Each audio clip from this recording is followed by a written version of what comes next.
Really moved up the ranks, first becoming Chief Accounting Officer and later taking on the key role of a CFO.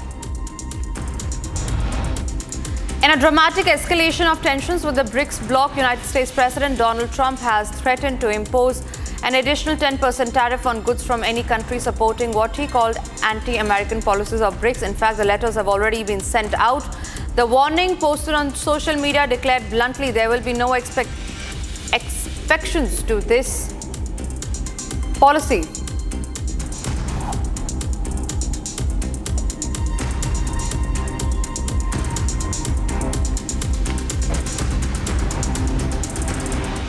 A memorial service was held in London on Monday to mark 20 years since 4 suicide bombers struck a number of cities' subway stations, killing 52 people and injuring more than 770 people. Now, the somber service was organized at St. Paul's Cathedral and included hymns, readings and speeches from survivors of the attacks and first responders. Attending the service, London's Mayor Sadiq Khan and other notable speakers gave moving speeches in remembrance of those who perished in the tube bombings. Here's a report. A poignant memorial service unfolded in London's St. Paul's Cathedral on Monday, marking 20 years of the devastating July 7, 2005 suicide bombings that tore through the city's subway stations. Leading the long line of dignitaries at the somber event, Mayor Sadiq Khan paid a moving tribute to the Londoners who perished in the tube bombings. Have no fear of them, for nothing is covered up that will not be uncovered, and nothing secret that will not become known. What I say to you in the dark, tell in the light, and what you hear whispered, proclaim from the housetops. Do not fear those who kill the body, but cannot kill the soul. Rather, fear him who can destroy both soul and body in hell. The attacks, carried out by 4 British men inspired by Al-Qaeda, claimed 52 lives and left over 770 people wounded, forever scarring the city. The service, filled with heartfelt hymns, moving readings and powerful speeches from survivors and first responders, honored the resilience and loss of that tragic day. Sabah Edwards, whose mother died in the 7/7 attacks, spoke of the changes that the terrorist attack brought to the city. When 4 bombs exploded on the 7th of July 2005, lives were destroyed and the flame of hope faltered for what seemed like an eternal moment. For many people, nothing was the same again. And yet everything was the same again, because the good which is in Londoners and the countless visitors who they host at any given moment is not erased by hatred or by threat, or rather is fostered to produce a harvest of hope for each generation. A hushed minute of silence united attendees in solemn remembrance of those lost in the bombings, the first suicide attacks on European soil that struck 3 subway trains and a bus during the bustling morning rush hour, leaving an indelible mark on London's collective memory. Another speaker at the service highlighted the sorrow that the affected families continue to endure to this day. For those taken suddenly, for those who died of injuries in the days that followed, and for all whose absence is still deeply felt. Trusting in God's eternal embrace, may we find comfort in remembrance and hope in the promise of eternal life. Lord, in your mercy, hear our prayer. Just 2 weeks after the terrorist attack, a second attempted attack mercifully failed when the devices did not detonate, sparing further heartbreak for the city. As the city recounted the horrific events of 7/7, multiple events were held in honor of the victims, while also reflecting on the city's resilience to rise from the tragedy.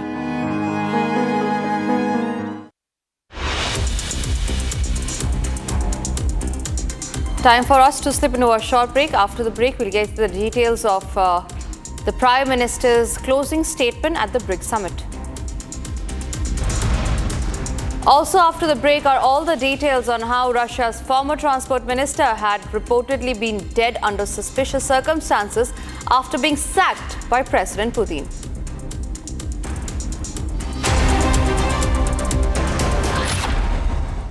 आधे bowl दही में 4 चम्मच MDH चटनी पुदीना मसाला डाला, stir करो, पुदीना चटनी तैयार। MDH चटनी पुदीना मसाला। MDH।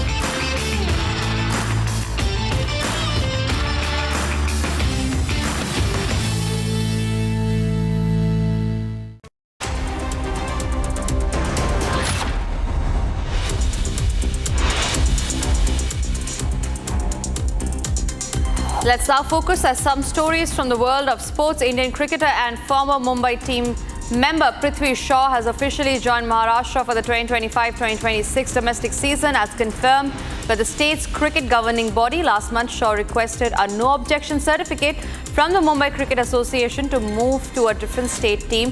His request was approved. He was excluded from Mumbai's red ball squads due to concerns over fitness and disciplinary issues. Vian Mulder etched his name in cricket history by recording the highest individual score ever by a player debuting his move as a test captain, but he did not stop there. Mulder also surpassed the record for highest match aggregate on captaincy debut, a mark previously held by Virat Kohli, who had scored 115 and 141 in Adelaide against Australia in 2014. Remarkably, Mulder achieved a total of 264 in just one innings, with the possibility of adding more still booming. The International Cricket Council, that is the ICC, has appointed Sanjog Gupta as its new Chief Executive Officer effectively from July 7, 2025. Gupta, the seventh person to hold the post, was elected through an extensive global recruitment process that attracted over 25,000 participants from 25 countries after a rigorous screening by the ICC's HR and remuneration and nomination committees comprising senior leaders from various cricket boards. His nomination received unanimous approval.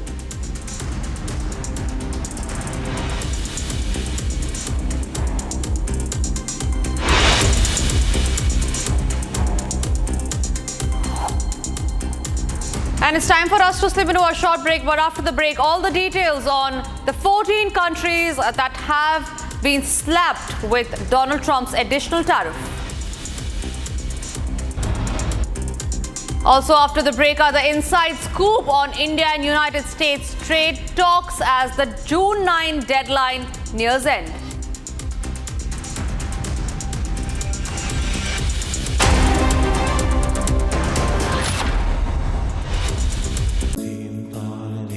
At Amity, we are committed to building a stronger India through world-class education and research, to nurture ideal citizens who, together with the leaders of today and tomorrow, will make India a world superpower. Amity University, India's leading not-for-profit private university. ये है secret recipe MDH का जीरा SIP जल जीरा मसाला। Sip sip जीरा sip MDH का जल जीरा सिप MDH का जल जीरा सिप।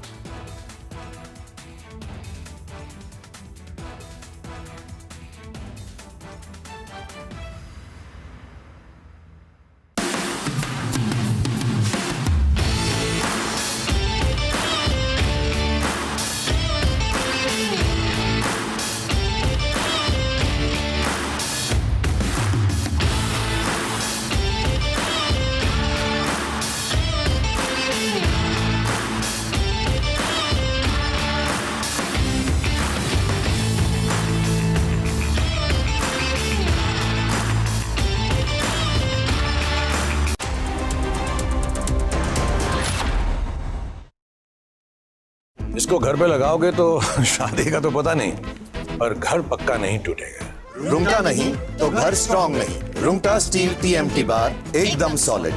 पहाड़ों में हाइकिंग शिप भी बन सकती है। दादी के हाथों का जादू और खुशबू से महकता घर, माँ की मुस्कुराहट और खाने की सुगंध। MDH गरम मसाला, क्योंकि हर रिश्ता है स्वाद से जुड़ा।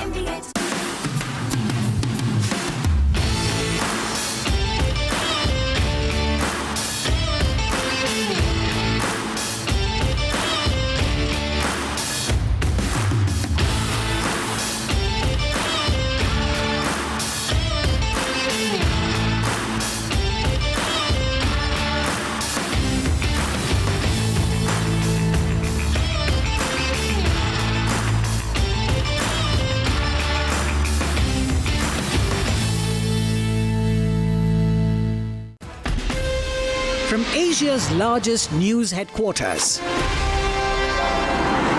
setting the agenda for Bharat.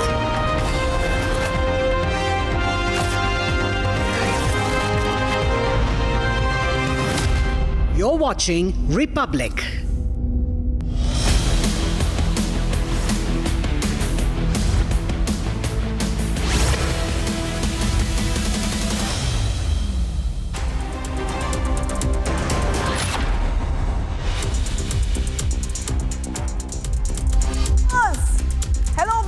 A very good morning. We're live this morning. I'm Shubhangi Shukla getting you the latest coming in. The big story, the big global story is that Trump has once again slapped tariffs on 14 nations. That is right. We'll get to all the details, but the headlines we're tracking first. Let's get started.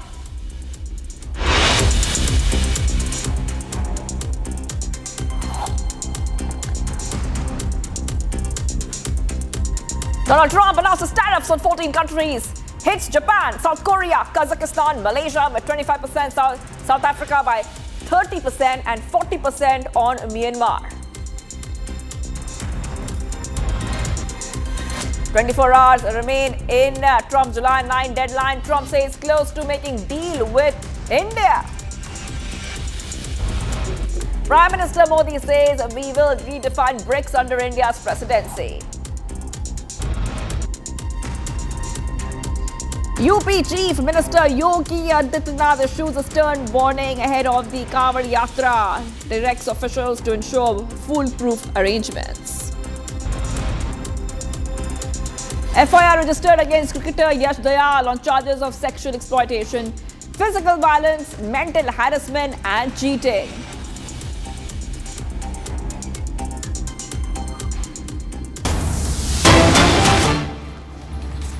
All right, getting some big breaking news coming in. UP CM Yogi Adityanath has issued a stern warning ahead of the Kanwar Yatra. He conducted an aerial survey of the route from Ghaziabad to Bijnor and directed officials to ensure foolproof arrangements.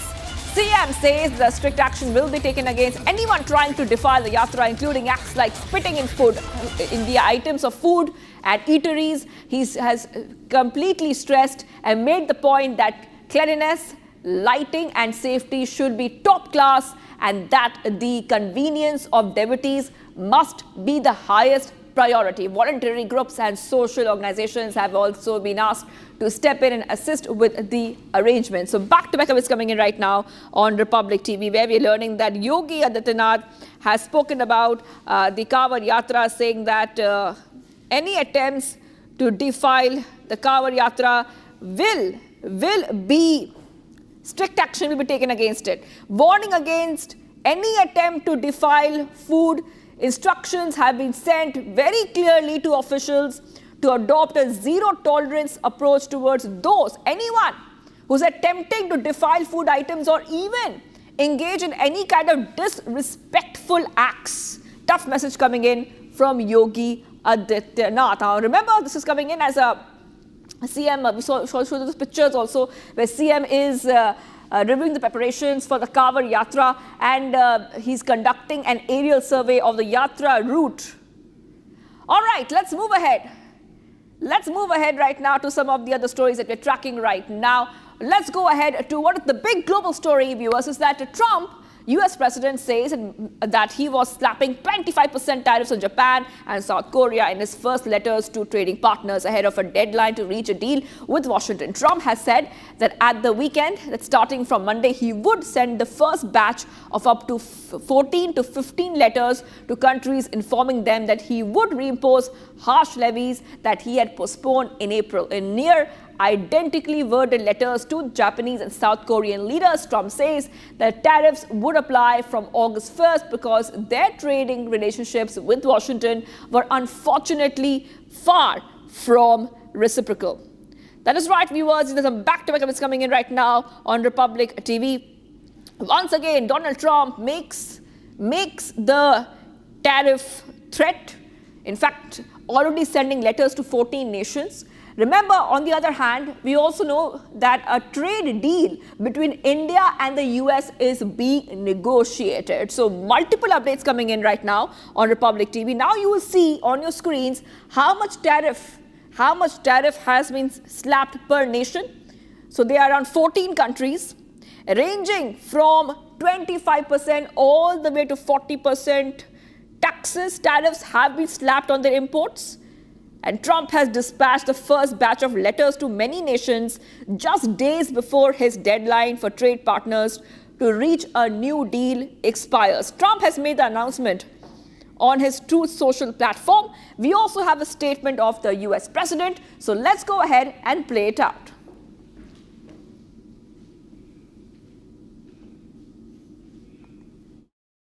More or less final offer. Look, we're always subject to negotiate something that's fair, but we've talked to most of the countries, and pretty much they've had their way for many, many decades, as you know.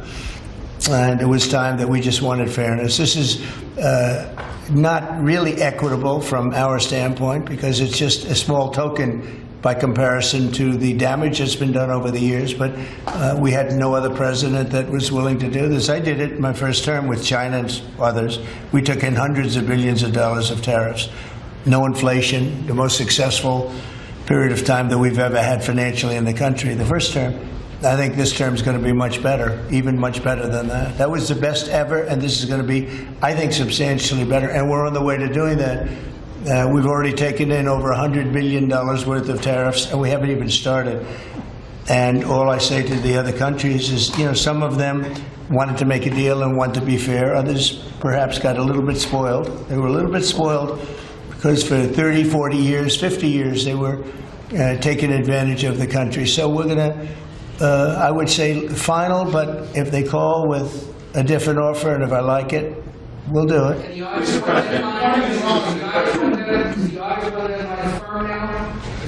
I would say firm. No, I would say firm, but not 100% firm. If they call up and they say, would like to do something a different way, we're going to be open to that. But essentially, that's the way it is right now, yeah. Mr. President, is your Palestinian relocation plan? Simultaneously, viewers, US has once again threatened 10%, I repeat, 10% tariffs on any nation supporting BRICS summit and anti-American policies. The White House press secretary says that BRICS is undermining the US interests. I have the signed letters that went out to both South Korea and Japan today, and there will be approximately 12 other countries that will receive notifications and letters directly from the President of the United States. And weeks ago, I stood at this podium and I told all of you that the President was going to create tailor-made trade plans for each and every country on this planet.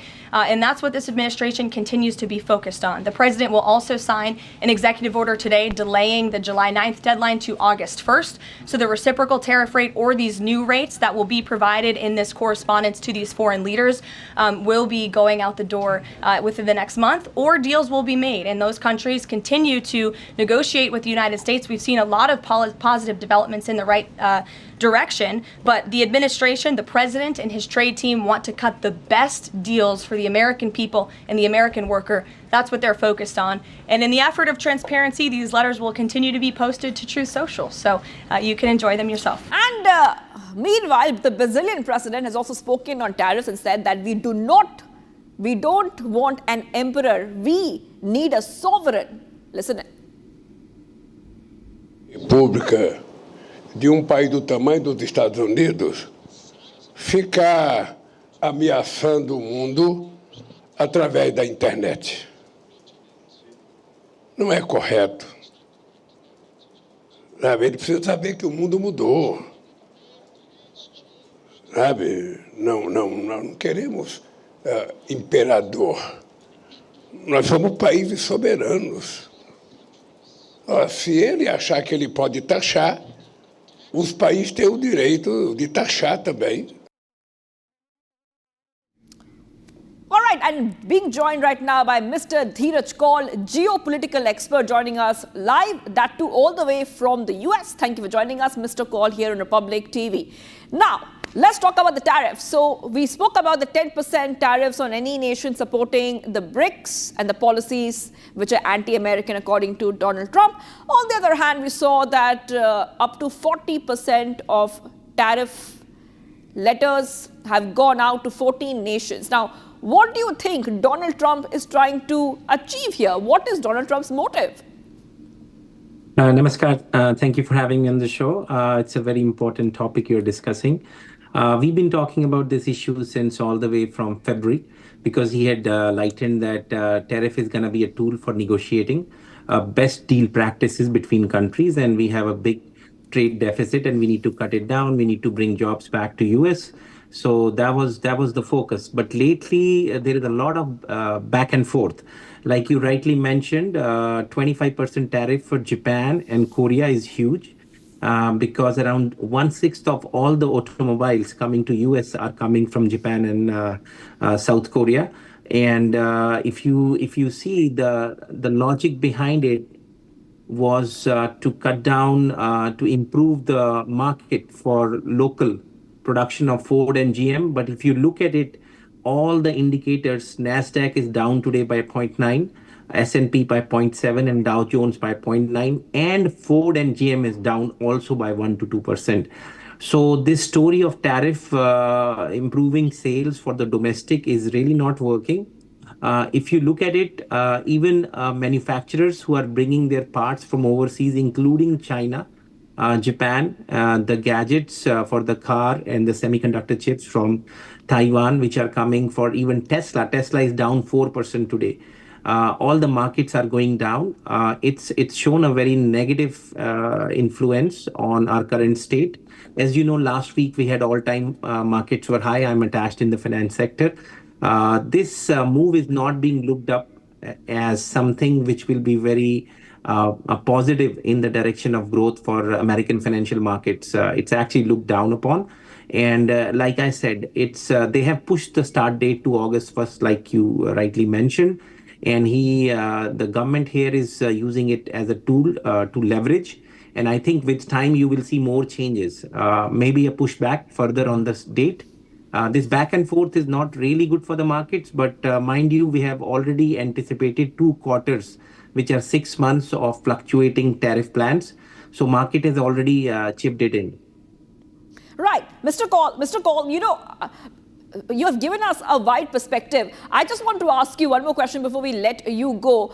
I want to ask you that more about the BRICS nation, 10% tariff for any country supporting the BRICS policies, which are anti-American, that's what Donald Trump says.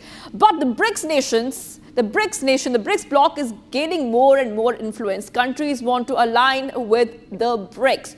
Don't you think that it might spoil relationships between the BRICS nations and the US after Donald Trump made the 10% tariff threat? Right. You're absolutely right. That was recently exposed. And mind it, one of the most important strategic partners of US, which is Dubai, UAE, Qatar, India, are also a part of BRICS, as you know, extended BRICS now. We don't really care about Iran being part, Russia, Brazil much. But these countries are fundamentally important for Middle East and Southeast Asia dominance of American and West, in which India is a key strategic partner, especially in the AI sector. I work there in healthcare too, so I can vouch for it. There is a huge interdependence. So that 10% tariff is to wow out, and there were 2 reasons which are pointed. One is they are trying to devalue dollar by improving BRICS. That's a threat which US anticipates. And the second is a pro-Philistine agenda and anti-Israel agenda, which was raised by certain members of the BRICS, which they had already in contact with Iranian foreign minister, as you know, recently about the war, the 12-day war. So there is a lot of pressure from Israel for US to take stand, which US is taking. And the second was, like I said to you, about dollar dominance being challenged by BRICS, which US is taking very seriously. So they are trying to deter more nations who are trying to join BRICS. And it's very clear-cut outset that if you are going or supporting BRICS, you will have to face the penalty of tariffs. All right, thank you for joining us, Mr. Cole, geopolitical expert joining us here on Republic TV all the way from the US. Once again, Donald Trump slaps tariffs, sends letters. We have to move ahead right now, viewers, to some of the other stories that we are tracking. Now, we see Israeli PM Benjamin Netanyahu has said that he has nominated Donald Trump for the Nobel Peace Prize, personally handing him a copy of the nomination letter during their dinner at the White House. This is coming in, viewers, as we see that Netanyahu has nominated Trump for the Nobel Peace Prize. Trump has received many Nobel Peace Prize nominations from supporters and loyal lawmakers over the years, and he has again and again said that he wants the Nobel Peace Prize. Now, this time, the Israeli Prime Minister has nominated Trump for the Nobel Peace Prize for what he calls his role in forging peace. During their dinner at the White House, Netanyahu also handed a copy of the nomination letter that he sent to the prize committee. Let's go ahead and play out the statement. In one region after the other. So I want to present to you, Mr. President, the letter I sent to the Nobel Prize Committee. It's nominating you for the Peace Prize, which is well-deserved, and you should get it. All right, let's go ahead and also see what the White House press secretary has to say and has reacted on the Netanyahu-Trump Nobel Peace Prize nomination story. And you guys are getting around to a lot of hypotheticals. I don't want to get ahead of the president, but there are many other issues to discuss with Prime Minister Netanyahu tonight related to the region and just the entire world. So this will be a dinner to talk about Operation Midnight Hammer, which was incredibly successful, to talk about peace in Gaza and ending that conflict, as well as many other topics of discussion in relation to Israel and the United States. And to get the Hamas to agree to this ceasefire. I don't want to comment on the details of the arrangement out of respect for these negotiations. But as for the takeover of Gaza, I don't believe the president ever said that. I think he discussed a rebuilding of Gaza once this war is over. This has become an uninhabitable place for human beings, and the president has a big heart. He wants this to be a prosperous, safe part of the region where people and families can thrive, and there will be a need for a real rebuilding effort when the time comes. But right now we need to end this war, and we need to bring all of the hostages home. The president is adamant about that. Look, again, I will let the president speak for himself later if he decides to comment on the details of the agreement, but out of respect for the discussions, I won't do that from the podium. All countries and all regions around the... And this for the third time since the coming of the Trump 2.0 administration, Israeli Prime Minister Netanyahu held talks with the US President at the White House on Monday. The meeting reignited hopes of a fresh ceasefire deal in Gaza after the end of the 12-day war between Israel and Iran. As the meeting unfolded at the Oval Office, the two leaders hailed the US airstrikes on Iranian nuke sites as a success. Here's a report. Not for the first time in the Trump 2.0 administration, Israeli Prime Minister Benjamin Netanyahu called on the US President at the Oval on Monday. The meeting was the first by the two leaders after Israel and Iran agreed on the terms of a Trump-negotiated ceasefire following a bruising 12-day war. With the Israel-Iran truce now in effect, the meeting at the Oval raised fresh hopes of an end to the Gaza conflict. Israel has been witnessing widespread protests calling for an immediate ceasefire with Hamas to enable the release of the remaining Jewish hostages.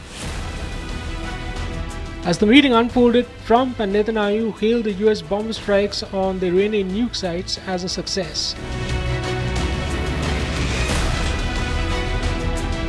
Ahead of the meeting, Trump had said the two leaders would be celebrating the great victory over Iran. Trump is pushing for a ceasefire which could lead to a halt in fighting, aid for Gaza and the release of hostages. Hamas demands an Israeli withdrawal while Netanyahu insists on the former disarming. With Netanyahu's visit coinciding with fresh Israeli airstrikes on the Houthi strongholds in Yemen, the big question is, can Trump negotiate the next phase of peace in West Asia? And viewers, PM Modi has received a very warm welcome as he arrives in Brazil after attending the 17th BRICS Summit in Rio de Janeiro. The Prime Minister is on a state visit to Brazil. He will hold bilateral discussions with President Lula on the broadening of the strategic partnership between the two countries in areas of mutual interest, especially talking about trade, defense, energy, space, technology, agriculture, health, and people-to-people linkages are going to be very important, as the Prime Minister Modi was received by the Brazilian Defense Minister as he arrives in Brasilia for the state visit, and he was greeted with a Brazilian samba reggae performance after wrapping up the very productive Rio de Janeiro trip for the 17th BRICS Summit.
1 Minute brought to you by Canara Bank. Together, we can. And getting you some more updates coming in. A jeweler was killed and another person was injured in an attempted armed robbery in a jewellery showroom in Surat, Gujarat. One of the accused was nabbed by the locals.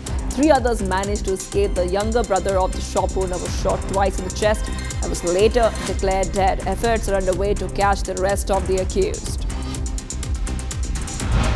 Maharashtra Minister Yogesh Kadam has stated that a part of the Pakistan ship was missing. It drifted into the Indian waters due to sea currents.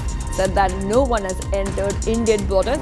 Stated that Indian Coast Guard security is quite competent when it comes to handling the situations, and they're definitely alert. An inquiry is underway. Gujarat's top cop, DGP Vikas Sahai, says police are cracking down hard on criminals. Over 1,000 troublemakers were thrown out of their areas. And after this happened under the externment orders, more than 800 people were booked under a strict anti-criminal law called the PSA Act.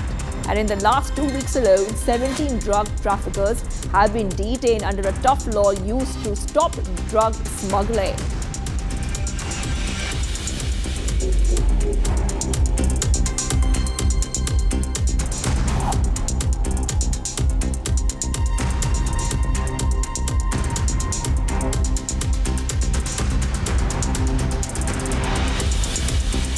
And viewers, let's go ahead and see what else is making news all across the nation. Starting off with some of the top stories coming in.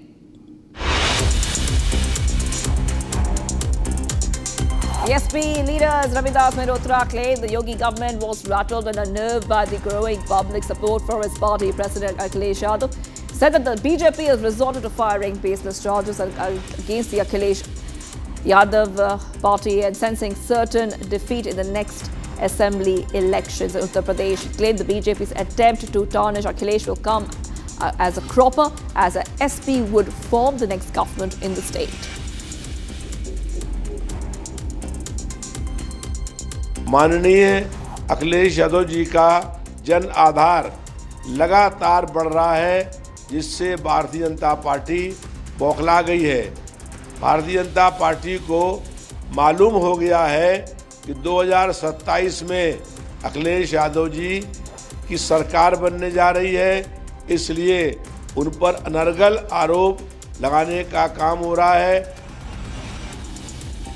Bengal opposition leader Suvendu Thakari led a Kanya Suraksha Yatra in Bengal's Purba Midnapur district, protesting the rising atrocities against women in the state. He accused Chief Minister Mamata Banerjee of failing to protect and safeguard the dignity of women in the state, adding that the BJP will continue to raise its voice for women's safety in every corner of the state. The leader of the opposition in the Bengal Assembly also accused the Chief Minister of taking pot shots at the Chief Election Commissioner Ganesh Kumar, saying the latter should take cognizance of it.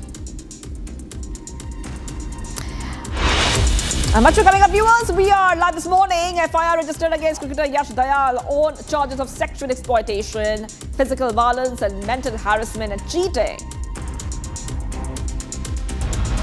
Last, Donald Trump announces tariffs on 14 countries, including Japan, South Korea, Kazakhstan, Malaysia, with different tariff rates up to 40%.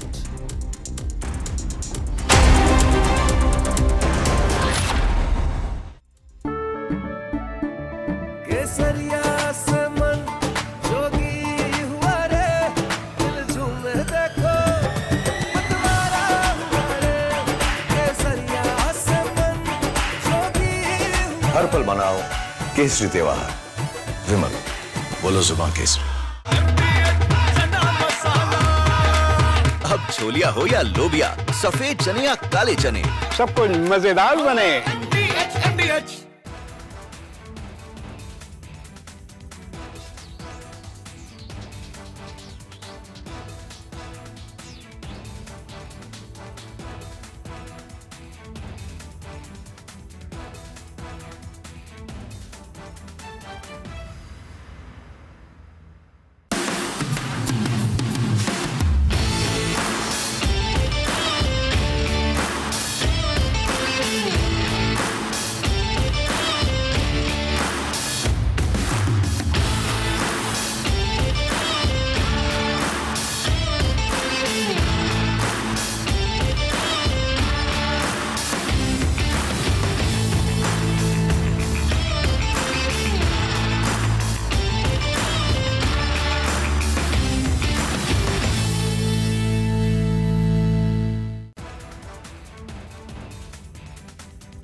top headlines. Donald Trump announces tariffs on 14 countries. Hits Japan, South Korea, Kazakhstan, Malaysia by 25%, South Africa by 30% and 40% on Myanmar. 24 hours remain in Trump July 9 deadline. Trump says close to making deal with India. Prime Minister Modi says we will redefine BRICS under India's presidency.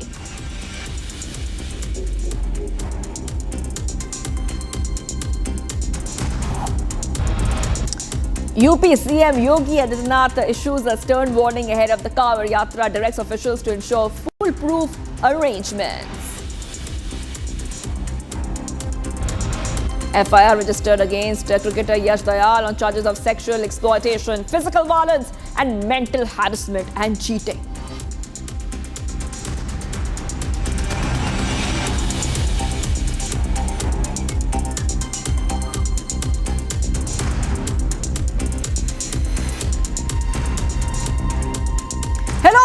We're live this morning. I'm Shivangi Shukla getting you the latest coming in. Breaking news coming in, viewers. Cricketer Yash Dayal has been booked in alleged sexual exploitation under the pretext of marriage. FIR was registered, I will repeat, FIR was registered against a cricketer in Ghaziabad.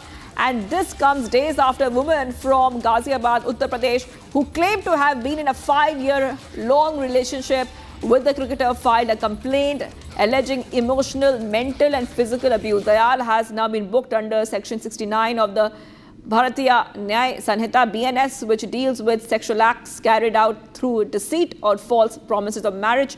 Offences punishable by up to 10 years in prison, along with a fine. The FIR was lodged at the Indirapuram police station following a preliminary inquiry. Back to back is coming in right now, viewers, on Republic TV. And I want to go across to my colleague. Ghaziabad police booked cricketer Yash Dayal. Akil is joining us live. Akil, big trouble. Yash Dayal accused of sexual exploitation and physical violence. FIR has been registered. What does the FIR say, Akil? Well, that's right, Shivangi. If you see in this case, what we have seen that an FIR has already been registered against Yash Dayal, who is the RCB cricketer as well, and he plays for UP team as well. So at this point in time, the trouble seems mounting for Yash Dayal, because if you just go by the FIR details, the section under which the FIR has been filed is section 69 of the BNS, and which says basically it's regarding the intimidation, apart from that of violence and sexual harassment as well. So right now, the trouble seems mounting for cricketer Yash Dayal, and in this case we tried to also speak to the DCP of Ghaziabad in this regard, but as of now we haven't received any comment or confirmation on that part. But we have received the FIR copy, and that is very clearly mentioned that for the last 5 years Yash Dayal has been exploiting that victim. So right now the woman has come forward in that in the police jurisdiction, and she has raised a complaint regarding this, and FIR has formally been launched by the Ghaziabad police team. Thank you, Akil, for getting us those details. I will be coming back to you for more on the story, as we see the cricketer has been booked in a sexual assault case. Let's move ahead, viewers. Sodhi Khanna, a wanted Maoist commander who carried a bounty of rupees 8 lakhs on his head, was eliminated by our security forces in a fierce encounter in Chhattisgarh's Bijapur district. That is right.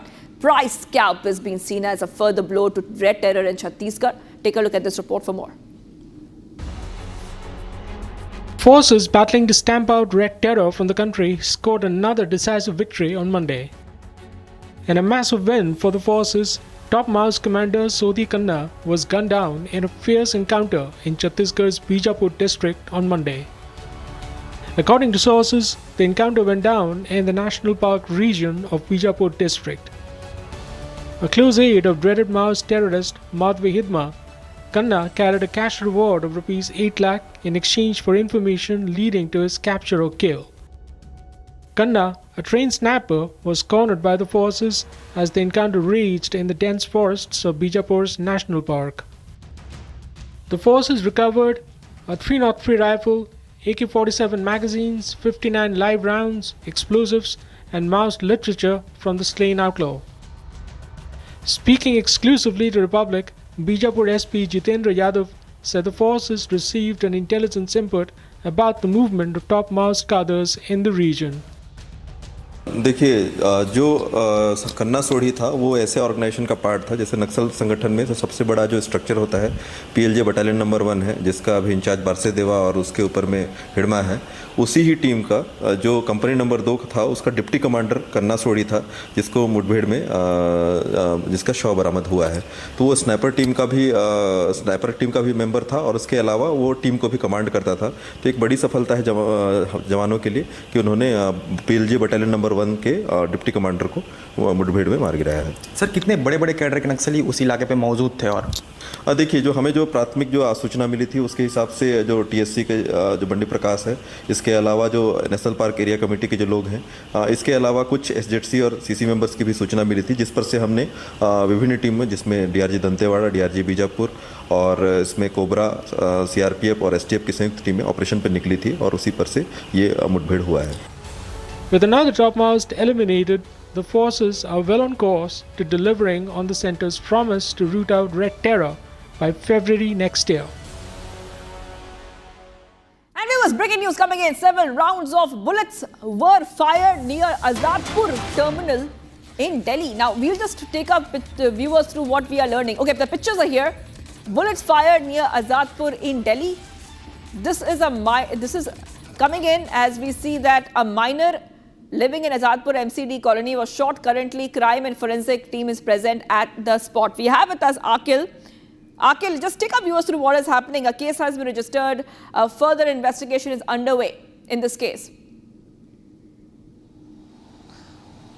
Indeed, Shivangi, if you see, a shocking incident this morning has come to light from the national capital when a gunshot has been fired in Azad Nagar area. And if you see, in the jurisdiction of Adarsh Nagar police station, a case has already been lodged. And if you see, the Adarsh Nagar police station comes under the jurisdiction of Northwest district. So as of now, we haven't received any updates from the DCP of the Northwest district, Mr. Bisham Singh. But if you see right now what has happened, the girl who basically was shot, she was taken to a nearby hospital and her treatment is going on. And in this case, what we have seen that Delhi police team's forensic team unit has already arrived at the various spot site and the investigation is going on in the matter. All right, thank you for getting those details. I will be coming back to you, Akil, for more on the story. Bullets fired near the Azadpur terminus. Okay, we'll move ahead right now. Karnataka government is stuck between a rock and false promises. After making tall promises before coming to power, the Congress is finding it tough to make ends meet. In the latest Anna Bhagya scheme, a boon to the poor is stuck without payments. Trucks that transport these grains have stopped in their tracks because of a rupees 250 crore payment due. Here's the story.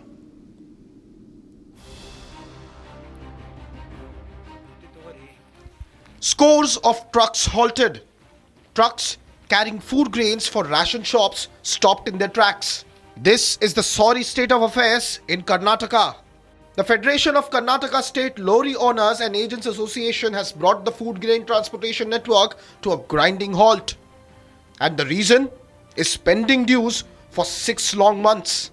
The Karnataka state government was owned by Congress because of they promised the 5 guarantee schemes, out of which Anna Bhagya is also one of the major schemes that they announced. And since the inception of the idea or the guarantee scheme, the lorry associations have supported their complete transportation support to the Karnataka state government to transport the rice from one of the places to various other parts of the state. And Shanmugappa, while talking to the media, has very clearly mentioned that the Karnataka State Lorry Owners Association will not support the Karnataka state government henceforth because at least 250 crores of amount has been pending since the inception of this scheme, and there have been various other requests placed in front of the government for which CM Siddaramaiah had previously claimed that the settlement will be done in various other parts and will be made as soon as possible. However, with continued demands, Siddaramaiah has neglected the demands of the lorry association, and in fact this in turn has made at least 3,000 to 4,000 drivers come owners to fall into the street, and this is one of the reasons as to why the transportation of food grains have been stopped immediately. We are waiting for the response from the government as of now. The Federation President has alleged that the payments for transporting food grains under the Anna Bhagya scheme have not been cleared since February. The Anna Bhagya scheme is one of the Congress government's flagship guarantees in the state of Karnataka. But it is now on the verge of complete collapse as the supply chain stands disrupted. Adding to the controversy, Chief Minister Siddaramaya's economic advisor sparked outrage by saying that the people must now choose between developmental policies or guarantee schemes, as the budget cannot sustain both together. But this is not an isolated crisis. Even the RDPR staff in Karnataka have reportedly not received their salaries for months now. The BJP has launched a scathing attack, calling the Congress governance in Karnataka nothing but jhoot and loot. The opposition is citing unfulfilled promises, skyrocketing prices, and a long list of scams, from the Muda scam to the housing scam, the liquor scam, and the Valmiki Corporation scam. The financial crunch, the protests, and the scams are now painting a troubling picture for the Karnataka Congress government. Viewers, this incident coming in from Purnia is horrific and disturbing. 5 people from the same family were brutally killed, allegedly due to witchcraft accusations. Police have arrested 3 in connection with this horrific crime. Here's more.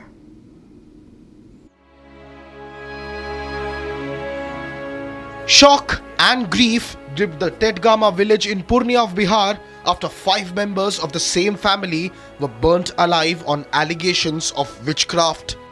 They were brutally beaten, burnt, and then their bodies were thrown in the water.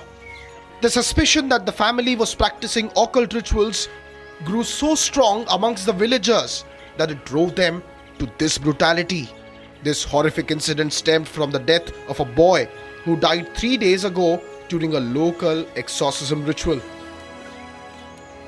The villagers linked recent deaths in the area to this family, suspecting them of being responsible.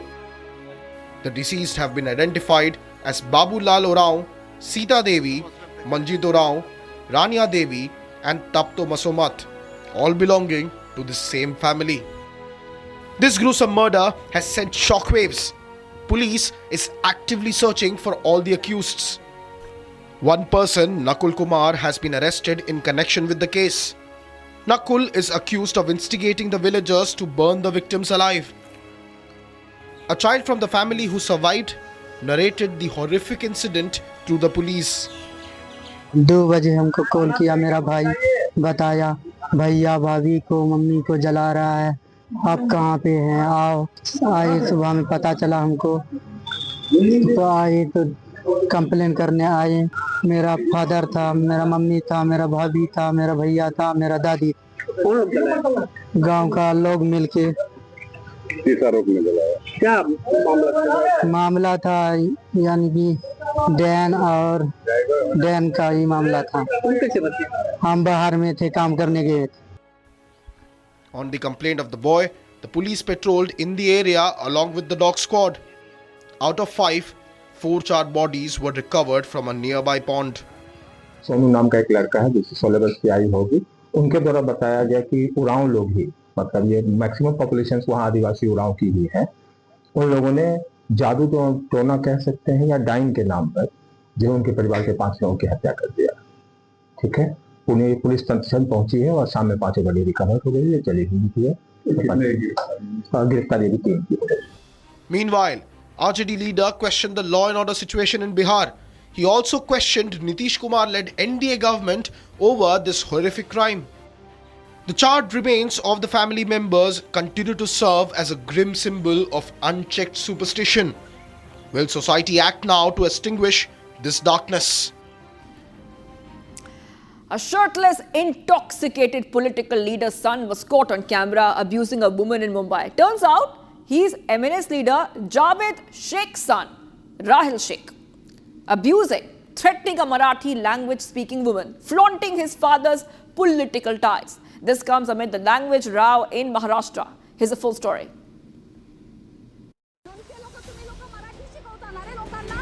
Intoxicated, shirtless, Maharashtra Navnirman Sena leader's son was caught on camera abusing a Marathi language-speaking woman.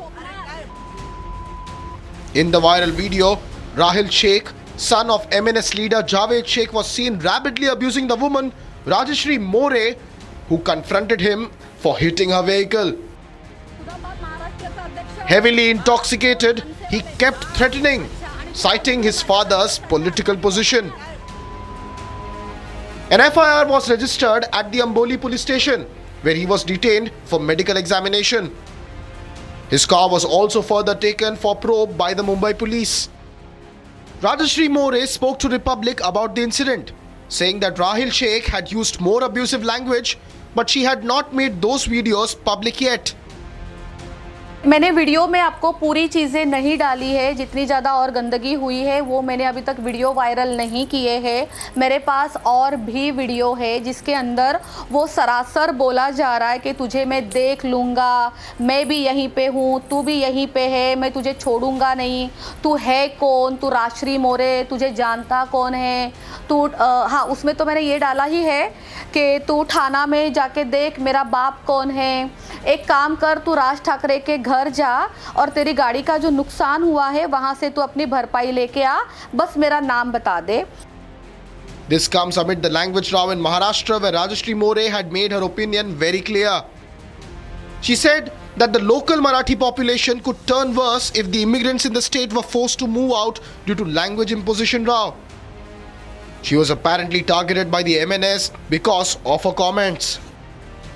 Marathi versus non Marathi जो चल रहा है, जो मैंने मुद्दा उठाया था 2 दिन पहले, मेरे ऊपर इसी पॉलिटिकल पार्टी ने 200 लोग इकट्ठा करके मुझे टारगेट किया गया, मुझे धमकियां दी कि जो मैं व्यवसाय करती हूँ, मैं बिजनेस करती हूँ, ऑन रोड मेरे स्टूडियोज़ है, उन्होंने मुझे धमकियां दी कि तुम्हारा व्यवसाय हम ख़त्म कर देंगे, हम सब कुछ तोड़ देंगे।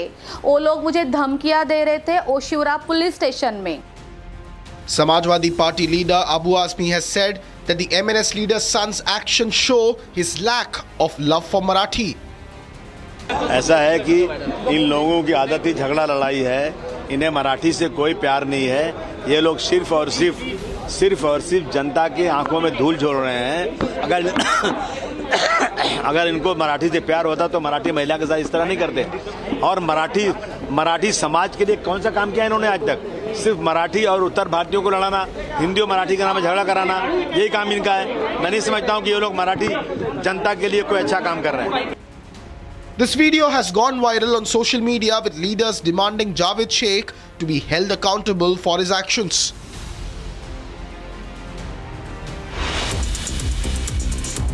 Viewers, what's coming right up? Feel like this morning, Donald Trump announces tariffs on 14 countries. Hits Japan, South Korea, Kazakhstan, Malaysia with 25%, South Africa by 30% and 40% on Myanmar. 24 hours remain for Trump's July 9 deadline. Will US reach a deal with India? Will India play hardball?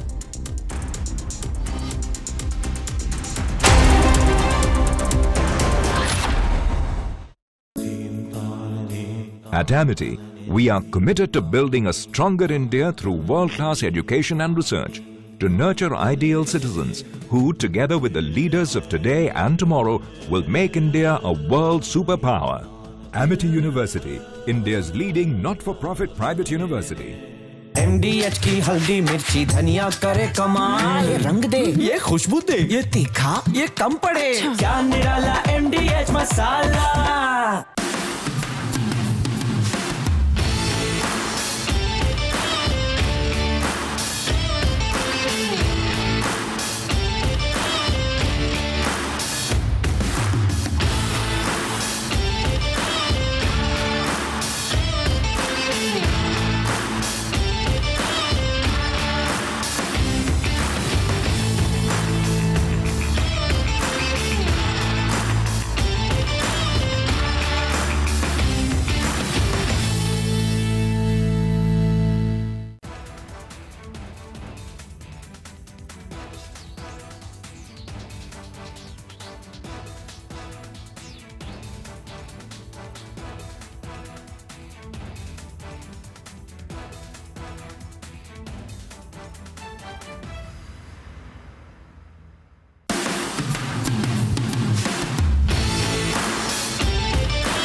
Bharat 1 Minute brought to you by Canara Bank. Together we can. A jeweler was killed and another person was injured in an attempted armed robbery at a jewellery showroom in Surat of Gujarat. One of the accused was nabbed by the locals. 3 others managed to escape. The younger brother of the shop owner was shot twice in the chest and was later declared dead. Efforts are underway to catch the rest of the accused. Maharashtra Minister Yogesh Kadam stated that a part of the Pakistan ship was missing and it drifted into the Indian waters due to sea currents. He said that no one has entered Indian borders. Stated that Indian Coast Guard security is quite competent and they are definitely alert. Inquiries underway. Gujarat's top cop DGP Vikas Sahai says police are cracking down hard on criminals. Over 1,000 troublemakers were thrown out of their areas and under the externment orders. More than 800 people were booked under a strict anti-criminal law called the PASA Act, and in the last 2 weeks alone, 17 drug traffickers have been detained under a tough law used to stop drug smuggling.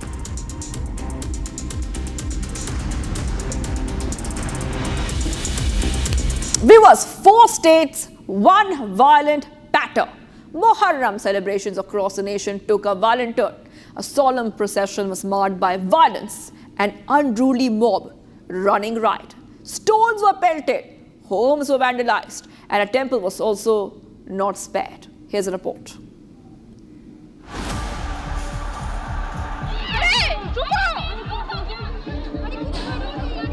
What should have been a solemn Muharram procession has spiraled into violent mayhem across multiple states. From Bihar to Lakhimpur to Shahjahanpur, it is the same template, a pattern that indicates someone is stoking fire. Unprecedented chaos gripped Bihar. Furious mobs on the streets, police barricades smashed, stones pelted, temples targeted. Armed men wielded sticks, machetes and iron rods.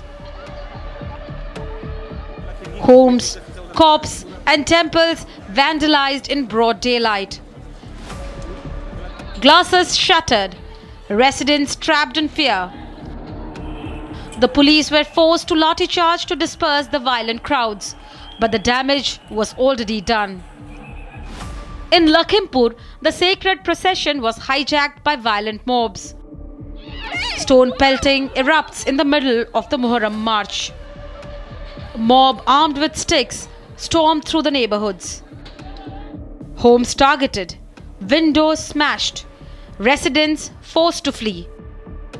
Law enforcement caught completely off guard, struggling to contain the situation as the streets descended into total chaos.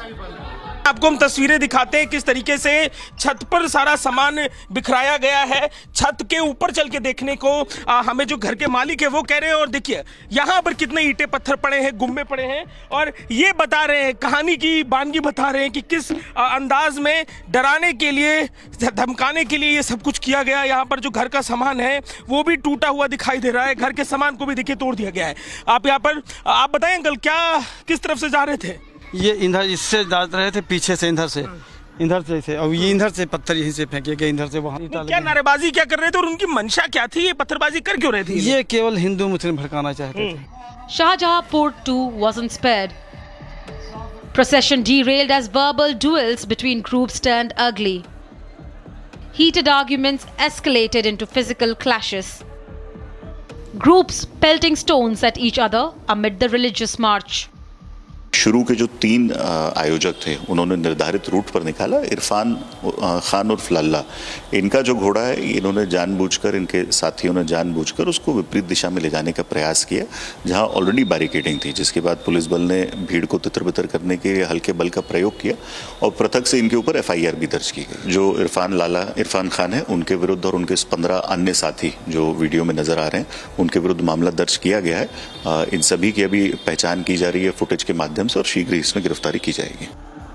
Muharram procession that should have been peaceful turning into a public battlefield.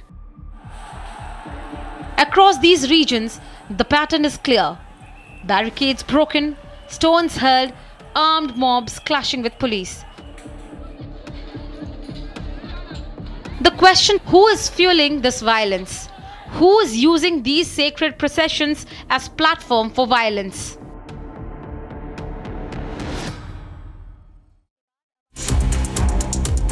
And viewers, much are coming right up. Donald Trump announces tariffs on 14 countries. Hits Japan, South Korea, Kazakhstan, Malaysia by 25%, South Africa by 30%, and 40% on Myanmar. And PM Modi says we will redefine BRICS under India's presidency. Stay tuned, viewers. We are live this morning.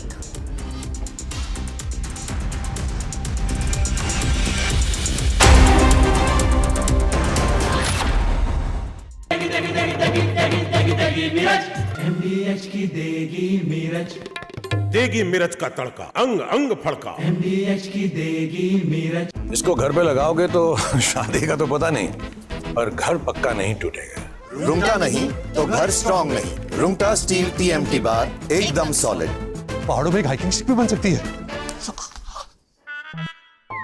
आधे bowl दही में 4 चम्मच MDH चटनी पुदीना मसाला डाला, stir करो, पुदीना चटनी तैयार। MDH चटनी पुदीना मसाला। MDH।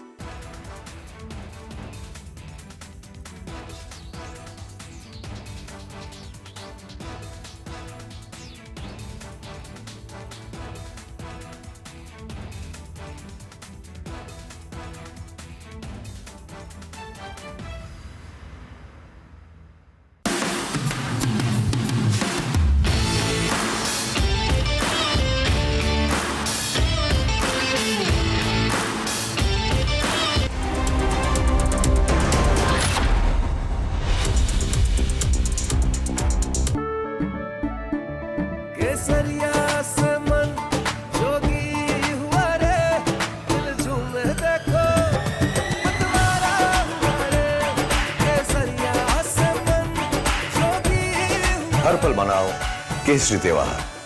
विमल, बोलो जुबान केसरी। ये है सीक्रेट रेसिपी MDH का जीरा सिप जल जीरा मसाला।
From Asia's largest news headquarters,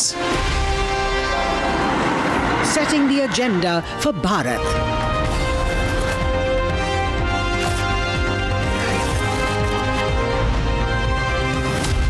You're watching Republic.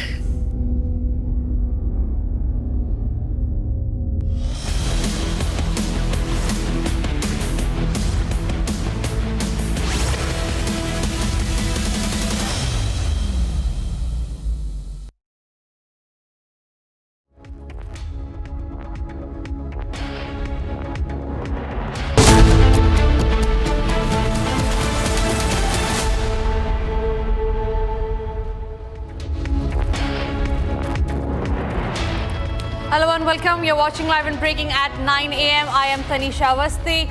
The top story remains on Donald Trump introducing additional tariff on 14 countries. There's an all-out war against that. We're getting you that and a lot more on this edition. But first, a quick check of the headlines.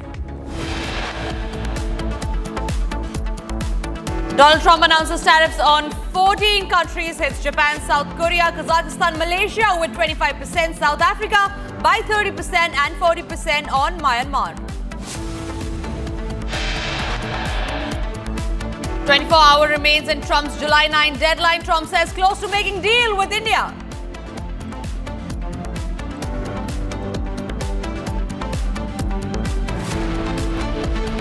Prime Minister Modi says we'll redefine BRICS under India's presidency.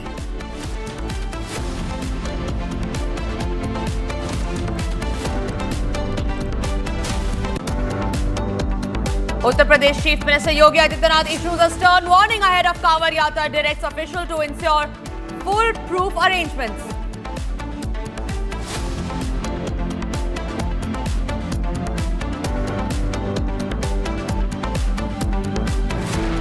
FIR registered against cricketer Yash Dayal on charges of sexual exploitation, physical violence, mental harassment and cheating.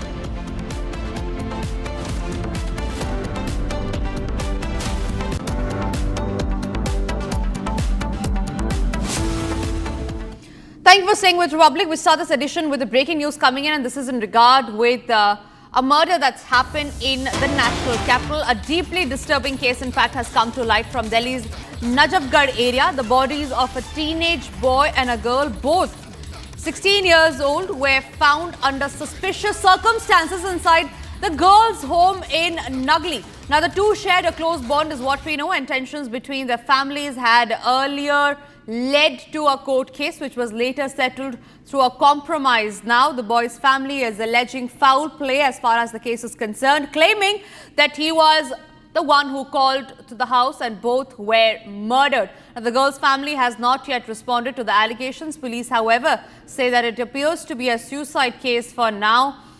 The exact cause of the death will be confirmed after the post-mortem report. All right, joining me live on the broadcast is Akhil. Akhil, please share more details about the case. It seems to be a case of suicide or a murder. We do not know. Allegations versus allegations are coming to the fore as far as the boy and the girl's families are concerned. Talk to us about what was the old dispute that we're talking about here. Well, absolutely. If you see, a shocking incident has come to light from Delhi's Najafgarh area when this very morning, if you see, the police team has been called by the locals over here when they found out that in a room there were two bodies which were lying in an unconscious condition, and they were after that taken to a nearby hospital. While they were taken to the nearby hospital, after reaching the hospital, the doctors have declared both of them found to be dead. So right now, the Delhi police team is investigating the entire matter. In this case, what we gathered the information so far, that it seems to be a case of suicide. This is what the preliminary report of the police team is suggesting. But if you see, at this point in time, the boy's family as well and the girl's family as well have been saying that it's a case of foul play. So for that, we'll have to wait and watch to get the official confirmation from police that what actually transpired and why both of them took this serious step in which 2 lives have been lost from Delhi's Najafgarh area. Right, Akhil, thank you for getting us those details. We move forward to some other breaking news that's coming in. Again, this is in regard with the firing incident that has taken place in the national capital. Firing has happened near Delhi's Azadpur terminal, and this has sparked panic in the area. Several rounds were reportedly fired late last evening. A minor boy who lives in the nearby MCD colony has been shot in the incident. Now, crime and forensic teams have reached the spot soon after and are now investigating the case. Police from Adarsh Nagar are still looking into all possible angles, so we do not know what could be the reason of firing because, but remember, the Azadpur terminals remains to be one of the most populous terminal as far as terminals in Delhi is concerned. And what we know so far is that in the shooting incident that happened late at night, a minor has sustained injuries in the case. Akhil continues to stay live with me on the broadcast on that. Akhil, what could be the possible angles as far as your sources and police are concerned are telling you? Because the The Azadpur terminal is a highly populated area, and a firing incident happening at that place remains to be a cause of concern. Well, absolutely. If you see in this very case, what we gathered the information that near Azadpur terminal, late at night, a gunshot was fired in which a minor girl was also injured, and she was taken to a hospital right now. Her treatment is going on, and if you see in this very case, at Adarsh Nagar's police station, a matter has already been registered, which comes under the jurisdiction of Northwest District. So right now we haven't got any official version from the DCP of the Northwest District, Mr. Bisham Singh. So for that we'll have to wait and watch that what actually transpired. Was it a case of gang wars, which we have been seeing in the recent past, in that several incidents of gang wars have been reported in the national capital? For that we will have to wait and watch for the official confirmation for the Delhi Police Northwest District DCP. Right, absolutely, Akhil. Thank you very much for sharing those details. We quickly move forward to the other stories that we're tracking, and this one is from the state of Maharashtra.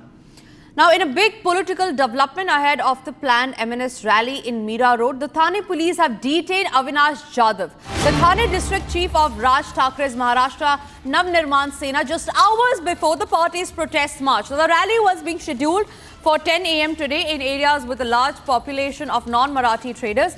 The MNS claims that the protest is against what it calls the growing dominance of non-Marathi business interests in Mira Road. Now, tension is high in the area and police have remained on high alert. So the language war coming out in the open as far as Maharashtra is concerned. This time, the MNS workers on a rampage. First visual is that where after the language debate, there were MNS workers. The first window that you see on your screen are of the MNS workers that just few days back had pelted stones on that of a investor, very popular investor, because over a controversial post that he put up on X about the language debate. Another visual that also surfaced was about how a shopkeeper was assaulted, brutally slapped and thrashed because he could not speak in Marathi, and this again by the MNS workers. And now we learned that just hours before the MNS worker were about to stage a protest at 10 a.m. today regarding the Marathi versus non-Marathi debate row. The MNS leader has been detained. Satyaprakash is joining me live on the broadcast on that. Satyaprakash, क्या update है आपका इस rally के बारे में? कब ये rally निकलने वाली थी और किस लिए ये रैली निकलने वाली थी? पुलिस ने क्या कोई निर्देश दिए थे उस वक्त? देखिए तनिषा, आज 10 बजे ये रैली निकलने वाली थी। मन से जो राज ठाकरे की पार्टी है, उनकी पार्टी कार्यकर्ताओं द्वारा रैली निकलने वाली थी। ये रैली इसलिए निकल रही थी कि जो व्यापारियों ने जो हिंदी भाषी व्यापारी के साथ मारपीट किया था, उसके विरोध में उन्होंने बड़ी रैली निकाला था मेरा रोड में, और मेरा रोड बंद किया था। इसके विरोध में आज मनसे पार्टी द्वारा एक रैली का आयोजन किया गया था, और रैली ये हिंदी बनाम मराठी का जो मुद्दा है इसको लेकर था, क्योंकि जिस तरह से व्यापारियों ने उस दिन एकता दिखाया था और भारी संख्या में इकट्ठा हुआ था, इसके विरोध उसी की तरह शक्ति प्रदर्शन मनसे करना चाहती थी। लेकिन कहीं कहीं जो मीरा रोड पुलिस है, उन्होंने मनसे कार्यकर्ताओं को डिटेन किया है। जो अविनाश यादव थाने जिला के प्रमुख हैं, उनको डिटेन कर लिया है, और कई ऐसे कार्यकर्ता हैं जिसको डिटेन किया है। मनसे कहना था कि हम प्रोटेस्ट करने वाले थे, शांति रूप से करने वाले थे, और जो ये मोर्चा निकलने वाला था, जो व्यापारियों का इलाका है, जो हिंदी भाषी इलाका है, वहां पे ये मोर्चा निकलने वाला था।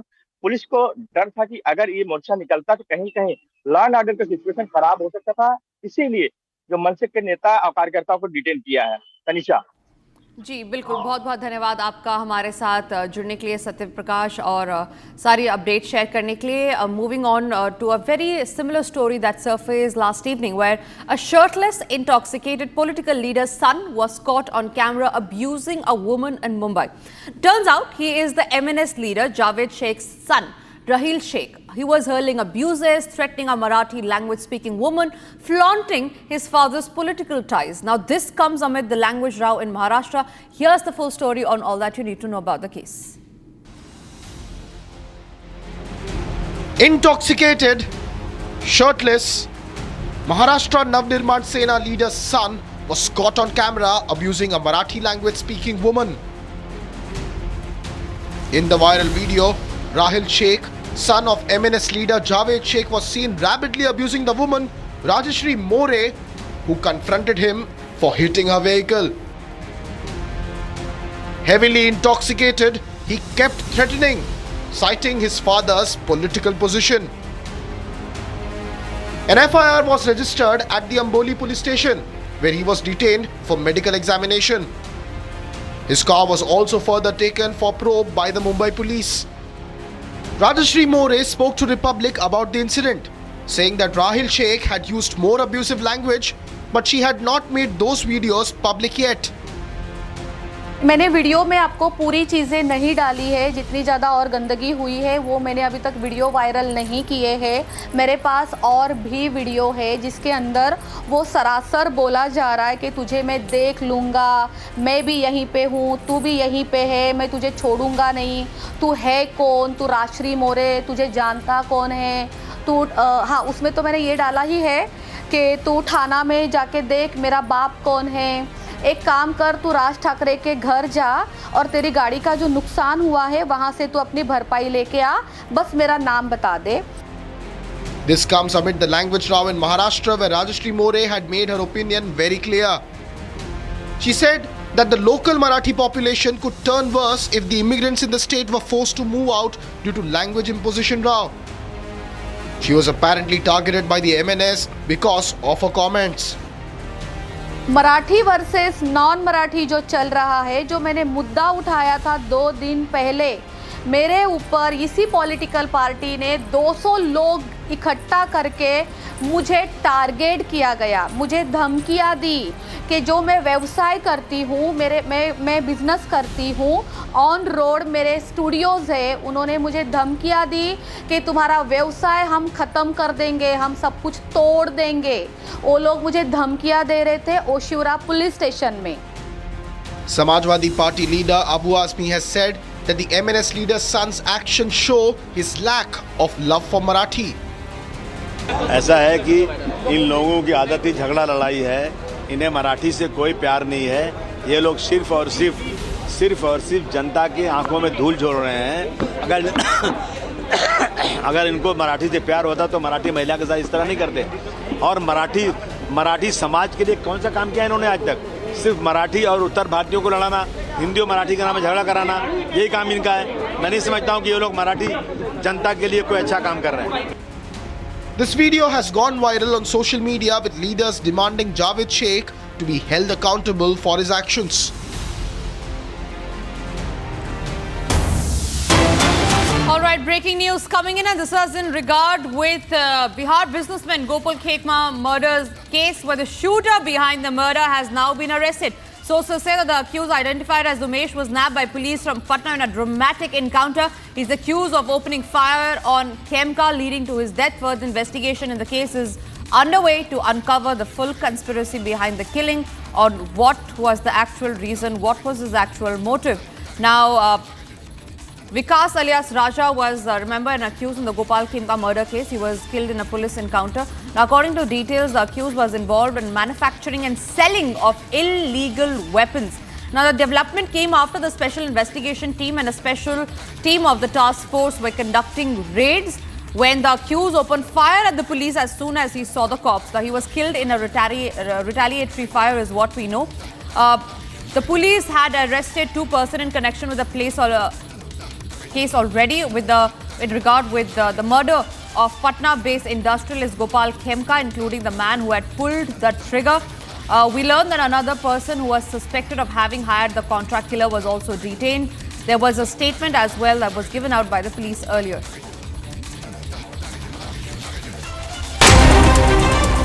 Bharat 1 Minute brought to you by Canara Bank. Together we can. Let's have a quick check of the other stories that we're tracking in Bharat in 1 minute. Adarsh Nagar Police Station in the national capital have registered a case of attempt to murder after shots were fired, leading to injuries to a minor, and this happened near Azadpur terminal in the national capital. Crime and forensic team was present at the site for investigation. Rainfall has caused waterlogging in parts of Uttar Pradesh's Moradabad. Bholnath colony was one of the areas affected by the waterlogging. A local resident has stated that nearly 15 to 20 houses have been immersed in water. He said that the drain water along with rainwater has caused the waterlogging in the colony. Moradabad Additional Municipal Commissioner Ajit Kumar said that as per the orders of the Municipal Commissioner, they got all the drains cleaned before the 28th of May. He stated that as a result, 90% of the city is not waterlogged. Aerial footage showed the devastating aftermath of the deadly flooding in Ferry County, Texas. The death toll from the catastrophic flooding in Texas over the July 4th weekend has surpassed 100. The number of deaths reached 104 on Monday as a massive search continued for the missing people.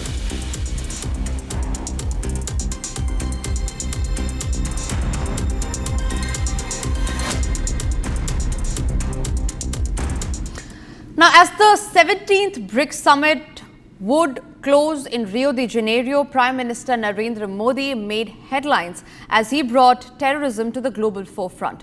He also conducted several bilateral meetings on the sidelines of the Rio summit. Here's a lowdown of all that you need to know. As the Rio BRICS summit drew to a close on Monday, PM Modi stood out as he brought terrorism to the global front and center. Addressing the inaugural session of the event, the PM set the tone for fellow BRICS partners as he battled for urgent structural reforms at the UN and other global institutions. Sending out a terse message to the West, the PM said BRICS has been a victim of double standards. Calling for a global alliance against terror, the PM battled for sanctions against terrorists and the financiers. In the joint resolution, the BRICS partners condemned the Pahalgam massacre while pledging zero tolerance for terror. The BRICS also called on the developed countries to do more to help poor nations meet the climate goals. While the PM held center stage, the BRICS partners also endorsed India's candidacy for hosting the COP33 in 2028. On the sidelines of the Rio event, the PM also sat down for key bilaterals with BRICS partners and other leaders. He met Bolivian President Luis Arce Catacora on the sidelines of the Rio summit, with the two leaders reviewing bilateral cooperation and expressing satisfaction with the progress achieved. With the PM setting the tone and tenor of the Rio summit, the event has yet again reinforced India's standing in a multipolar world.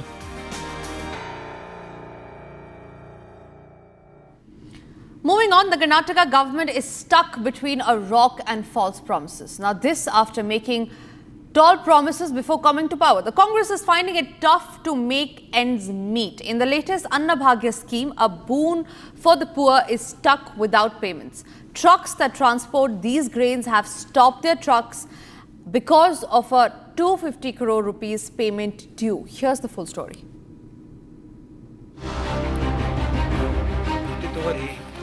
Scores of trucks halted. Trucks carrying food grains for ration shops stopped in their tracks. This is the sorry state of affairs in Karnataka. The Federation of Karnataka State Lorry Owners and Agents Association has brought the food grain transportation network to a grinding halt. And the reason is pending dues for 6 long months. The Karnataka state government was owned by Congress because of they promised the 5 guarantee schemes, out of which Annabhagya is also one of the major schemes that they announced. And since the inception of the idea or the guarantee scheme, the lorry associations have supported their complete transportation support to the Karnataka state government to transport the rice from one of the places to various other parts of the state. And Shanmugappa, while talking to the media, has very clearly mentioned that the Karnataka State Lorry Owners Association will not support the Karnataka state government henceforth, because at least 250 crores of amount has been pending since the inception of the scheme, and there have been various other requests placed in front of the government, for which CM Siddaramaiah had previously claimed that the settlement will be done in various other parts and will be made as soon as possible. However, with continued demands, Siddaramaiah has neglected the demands of the lorry association, and in fact this in turn has made at least 3,000 to 4,000 drivers come owners to fall into the street, and this is one of the reasons as to why the transportation of food grains have been stopped immediately. We are waiting for the response from the government as of now.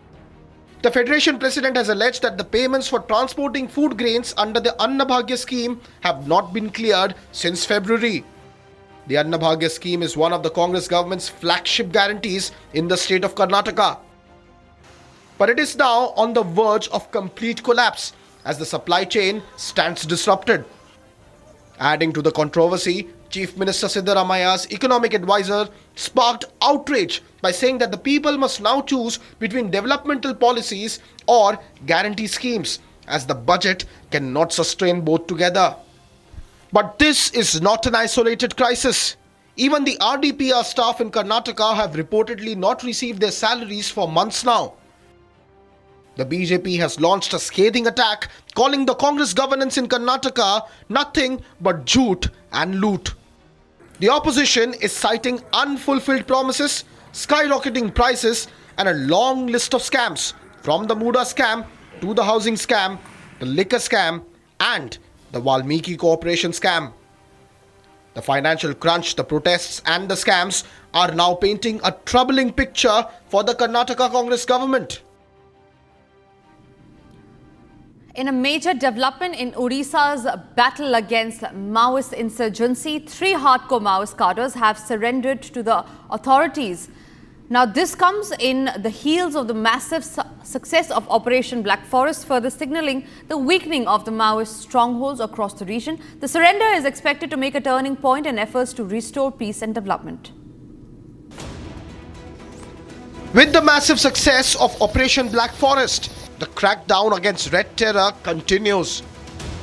In a significant development, 3 hardcore Maoists laid down their arms in the Kandhamal district of Odisha on Monday.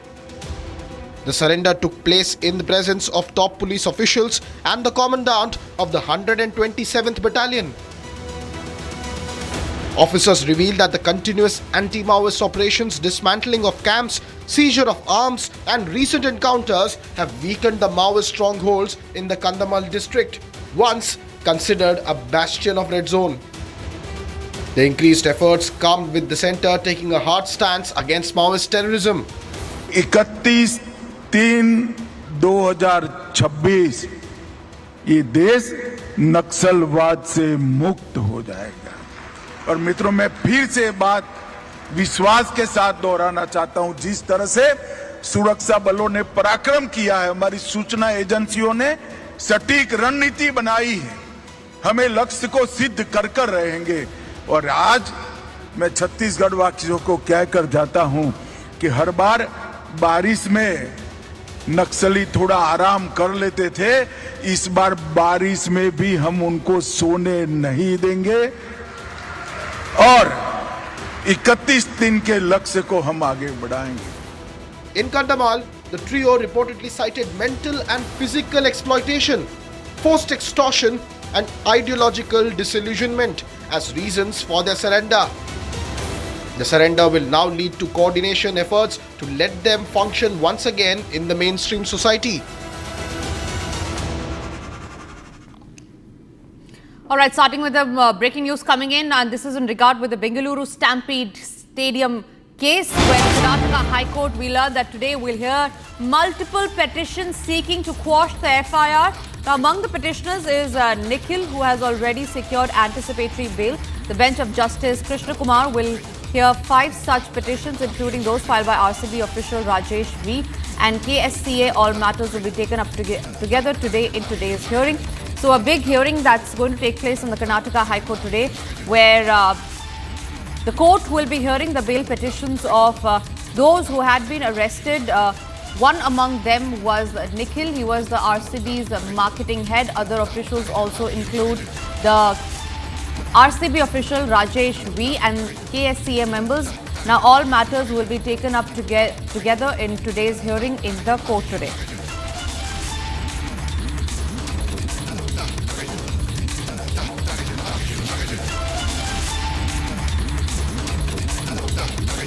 Moving on to some other news that we are tracking on the broadcast. Russia's ex-minister has been found dead. Now, this was hours after he was fired. The investigators suspect a suicide. Here's the full story. Russia's former transport minister was found dead, hours after being dismissed by President Vladimir Putin, in what officials said was an apparent suicide. Roman Starovoyt, years of age, served as Russia's transport minister since May 2024, was fired in a presidential decree earlier in the day that gave no reason for his dismissal.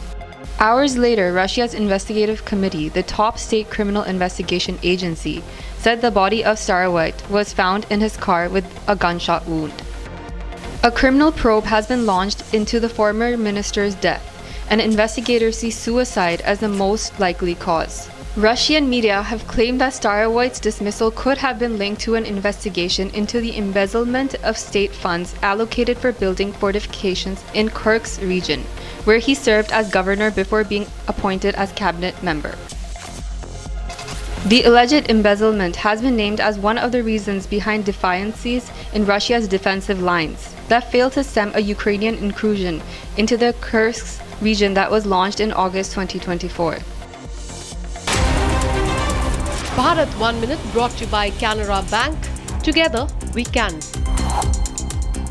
A quick check of the other stories that we're tracking in Bharat in 1 minute. A jeweler was killed, another person was injured in an attempted armed robbery at a jewellery showroom in Surat, Gujarat. One of the accused was nabbed by locals. 3 others managed to escape. The younger brother of the shop owner was shot twice in the chest and was later declared dead. Efforts are underway to catch the rest of the accused.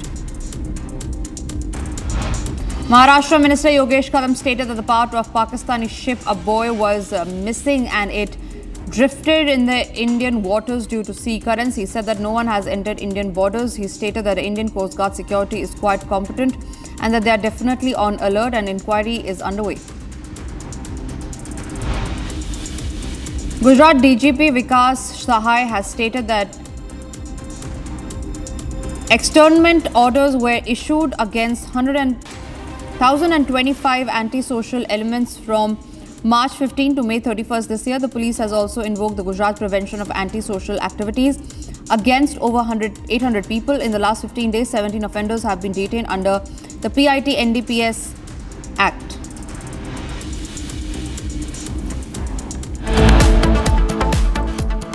Time for us to slip into a short break, but after the break is the top story on Donald Trump declaring a tariff war on 14 countries. Also after the break are the inside details of the India and the United States trade deal. Where has he reached before the July 9 deadline nears end?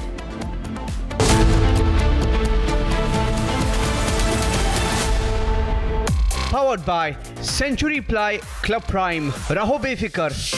पैसा लगाना है तो century ply club prime पे लगाओ। डूबेगा नहीं, जलेगा भी नहीं, कोई खा नहीं जाएगा, धोखा नहीं देगा, ऊपर नीचे भी नहीं होगा, सेफ रहेगा, सिक्योर्ड में मिनिमम 30 साल का रिटर्न देगा। अब इससे बेटर इन्वेस्टमेंट है तो बताओ। सेंचुरी प्लाई क्लब प्राइम, रहो बेफिक्र। दादी के हाथों का जादू और खुशबू से महकता घर, माँ की मुस्कुराहट और खाने की सुगंध। MDH गरम मसाला, क्योंकि हर रिश्ता है स्वाद से जुड़ा।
Thank you for staying with Republic. You're watching Live and Breaking at 9:30 a.m. I am Tanisha Avasthi. Yes, the ball is in India's court as far as the trade deal between India and United States are concerned.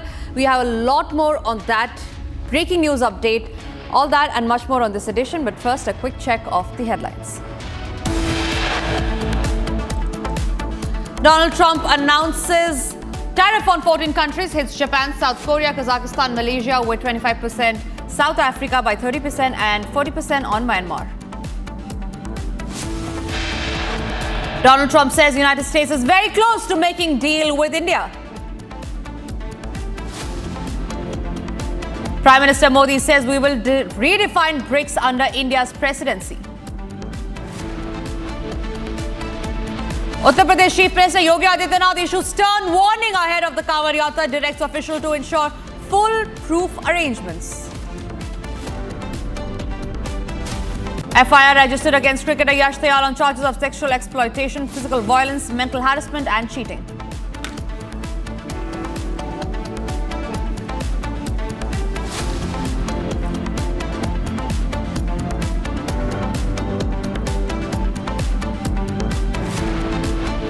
And the top story that we're tracking on today's edition is about the United States President Donald Trump imposing additional 10% tariff on 14 countries. Remember, he had nearly slapped 25% tariff on Japan and South Korea in his first letters to the trading partners ahead of a deadline to reach with a deal, with Trump saying that at the weekend, starting from Monday, he would send a first batch of up to 15 letters to countries informing them that he would reimpose harsh tariff that he had proposed in April in near identically wounded letters to the Japanese and South Korean leaders. Now, Trump said that the tariff would apply from August 1st because their trading relationship with Washington were unfortunately far from reciprocal. First up, let's listen into that statement by Donald Trump. Final offer. Look, we're always subject to negotiate something that's fair, but we've talked to most of the countries, and pretty much they've had their way for many, many decades, as you know.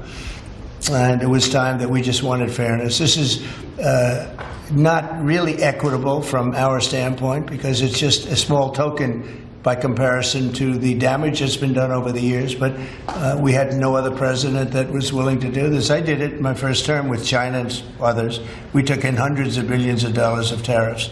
No inflation, the most successful period of time that we've ever had financially in the country. The first term. I think this term is going to be much better, even much better than that. That was the best ever, and this is going to be, I think, substantially better. And we're on the way to doing that. We've already taken in over $100 billion worth of tariffs, and we haven't even started. And all I say to the other countries is, you know, some of them wanted to make a deal and want to be fair. Others perhaps got a little bit spoiled. They were a little bit spoiled because for 30, 40 years, 50 years, they were taking advantage of the country. So we're going to, I would say, final, but if they call with a different offer and if I like it, we'll do it.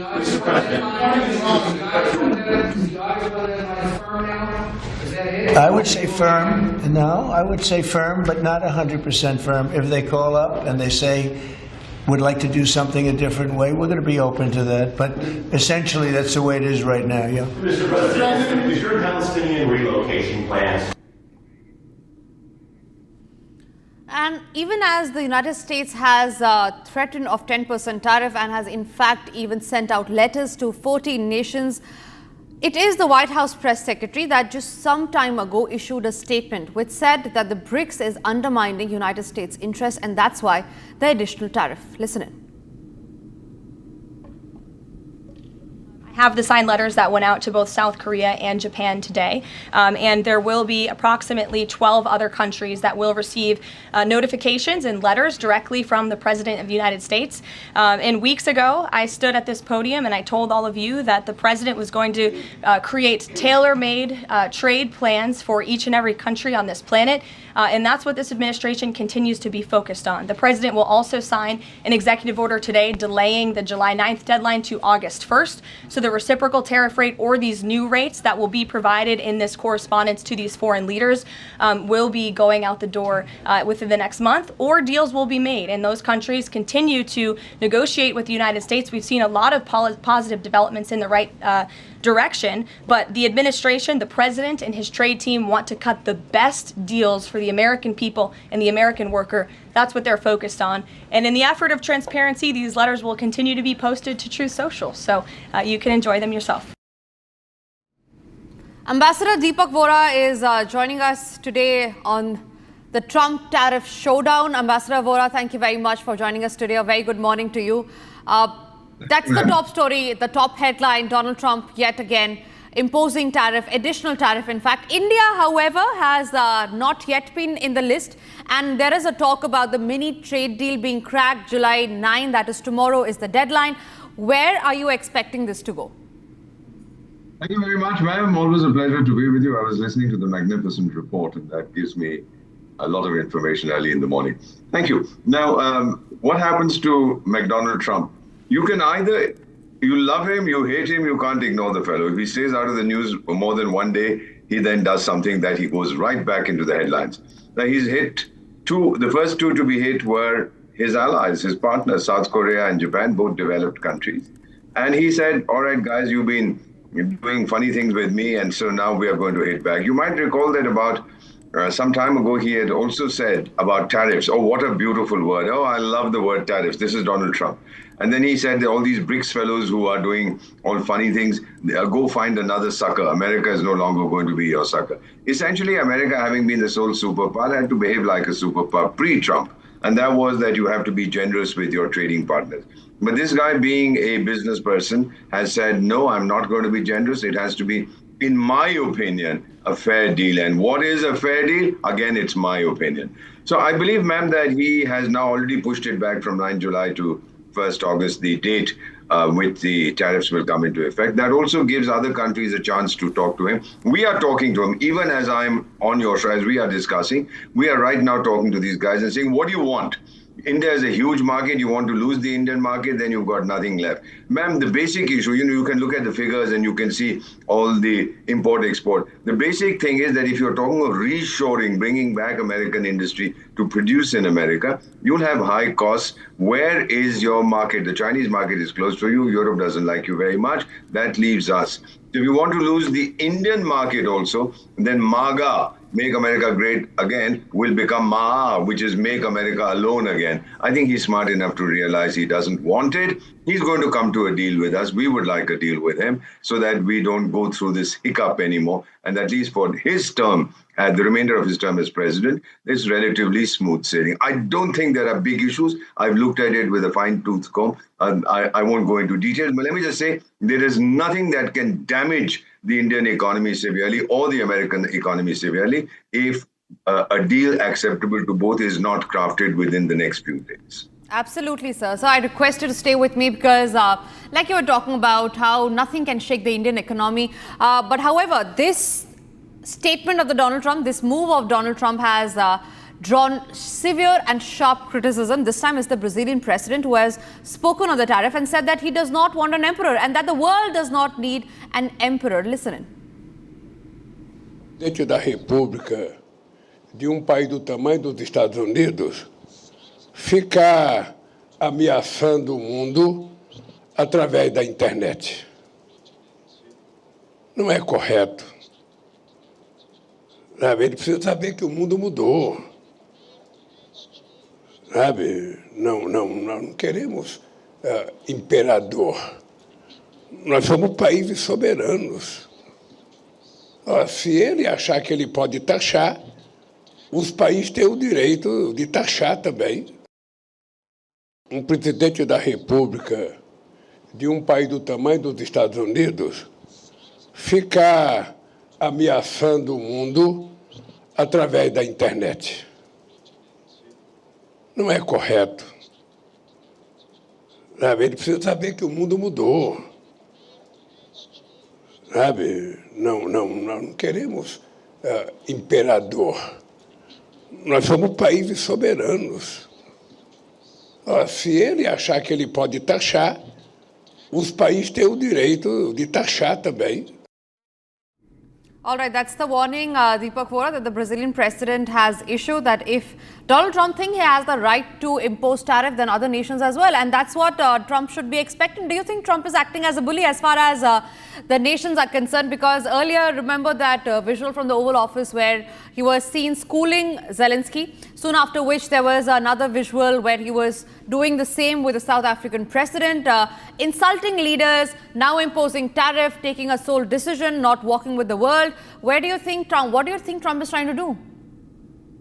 Basically tell the world that the United States is still the most powerful country in the world. You lump it if you don't believe that. He doesn't like the president whom I've met, Lula da Silva, Inácio Lula da Silva. He doesn't like him at all because the earlier president, a fellow called Jair Bolsonaro, was Trump's darling. And Jair Bolsonaro is now on trial on charges of plotting a coup to stop Lula from assuming the presidency. And so this fellow, Trump, has posted on his social media thing that you guys better not hound the previous fellow. This is a witch hunt that I will not accept, and it's the same term that he had used against his own opponents in the United States. So he doesn't like Lula, and he wants, if he doesn't like anyone, ma'am, like he felt that Zelensky was getting too big for his boots, or the South African or the others, he cuts them down to size. He felt the same with Ping Pong of China. He's done the same. So as far as we are concerned, ma'am, he is a bully, there's no question, but he's also a narcissist. A narcissist is a bully by definition. He loves himself, nobody else loves him. So what he would like to do is tell the world, America is there, America is great, and you guys take into account my own interest. And my own interest is that America's industry should come back, American products should be, and he's talking about reciprocity. I sell you $10, you buy from me $10. I think he'll get his way, ma'am, but with some countries like India, large countries, he will have to make some concessions, as we will. It'll be a give and take, but we'll reach a deal. Absolutely, Sir. Deepak Vora, it was lovely talking to you. Thank you for that insightful session. We look forward to having you again with us. But for now, we move on to the other stories that we are tracking, and this is in regard with Gopal Khemka murder case that took place just a few days back. Now, the shooter behind the murder of the Bihar businessman Gopal Khemka has been shot dead in an encounter. We learned that the encounter has taken place in Patna, where the accused that was responsible for killing and firing shots at Gopal Khemka has now been killed in an encounter. We learned that the police got a tip-off about the accused, soon after which they had started firing at the accused, and the accused was killed in an retaliatory firing. Shivangi is joining us live from the newsroom on that. Shivangi, what more details do we have about the accused? We learned that the accused has been killed in an encounter and that he was responsible for firing at Gopal Khemka, the businessman from Bihar. We also have initial details about the accused being an arms supplier. Right, a big update coming in right now, Tanisha. What we're learning is that one of the shooters in the Gopal Khemka case has now been killed in an encounter. Now, I just want to take our viewers through exactly what this is. Gopal Khemka was a very renowned businessman in Patna, and when we saw that he was shot dead right outside his house in Patna. It was a crime which sent shockwaves across the state of Bihar. And what we see right now is that, from what we understand, is that one of the shooters there and the accused who had supplied weapons to the shooter, who has been in fact working behind the scenes as well, has now been killed in an encounter with the Patna police. We are coming to know some more details about the encounter which has taken place. We will of course try to get our viewers more, but remember that this is the shooter, one of the shooters, one of the accused in the Gopal Khemka murder, has now been killed in an encounter. So this is some initial reports coming in. We also know that this is encounter of one of the accused has been reported. We'll put those pictures also coming in on the spot. So the main accused has been shot in an encounter. The pictures are on your screen of the CCTV footage that you see there. So this CCTV footage shows exactly what happened, the incident which took place. One of the shooters, the two main accused here, they were waiting just outside the businessman's residence, and as soon as Khemka approached his house, the shooters opened fire and fled from the scene. So we're still trying to get our viewers more details about what is the exact name of one of the main accused right now, because there were multiple accused and multiple people involved here. But one of the main accused has now been killed in an encounter. Back to you, Tanisha. Right, Shivangi, thank you for getting us those details. Ladies and gentlemen, with that, it's time for us to now slip into a short break. But after the break, we're going to get you details of the statement that has been made by the Uttar Pradesh Chief Minister, Yogi Adityanath, and this is in regard with the Kavod Yatra. Chief Minister Yogi warns rioters, demands strict action against those who try to stall the Kavod Yatra. Also, after the break are the details of how an RCB cricketer, Yash Dayal, has been filed on an FIR on charges of sexual exploitation.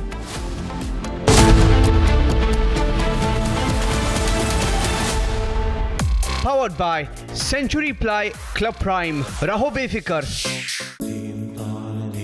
At Amity, we are committed to building a stronger India through world-class education and research, to nurture ideal citizens who, together with the leaders of today and tomorrow, will make India a world superpower.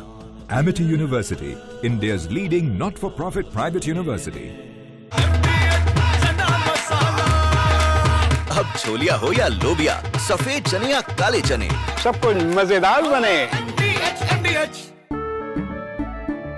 केसरिया से मन जोगी हुआ रे, दिल झूमे देखो मतवारा हुआ रे। केसरिया से मन जोगी हुआ। हर पल मनाओ केसरी त्योहार। विमल, बोलो जुबान Kesari.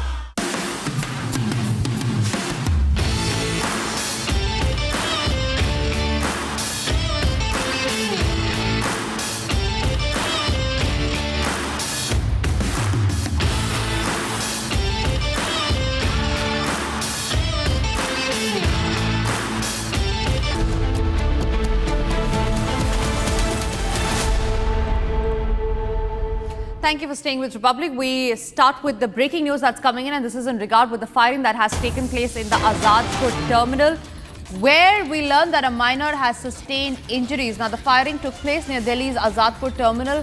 This has sparked panic in the area. Several rounds were reportedly fired late last evening. A minor boy who lives in the nearby MCD colony was shot in the incident. Now, the crime and forensic teams have reached the spot soon after, and an investigation is underway. Remember, police is not ruling out any angle as far as the case is concerned.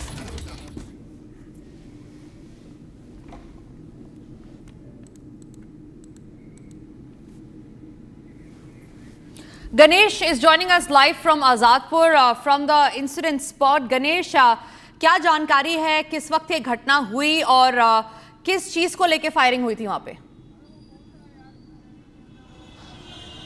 देखिए, कल ये फिलहाल मैं आदर्श नगर थाने में मौजूद हूँ। उसके इलाके के पास में ये इलाका है जहाँ पर कल देर रात कई राउंड गोलियां चली। अपने विजय निशांत से कहूँगा एक बार दिखाएं घटनास्थल की वो तस्वीर जहाँ पर कई राउंड गोली चलती है और नाबालिग इस पूरे घटनाक्रम में घायल हो जाता है। उसे नज़दीक के अस्पताल में ले जाया जाता है। फिलहाल इस पूरे मामले को लेकर पुलिस के द्वारा तफ्तीश की जा रही है। फॉरेंसिक टीम भी यहाँ पर आई थी, जाँच करने गई, और ये पूरा वो इलाका है जहाँ पर वो नाबालिग बताया जाता है। इसी इलाके के अंदर वो नाबालिग रहता था और देर रात कई राउंड गोली चली है। फिलहाल इस पूरे घटना के बाद नाबालिग को नज़दीकी अस्पताल में इलाज के लिए ले जाया गया है।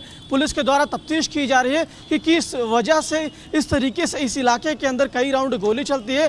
गोली चलने की वजह से इस पूरे इलाके में हड़कंप मच जाता है। फिलहाल पुलिस हर एक एंगल से यहाँ पर जांच कर रही है। इलाके में मौजूद सीसीटीवी कैमरे को खंगाल रही है। जी गणेश, बहुत बहुत धन्यवाद आपका हमारे साथ सारी जानकारी शेयर करने के लिए। Moving on to the other stories that we are tracking now. Permanent representative of India to the United Nations in New York, Ambassador Harish, has spoken regarding the UNGA resolution on the situation in Afghanistan at the UN General Assembly meeting. Now, the meeting was held in Germany yesterday. He mentioned the efforts that India has made to provide humanitarian assistance and the implementation of capacity building initiatives for the Afghan people. He shared that since the August 2021, India has supplied around 50,000 of wheat, over 330 mts of medicines and vaccines, 40,000 liters of pesticide and other materials of other essential items, and this is in support to Afghanistan.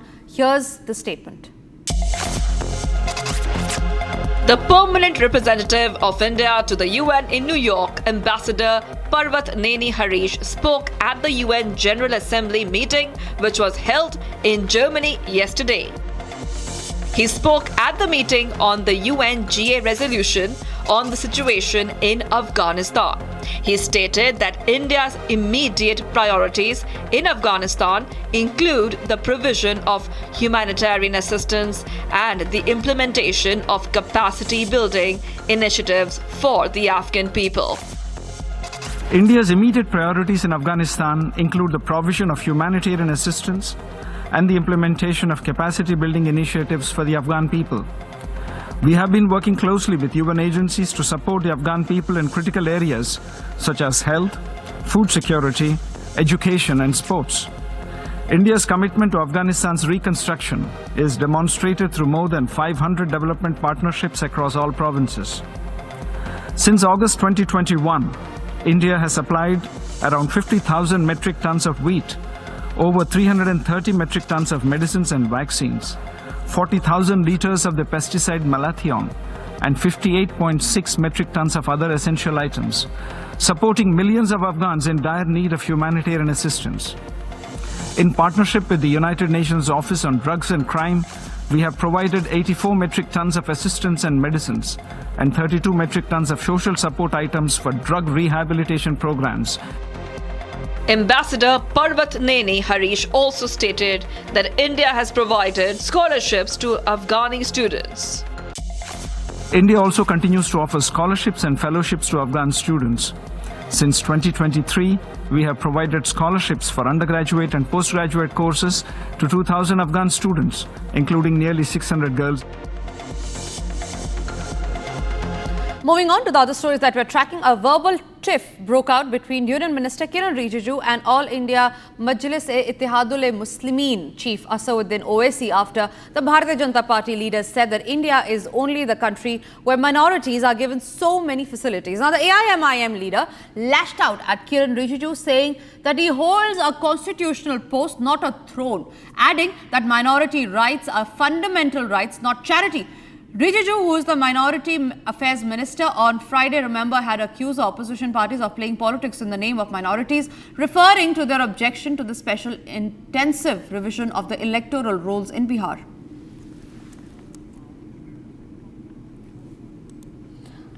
So that's a huge statement that Asauddin Owaisi has given. This has struck the minority rights debate. It's a face-off between Union Minister Kiran Rijiju and Asauddin Owaisi. Now, this comes after the AIMIM leader lashed out at Kiran Rijiju, saying that he holds a constitutional post and not a throne, adding that the minority rights are fundamental rights and not charity. Rijiju, who is the Minority Affairs Minister, on Friday had accused the opposition parties of playing politics in the name of minorities, referring to their objection to the special intensive revision of the electoral rolls in Bihar.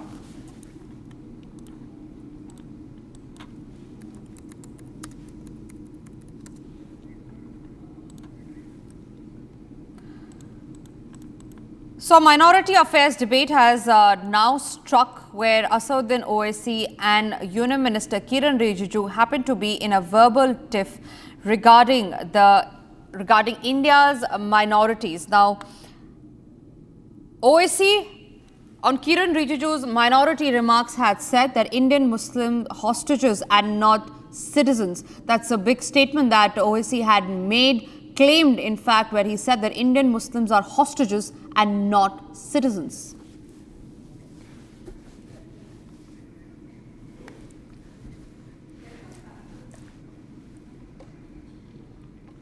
Moving on to the stories that are making international headlines. Israeli Prime Minister Benjamin Netanyahu said that he has nominated the United States President Donald Trump for the Nobel Peace Prize, personally handing him a copy of the nomination letter during the dinner at the White House. Here's that statement.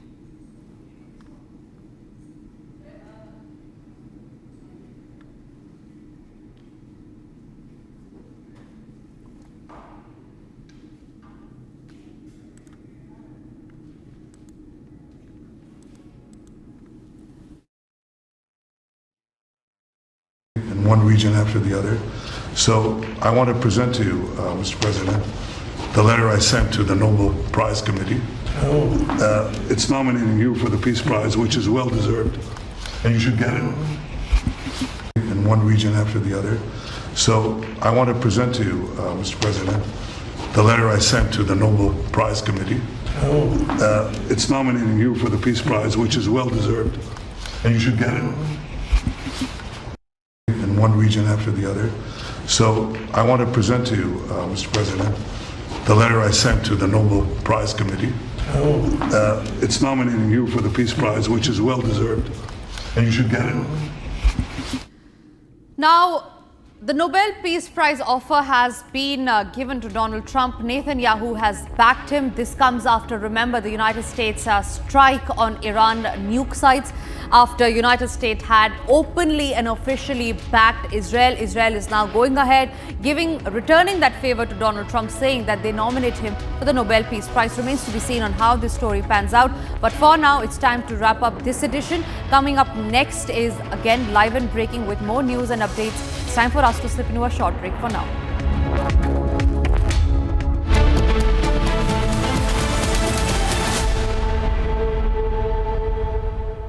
Powered by Century Ply Club Prime. रहो बेफिक्र. पैसा लगाना है तो century ply club prime पे लगाओ, डूबेगा नहीं. जलेगा भी नहीं, कोई खा नहीं जाएगा, धोखा नहीं देगा, ऊपर नीचे भी नहीं होगा, सेफ रहेगा, सिक्योर्ड मिनिमम 30 साल का रिटर्न देगा।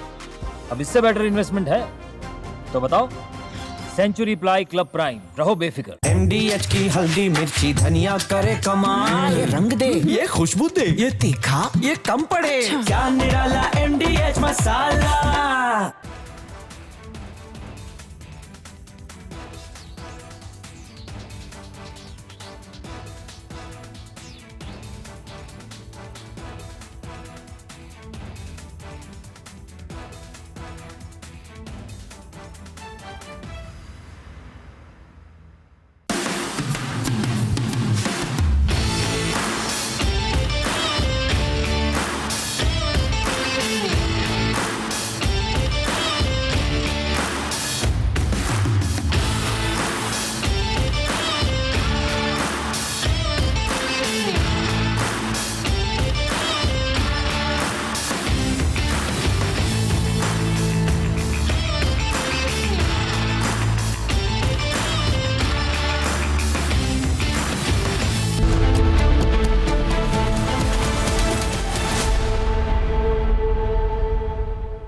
Powered by Century Ply Club Prime, रहो बेफिक्र।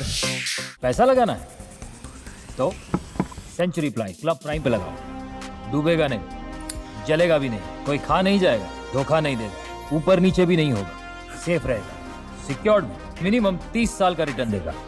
अब इससे बेटर इन्वेस्टमेंट है तो बताओ। सेंचुरी प्लाई क्लब प्राइम, रहो बेफिक्र। MDH की देगी मिर्च, देगी मिर्च का तड़का, अंग अंग फड़का। MDH की देगी मिर्च।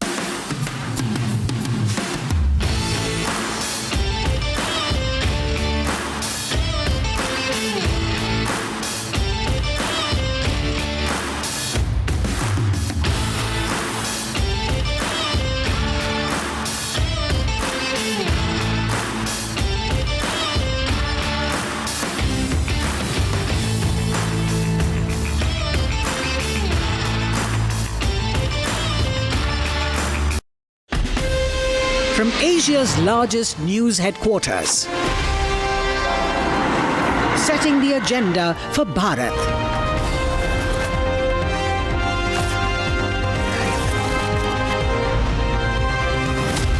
You're watching Republic.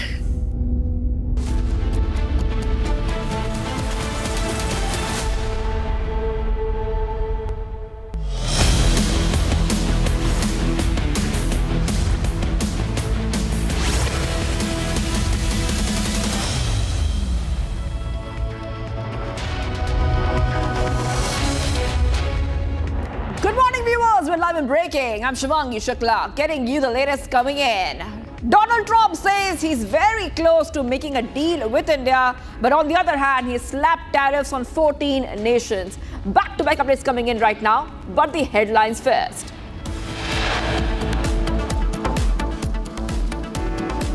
Donald Trump announces tariffs on 14 countries.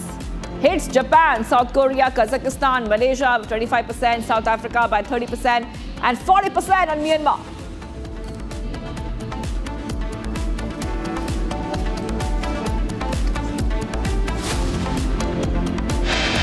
Spoken to everybody. We know it's all done. I told you, we'll make some deals, but for the most part, we're going to send a letter. We're going to say, welcome to the United States. If you'd like to participate in the greatest, most successful country ever. I mean, we're doing better than ever.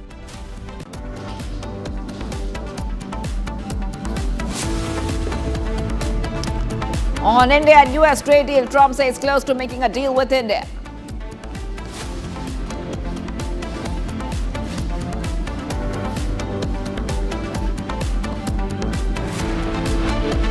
Prime Minister Modi says we will redefine BRICS under India's presidency.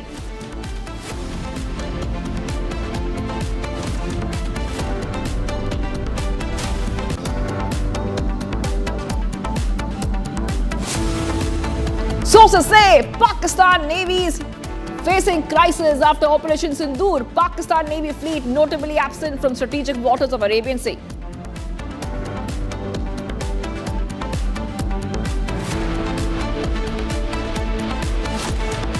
Bihar businessman Gopal Khemka shooter killed in encounter in Patna.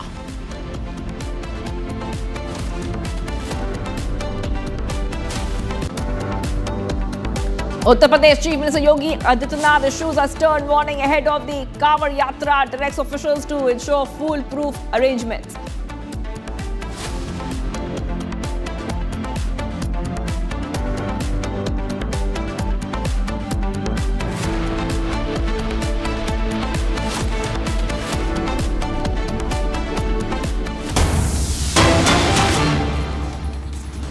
Breaking news coming in. As per sources, Pakistan naval fleet is still facing crisis following Operation Sindoor. Sources say that after India struck Pakistan during Operation Sindoor, Pakistan's naval fleet has been notably absent from the strategic waters of the Arabian Sea. Viewers, this is a big update coming in right now, viewers on Republic TV. From what we understand so far, is that sources say following Operation Sindoor, Pakistan's naval fleet has been notably absent from strategic waters of the Arabian Sea. And we have some points for you. Now, what we understand, local tech unavailability, expensive foreign maintenance pushes Pakistan Navy in a limbo. And this is coming post-Operation Sindoor. Internal Pakistan Navy assessment reveals 50% of its submarines not combat fit. Limited naval fleet led to inexperienced naval personnel in Pakistan Navy. Remember that Pakistan's Navy is no match to India. I repeat, Pakistan's Navy is no match to India. And key assets of Pakistan, including Gwadar Port, vulnerable as Pakistan Navy fails to prevail. The sea conditions. This was revealed during exercise conducted by Pakistan post Operation Sindoor in last week of May 2025. Back to where it's coming in here on Republic TV, viewers, and from what we understand so far is that looks like once again Pakistan is on the back foot.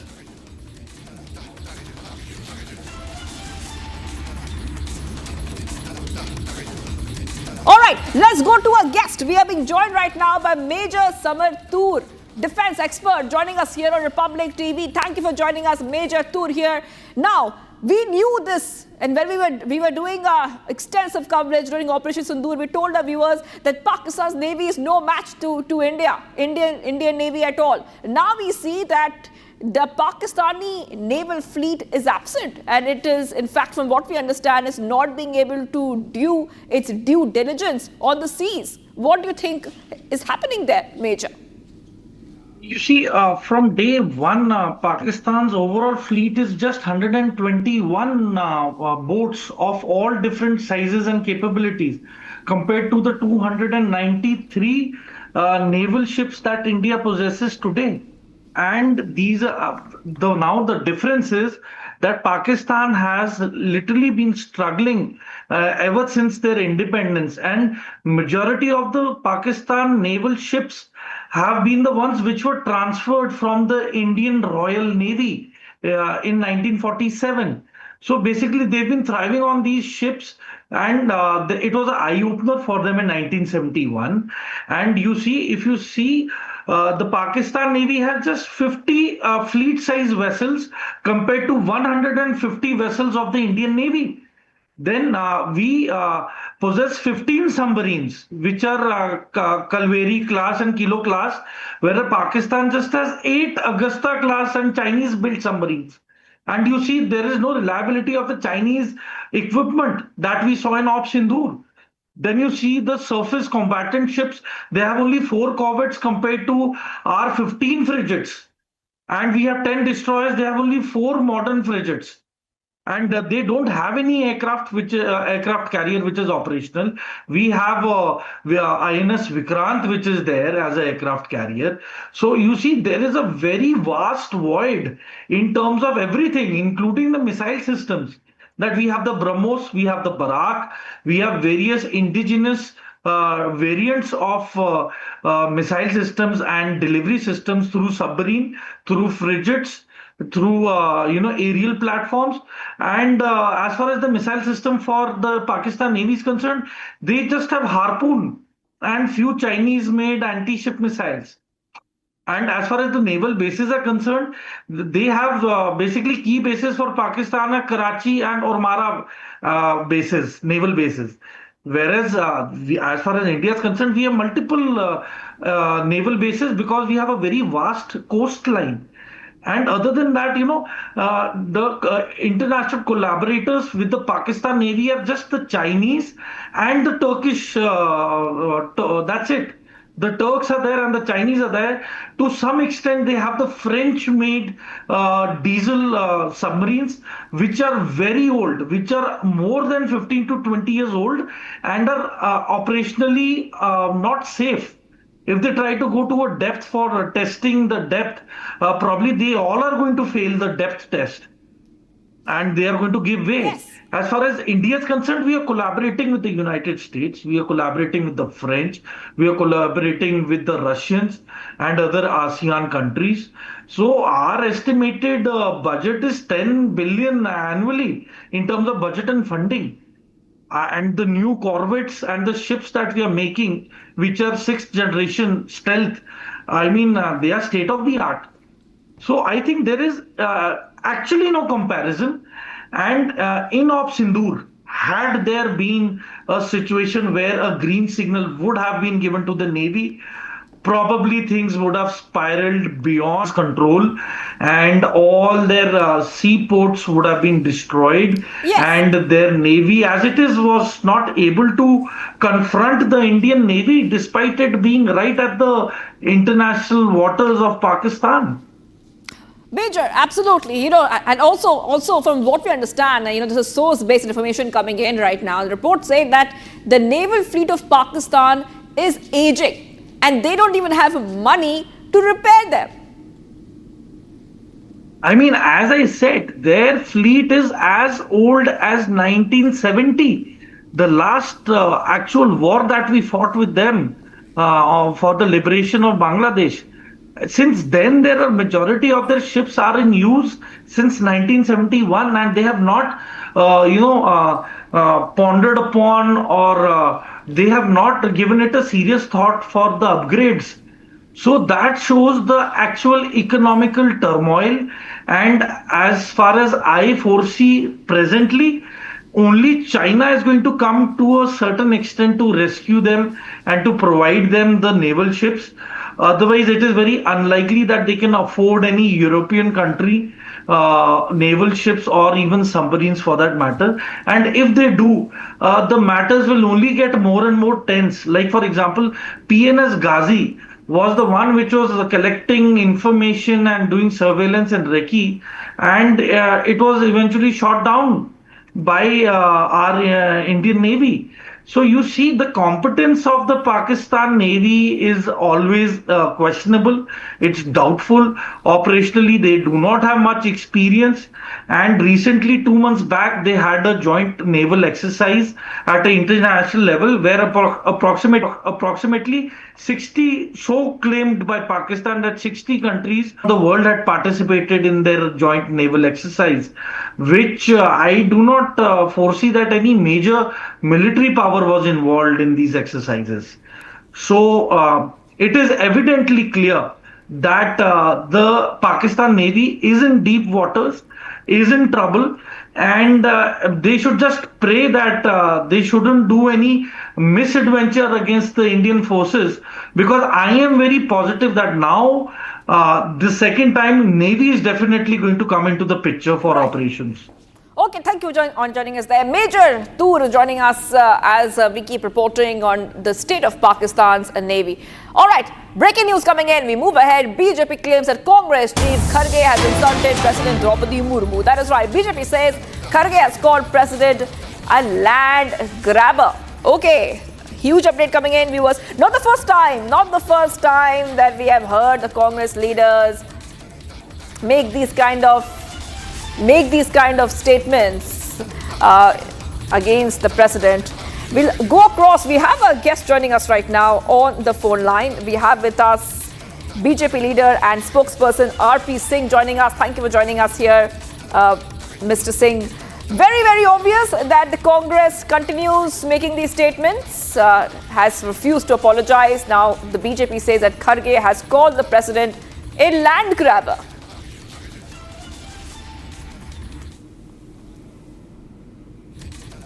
Yes. Can you hear me? Okay, we will connect right back. We will connect right back to the BJP leader and national spokesperson RP Singh in a moment from now. But the Congress chief once again making these comments, and like we were telling our viewers, it's a history of Congress leaders. Even Rahul Gandhi making very, very questionable remarks against President Murmu and other leaders. The BJP says the Congress chief has this time made a comment calling President Murmu a land grabber, viewers. That is right. Back to back is coming in right now on Republic TV, viewers. Remember that there has been a string of comments which have been made, by the Congress leaders. We have seen how Congress has repeatedly made comments on President Murmu. Let's not forget, few months ago, Sonia Gandhi made a poor thing remark comment to President Murmu. Let's go and play out the reactions. तो बड़े बोलेंगे, मुर्मा जी को हम president of India बनाए, कोविंद को हमने president बनाया. हाँ भाई बनाए, कई के लिए बनाए? हमारी संपत्ति छीनने के लिए बनाए, हमारे जंगल छीनने के लिए बनाए, हमारा जल रोकने के लिए बनाए, हमारी जमीन खींचने के लिए कर रहे. तो बड़े बोलेंगे, मुर्मा जी को हम प्रेसिडेंट ऑफ इंडिया बनाए, कोविंद को हमने प्रेसिडेंट बनाया. हाँ भाई बनाए, कई के लिए बनाए? हमारी संपत्ति छीनने के लिए बनाए, हमारे जंगल छीनने के लिए बनाए, हमारा जल रोकने के लिए बनाए, हमारी जमीन खींचने के लिए कर रहे. All right, viewers. So you heard what Mallikarjun Kharge has said, calling President Murmu a land grabber. That's what the BJP is saying. That once again, Kharge has insulted the President of India, Draupadi Murmu. That is right. And let's also take you through the string of comments. Let's not forget there was a complaint which was filed against Sonia Gandhi because she had used two words, poor thing remark on President. This happened around a few months ago. A complaint was filed against Sonia Gandhi in Bihar court for remarks against President Draupadi Murmu. We have seen multiple times how Rahul Gandhi has also made similar remarks. And now we are learning that once again, the Congress chief Mallikarjun Kharge has made remarks on President Murmu after back-to-back incidents of the same nature. The BJP leaders have demanded apology every time from the Congress leaders for this comment. Okay, let's move ahead to some of the other stories we're tracking right now. Breaking news coming in. Cricketer Yash Dayal has been booked in an alleged sexual exploitation case under the pretext of marriage. FIR has been registered against a cricketer in Ghaziabad. This comes days after a woman from Ghaziabad, Uttar Pradesh, who claimed to have been in a 5-year long relationship with the cricketer, filed a complaint alleging emotional and mental and physical abuse. Dayal has been booked under Section 69 of the BNS, which deals with sexual acts carried out through deceit or false promises of marriage. The offence is punishable by up to 10 years in prison along with a fine. The FIR was lodged at Indirapuram police station following a preliminary inquiry. Okay, so back-to-back is coming in right now, viewers, on Republic TV, where we see that fresh trouble coming in for Yash Dayal, the cricketer. I want to go across to my colleague who's joining us right now. We have with us Akil. Akil, FIR has been registered and there are multiple sections, including Section 69 of the BNS on charges of sexual exploitation, physical violence, mental harassment and cheating by making false promises of marriage. Akil.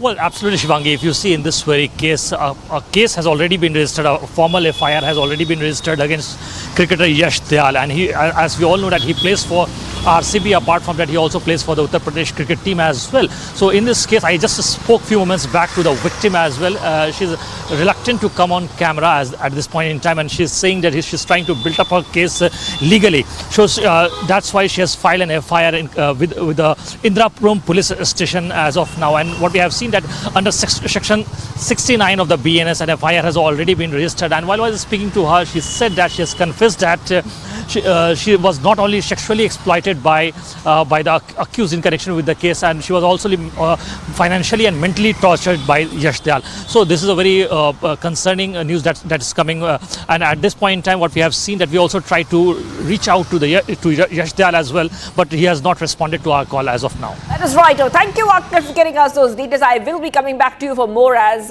we see that FIR has been registered. I really have to move ahead to some of the other stories we're tracking. Next is Bharat in 1 minute. Let's get started. Bharat 1 minute brought to you by Canara Bank. Together we can. And viewers, getting some updates. A jeweler was killed and another person was injured in an attempted armed robbery at a jewellery showroom in Surat of Gujarat. One of the accused was nabbed by the locals. 3 others managed to escape. The younger brother of the shop owner was shot twice in the chest and was later declared dead. Efforts are underway to catch the rest of the accused. Maharashtra Minister Yogesh Kadam stated that a part of the Pakistani ship was missing and it drifted into the Indian waters due to sea currents. He said that no one has entered Indian borders. Stated that Indian Coast Guard security is quite competent and they are definitely alert. An inquiry is underway. Gujarat DGP Vikas Sahai stated that the externment orders were issued against 1,025 anti-social elements from March 15 to May 31st this year. The police has also invoked the Gujarat Prevention of Anti-Social Activities Act against over 800 people. In the last 15 days, the 17 offenders have been detained under the PIT, NDPS and this act.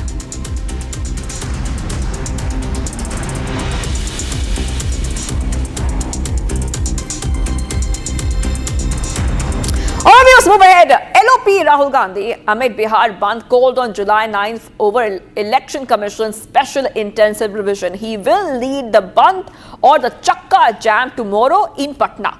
The Bandh call has been made by the opposition in the state to implement special intensive revision of the voters list, which will go to polls in a few months.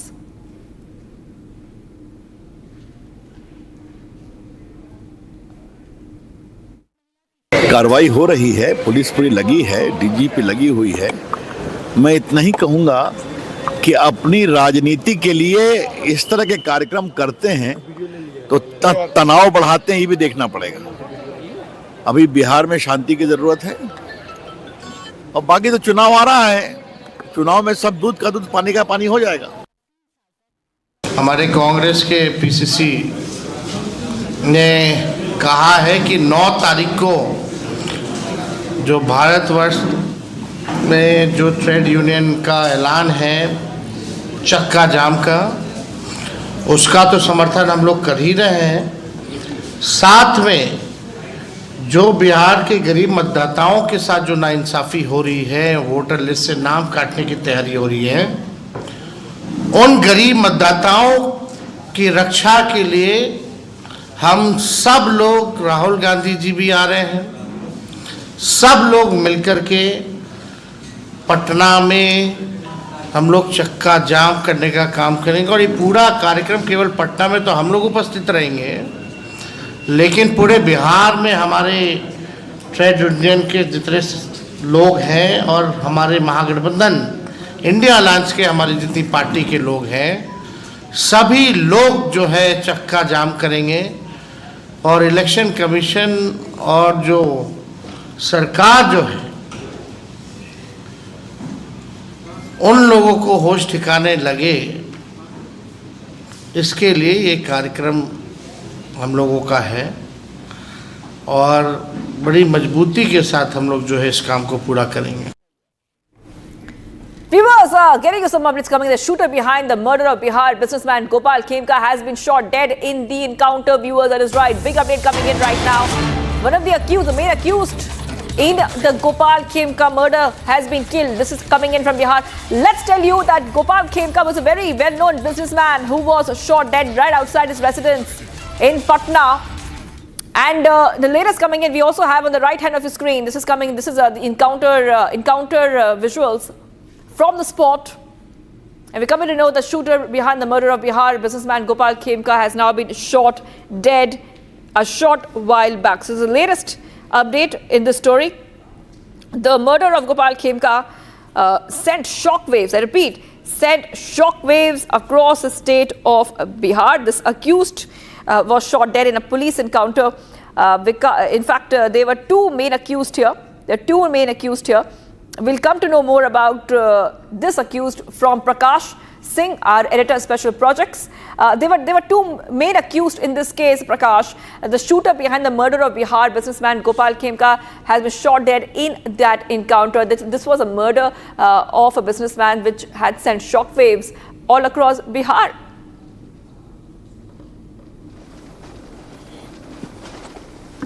Well, yes, it had shocked the people of Bihar as well as the establishment of Bihar, including Bihar government and different officials. And now that in an encounter late last night, yesterday, when the police was trying to raid at certain hideouts of the culprits on a tip-off provided by some of the accused who have been arrested already in custody. And police tried to raid one of the hideouts in a brick lane in Malsalami area of Patna city, where I am on the way, and there the encounter took place between the police and the concerned accused called Vikas Urf Raja, and he had supplied the arms and ammunition to the shooter. That's what we are told. And he tried to flee away and also he shot at the policeman. In return, the police also retaliated and he was gunned down.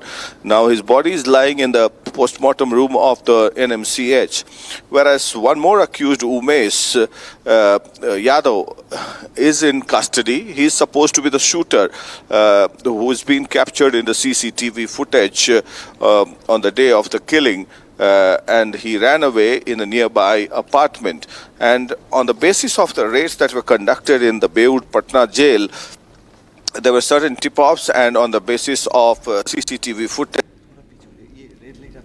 across Patna and on the adjoining and areas of Patna, police corroborated evidences, and on the basis of raids conducted in the jail and investigation and interrogation of certain gangsters in the Patna Central Jail, the police got a tip-off and then they were able to arrest one of the accused. Now, we are told that at 5 p.m. today, DGP Bihar would be holding a press conference and all the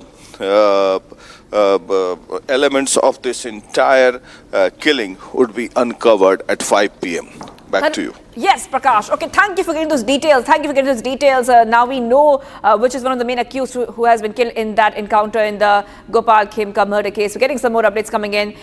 Now, this incident is horrific and it's very disturbing, viewers. It's coming in from Purnia. 5 people from the same family were brutally killed, allegedly due to witchcraft accusations. The police have arrested 3 in connection with this horrific crime. Watch this report for more.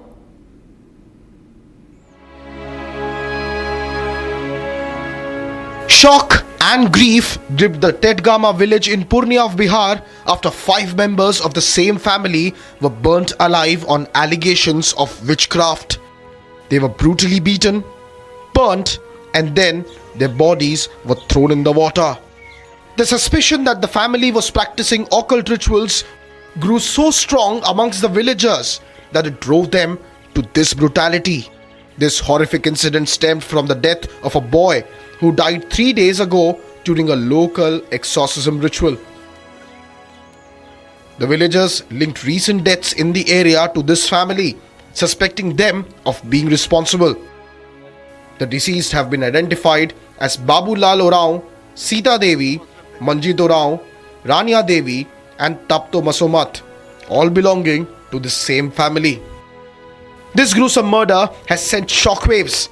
Police is actively searching for all the accused. One person, Nakul Kumar, has been arrested in connection with the case. Nakul is accused of instigating the villagers to burn the victims alive.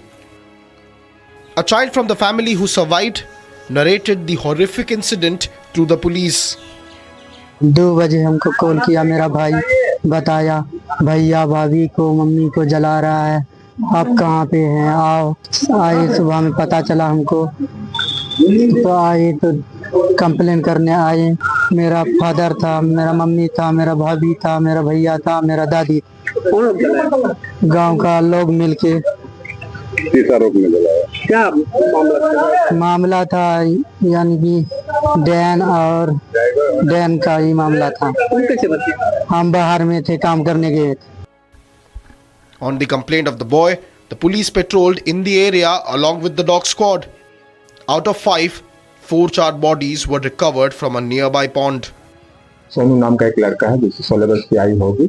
उनके द्वारा बताया गया कि उरांव लोग ही, मतलब ये maximum population वहाँ आदिवासी उरांव की ही है, उन लोगों ने जादू टोना कह सकते हैं या डाइन के नाम पर जो उनके परिवार के 5 लोगों की हत्या कर दिया। ठीक है, उन्हें पुलिस तत्काल पहुंची है और सामने 5 बॉडी रिकवर हो गई है, चली हुई है, गिरफ्तारी भी की। Meanwhile, RJD leader questioned the law and order situation in Bihar. He also questioned Nitish Kumar-led NDA government over this horrific crime. The charred remains of the family members continue to serve as a grim symbol of unchecked superstition. Will society act now to extinguish this darkness? Viewers, much for coming right up. Donald Trump announces tariffs on 14 countries. Hits Japan, South Korea, Kazakhstan, Malaysia by 25%, South Africa by 30%, 40% on Myanmar. After BRICS summit in Rio, PM Modi arrives in Brasilia for state visit where he has gone ahead and is holding very important meetings, emphasizing India's vision for the global cooperation. Stay tuned, we are live and breaking.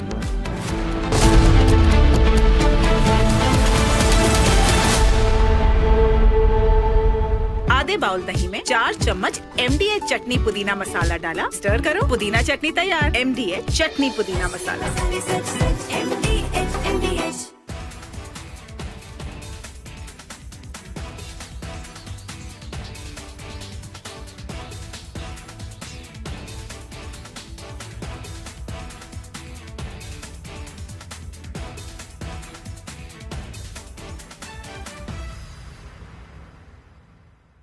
Secret recipe MDH का जीरा sip jaljeera masala. Sip sip जीरा sip MDH का jaljeera sip MDH का jaljeera sip.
Viewers, top headlines we're tracking right now.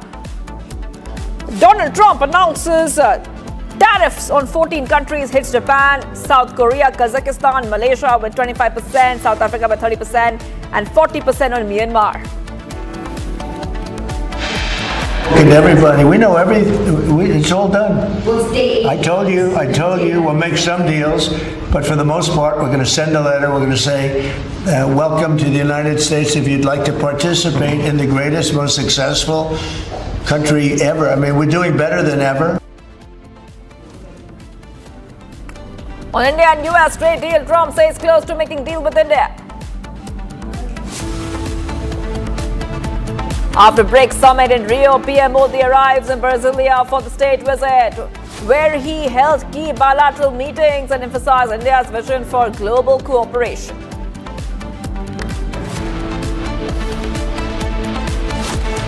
A verbal tiff broke out between Union Minister Kiren Rijiju and AIMIM Chief Asudin Owaisi after Rijiju says India is the only country where minorities are given so many facilities.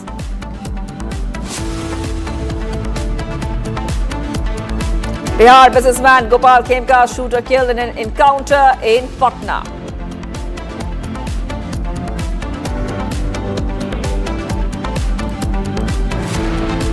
UP CM Yogi Adityanath issues a stern warning ahead of the Kawar Yatra, directs officials to ensure foolproof arrangements.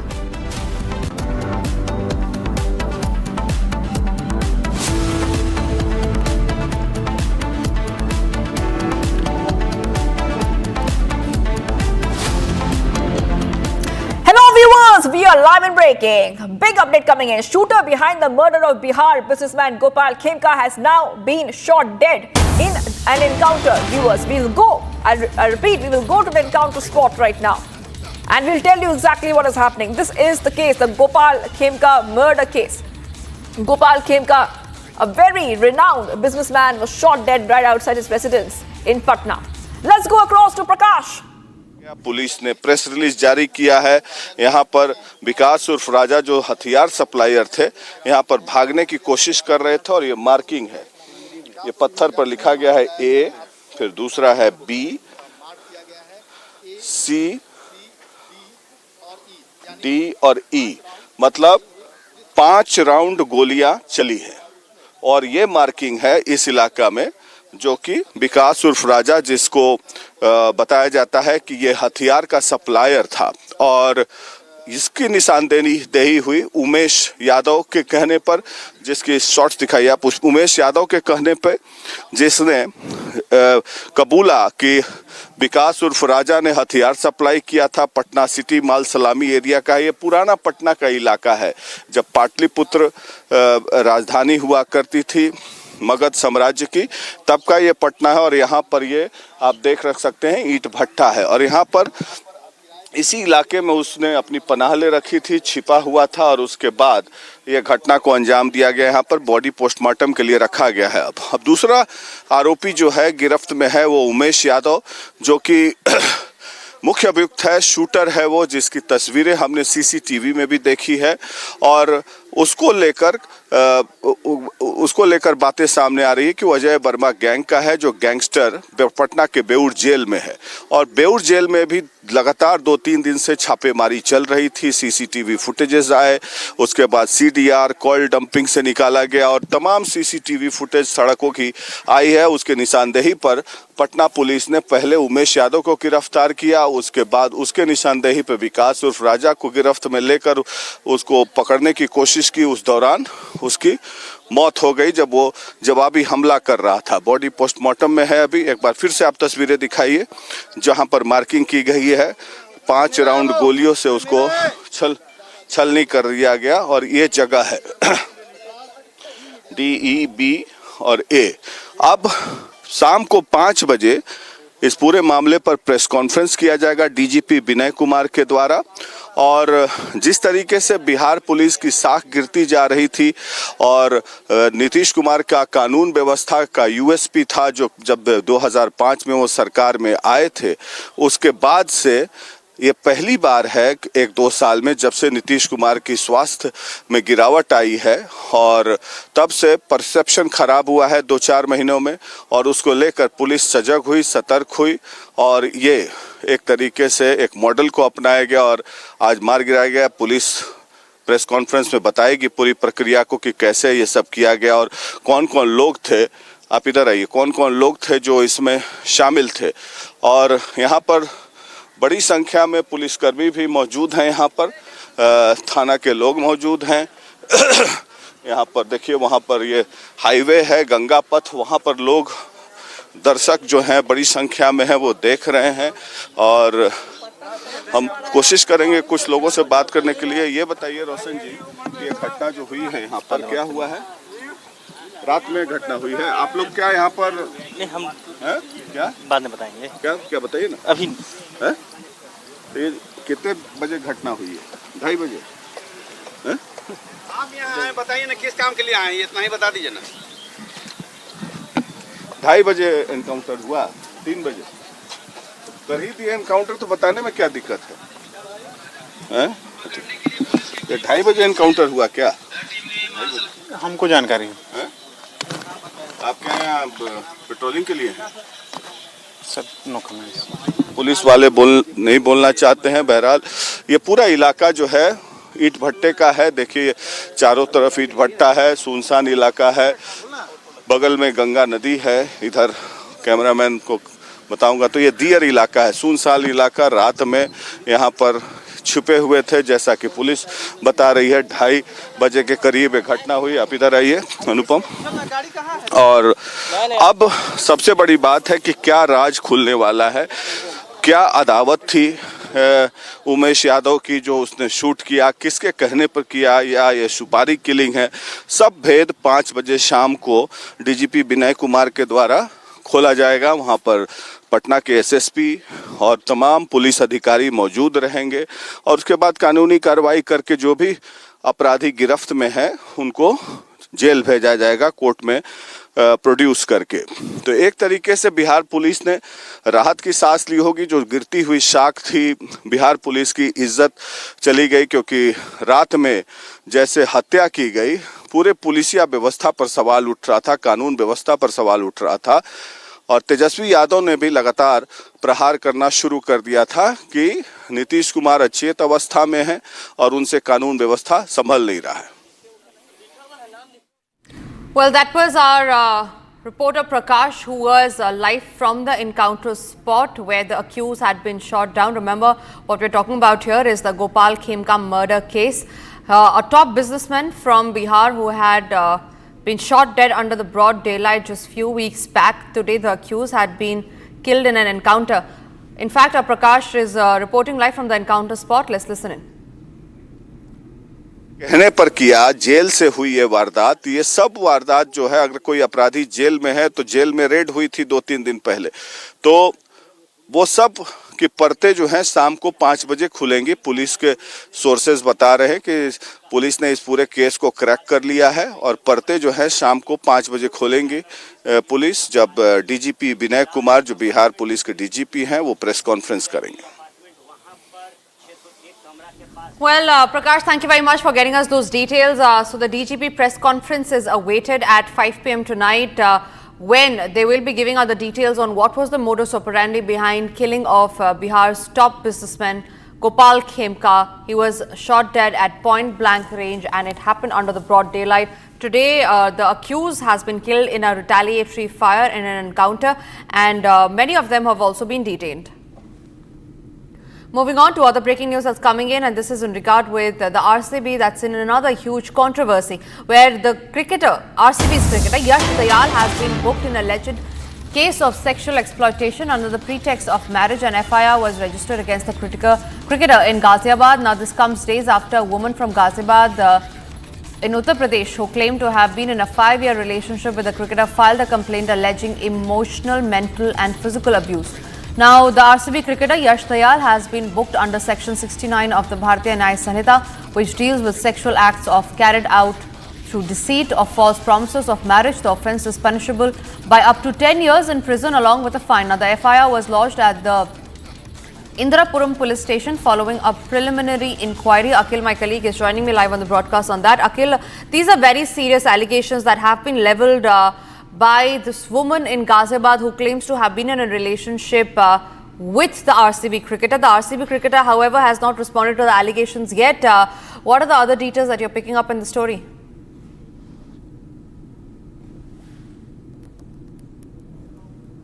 All right, we seem to have dropped that call with Akhil, but we'll try getting him back on the line with us.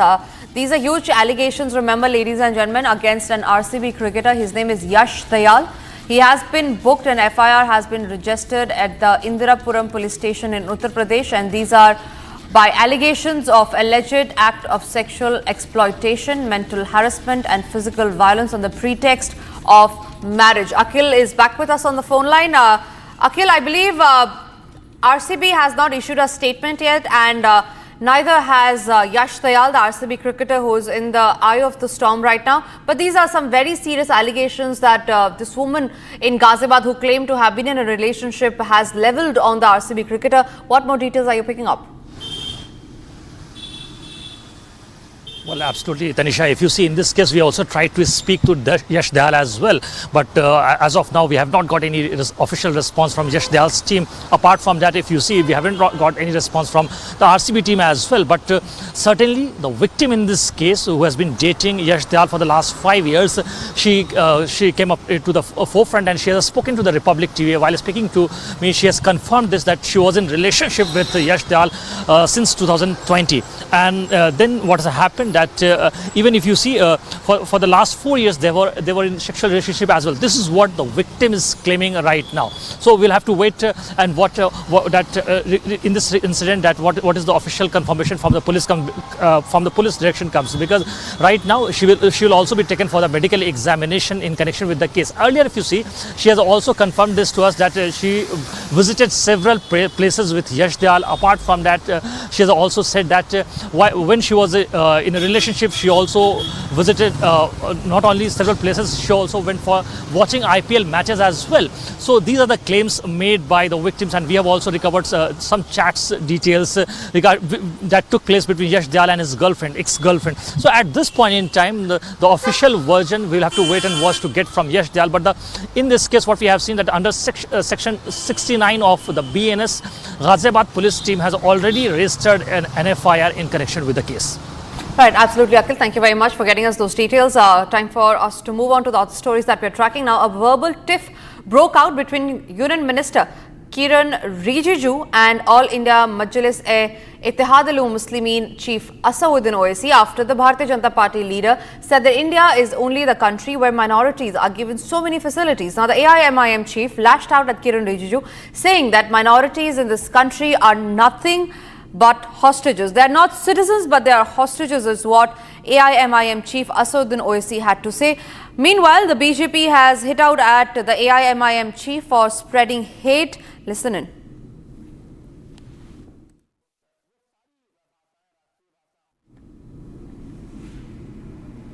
All right, before we go to that statement of the BJP spokesperson, let's also go across to Vinod Bansal, the VHP spokesperson, joining us on the phone line. Vinod Bansal ji, बहुत-बहुत शुक्रिया आपका हमारे साथ बात करने के लिए. The minority debate has been reignited yet again, and this is after OAC gave a statement saying that Muslims in India are not citizens but hostages. Muslims in India? Sorry? Sir, AIMIM chief Asauddin Owaisi has gone ahead to say that Muslims in India are hostages and not citizens. He said this while he was responding to an interview by the Union Minister Kiran Rijiju. Actually, the thing is that the facilities and the emoluments being given to the minority, or what you call, say, the so-called the second largest community of the country in the name of minority had never been given by any of the country of the world. आप देखिए कि सभी minority को कम से कम 4 तरह के आरक्षण मिले हुए हैं. एसटी का हो, ओबीसी का हो, ईडब्ल्यूएस का हो, और माइनॉरिटी में ना माइनॉरिटी संस्थानों में उनको 50% आरक्षण है. आप देखिए माइनॉरिटी अफेयर्स के लिए अलग से मंत्रालय बना हुआ है, उसका अलग से 3,500 करोड़ के करीब बजट है. पिछले साल भी उसमें 5% की बढ़ोतरी हुई. नेशनल माइनॉरिटी कमीशन को इतने व्यापक अधिकार दिए गए जो किसी को नहीं है. मुसलमानों को सिविल सर्विसेज में जो पर्सनल कोड है वो इनके लिए अलग से बना हुआ है, हिंदुओं के लिए नहीं है. 4 शादी करने का इनको अधिकार है. लड़कियों की शादी की कोई उम्र नहीं है. आप देखिए कि जो सिविल जो सूट्स होते हैं, उन सूट्स में इनके ऊपर भारत के कई सारे कानून लागू नहीं होते. कमाल की बात है.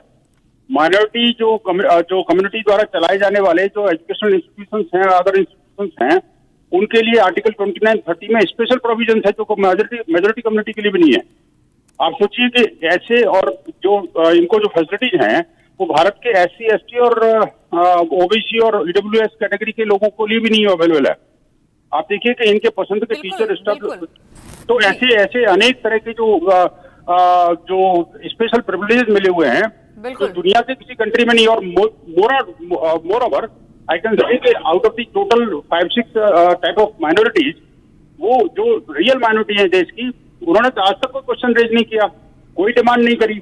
लेकिन जो second largest community of the country है, वो हमेशा हर तरह के फैसिलिटीज को भी गेन कर रही है, सरकारी सुविधाओं का लाभ ले रही है, और ऊपर से सरकारों को और देश को गाली भी देती है। चाहे मुहर्रम का त्योहार हो या ताजिया निकल रहे हो, कुछ और हो, उन्होंने उत्पाद बचाना ही बचाना है।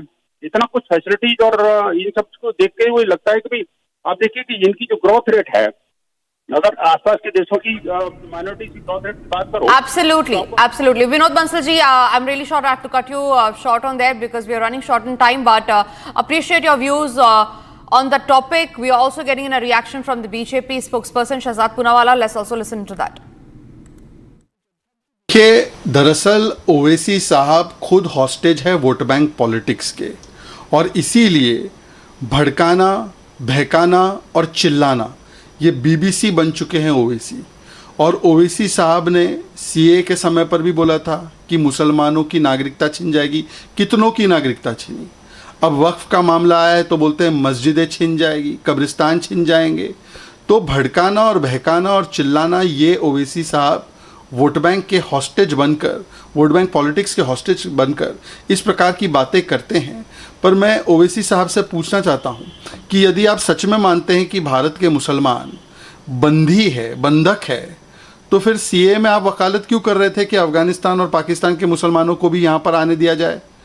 मतलब अगर भारत के मुसलमानों की इतनी दयनीय स्थिति है आपके हिसाब से, तो और मुसलमानों को बुलाने की पेशकश क्यों कर रहे थे आप सीए कानून में? ये दिखाता है कि इनको केवल और केवल भड़काना है, वोट बैंक की दुकान चलाना है, और इसीलिए इस प्रकार के बयान जो है वो लगातार करवाना है।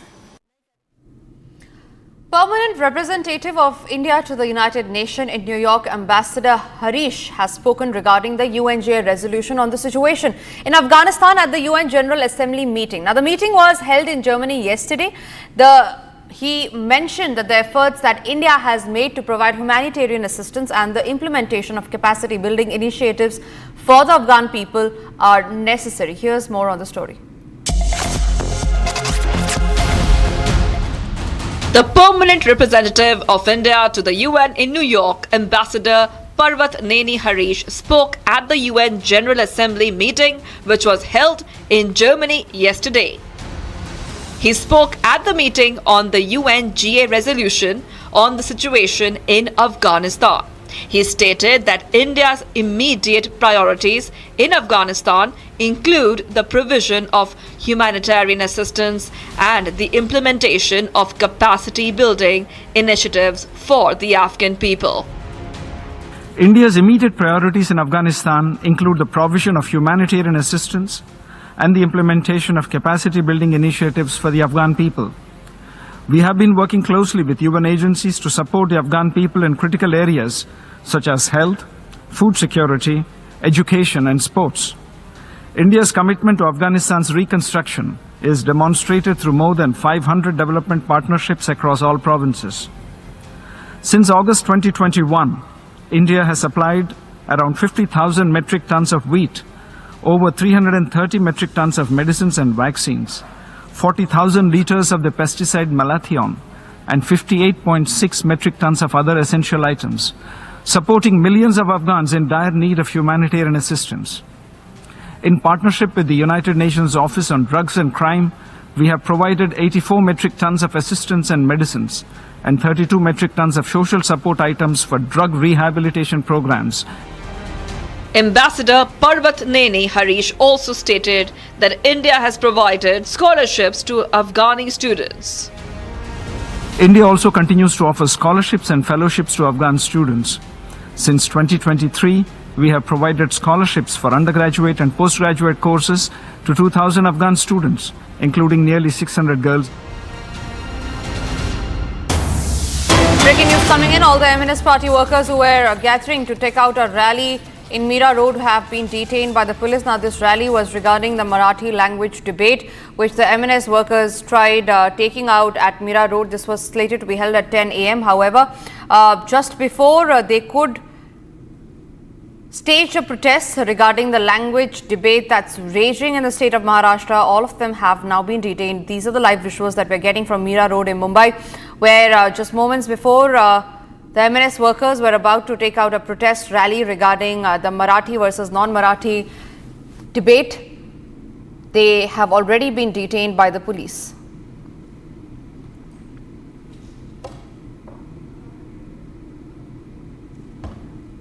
Satya Prakash is joining me live from Mumbai on that. Satya Prakash, MNS workers जो प्रोटेस्ट करने वाले थे मराठी लैंग्वेज राव के अगेंस्ट, अब उन सबको गिरफ्तार कर लिया गया, उनको डिटेन कर लिया गया है। कौन कौन है उसमें जो ऑलरेडी डिटेन हो चुके हैं? देखिए, मीरा रोड में मनसे कार्यकर्ता आज प्रोटेस्ट करने वाले थे 10 बजे और इसी को लेकर मनसे कार्यकर्ता मीरा रोड में पहुंचे थे, लेकिन उसके पहले ही मीरा रोड पुलिस ने उनको हिरासत में लिया है। हिरासत में इसलिए लिया है क्योंकि जो मोर्चा निकलने वाला था उसका परमिशन नहीं मिला था, और परमिशन इसलिए नहीं दिया गया था क्योंकि अगर उस मोर्चा निकलता और उस इलाके से गुजरता, क्योंकि वहाँ पे व्यापारी और हिंदी भाषी लोग हैं, तो लाइन ऑर्डर का सिचुएशन ख़राब हो सकता था। इसीलिए मीरा रोड पुलिस ने परमिशन नहीं दिया था और इसको लेकर जो मनसे कार्यकर्ता पहुंचे थे उनको हिरासत में ले लिया है। देर रात अविनाश यादव मनसे के नेता हैं और जिला प्रमुख हैं, उनको हिरासत में ले लिया है। कई ऐसे नेता हैं जो लोकल वहां मीरा रोड और भयंदर के नेता हैं, उनको हिरासत में मीरा रोड पुलिस ले ली है। फिलहाल जो लोग वहां तर मुंबईत त्यांच्याशी चर्चा होऊन रूट ठरला होता की कुठला रूट असणार आहे। त्यामुळे मला असं वाटतं की मोर्चा काढायला कोणालाही ना नाही आहे, पण एखाद्या मोर्चाने जर कायदा सुव्यवस्थेत काही गडबड होणार असेल किंवा अशा मार्गाने तो जाणार असेल की नेणं कठीण आहे, पोलिसांना कायदा सुव्यवस्था ठेवणं कठीण आहे किंवा ट्रॅफिक कंट्रोल करणं कठीण आहे। आता तो रेल्वे स्टेशन, लेकिन कानून व्यवस्था को बनाए रखते हुए पुलिस प्रशासन, रेल्वे स्टेशनची काय परिस्थिती असते, त्यामुळे पोलिसांनी सातत्याने त्यांना विनंती केली की तुम्ही हा रूट रेलवे स्टेशन के आसपास मोर्चा निकालना क्या परिस्थिति है वहाँ पे? मोर्चे को इजाजत नहीं दी गई।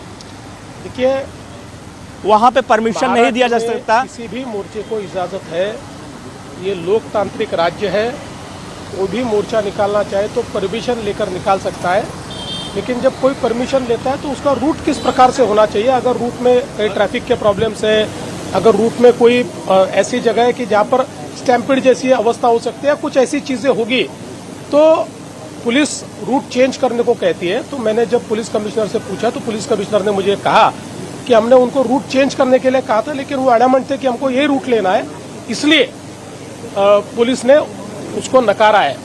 प्रयोगशाला के तौर पे देखा जा रहा है क्या? मीरा रोड जो है, जो राजनीति की नई प्रयोगशाला के तौर पे देखा जा रहा है? देखिए, मुझे ऐसा लगता है कि मैं महाराष्ट्र के मिजाज को जानता हूं। महाराष्ट्र का मिजाज ऐसा है कि इस प्रकार के प्रयोग यहाँ चलेंगे नहीं। जो मराठी आदमी है वो बड़े दिल का है, क्योंकि भारत पर जब आक्रमण हुआ तो मराठी आदमी ने केवल महाराष्ट्र का विचार नहीं किया, पूरे भारत का विचार किया। इसलिए मराठी आदमी कभी छोटा सोच नहीं सकता, कभी संकुचित सोच नहीं सकता, इसलिए कोई प्रयोग करने की कोशिश भी करे तो नहीं हो पाएगा।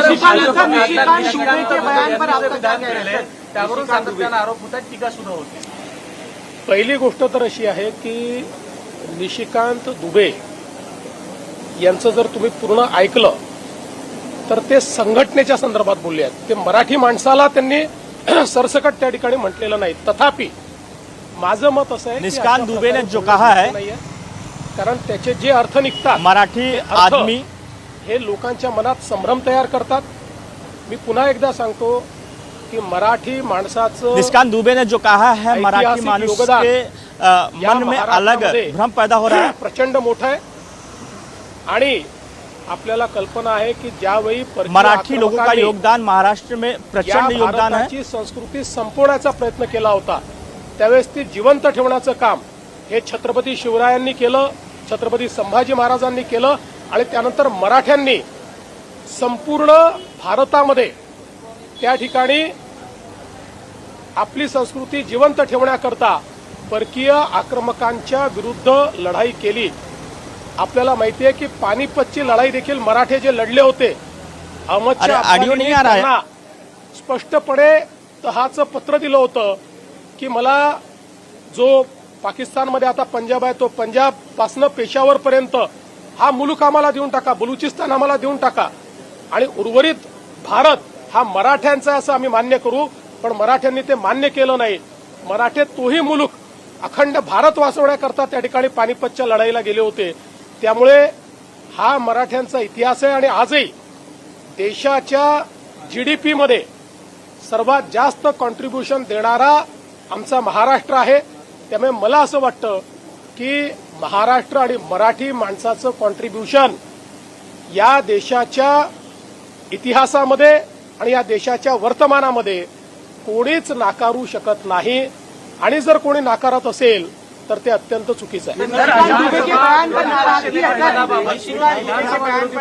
पदाबाबत पुन्हा एकदा विरोधी पक्ष अध्यक्षांना पत्र लिहितंय आणि स्मरणपत्र म्हणून देते की विरोधी पक्ष नेत्याची नेमणूक करा.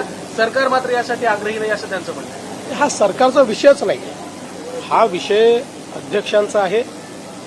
ते अध्यक्षांना पत्र लिहितील, अध्यक्ष जे नियमात आहे ते करतील. त्यामुळे यात सरकार येतं कुठे? सरकारचा काही संबंध नाही याच्याशी. हा मुद्दा माननीय अध्यक्ष महोदय आणि ते जे काही विरोधी पक्ष त्यांच्यामध्ये आहे. चला माझा पहिला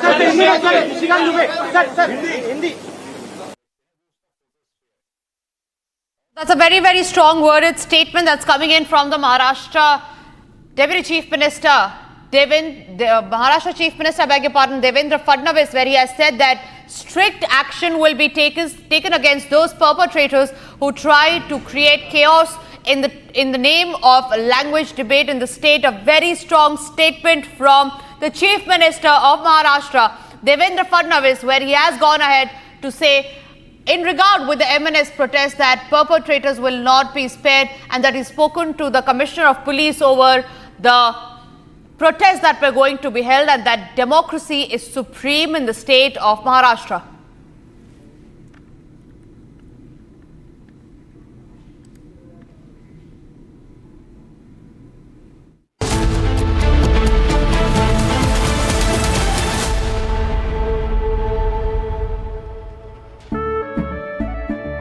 केसरिया से मन जोगी हुआ रे, दिल झूमे देखो बंटवारा हुआ रे. केसरिया से मन जोगी हुआ. हर पल मनाओ केसरी त्योहार. विमल, बोलो जुबान केसरी. दादी के हाथों का जादू और खुशबू से महकता घर, माँ की मुस्कुराहट और खाने की सुगंध. MDH गरम मसाला, क्योंकि हर रिश्ता है स्वाद से जुड़ा.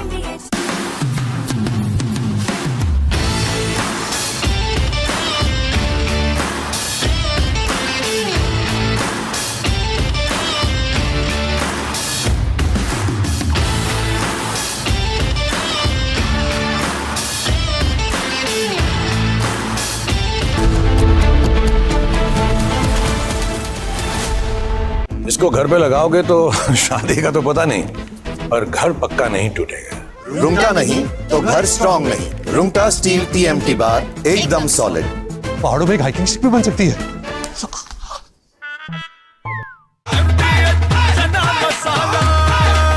अब छोलिया हो या लोबिया, सफेद चने या काले चने, सब कुछ मजेदार बने.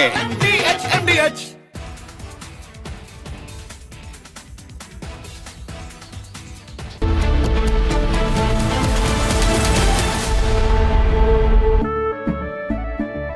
केसरिया से मन जोगी हुआ रे, दिल झूमे देखो बंटवारा हुआ रे. केसरिया से मन जोगी हुआ. हर पल मनाओ केसरी त्योहार.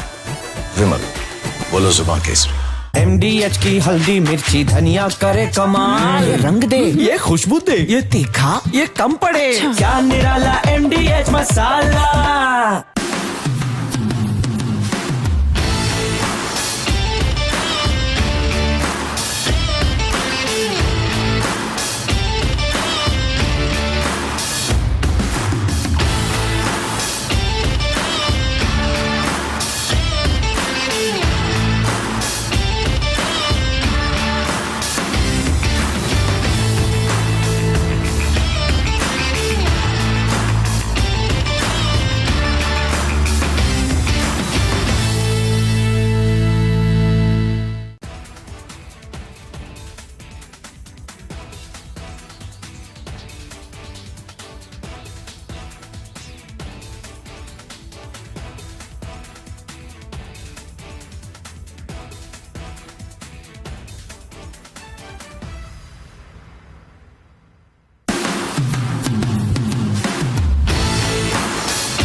from Asia's largest news headquarters.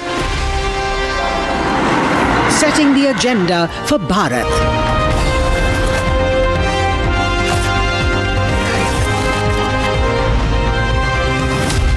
You're watching Republic.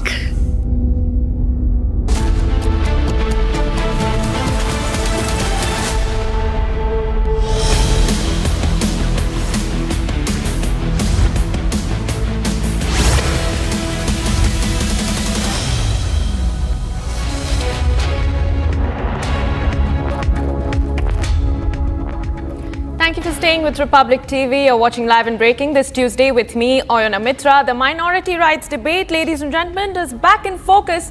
And this time it's AIMIM Chief Asaduddin Owaisi and Union Minister Kiran Rijiju who have been locked in a war of words. Now we'll get you all the political reactions on that and a lot more. But first, the headlines at 11 a.m. Donald Trump announces tariffs on 14 countries, hits Japan, South Korea, Kazakhstan, Malaysia with 25%, South Africa by 30% and 40% on Myanmar.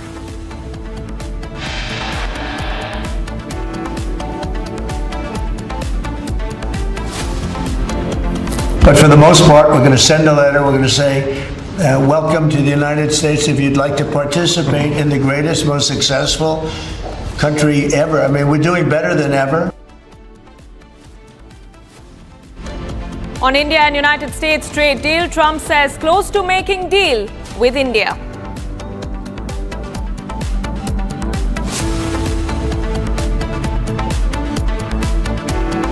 After BRICS summit in Rio, Prime Minister Modi arrives in Brasilia for state visit where he held key bilateral meetings and emphasized on India's vision for global cooperation.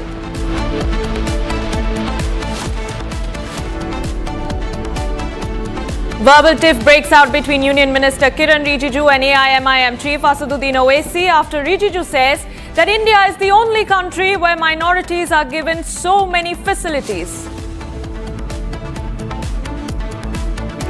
Bihar businessman Gopal Khemka's shooter killed in an encounter in Patna. FIR registered against cricketer Yash Dayal on charges of sexual exploitation, physical violence, mental harassment and cheating. Sources say Pakistan Navy is facing crisis after Operation Sindoor. Pak Navy fleet notably absent from the strategic waters of the Arabian Sea.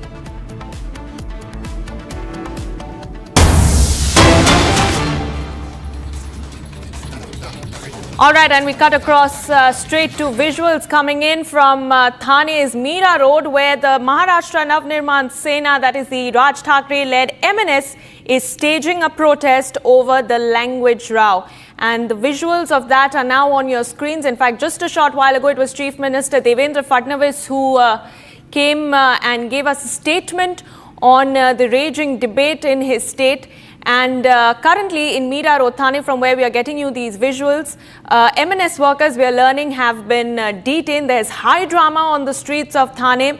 The MNS workers are staging a protest. They have clashed with the locals and the police over there. You can see there's heavy police barricading at the spot. And we're also learning that some of the MNS leaders have been detained. And there's a massive showdown that is happening on the streets of Thane between the MNS workers and the police. And this comes just days after a shopkeeper in Thane's Meera Road was assaulted over the language row.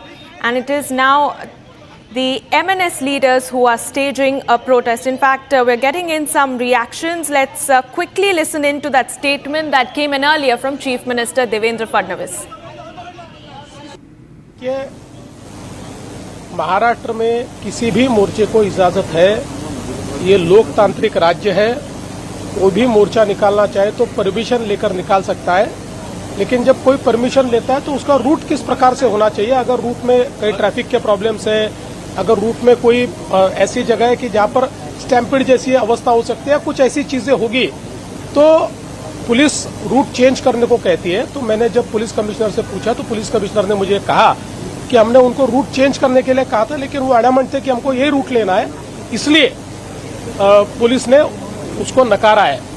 ये प्रयोगशाला के तौर पे देखा जा रहा है क्या? मीरा रोड जो है, जो राजनीति की नई प्रयोगशाला के तौर पे देखा जा रहा है क्या? देखिए, मुझे ऐसा लगता है कि मैं महाराष्ट्र के मिजाज को जानता हूं।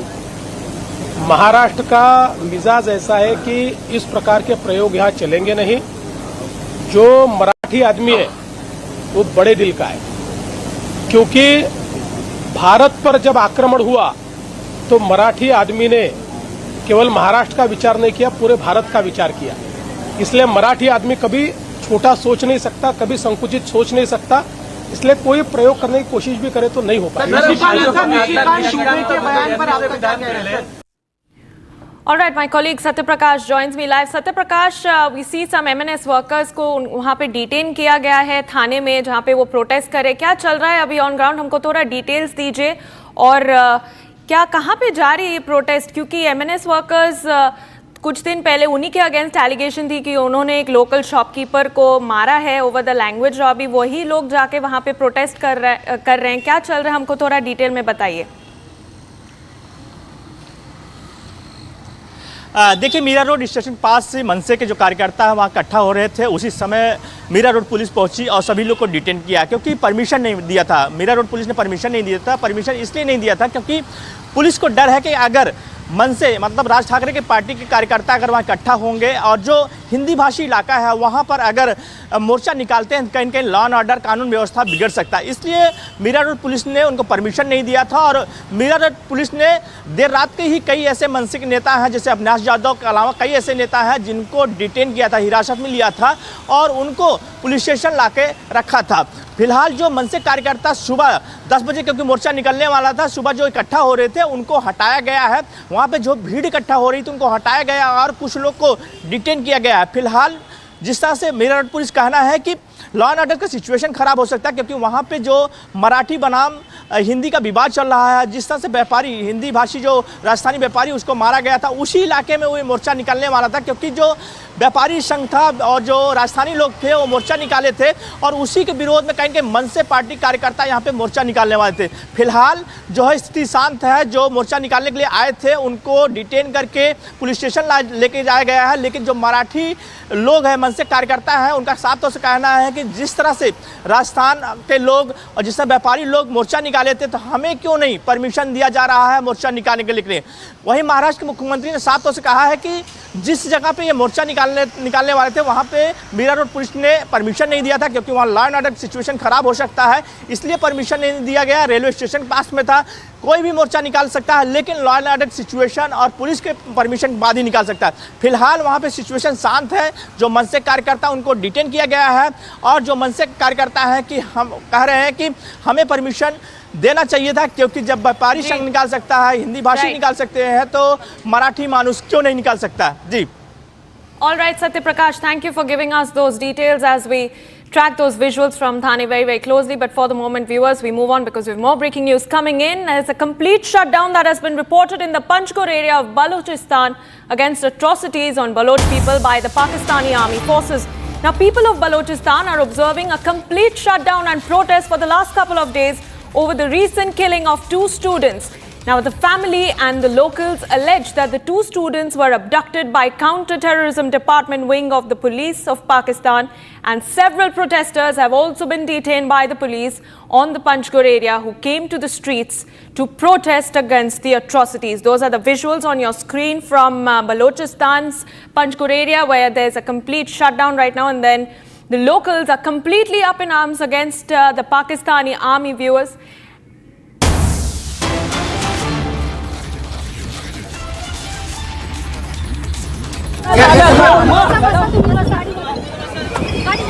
अरे बाबा थांबा रे, बसा ना ताई, बसा थांबा. अरे काय करते तुम्हाला ताकद काय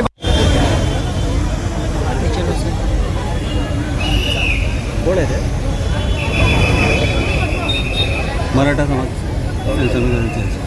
Visuals from Meera Road in Thane. This is over the language row where MNS workers, is the Raj Thakre-led Maharashtra Navnirman Sena workers who are staging a protest in Thane over the alleged imposition of Hindi, as they claim.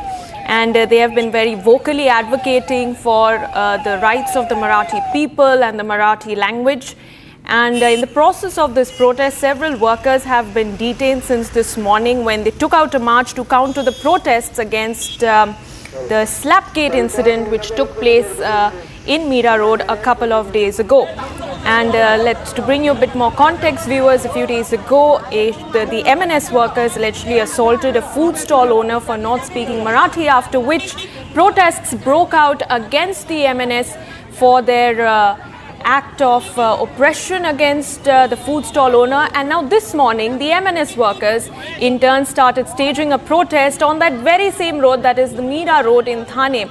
And in the process of that, there was a heavy showdown between the police and the locals and the MNS workers. And as you can see on your screen, several of those party workers were paraded in police vans. They were detained and then they were taken away. And very dramatic visuals coming in from Thane, where the MNS workers hit the streets and the cops caught them and put them in police vans. The police are saying that they did not permit today's protests, and while being detained, several of these MNS workers even questioned why the traders were allowed to protest against the Slapgate incident, but their protests were being blocked.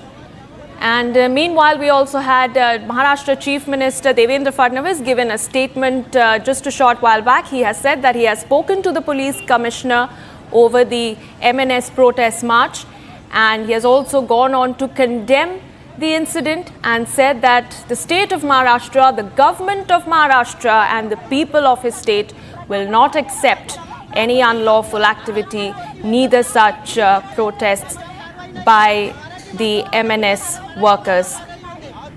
And we have Shaina NC of the Shiv Sena joining me on the phone line. Shaina, thank you for speaking to Republic TV this morning. Your first response on this heavy showdown that is going on in Thane between the MNS workers and the local police.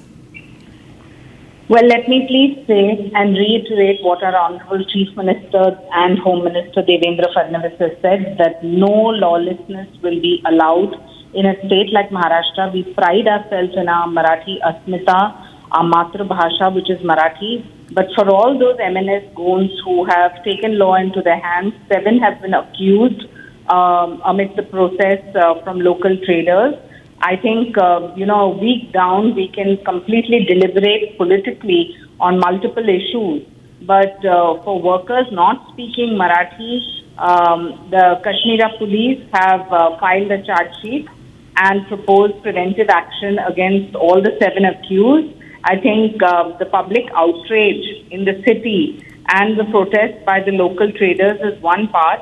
We do want to encourage people to speak Marathi, learn the language, know the language, because this is the state that traders have benefited from. But to take law into your hands, the 48-year-old Babulal Chaudhary, the owner of Jodhpur Sweets at Mira Road, was beaten so mercilessly just for not speaking or conversing in Hindi. Now, as much as we want people to speak, we cannot be taking law into our hands. And the accused, I think that couple of people, one is Karan Vijay, one is Pramod Nilekar, Akshay Salvi, Mol Patil, Sachin Kumar, and Sachin Vishnu, and Avinash and Radhakrishna Shirsad. They were all booked under this Bharatiya Nyaya Sanhita, which are the sections 115, voluntary causing hurt, 191(2) for rioting, 351 for criminal intimidation, and 352 for intentional insult and provoking a breach of peace. So the Maharashtra government has done what it needs to do and will continue to champion the cause of the common citizen and the law-abiding citizen. You have had the senior inspector, who is Rajendra Kamble, on record saying that they have promised action to the traders. But I think the court will decide here on what should be the process.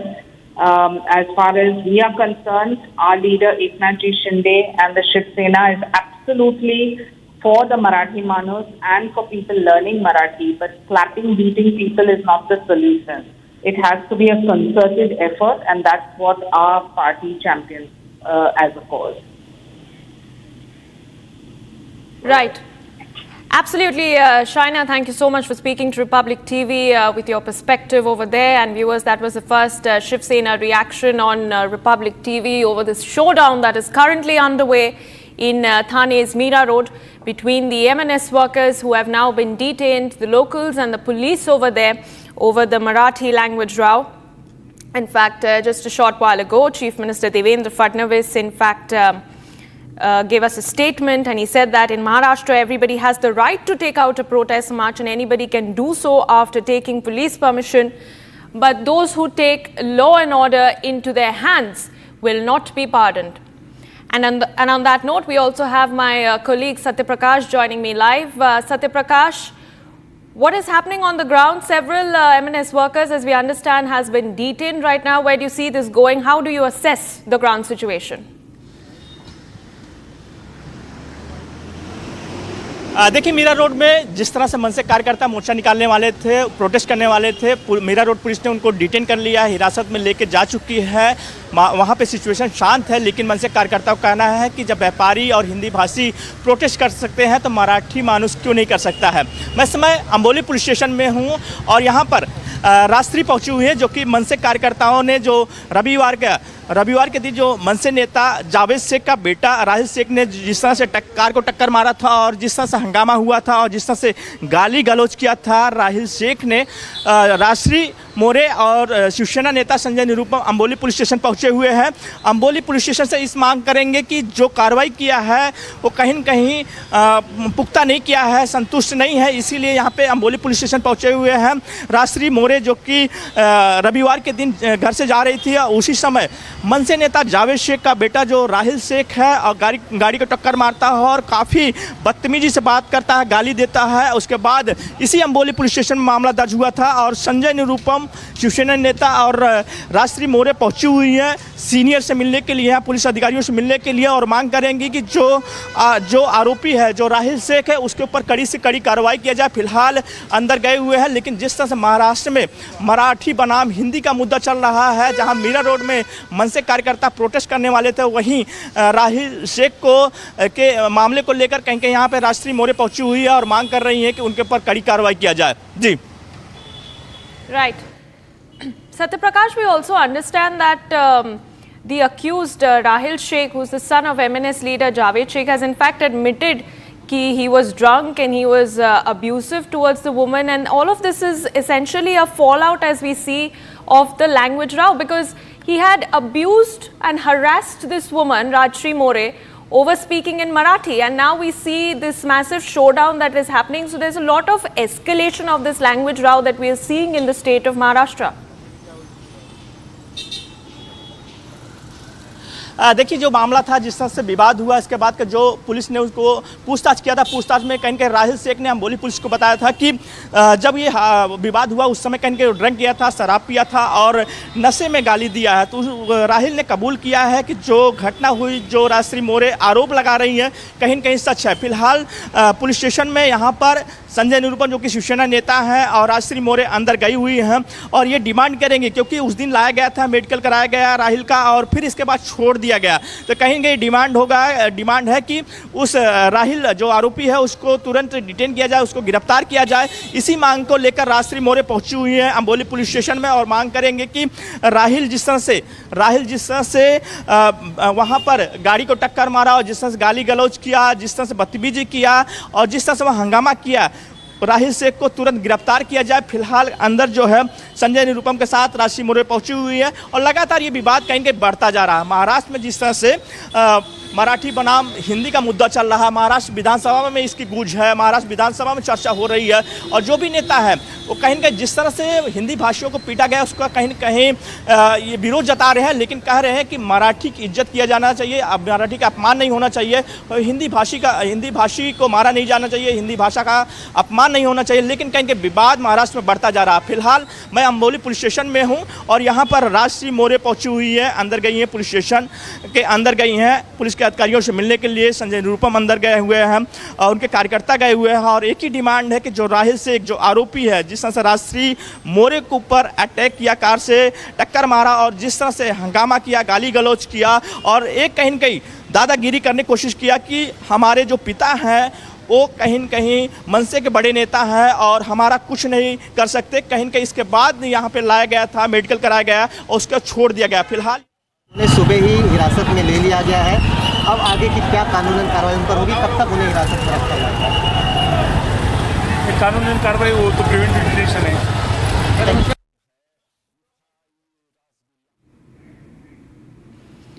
All right, that was a reaction that was coming in from the local police officer, and this is in the case where MNS worker, MNS leader, I beg your pardon, Javed Sheikh's son, Rahil Sheikh, was caught in a massive controversy just a day ago where he was seen abusing a woman, an influencer who goes by the name of Rajshri More, on the streets of Mumbai for speaking in Marathi.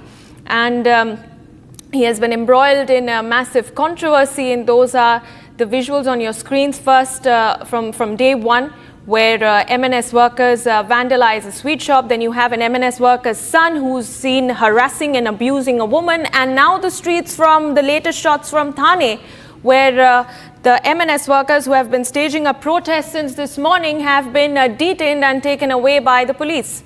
Satya Prakash, my colleague, continues to be with me as we stay live on the story, viewers. Satya Prakash, tell us more about this traders protest that was supposed to be staged, because we understand that the MNS is essentially staging this protest in opposition to the traders protest, which was supposed to be carried out after the fallout of the MNS workers allegedly assaulting a shopkeeper over the language row. देखिए, जिस तरह से राजस्थानी जो व्यापारी था Meera road में, जिस तरह से मनसे के नेताओं ने मारा था, उसके बाद कहीं कहीं जो राजस्थान के लोग थे, जो व्यापारी थे, जो मारवाड़ी थे, पूरी तरह इकट्ठा हुए थे और पूरा मीरा रोड बंद किया था और पूरी तरह से वहाँ पे विरोध प्रदर्शन किया था, सड़क पर उतर गए थे। और ये मोर्चा इसलिए निकाला गया था जिस तरह से कैमरे के सामने मनसे कार्यकर्ताओं ने एक राजस्थानी व्यापारी को, जिस तरह से हिंदी भाषी को पीटा था, उसके विरोध में पूरा व्यापारी संघ इकट्ठा हुआ था और मोर्चा निकाला था। आज मनसे कार्यकर्ता इसी खिलाफ मोर्चा निकालने वाले थे कि अगर राजस्थानी और हिंदी भाषी मोर्चा निकाल सकते तो मराठी और मनसे कार्यकर्ता क्यों नहीं निकाल सकता, इसी को लेकर। लेकिन पुलिस कहना है कि हमने परमिशन इसलिए नहीं दिया क्योंकि अगर जिस इलाके में मोर्चा निकालने वाले वहाँ काफ़ी भीड़ होता है, वहाँ स्टेशन बगल में है और साथ ही जिस रास्ते में गुजरने वाले थे वहाँ पे हिंदी भाषी लोग हैं, तो अगर वहाँ पे नारेबाजी होता है, कुछ भी हंगामा होता है तो उसका जिम्मेदार कौन होगा, इसी के लिए उनको परमिशन नहीं दिया गया। फिलहाल कहेंगे सुबह कुछ मनसे कार्यकर्ता इकट्ठा हुए थे और सभी को डिटेन कर लिया गया है और बीती रात मनसे के नेता अविनाश यादव के साथ साथ कई ऐसे नेता हैं जिनको डिटेन किया गया था। मनसे के नेताओं का कहना है कि यहाँ पर इनको हिंदी भाषी को मोर्चा निकालने दिया जा रहा है लेकिन मराठी आदमी को नहीं दिया जा रहा। लेकिन सरकार का साफ तौर से कहना है कि कोई भी लॉ एंड ऑर्डर का सिचुएशन खराब करेगा तो उसको छोड़ा नहीं जाएगा, उस पर कड़ी कार्रवाई किया जाएगा। और जो परमिशन मनसे को नहीं दिया गया है, इसी वजह से नहीं दिया गया, कानून व्यवस्था बिगड़ सकता है। जी Right. In fact, Satya Prakash, even talk to us about the politics that is erupting over this entire matter. You have the MNS, which is of course alleging the imposition of Hindi by the state government, and then you have the opposition. All right, Satya Prakash, I'll come back to you, but we have Krishna Hegre of the Shiv Sena joining me on the phone line on the matter. So your first reaction on everything that is unfolding on the streets of Thane and on Chief Minister Devendra Fadnavis's very strong stance, where he has said that protests are of course a democratic right of every citizen of this country, but one cannot simply take law and order into their hands. No, definitely the CM has said the right thing.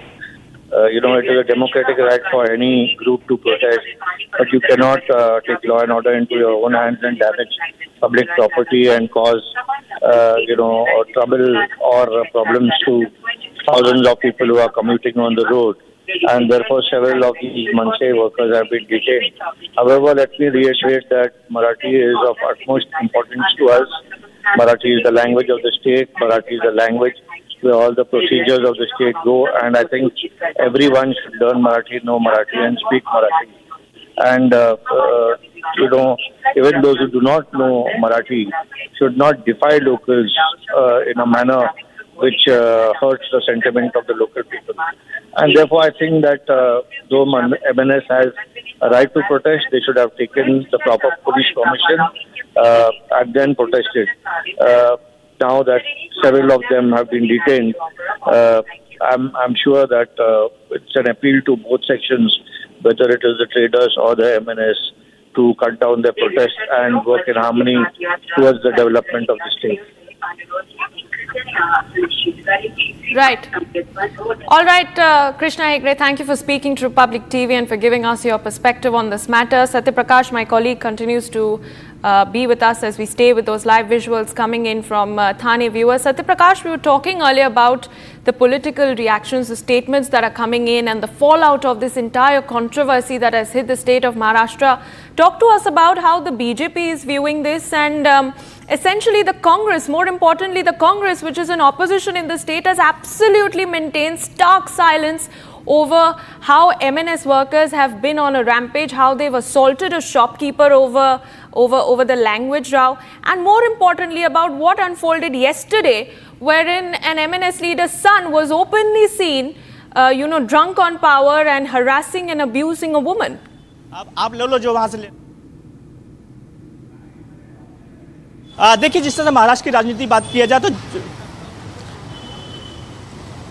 देखिए जिस तरह से मराठी बनाम हिंदी के मुद्दे को लेकर जिस तरह से शिवसेना और राज ठाकरे की पार्टी मनसे ने साफ तरह से कहीं न कहीं मराठी के मुद्दे पर मैदान में उतर गई है, वहीं कहीं न कहीं बीजेपी ने जिस तरह से हिंदी भाषियों को पीटा गया है उसके विरोध में खड़ी है। लेकिन कांग्रेस ऐसी पार्टी है जो कि कुछ भी नहीं बोल रही है, वो ना मराठी के साथ में है ना हिंदी के साथ में, कुछ भी बोल नहीं रहे। उनके नेता ने साफ तौर से कहा ना किसी को मारना गलत है, लेकिन मराठी भाषा को लेकर भी कहीं न कहीं दोनों तरफ से चुप्पी कांग्रेस पार्टी साधी हुई है। लेकिन कहीं न कहीं जो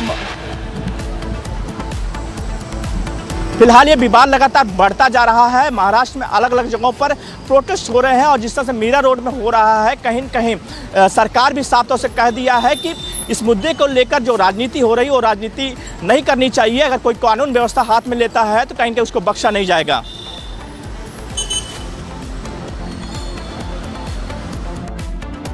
On the other side, we are going to continue to track those live visuals from Thane, where there's a massive showdown between MNS workers and the police. Stay tuned to Republic TV as we bring you more.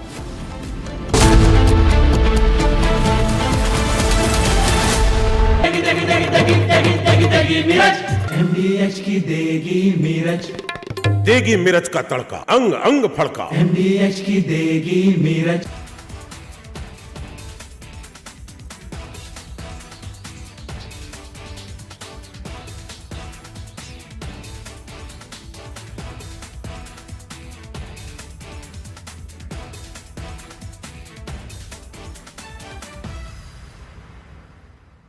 आधे bowl दही में 4 चम्मच MDH चटनी पुदीना मसाला डाला, stir करो, पुदीना चटनी तैयार। MDH चटनी पुदीना मसाला।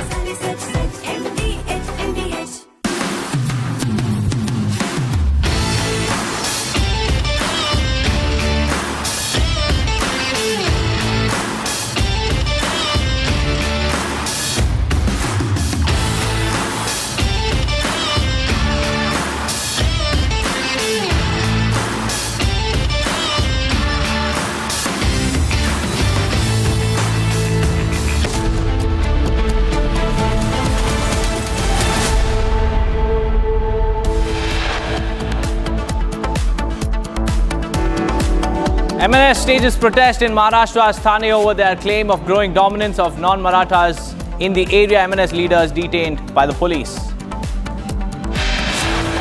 Donald Trump announces tariffs on 14 countries, hits Japan, South Korea, Kazakhstan, Malaysia with 25%, South Africa by 30% and 40% on Myanmar. Spoken to everybody. We know it's all done. I told you, we'll make some deals, but for the most part, we're going to send a letter. We're going to say, welcome to the United States. If you'd like to participate in the greatest, most successful country ever. I mean, we're doing better than ever. On India and US trade deal, Donald Trump says close to making deal with India. Verbal tiff broke out between Union Minister Kiren Rijiju and AIMIM Chief Asaduddin Owaisi over Rijiju's statement saying that India is the only country where minorities are given so many facilities.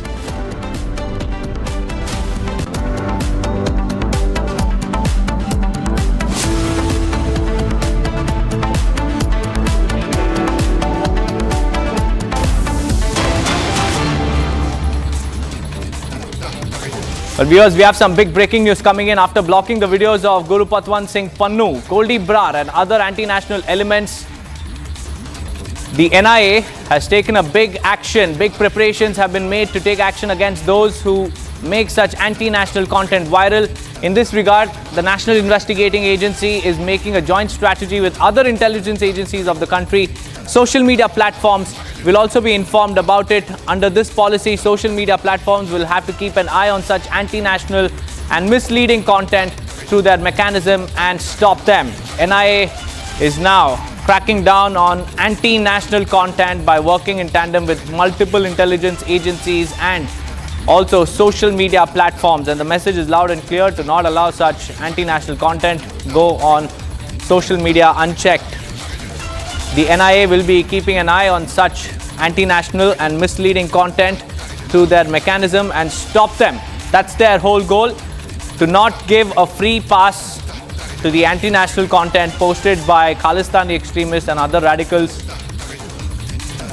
We have Akanksha joining us live. Akanksha, this is a big step that's coming in from the NIA. NIA is working with the social media teams and also several other intelligence agencies to crack down on such content making its way to the internet. Well, absolutely, Deepak, what we're learning is that National Investigation Agency, along with other agencies, in fact, will be keeping a sharp eye on the anti-national content on social media. In fact, the other thing is that, as per the sources, these social media platforms will have to inform the government about the content against which the action will be taken during the interval of that time. And this has come after several videos of Goldie Brar and other such anti-national elements were blocked from social media. But there will be now a proper crackdown on such anti-national element. National Investigation Agency along with other agencies will be leading this. They will be keeping a sharp eye on all these elements on social media. In fact, social media platforms will have to inform the government regarding such elements as well. Right, Akanksha, thank you for joining me with those details. Now let's shift our focus to more breaking news that's coming in. Complete shutdown in Panjgur area of Balochistan against atrocities on Baloch people by Pakistani forces. The people of Balochistan are observing a shutdown and they are protesting for the last couple of days over the recent killings of 2 students. Family and locals allege that the 2 students were abducted by counter-terrorism department wing of the police. Several protesters have also been detained by police on the Panjgur area who came to streets against the authorities. Now, what we understand is that the Balochistan people are staging a protest against the atrocities being meted out by Pakistani forces. Gursimran is joining us live. Gursimran, tell us about this complete shutdown in the Panjgur area. What exactly led to this and what are the reactions that are coming in from the locals? Deepak, the death of Zishan and Pazir in the Panjgur area of Balochistan has sparked widespread protest in the region. The reason being that the locals are saying that they were abducted by the counter-terrorism department, which is a wing of the police in Balochistan, and they have been known for their wrongdoings, the forced abduction of the women and the children and the students who have raised their voice against the atrocities being done to the people of Balochistan. What we are picking up that in last 1 week there have been widespread shutdowns and protests that have taken place in the Panjgur, and many of the activists that rose the voice against the atrocities of the counter-terror department of Pakistan, they have also been detained by the local police. What all happened that it was Zahir, who was a university student, and Pazir, Zishan Zahir, who was a university student, he was abducted by the counter-terror department, and also same was the case with Pazir Ahmed, who happens to be a 14-year school cemetery student who was abducted by the counter-terror department, and then their bodies were were found lifeless, after which the locals came onto the streets. They said that it is the atrocities that are being committed, and it is the state, that is the Pakistani administration and the Baluch government, that is behind this. They have been protesting for long because forced disappearances in the Baluchistan have been one of the key issues, apart from the Pakistani federal government using their resources, the resources of Baluchistan, for their own benefit and treating the people of Baluchistan as the fourth-class citizen. But now the people are up in arms, and there have been widespread protest and the shutdown call that have been given by the multiple civil society groups. They all have come together, and now they are saying that till the time the justice is not given, the justice is not in. We have some pictures coming in from across Uttar Pradesh, where you can see bulldozers are now cracking down on illegal structures. Bulldozer action is currently underway, and this after an illegal conversion racket was busted, and now the bulldozers roll on the premises where this conversion was going on. Now let me give you a background, because this is the case of illegal conversion in Uttar Pradesh, and this time the center is Changur Baba alias Jalaluddin, who calls himself a saint whose truth has created a stir in the entire state as soon as it came to light, because he was operating under the name of Changur Baba, but his real name is Jalaluddin. And shortly after the ATS arrested Jalaluddin on charges of running an illegal conversion racket, the things that came to light during the initial investigation were shocking, as they are now becoming even more serious in the investigation of financial transactions. Now, the detailed report of the ATS has revealed that Jalaluddin was not the face of an organization running under the guise of a small thug or a religious leader, but he turned out to be the owner of assets and transactions worth more than 100 crore rupees. So now, bulldozers run on Changur Baba's house, that is Jalaluddin's house.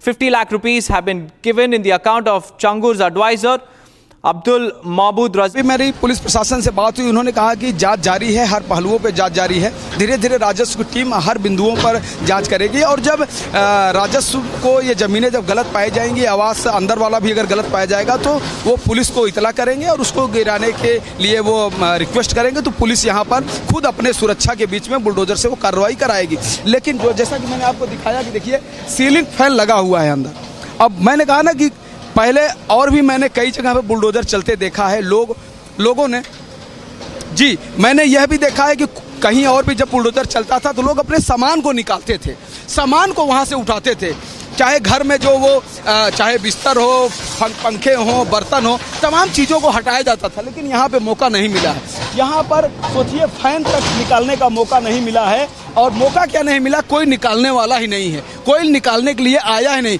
क्योंकि छांगुर बाबा का जो अवैध साम्राज्य है उसमें कौन अपनी दावेदारी पेश करे। जो दावेदारी करेगा उसको हिसाब देना पड़ेगा और जेल जाएगा, तो इस डर से कोई आया नहीं। और आप देखिए पंखे लगे हुए हैं और इस पर क्या कहते हैं कि बुलडोजर चल रहा है। साथ ही यहाँ पर पूरा जो कैंपस है, कहें तो मैं आपको बाहर से कुछ दिखाने की कोशिश करूँ। आइए दीपक आगे चलते हैं, कुछ आगे फ्रंट पे दिखाता हूँ कि इस कैंपस के अलावा भी और क्या कुछ है और किस तरह से इसको बनाया गया जहां बुलडोजर चल रहा है। आप देख सकते हैं कि ये कितना आलीशान है। देखिए बड़ी सी यहाँ पे पानी की एक टंकी भी नीचे ही रखी है। देखिए पंखे किस तरह से लगे हैं। आइए कुछ मैं बहुत ही आपको ऐसे शॉट्स दिखाता हूँ जो वाकई में जाना चाहिए, दिखना चाहिए। अब ये देखिए यहाँ पर जो पंखे हैं वो लगातार कई पंखे हैं, आप गिनती करिए, फोकस करिए कितने पंखे हैं यहाँ पर। देख सकते हैं कम से कम 100 से 150 सीलिंग फैन लगातार लगे हुए हैं। आप देखिए लग्जरी सुविधाओं की अगर बात करिए तो आप देख सकते हैं कि एक रो में कितने फैन हैं। देखा जाए तो 1 2 3 4 5 6 7 8 9 10 11, एक रो में तो हमको 11 फैन दिख रहे हैं और 11 22, यानी कि सोचिए कि यहाँ पर एक फ्लोर में सैकड़ों पंखे लगाए गए हैं। अगर हर रूम में देखा जाए, हाँ, इतनी बिजली का बिल कौन देता था, ये बिजली का बिल कहाँ से आता था कभी दिया। देखिए क्रॉस के निशान भी आपको दिखाऊंगा, जिस घर पर बुलडोजर चल रहा है मैं कहूँगा तो जूम करके दिखाएं वहाँ किस तरह से क्रॉस के निशान लगाए गए हैं। ये क्रॉस के वही निशान होते हैं जिसको राजस्व टीम लगाती है कि ये अवैध है, ये गलत है, अब इसको तोड़ा जाए। क्योंकि इसके पहले मैंने बहुत सारे कार्रवाई में ये चीज़ें मैंने दिखाई हैं।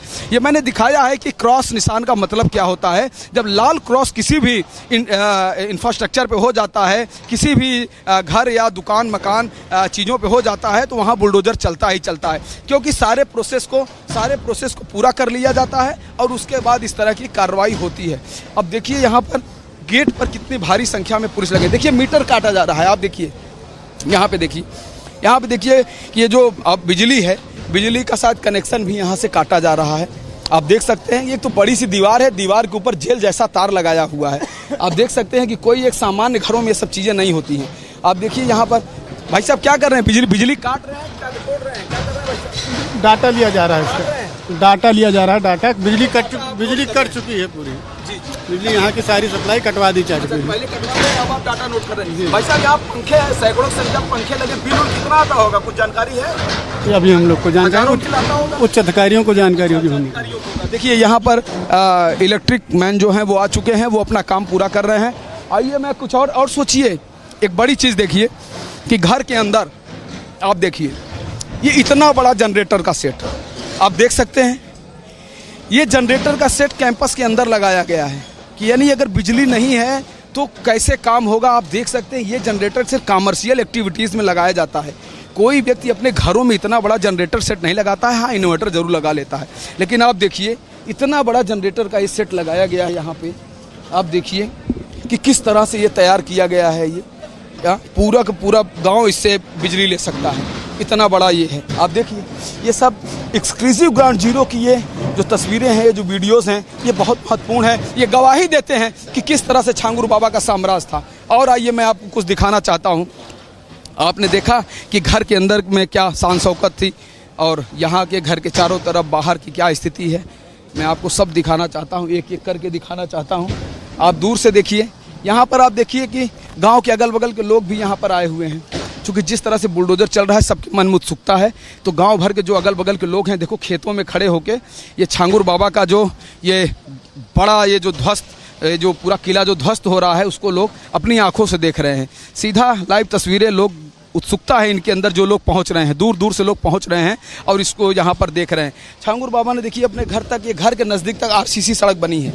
ये जो सीमेंटेड सड़क है, आरसीसी सड़क देखिए आप, मैं आपको ले चलता हूँ। ये आरसीसी की जो सड़क है, ये देखिए किस तरह से इसको देखो बनाया गया है। आप देख रहे हैं ना, घर से सटा हुआ पूरा आरसीसी सड़क है। ये अंदर से लाया गया है, मार्केट से, उतरौला मार्केट से ये आरसीसी सड़क छांगुर बाबा के ये पूरे किले तक जाता है। अंदर जहाँ पर मस्जिद है, जहाँ पर मदरसे हैं। बाहर से देखिए कितना बड़ा लग रहा है। चारों तरफ पुलिस है। देखिए उस कोने पर भी पुलिस है।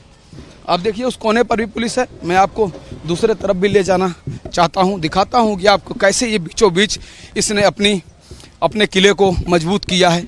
कैसे इसने खेतों के बीचों बीच खेत ले करके, खरीद करके, हिंदुओं का खेत ले करके इसने अपना साम्राज्य बनाया है। ये आप देखिए, यहाँ पर देख सकते हैं कितनी ऊंची बाउंड्री है और बाउंड्री के ऊपर भी ये खतरनाक कटीले तार, यानी कोई चाहकर भी अंदर नहीं प्रवेश कर सकता है। आप देख सकते हैं ये 3 महले का ये मकान, पीछे से देखिए किस तरह से खेतों के बीचों बीच और चारों तरफ से ये जो आरसीसी की जो सड़क है ये भी बनाई गई है। और उधर जैसा कि मैंने कहा कि मदरसा है, 2 मस्जिदें हैं। वहाँ पर जो अरबी भाषा है उसको बच्चों को बताता था। उसमें ना उर्दू थी ना हिंदी थी। चूँकि इसके पहले भी मैं जाके वहाँ रिपोर्ट कर चुका हूँ, मैंने बच्चों से बात भी किया था, तो बोले कि अरबी यहाँ सिखाई जाती है। तो आप देख सकते हैं कि उस बाग में भी पुलिस चारों तरफ से, यानी कि चारों तरफ यहाँ चप्पे चप्पे पर पुलिस तैनात है यहाँ पर। और इस पूरे मकान के चारों तरफ बिजली का कनेक्शन देखिए, बड़े बड़े केबलों को, इतनी मोटी मोटी केबलें हैं, देखिए कनेक्शन को काट दिया गया है। बिजली के कनेक्शन को पहले से ही काट दिया गया है। आप देखिए किस तरह से बिजली के कनेक्शन को यहाँ से काट दिया गया है। कितने खंभे लगे हैं इसके घर में। आप देखिए इलेक्ट्रिक के पोल देखिए, ये देखिए इलेक्ट्रिक का पोल, एक खंभा यहाँ पर, दूसरा खंभा उसके घर के अंदर। अब सोच रही है कि बिजली विभाग का खंभा, सरकारी जो खंभा होता है जो बिजली विभाग का, वो उसके घर के अंदर लगा है। आप देख सकते हैं कि उसके घर के प्रांगण में कोई अपने घर के अंदर खंभा लगवा सकता है क्या? सरकारी सड़क पे होता है, बाहर होता है, लेकिन उसका रसूख था उसने। Well, moving on, viewers, let's tell you about Donald Trump's tariff rampage, because US President Donald Trump said he was slapping 25% tariffs on Japan and South Korea in his first letters to trading partners ahead of the deadline to reach a deal with Washington. Donald Trump has said at the weekend that starting from Monday, he would send a first batch of up to 15 letters to countries informing them that he would reimpose harsh levies that he had postponed in April. In near identically worded letters to the Japanese as well as the South Korean leaders, Trump said the tariffs would apply from August 1st because their trading relationships with Washington were unfortunately far from reciprocal. Listen in. More or less final offer. Look, we're always subject to negotiate something that's fair, but we've talked to most of the countries, and pretty much they've had their way for many, many decades, as you know. And it was time that we just wanted fairness. This is not really equitable from our standpoint because it's just a small token by comparison to the damage that's been done over the years. But we had no other president that was willing to do this. I did it my first term with China and others. We took in hundreds of billions of dollars of tariffs. No inflation, the most successful period of time that we've ever had financially in the country. The first term. I think this term is going to be much better, even much better than that. That was the best ever, and this is going to be, I think, substantially better. And we're on the way to doing that. We've already taken in over $100 billion worth of tariffs, and we haven't even started.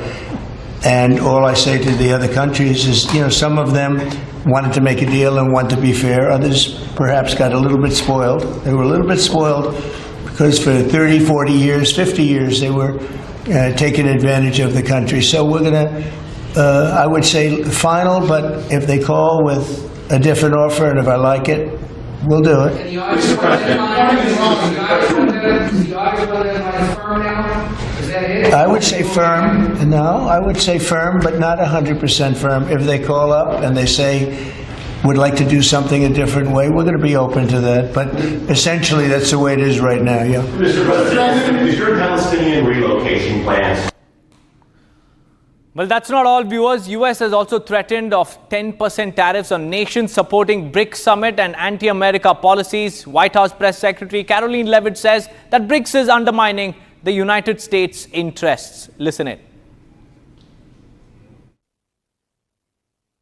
I have the signed letters that went out to both South Korea and Japan today, and there will be approximately 12 other countries that will receive notifications and letters directly from the President of the United States. And weeks ago, I stood at this podium and I told all of you that the President was going to create tailor-made trade plans for each and every country on this planet, and that's what this administration continues to be focused on. The President will also sign an executive order today delaying the July 9th deadline to August 1st. So the reciprocal tariff rate or these new rates that will be provided in this correspondence to these foreign leaders will be going out the door within the next month, or deals will be made. And those countries continue to negotiate with the United States. We've seen a lot of positive developments in the right direction, but the administration, the president and his trade team want to cut the best deals for the American people and the American worker. That's what they're focused on. And in the effort of transparency, these letters will continue to be posted to Truth Social, so you can enjoy them yourself.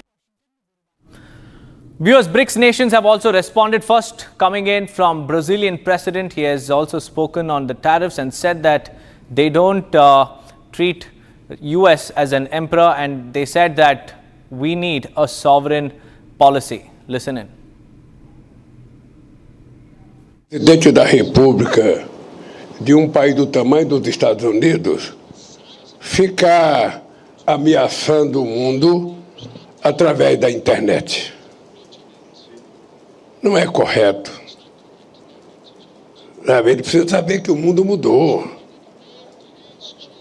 Sabe? Não queremos imperador. Nós somos países soberanos. Se ele achar que ele pode taxar, os países têm o direito de taxar também. Moving on, viewers, permanent representative of India to the UN in New York, Ambassador Parvataneni Harish, has spoken regarding the UNGA resolution on the situation in Afghanistan at the UNGA meeting. And this was held in Germany yesterday. He mentioned that India is putting in a lot of efforts and has also made arrangements to provide humanitarian assistance and the implementation of capacity building initiatives for the Afghan people. Here's a quick report on that. The permanent representative of India to the UN in New York, Ambassador Parvat Neni Harish, spoke at the UN General Assembly meeting, which was held in Germany yesterday. He spoke at the meeting on the UNGA resolution on the situation in Afghanistan. He stated that India's immediate priorities in Afghanistan include the provision of humanitarian assistance and the implementation of capacity building initiatives for the Afghan people. India's immediate priorities in Afghanistan include the provision of humanitarian assistance and the implementation of capacity building initiatives for the Afghan people. We have been working closely with UN agencies to support the Afghan people in critical areas such as health, food security, education and sports. India's commitment to Afghanistan's reconstruction is demonstrated through more than 500 development partnerships across all provinces. Since August 2021, India has supplied around 50,000 metric tons of wheat, over 330 metric tons of medicines and vaccines, 40,000 liters of the pesticide malathion, and 58.6 metric tons of other essential items, supporting millions of Afghans in dire need of humanitarian assistance. In partnership with the United Nations Office on Drugs and Crime, we have provided 84 metric tons of assistance and medicines and 32 metric tons of social support items for drug rehabilitation programs.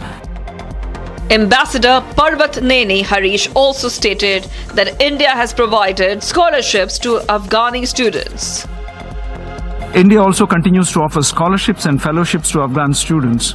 Since 2023, we have provided scholarships for undergraduate and postgraduate courses to 2,000 Afghan students, including nearly 600 girls.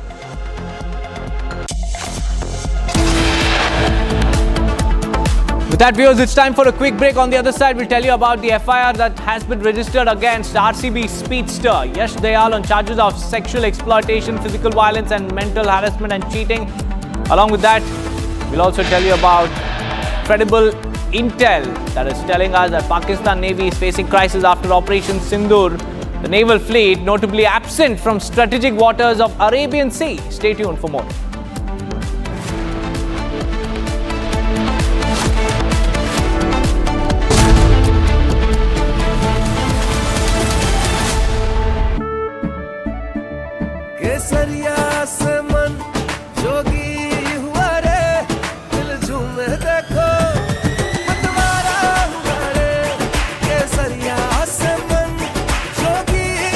हर पल मनाओ केसरी त्योहार। विमल, बोलो जुबान केसरी। ये है secret recipe MDH का जीरा SIP जल जीरा मसाला। सिप सिप जीरा सिप MDH का जल जीरा सिप MDH का जल जीरा SIP.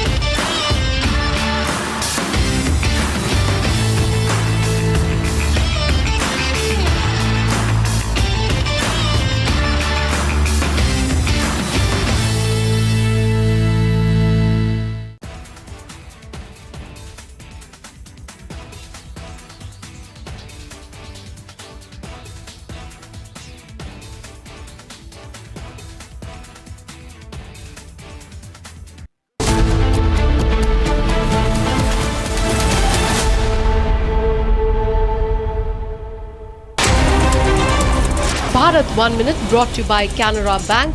Together we can. A jeweler was killed and another person was injured in an attempted armed robbery at a jewellery showroom in Surat of Gujarat. One of the accused was nabbed by the locals. 3 others managed to escape. The younger brother of the shop owner was shot twice in the chest and was later declared dead at the hospital. Efforts are underway to catch the rest of the accused. Maharashtra Minister Yogesh Kadam stated that a part of the Pakistani ship, a boy was missing and it drifted into the Indian waters due to sea currents. He said that no one has entered Indian borders. He also stated that Indian Coast Guard security is quite competent and they are definitely alert and inquiry is underway.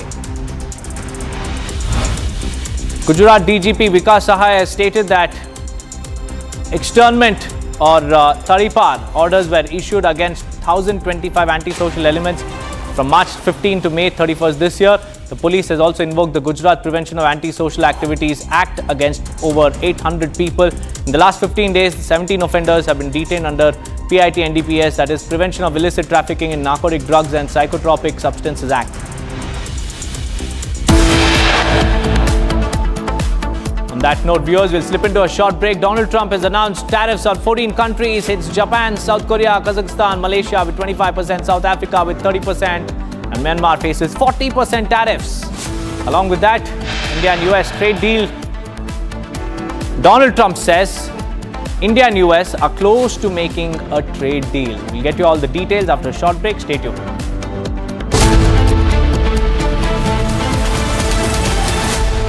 दादी के हाथों का जादू और खुशबू से महकता घर, माँ की मुस्कुराहट और खाने की सुगंध। MDH गरम मसाला, क्योंकि हर रिश्ता है स्वाद से जुड़ा।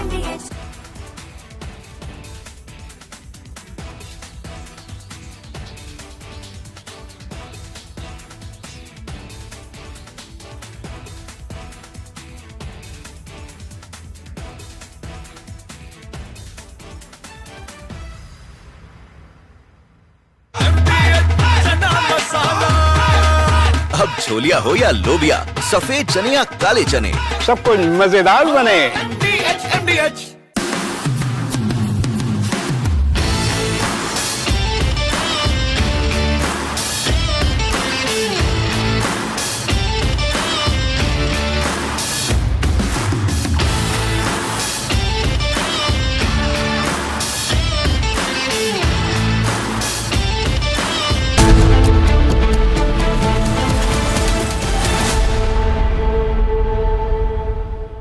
Welcome back, viewers. Russia's ex-minister has been found dead after being fired from his position, and the investigators suspect that this is a case of suicide. Here's a quick report.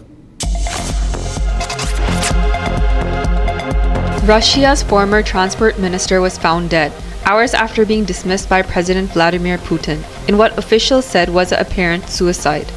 Roman Starovoyt, years of age, served as Russia's transport minister since May 2024, was fired in a presidential decree earlier in the day that gave no reason for his dismissal. Hours later, Russia's investigative committee, the top state criminal investigation agency, said the body of Starovoyt was found in his car with a gunshot wound. A criminal probe has been launched into the former minister's death, and investigators see suicide as the most likely cause. Russian media have claimed that Starovoyt's dismissal could have been linked to an investigation into the embezzlement of state funds allocated for building fortifications in Kursk region, where he served as governor before being appointed as cabinet member. The alleged embezzlement has been named as one of the reasons behind defiances in Russia's defensive lines that failed to stem a Ukrainian incursion into the Kursk region that was launched in August 2024. And for a quick break, viewers, on the other side, we'll tell you about the FIR that has been registered against Yash Dayal on charges of sexual exploitation, physical violence, mental harassment and cheating.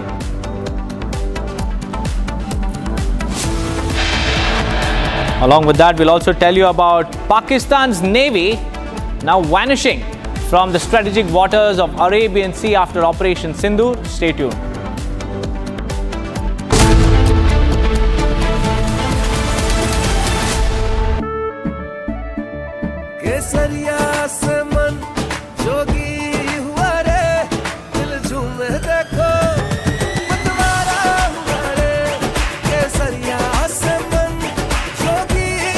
हर पल मनाओ केसरी त्योहार।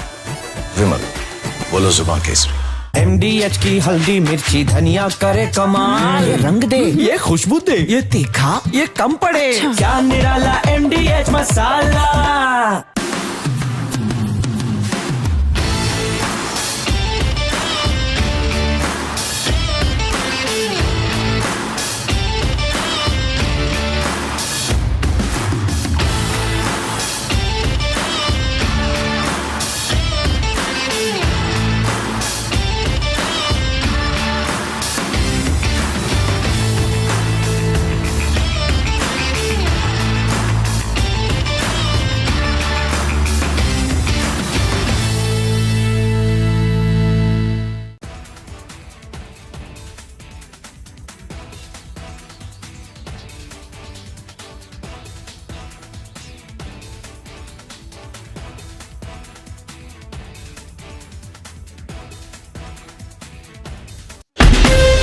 From Asia's largest news headquarters, setting the agenda for Bharat.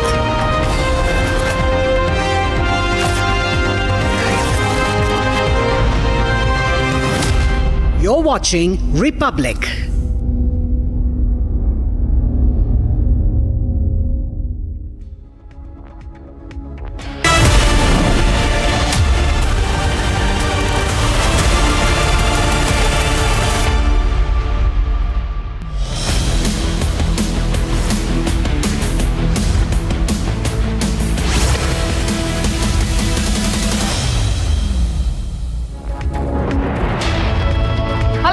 Watching Republic TV with me, Akanksha Khajuria. Over the next half an hour, we'll tell you how Donald Trump has imposed a tariff on 14 countries. Deal with India will be coming soon. We'll tell you about these details. The headlines first. MNS stages protest in Maharashtra's Thane over their claim of growing dominance of non-Marathis in the area. MNS leaders detained by the police. Donald Trump has announced tariff on 14 countries: Japan, South Korea, Kazakhstan, Malaysia with 25% tariff, South Africa by 30% and 40% on Myanmar. Spoken to everybody. We know it's all done. I told you, we'll make some deals, but for the most part, we're going to send a letter. We're going to say, welcome to the United States. If you'd like to participate in the greatest, most successful country ever. I mean, we're doing better than ever. On India and US trade deal, Donald Trump says that the both countries are close to making a deal on this.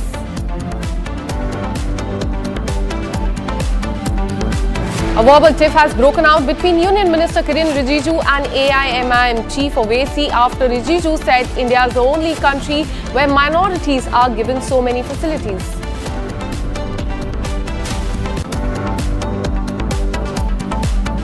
Bihar businessman Gopal Khemska shooter has been killed in the encounter in Patna.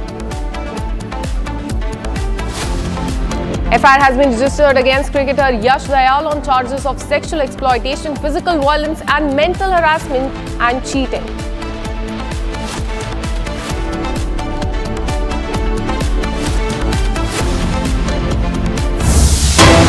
Starting the show with the breaking news that is coming in from the national capital. The Parliamentary Affairs Committee of the Lok Sabha has begun a short while ago with the recent Air India plane crash in Ahmedabad likely to feature prominently in the discussion. What we're learning is that officials from the Ministry of Civil Aviation and the Directorate General of Civil Aviation, that is DGCA, along with the representatives from the key aviation bodies, including the Airport Economic Regulatory Authority of India, that is AERA, Airports Authority of India, Civil Aviation Bureau of Civil Aviation Security, BCAS, airport operators and airlines will also be present in this very crucial meeting that has started. Air India CEO is also in attendance. And while the primary agenda includes regulation of the fees, tariffs and other user charges in the aviation sector, the committee is also expected to hear oral evidence regarding the crash that took place last month. So this parliamentary committee has, in fact, the meeting has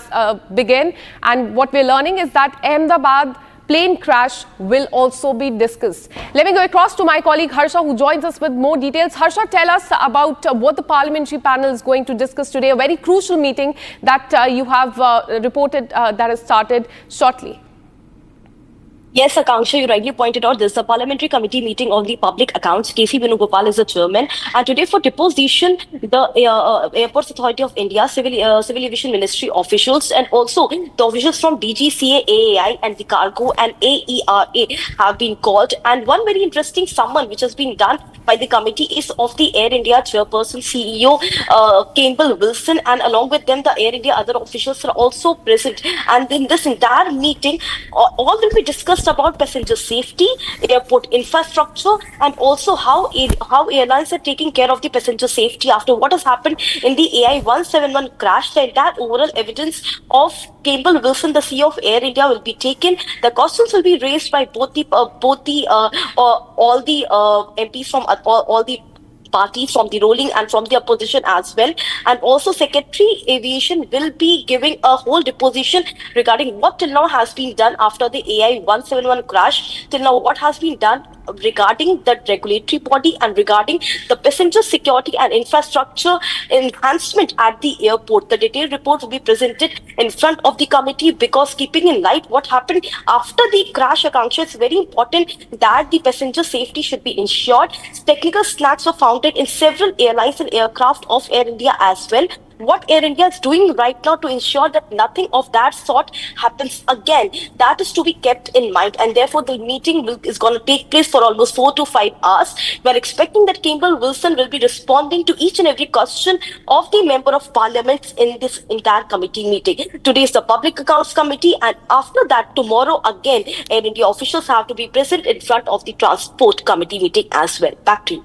Absolutely. Keep tracking those details. Harsha, we'll keep coming back to you for more on this. Now, shifting our focus to the state of Punjab. In a major breakthrough, Punjab Police Counter-Intelligence Unit in Jalandhar has foiled a target-killing plot orchestrated by Lawrence Bishnoi gang and arrested key operative Himanshu Sood from Fagwara, Kapurthala. And the investigation has revealed that Sood was acting on the instruction of Namit Sharma, a close aide of Bishnoi based in Dubai.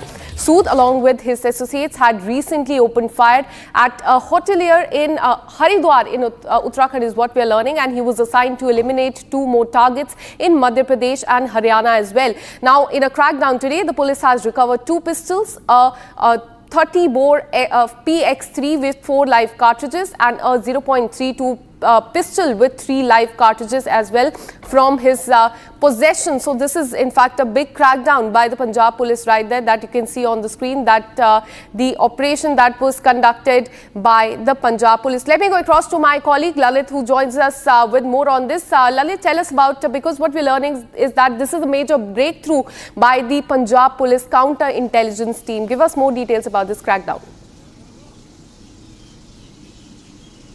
It's a major breakthrough which the counter-intelligence of Jalandhar police have got. The primary accused, Himanshu Sood, has been arrested from the Fagwara, Kapurthala. He was the key aide member of the Lawrence Bishnoi gang, and he was acting on the directions of Namit Sharma, who is right now based in Dubai, UAE, and he is a very close aide of Lawrence Bishnoi. So some months ago, he fired to a hotelier in Haridwar with his other gang members, and he was also given target killings, one in Madhya Pradesh and one in Kapurthala. So before that target killing could be achieved, before that only the counter-intelligence Jalandhar police have foiled this,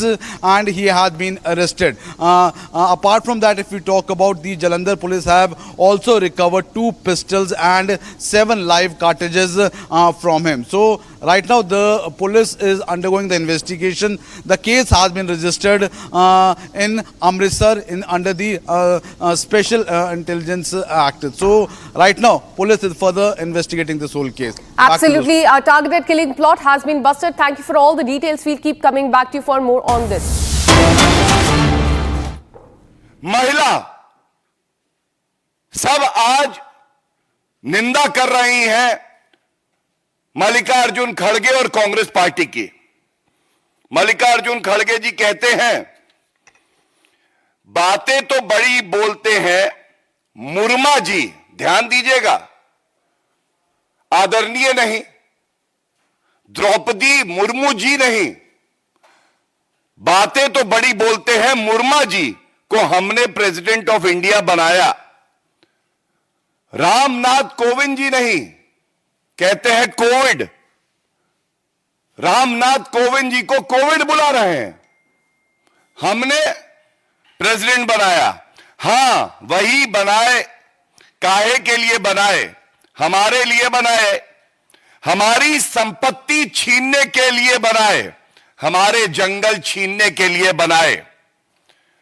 मैं कुछ बड़े प्रश्न यहां से उठाना चाहता हूं। पहला प्रश्न राहुल गांधी जी के लिए है। मैं ये नहीं कहूंगा राउल, मैं नहीं कहूंगा।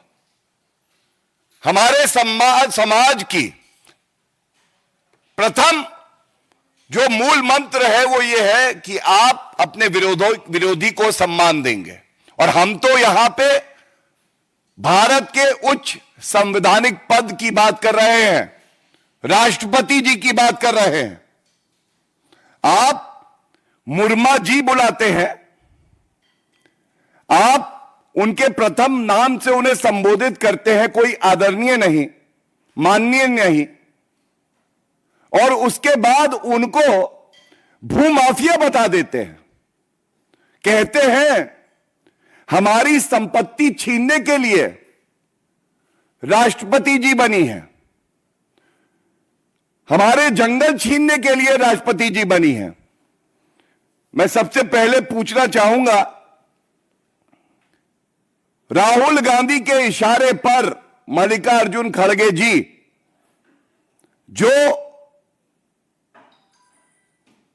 इस तरह के आदिवासी समाज विरोधी बयान दे रहे हैं, दलित विरोधी बयान दे रहे हैं, महिला विरोधी बयान दे रहे हैं, संविधान विरोधी बयान दे रहे हैं, इस पे पूरा देश आज थू-थू कर रहा है। हम पूछना चाहते हैं, राहुल गांधी जी, राजनीति में आप ऐसा विष क्यों घोल रहे हैं? क्या इससे संविधान तार-तार नहीं हो रहा है? दूसरी बात, आप राष्ट्रपति जी के लिए कहते हैं कि उनकी सहभागिता दलितों की, आदिवासी समाज के जो लोग हैं उनकी जमीन हड़पने के लिए है। तो मैं पूछना चाहता हूं, इस तरह के आरोप अगर आप उच्च संवैधानिक पदों पे बैठे हुए व्यक्तियों के खिलाफ लगाते हैं, बिना तथ्यों के, बिना प्रमाण के, यह किस तरह का जहर उगला जा रहा है? ऐसे आप भारत को मजबूत करेंगे? क्या राहुल गांधी नेता प्रतिपक्ष की भूमिका ऐसे निभाएंगे? और हां, अगर भूमाफियाओं की आप बात करते हैं, पूरा भारत जानता है अगर कोई परिवार भूमाफिया है तो वो नकली गांधी परिवार, जिस परिवार में रॉबर्ट वाड्रा आते हैं जो किसानों की जमीन भी हड़प लेते हैं। मैं इसके साथ आपको कुछ पुराने वक्तव्य जो कांग्रेस पार्टी के नेताओं ने दिए हैं, माननीय द्रौपदी मुर्मू जी के खिलाफ और पूर्व राष्ट्रपति रामनाथ कोविंद जी के खिलाफ, वो आपके समक्ष रख रहा हूं, जो दिखाएगा इनकी जहरीली मानसिकता। उदित राज कहते हैं द्रौपदी मुर्मू जी जैसा राष्ट्रपति किसी देश को ना मिले, चमचागिरी की भी हद है। कहती है 70% लोग गुजरात का नमक खाते हैं, खुद नमक खाकर जिंदगी जिए तो पता चले। उदित राज। इसके बाद अधीर रंजन चौधरी, आप याद करिए, राष्ट्रपति पद के लिए चुनाव चल रहे थे और अधीर रंजन चौधरी की टिप्पणी थी, हिंदुस्तान की राष्ट्रपत्नी जी सबके लिए हैं, हमारे लिए क्यों नहीं? आप सोचिए किस तरह की टिप्पणी, अभद्र टिप्पणी की जा रही है एक महिला के लिए, एक आदिवासी महिला के लिए। हिंदुस्तान की राष्ट्रपत्नी जी सबके लिए है, हमारे लिए क्यों नहीं? और मैं आपको याद दिलाता हूं, सजग पत्रकार वहां खड़े थे, उन्होंने कहा अधीर जी राष्ट्रपत्नी आप कह रहे हैं, राष्ट्रपति कहना चाहिए। कोई आत्मग्लानि उन्हें नहीं हुई। क्यों?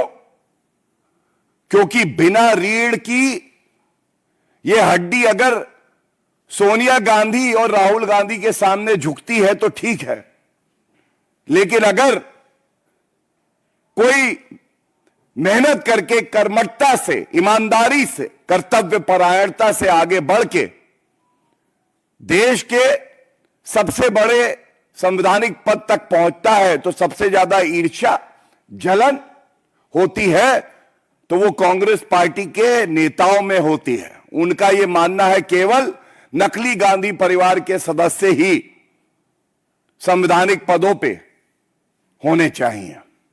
इसके बाद अजय कुमार कांग्रेस नेता, वो इस हद तक चले गए, उन्होंने कहा माननीय राष्ट्रपति जी द्रौपदी मुर्मू जी ईवल माइंडसेट को रिफ्लेक्ट करती है, ईवल माइंडसेट को रिफ्लेक्ट करती है।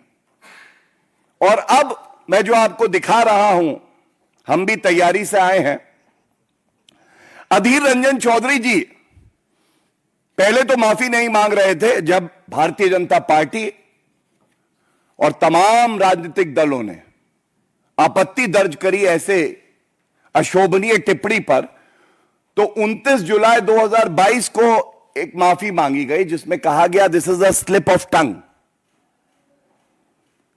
ये पत्र है जो अधीर रंजन चौधरी जी ने राष्ट्रपति जी को लिखा था। लेकिन आज जब मल्लिकार्जुन खड़गे जी अभद्र टिप्पणी करते हैं तो यह स्पष्ट हो गया है, यह स्लिप ऑफ टंग नहीं है, this is very much intentional. And the remote control president governed by the fake Gandhi surname family is following the diktats of Rahul Gandhi.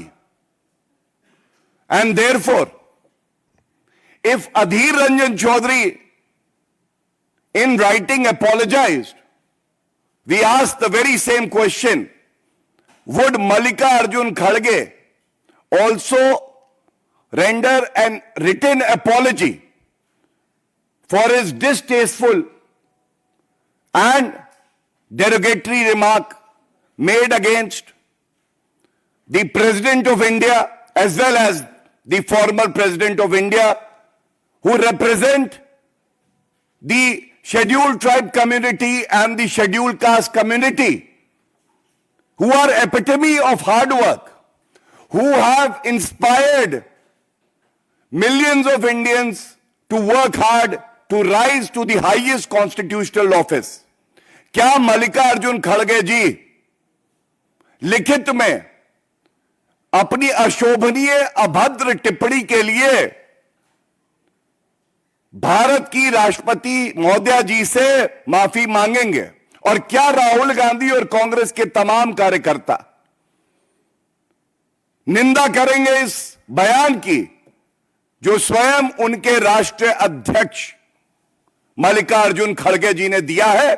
और क्या उन्हें पार्टी से निकाला जाएगा?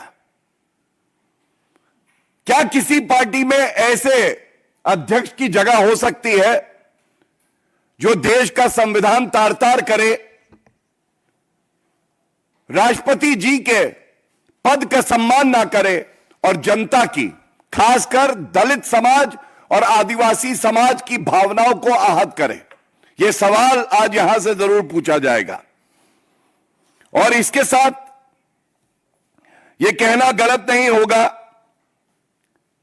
ऐसा कोई संवैधानिक पद बचा नहीं है जिसका अपमान कांग्रेस पार्टी के वरिष्ठ नेताओं ने नहीं किया। अगर मैं बात कर रहा हूं राष्ट्रपति पद की, हम सब जानते हैं प्रधानमंत्री जी पिछड़े समाज से आते हैं, ओबीसी समाज से आते हैं। अपनी मेहनत से, अपनी लगन, नागरिकों के प्रति जो उनकी निष्ठा है, उसकी वजह से वो 11 साल से देश में नागरिकों की सेवा कर रहे हैं। देश के प्रधानमंत्री हैं। चौकीदार चोर है, बिच्छू, सांप, नेवला, मौत का सौदागर। राष्ट्रपति पद का अपमान, प्रधानमंत्री पद का अपमान। उपराष्ट्रपति जी के लिए टीएमसी के सांसद कल्याण बनर्जी मिमिक्री कर रहे थे और उनकी वीडियो कौन बना रहा था? उनकी वीडियो राहुल गांधी नेता प्रतिपक्ष बना रहे थे। उपराष्ट्रपति पद का अपमान। Chief justice of India, Bharat के मुख्य न्यायाधीश, उनके खिलाफ इंपीचमेंट मोशन इसलिए लाया गया क्योंकि कांग्रेस पार्टी अपनी सहूलियत सर्वोच्च न्यायालय के फैसलों में देख रही थी। मैं बात कर रहा हूं former chief justice of India justice Deepak Mishra की।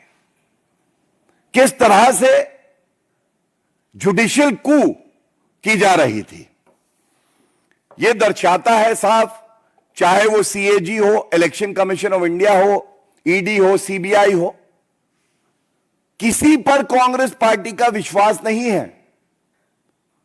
हर संस्था पर आरोप लगाना, भारत के लोकतंत्र को कमजोर करना, यही इनका मुख्य मकसद है। और इसी के साथ यह कहना गलत नहीं होगा, मैं दिखाना चाहता हूं ये जो महाठगबंधन है, इंडी अलायंस, इनके टीएमसी के मंत्री, ममता बनर्जी की सरकार में मंत्री अखिल गिरी, इन्होंने क्या कहा था, we don't care about looks but how does your president look. ये टीएमसी। अब आप मुझे बताइए, इस तरह की अशोभनीय टिप्पणी करना, तेजस्वी यादव ने क्या कहा, अगर माननीय द्रौपदी मुर्मू जी राष्ट्रपति बनेंगी तो राष्ट्रपति भवन में एक मूर्ति आ जाएगी जो एक शब्द नहीं बोलेगी। This is RJD, Tejashwi Yadav for you. यह इनका एक इकोसिस्टम है विशैला, जो संवैधानिक मर्यादा को बार बार तार तार करता है। मैंने बात करी कैसे कांग्रेस की सोच आज जनजातीय समाज के खिलाफ है, दलित समाज की विरोधी है। मैं आपको कुछ तस्वीरों से दिखाना चाहता हूं। राहुल गांधी कुर्सी पे बैठे हैं, डॉक्टर बी आर अंबेडकर साहब जो हमारे लिए भगवान के समान है, उनकी तस्वीर नेताओं के, कांग्रेस के नेता जो है उनके पैरों में है। लालू प्रसाद यादव, उनके पैरों में डॉक्टर बी आर अंबेडकर साहब की तस्वीर है। आज तक माफी नहीं मांगी है, ना राहुल गांधी ने, ना लालू प्रसाद यादव ने, ना तेजस्वी यादव ने। समाजवादी पार्टी, गलती, नमाजवादी पार्टी, ये बताना जरूरी है। ये देखिए, नमाजवादी पार्टी अखिलेश यादव की तुलना doctor B are Ambedkar ji से कर देते हैं। आधी तस्वीर बी आर अंबेडकर साहब की, आधी तस्वीर अखिलेश यादव जी की। और खड़गे जी को हम एक बात जरूर कहना चाहेंगे, आप भी पिछड़े समाज से आते हैं, आज आप अपमान कर रहे हैं देश की राष्ट्रपति जी का। आपका खुद का सम्मान क्या है, ये तस्वीर देखिए। नॉमिनेशन फाइल होना था, प्रथम पंक्ति में कौन कौन है? नकली गांधी परिवार, सोनिया गांधी, प्रियंका गांधी वाड्रा, और राष्ट्रीय अध्यक्ष थे मल्लिकार्जुन खड़गे जी, ये दूसरी पंक्ति में है। कहने का तात्पर्य, जिनके इशारों पर मल्लिकार्जुन खड़गे जी आज दलित विरोधी, आदिवासी विरोधी बयान दे रहे हैं, वो इनका खुद का सम्मान नहीं करते हैं। और ये कहने के बाद सिर्फ इतना ही कहूंगा और अंत करूंगा अपनी बात को। तमाम ऐसे और बयान हैं मेरे पास जहां पे कांग्रेस के नेताओं ने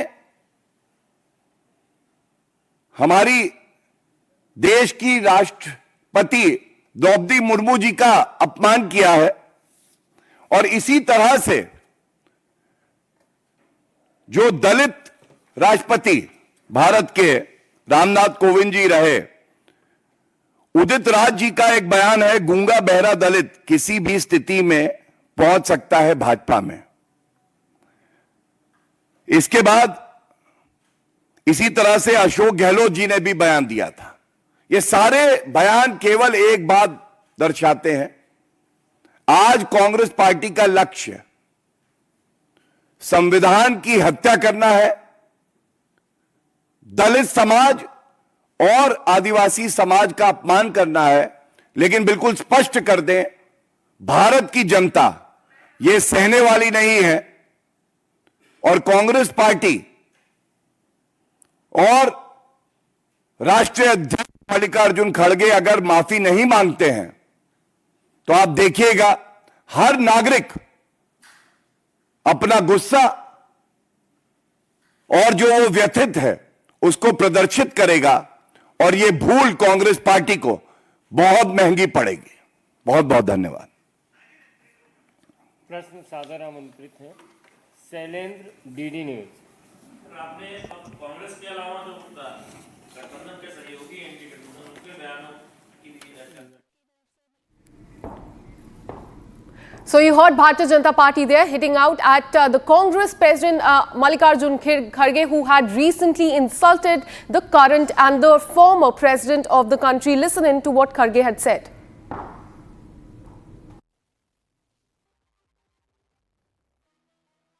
बोलेंगे मुर्मा जी को हम प्रेसिडेंट ऑफ इंडिया बनाए, कोविंद को हमने प्रेसिडेंट बनाया। हाँ भाई बनाए, कई के लिए बनाए? हमारी संपत्ति छीनने के लिए बनाए, हमारे जंगल छीनने के लिए बनाए, हमारा जल रोकने के लिए बनाए, हमारी जमीन खींचने के लिए कर रहे।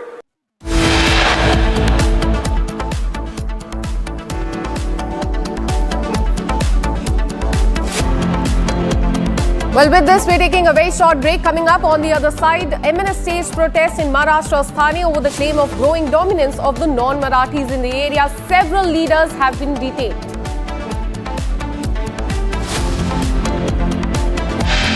We'll also tell you about how Bihar businessman Gopal Khenka's shooter has been killed in an encounter in Patna. This and much more on the other side. Stay with us.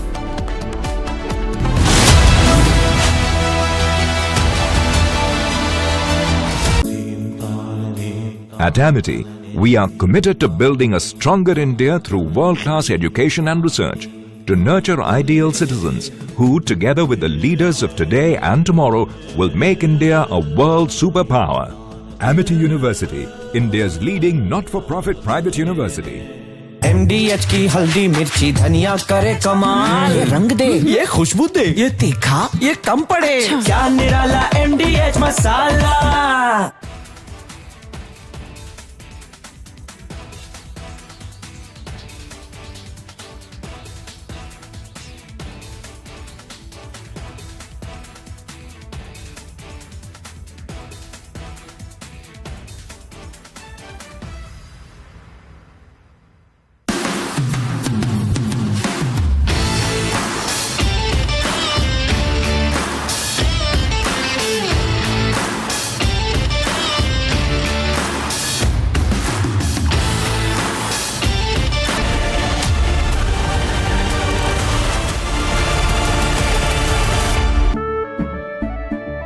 केसरिया से मन जोगी हुआ रे, दिल झूमे देखो बंटवारा हुआ रे।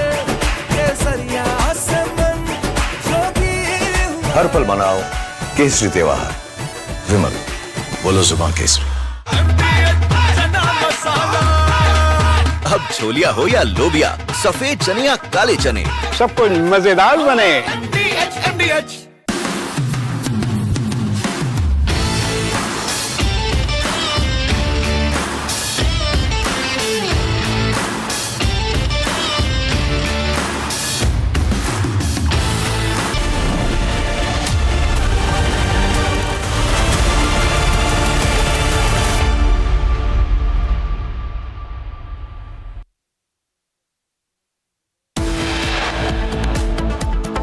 मल्लिकार्जुन खड़गे जी कहते हैं, बातें तो बड़ी बोलते हैं मुर्मा जी, द्रौपदी मुर्मू जी नहीं, रामनाथ कोविंद जी को कोविड बुला रहे हैं। हमारी संपत्ति छीनने के लिए बनाए, हमारे जंगल छीनने के लिए बनाए।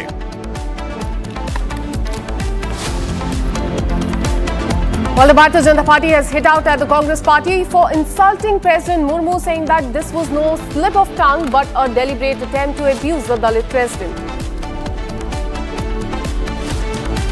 MNS stages protests in Maharashtra's Thane over their claim of growing dominance of the non-Marathis in the area. Several leaders have been detained. Donald Trump announces tariff on 14 countries, hit Japan, South Korea, Kazakhstan, Malaysia with 25%, South Africa by 30% and 40% on Myanmar.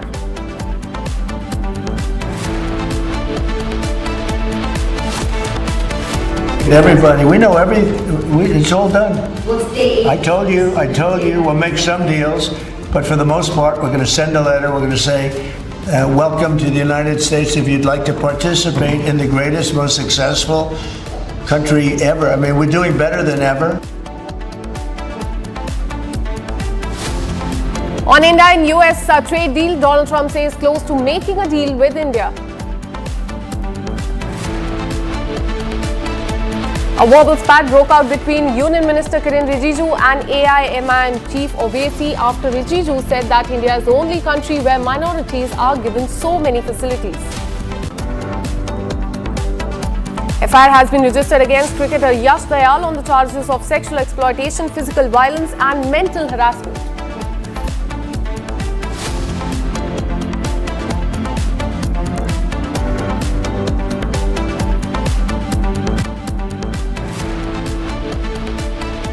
Hello and welcome. You're watching Live and Breaking with me, Akanksha Khajuria. Several workers of the Raj Thackeray-led Maharashtra Navnirman Sena has been detained in Thane's Meera Road this morning when they took out a march to counter the protests against the Slabgate incident, in which, remember, the MNS workers assaulted a food stall owner for not speaking Marathi last week. Now, dramatic visuals played out as MNS workers hit the streets and cops caught them and put them in the police vans. And meanwhile, a day after MNS leader Javed Sheikh's son Rahil Sheikh was caught on the streets of Mumbai harassing and abusing a woman while drunk, an FIR has been filed in that specific case. Watch this. सेना नेता संजय निरुपम है, आप Amoli police station आए थे राजश्री मोरे के मुद्दे को लेकर, क्या मांग किया? राजश्री मोरे जो एक मराठी लड़की है, जो एक सेल्फ एम्प्लॉयड लड़की अपने स्टूडियो वगैरह चलाती है, तो उसने पिछले दिनों जो एक मराठी भाषा को लेकर जो विवाद चल रहा था उस पर अपनी एक भूमिका रख दी कि इस तरीके से लोगों को भाषा के नाम पे मारने पीटने की आवश्यकता नहीं। इसके लिए उसका स्टूडियो तोड़ने के लिए 200 लोग उसके घर पे पहुंच गए। क्या मांग? कल परसों रात को शराब के नशे में धुत एक मनसे के नेता, उसके बेटे ने उसकी गाड़ी ठोक दी और उसको गाली गलौज किया। तो अब ऐसी औरतें, ऐसी लड़कियां असुरक्षित न महसूस करें, वो अपने आप वो निडर रहें और उनके साथ हम सब एक सॉलिडरिटी पेश करने के लिए आज यहाँ पर आए हैं। और हम लोगों ने अमोली पुलिस स्टेशन को यही कहा कि आप इसके जितनी इसके खिलाफ जो भी गलतियाँ की गई है, जो भी अपराध किया गया है, उसमें जो भी कड़े सेक्शन होते सारे सेक्शन लगाइए और इस लड़की को पूरी तरह से सुरक्षित रहने का मौका दीजिए। क्या फिर से धमकियाँ मिल रही है? हाँ, अभी धमकियाँ मिल रही है। अब नया केस रजिस्टर हो रहा है। क्या लोग उसको धमकी दे रहे हैं कि लातों के भूत बात से नहीं मानते। क्या गिरफ्तारी की भी मांग किया है? गिरफ्तारी की मांग कर रहे हैं, लेकिन जो बीएनएस में एक नया सिस्टम है उसके तहत यह है कि 7 साल से कम की सजा तो गिरफ्तारी नहीं होगी। अब मुझे लगता है कि इस पूरे प्रावधान में संशोधन की आवश्यकता है, लेकिन ये संशोधन यहाँ नहीं होगा, पार्लियामेंट में होगा। जिस तरह से मीरा रोड में हो रहा है, हंगामा हो रहा है, मनसे के जो देखिए, लोकतंत्र में हर व्यक्ति को, हर संगठन को अपना अपना प्रोटेस्ट करने का अधिकार है और अपने विचारों के आधार पर प्रदर्शन कर सकते हैं, लेकिन इनका ट्रैक रिकॉर्ड इतना खराब है कि पुलिस ने प्रिवेंटिव मेजर लिया। इसका मतलब ये नहीं कि बाद में कभी नहीं कर पाएंगे, बिल्कुल कर पाएंगे और करना चाहिए। मैं भी चाहता हूँ कि उन सबको परमिशन मिलना चाहिए। लेकिन मराठी भाषा और हिंदी भाषा को लेकर जो वहाँ पे जिस तरह से राजनीति अखाड़ा बनाया जा रहा है मीरा रोड में, लॉ एंड ऑर्डर की सिचुएशन खराब हो सकता है। काय के लिए कर रहे हैं मुझे नहीं मालूम। मीरा रोड भाईंदर में 82% नॉन महाराष्ट्रियन है। काय के लिए तमाशा कर रहे हो? क्या धमकी आ रही थी आपको? मुझे सरासर धमकियां आ रही है। मराठी में लोग मुझे कॉल कर रहे हैं और बोल रहे हैं कि आप राज ठाकरे का नाम मत लीजिए, माननीय राज ठाकरे का नाम मत लीजिए, अदरवाइज आपको हम देख लेंगे। मैंने यही बोला है कि मैं राज ठाकरे सर का नाम नहीं ले रही हूँ। जो लोग मेरे साथ अत्याचार कर रहे हैं मैंने उनका नाम लिया है। अगर आज मैंने मनसे पार्टी का नाम लिया है तो अब राज ठाकरे सर उनसे जुड़े हुए हैं तो मैं उसमें कुछ नहीं कर सकती। राज ठाकरे सर से मेरी यही विनती है कि सर मुझे प्रोटेक्ट करना सिर्फ हमारे मुंबई पुलिस का काम नहीं है, आपका भी काम है। मैं भी यहाँ पे रहती हूँ, मैं भी यहाँ की रहवासी हूँ, आपको भी मुझे प्रोटेक्ट करना पड़ेगा।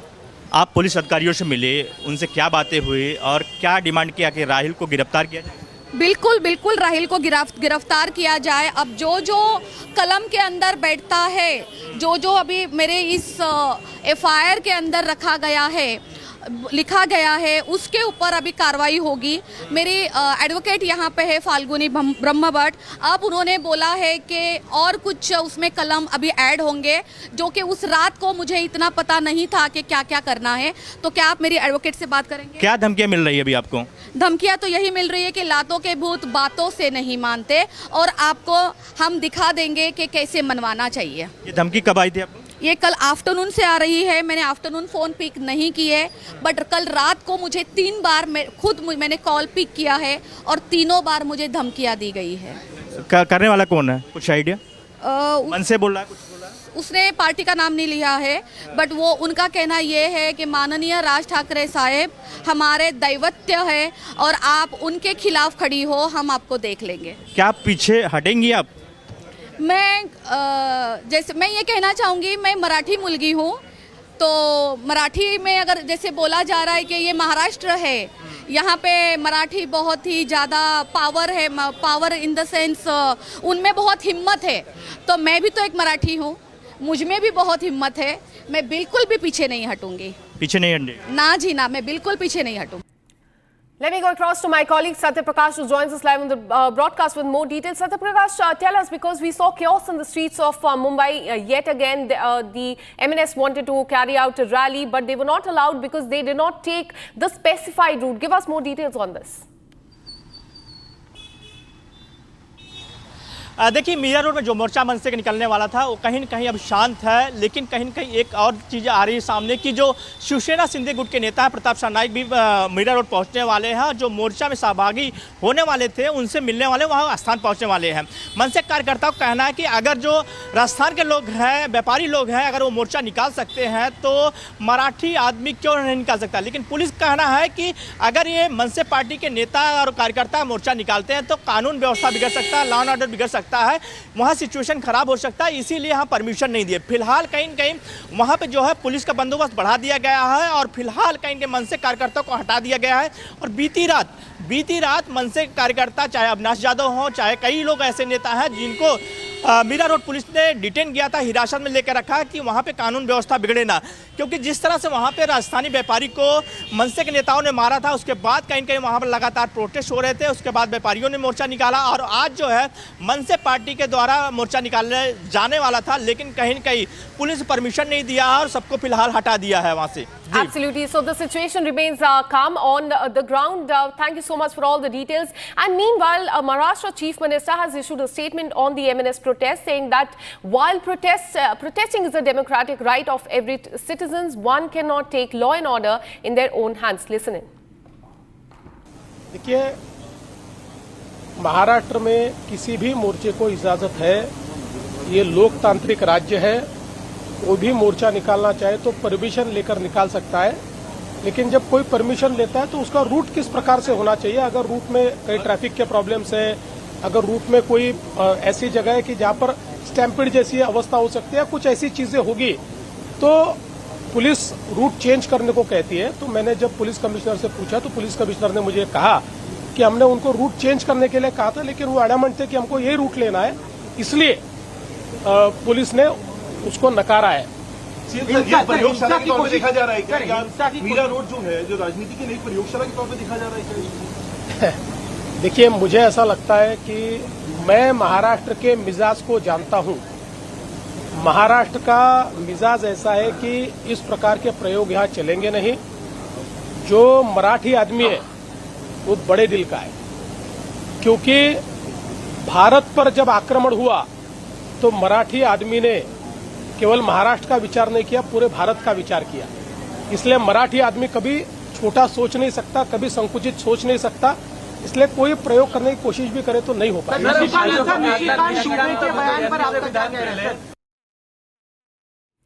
Now shifting our focus to Haryana, clashes have erupted between the police and a group of youth in Haryana's Hisar, and reports claim that the youth were celebrating a birthday party and playing loud music on the streets, and when police tried to intervene, the situation turned violent. Stone pelting followed, resulting in injuries to both police personnel and those who were involved in this. Here's more on that incident. A violent clash broke out between police and a group of youths in Hisar's Bharat Nagar area during a birthday celebration. The youths were reportedly playing loud music and singing on the street. When police arrived and asked them to stop, the youths reacted aggressively. In retaliation, several youths climbed onto the roof and began pelting stones at the police. During the commotion, two youths jumped from the roof in an attempt to escape. Both sustained serious injuries. Two police personnel, including the chowki in charge, were also injured during the stone pelting.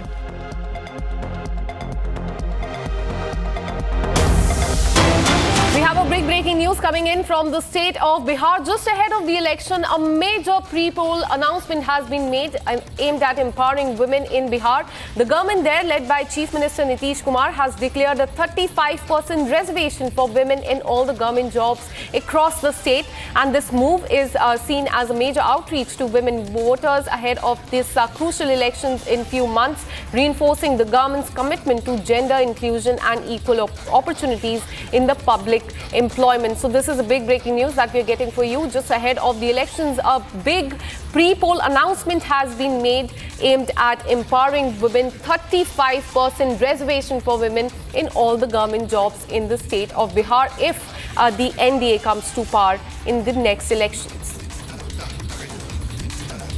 In fact, this is a big announcement that has been made by the Bihar government, that is, remember, led by the Chief Minister Nitish Kumar. What we're learning is that 35% reservation will be given to all the women in the government jobs across the state, and this is a major push to the women of the state and a major poll announcement ahead of the elections. And this move is seen as a major outreach to women voters ahead of the upcoming elections, reinforcing the government's commitment to gender inclusion and equal opportunities. And this is a big outreach to the voter base that is women in the state of Bihar as well. So the heat is turning up ahead of the election. Now pre-poll announcements have been made by different parties. This one by the Bihar government, where 35% quota will be given to all the women in all the government jobs across the state.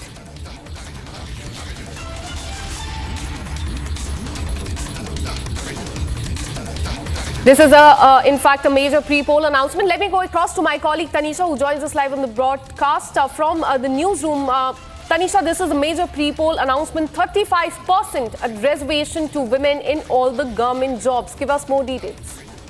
Kanksha, well, this is being seen as a move to woo the voters, and this comes right ahead of the Bihar elections.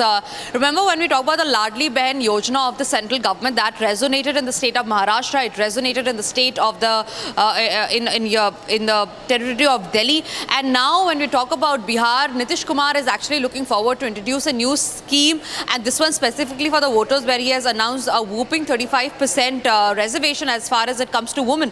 And this move specifically coming at a time when elections are knocking at the door is seen as a tactical move by the Nitish government to woo certain voters in Bihar.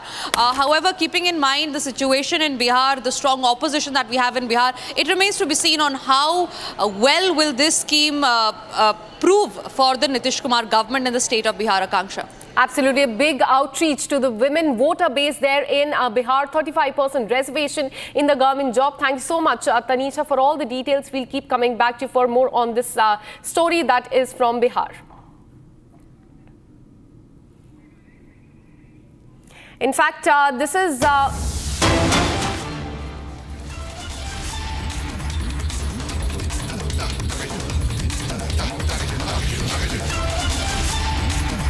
In fact, we have more breaking news coming in. 8 attacks by Tehreek-e-Taliban that has been done in several areas is what we are learning.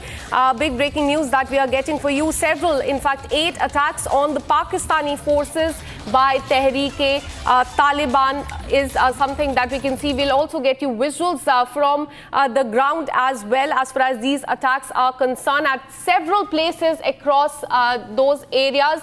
Huge blasts in several areas as well, and these attacks have been carried out by Tehreek-e-Taliban, and in a surge of violence, the Tehreek-e-Taliban carried out 8 attacks on Pakistan security forces within the last 24 hours across Khyber, Central Khurram, South Waziristan, Bannu district of Khyber Pakhtunkhwa as well.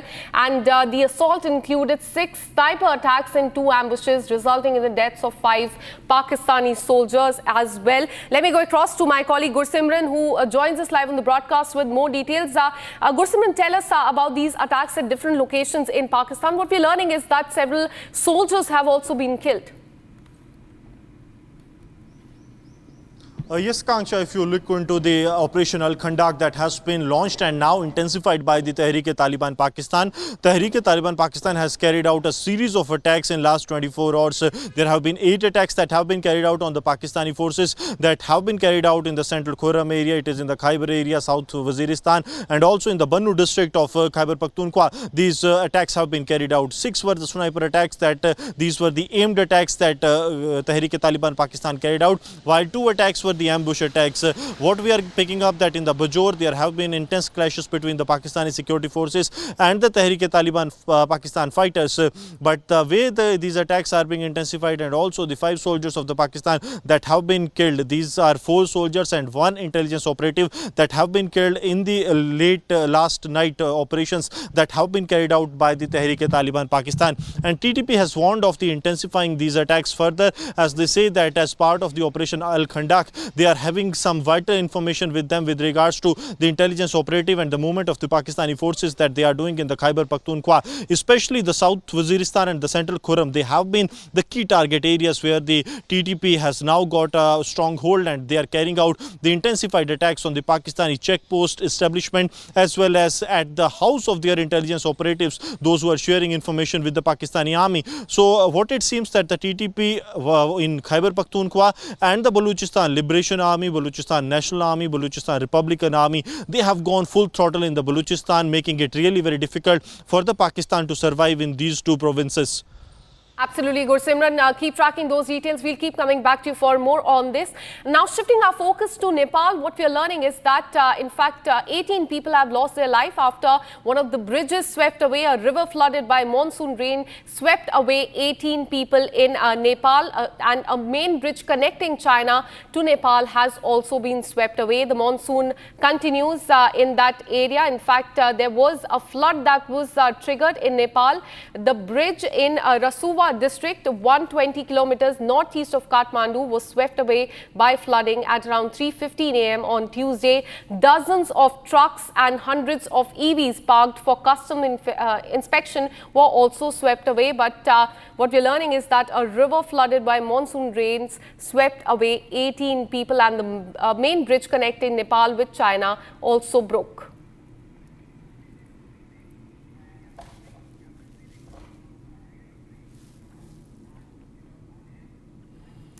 Now, shifting our focus to the fight that has started between Kiran Rijiju and AIM Chief Owaisi after Bharatiya Janata Party leader said that India is the only country where minorities are given so many facilities.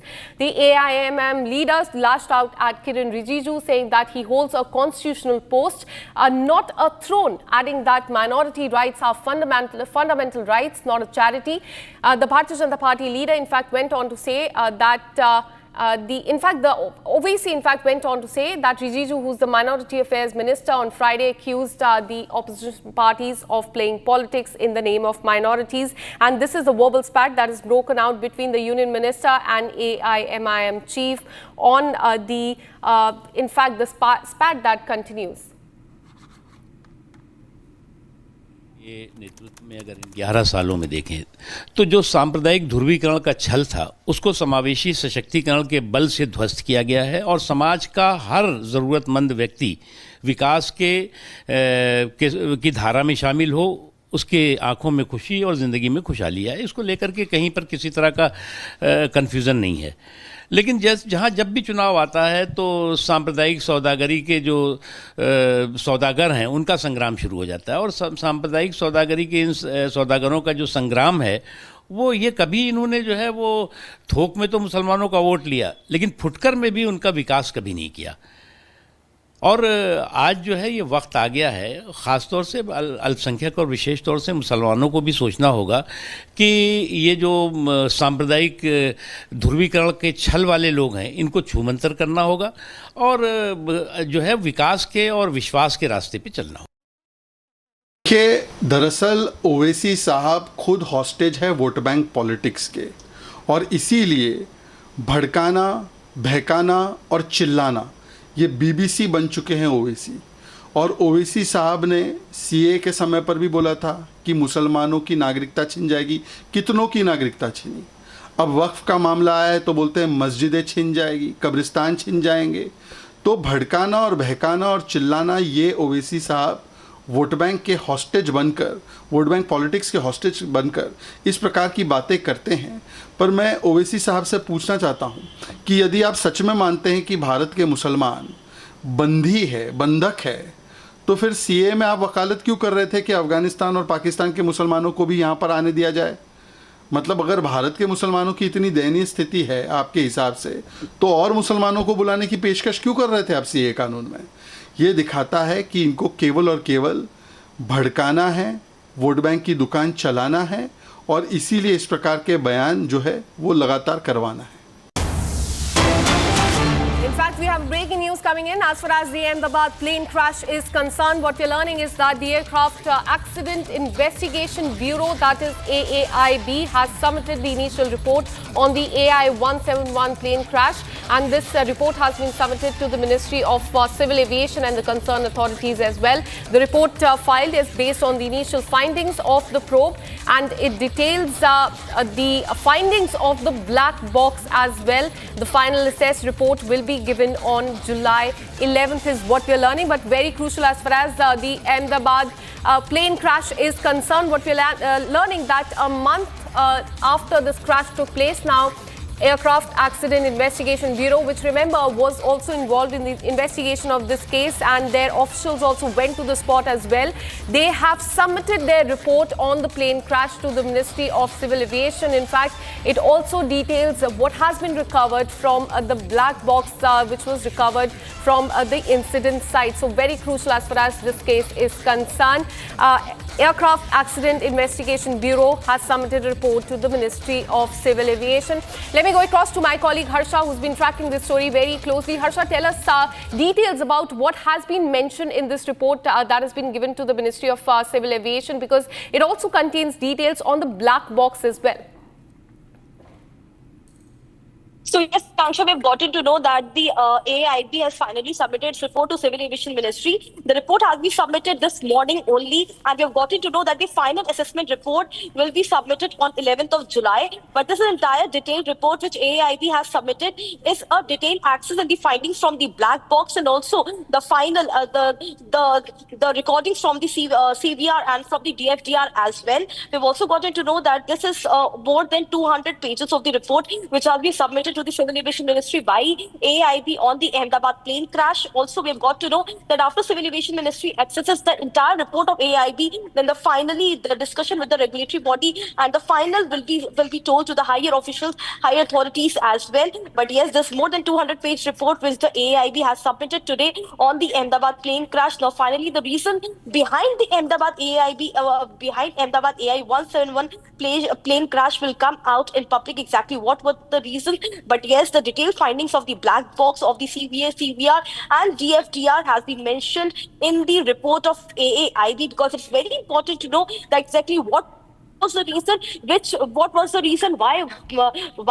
What transpired in the plane crash of AI 171? And also, we have also got to know more that not only this, there were some technical issues in the Boeing 787 as well, which might be mentioned in the AIB report as well, because the thorough access of the 787 Boeing was done depending on the earlier technical snag which were found in the same Boeing 787 in the month of May and the initial days of June as well. And therefore, we have got to know that the detailed investigation also involves the Boeing 787 fleet as well. So this entire report is more than 200 pages. The final mentioning and the details of the report will come out soon because today morning only the report has been submitted to the Civil Aviation Ministry. Back to you. Well, absolutely. It's very important to find out what really happened and what really led to that crash in Ahmedabad last month. Thank you so much, Harsha, for those details. Keep tracking those details for us.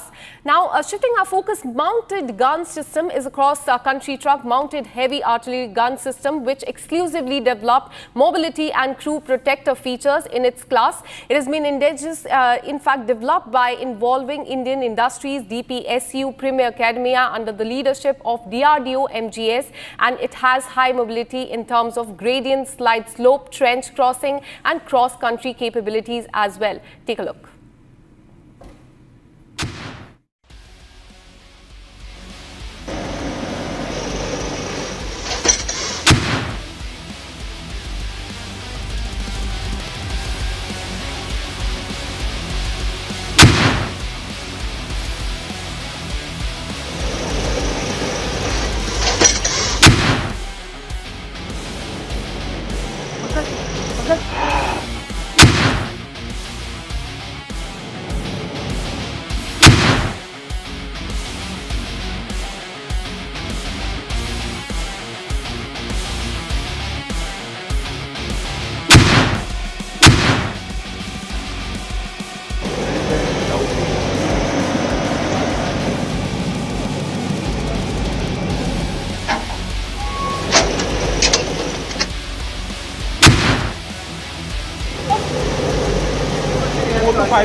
This is a mounted gun system. It is a 155-52 caliber gun. These guns are there for quite long time, but they are on a towed. These are on a towed gun platforms. Towed gun means the gun will be separate and the primer will be separate. This will be towed and then it is deployed, and to either to deploy or to retrieve. It is a cumbersome exercise. It is difficult to in the war scenario because the present day of the surveillance systems, you can easily locate this from where the firing is coming. So it is important to shoot and scoot facility should be there for the guns. So that's what we have given to this for this MGS, where you can quickly go there. In 80 seconds you can deploy, and 85 seconds you can retrieve the gun and get away from that place. So that gives an added advantage to fire also, and also to safeguard yourself. It is totally indigenous, almost 85% of the indigenous content in as a first prototype itself which it achieved 85%. And then it has got a capability potential to export. So what will be the impact on the services of this gun? How they are eagerly waiting for this MGS. They are already looking for this MGS for quite long time. So this is the first prototype where you can actually the army can look at it and evaluate themselves.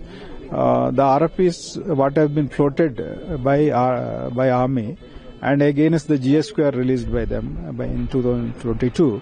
So this gun meets the entire GS-square parameters what the army has given. So if we talk about the cost and what is your plan to make it fast and in future, sir? No, since we have developed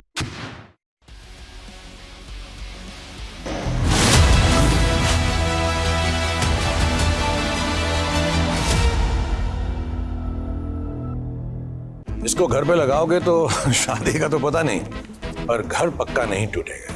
Rungta नहीं तो घर strong नहीं। Rungta steel TMT बार एकदम solid. पहाड़ों में एक hiking ship भी बन सकती है।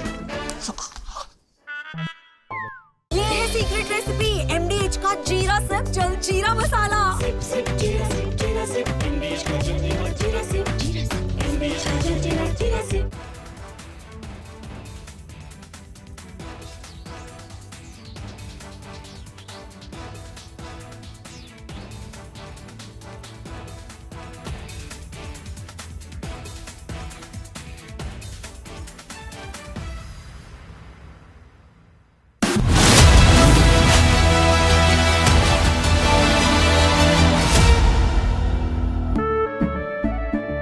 केसरिया से मन जोगी हुआ रे, दिल झूमे देखो मतवारा हुआ रे। केसरिया से मन जोगी हुआ। हर पल मनाओ केसरी त्योहार। विमल, बोलो जुबान केसरी। दादी के हाथों का जादू और खुशबू से महकता घर, माँ की मुस्कुराहट और खाने की सुगंध। MDH गरम मसाला, क्योंकि हर रिश्ता है स्वाद से जुड़ा।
अर्जुन खड़गे जी कहते हैं, बातें तो बड़ी बोलते हैं मुर्मा जी, द्रौपदी मुर्मू जी नहीं। रामनाथ कोविंद जी को कोविड बुला रहे हैं। हमारी संपत्ति छीनने के लिए बनाए, हमारे जंगल छीनने के लिए बनाए। BJP tears apart Congress over insult to President Murmu, says this was no slip of tongue but a deliberate attempt to abuse the Dalit president.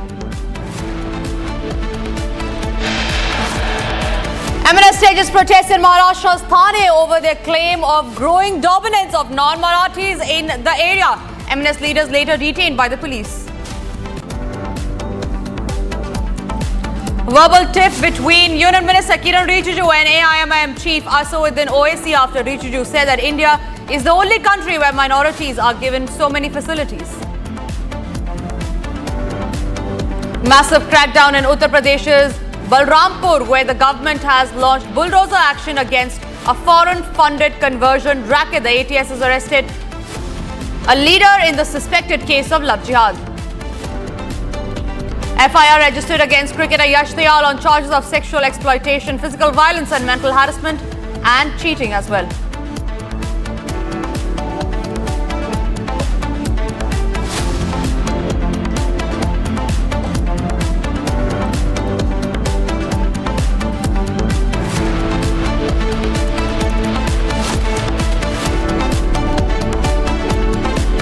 We start this edition with the top story that's coming in from the state of Uttar Pradesh, where a massive crackdown in Uttar Pradesh's Balrampur is underway, where the government has launched bulldozer action against a foreign-funded conversion racket. Now, the ATS has arrested a man known as Changur Baba in suspected case of love jihad. The racket is known to be estimated to be around rupees 100 crore, with the gang members reportedly visiting an Islamic country nearly 40 times. Here are the details. बेचने के नाम पर और एक ताबीज मिली है। मैं सहयोगी से कहूँगा थोड़ा सा इसको दिखाएं जूम करके। आप अगर देख पा रहे हो, समझ पा रहे हो तो देखिए, ये शायद उर्दू में है, फारसी में है, लेकिन ये कुछ और है। ये भारत की संस्कृति नहीं है। ये आप देखिए यहाँ पर, तो इस तरह की बहुत सारी चीज़ें आपको यहाँ देखने को मिलेंगी। साथ ही ये देखिए ड्रोन, चारों तरफ ड्रोन उड़ाया जा रहा है, चारों तरफ सुरक्षा को देखा जा रहा है।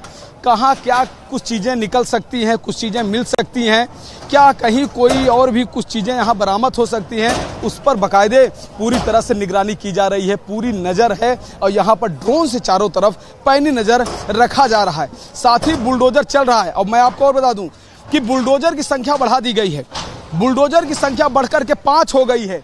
3 बुलडोजर, 2 बुलडोजर इस तरफ 3 बुलडोजर हैं तो 2 बुलडोजर पीछे के साइड में, यानी कि 2 से 3 तरफ से यहाँ पर मकान गिराने का काम चल रहा है, ये ध्वस्तीकरण की कार्रवाई चल रही है और 5-5 बुलडोजर इस पर काम कर रहे हैं।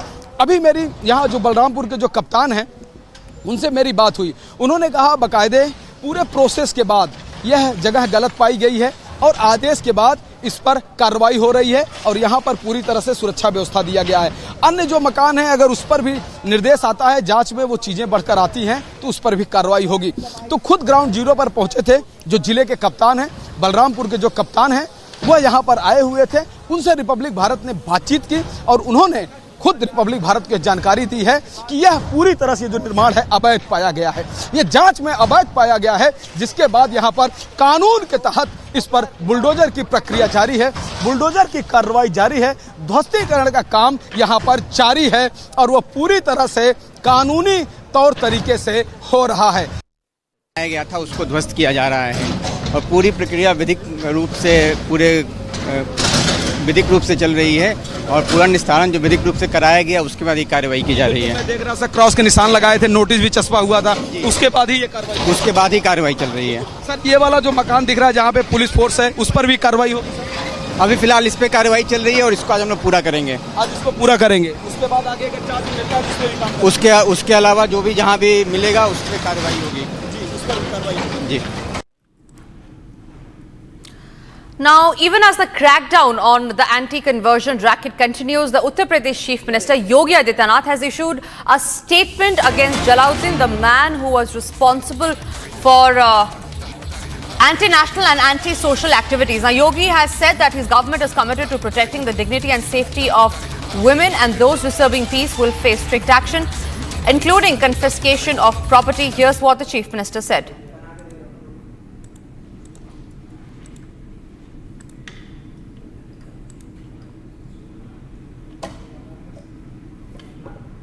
All right, Raghavendra, my colleague, is joining me live from Balrampur. On that note, Raghavendra, Balrampur में आप वहां थे जहां पर एक्शन हो रहा था, जब बुलडोजर एक्शन चल रहा था। हमें इस केस के बारे में बताइए, कौन है ये व्यक्ति जो अभी गिरफ्तार हो चुका है? ये इलीगल कन्वर्जन रैकेट कहां तक जाता है?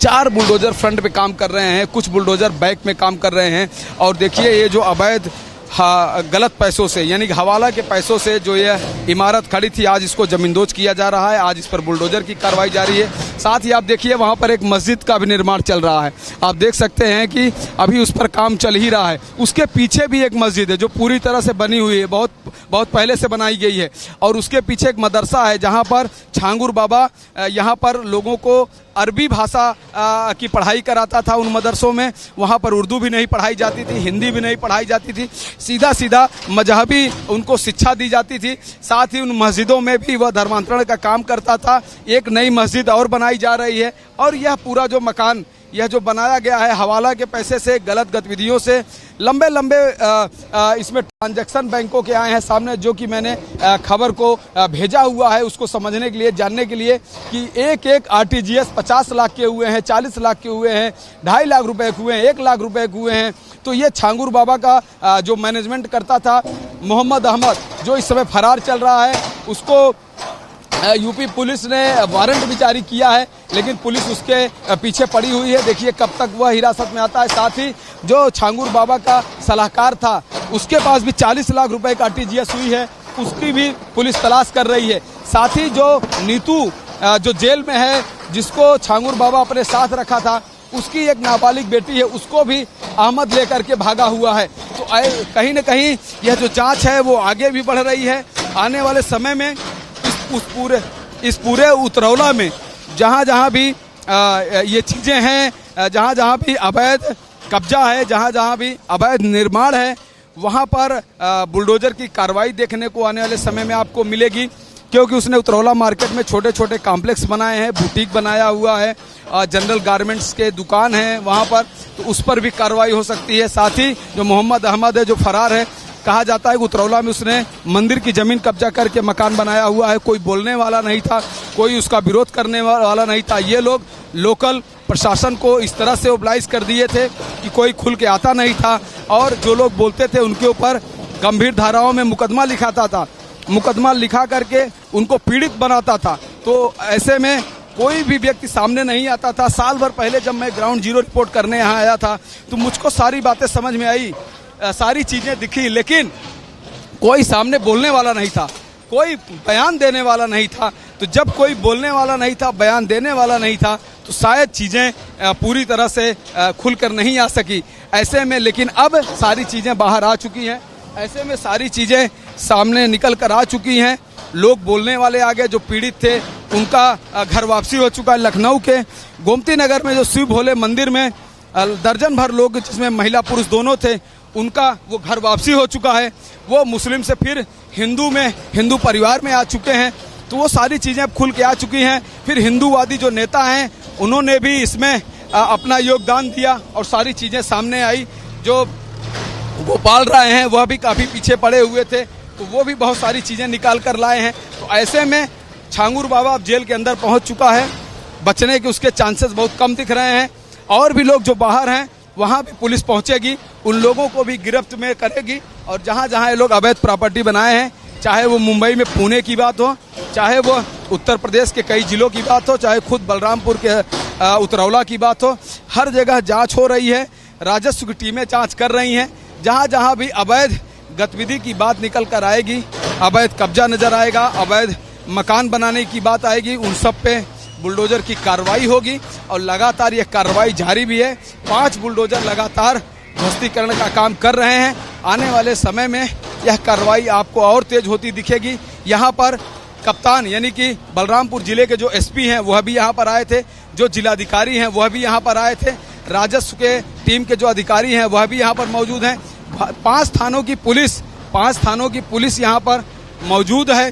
साथ ही पीएसी की एक कंपनी यहाँ पर मौजूद है, ताकि किसी तरह की कोई कोताही न हो, कोई चूक न हो सुरक्षा में। तो चप्पे चप्पे पर सुरक्षा यहाँ मौजूद है। घर के चारों तरफ यहाँ पर पुलिस फोर्स तैनात है और उस पुलिस फोर्स के साए में ध्वस्तीकरण का कार्यक्रम जारी है। एक अजीब सा यहाँ का माहौल बनाया हुआ था। छांगुर पीर बाबा, कहने को तो वो छांगुर पीर बाबा था, लेकिन उसने कहीं न कहीं धर्मांतरण का खेल खेला, विदेशों से पैसा मंगाया, करोड़ों रुपए में फंड आए और लालच देकर जातियों में बांटा था। सवर्ण को 16 लाख, ओबीसी का अलग रेट, दलित का अलग रेट, इस तरह से उसने कैटेगरी बनाया हुआ था। सोचिए कि उसका खेल किस गंदे मंसूबे के साथ जारी था और सैकड़ों लोगों को उसने अवैध अपने धर्मांतरण के जाल में फंसाया हुआ था। और आज कहीं न कहीं जब इसका भंडा फूटा है, जब यह चीजें बाहर निकली हैं, तो इस पर कार्रवाई भी हो रही है। राघवेंद्र, बहुत बहुत धन्यवाद आपका हमारे साथ सारी जानकारी शेयर करने के लिए। Moving on to the other stories that we are tracking, this is in regard with the controversial comment of the BJP MP Nishikant Dubey, where he said in regard with the language राव पटक पटक के मारेंगे। Now these remarks have caused a flutter with the Maharashtra Chief Minister Devendra Fadnavis reacting to that statement by the BJP MP, completely distancing himself. In fact, this is a fresh row that has erupted in the state of Maharashtra over BJP MP Nishikant Dube's remarks on the Marathi language. Now, it is Chief Minister Devendra Fadnavis that has distanced himself from the statement, calling it inappropriate and one that risks creating confusion among people. Listen in to what Nishikant Dube had to say, which created a huge controversy.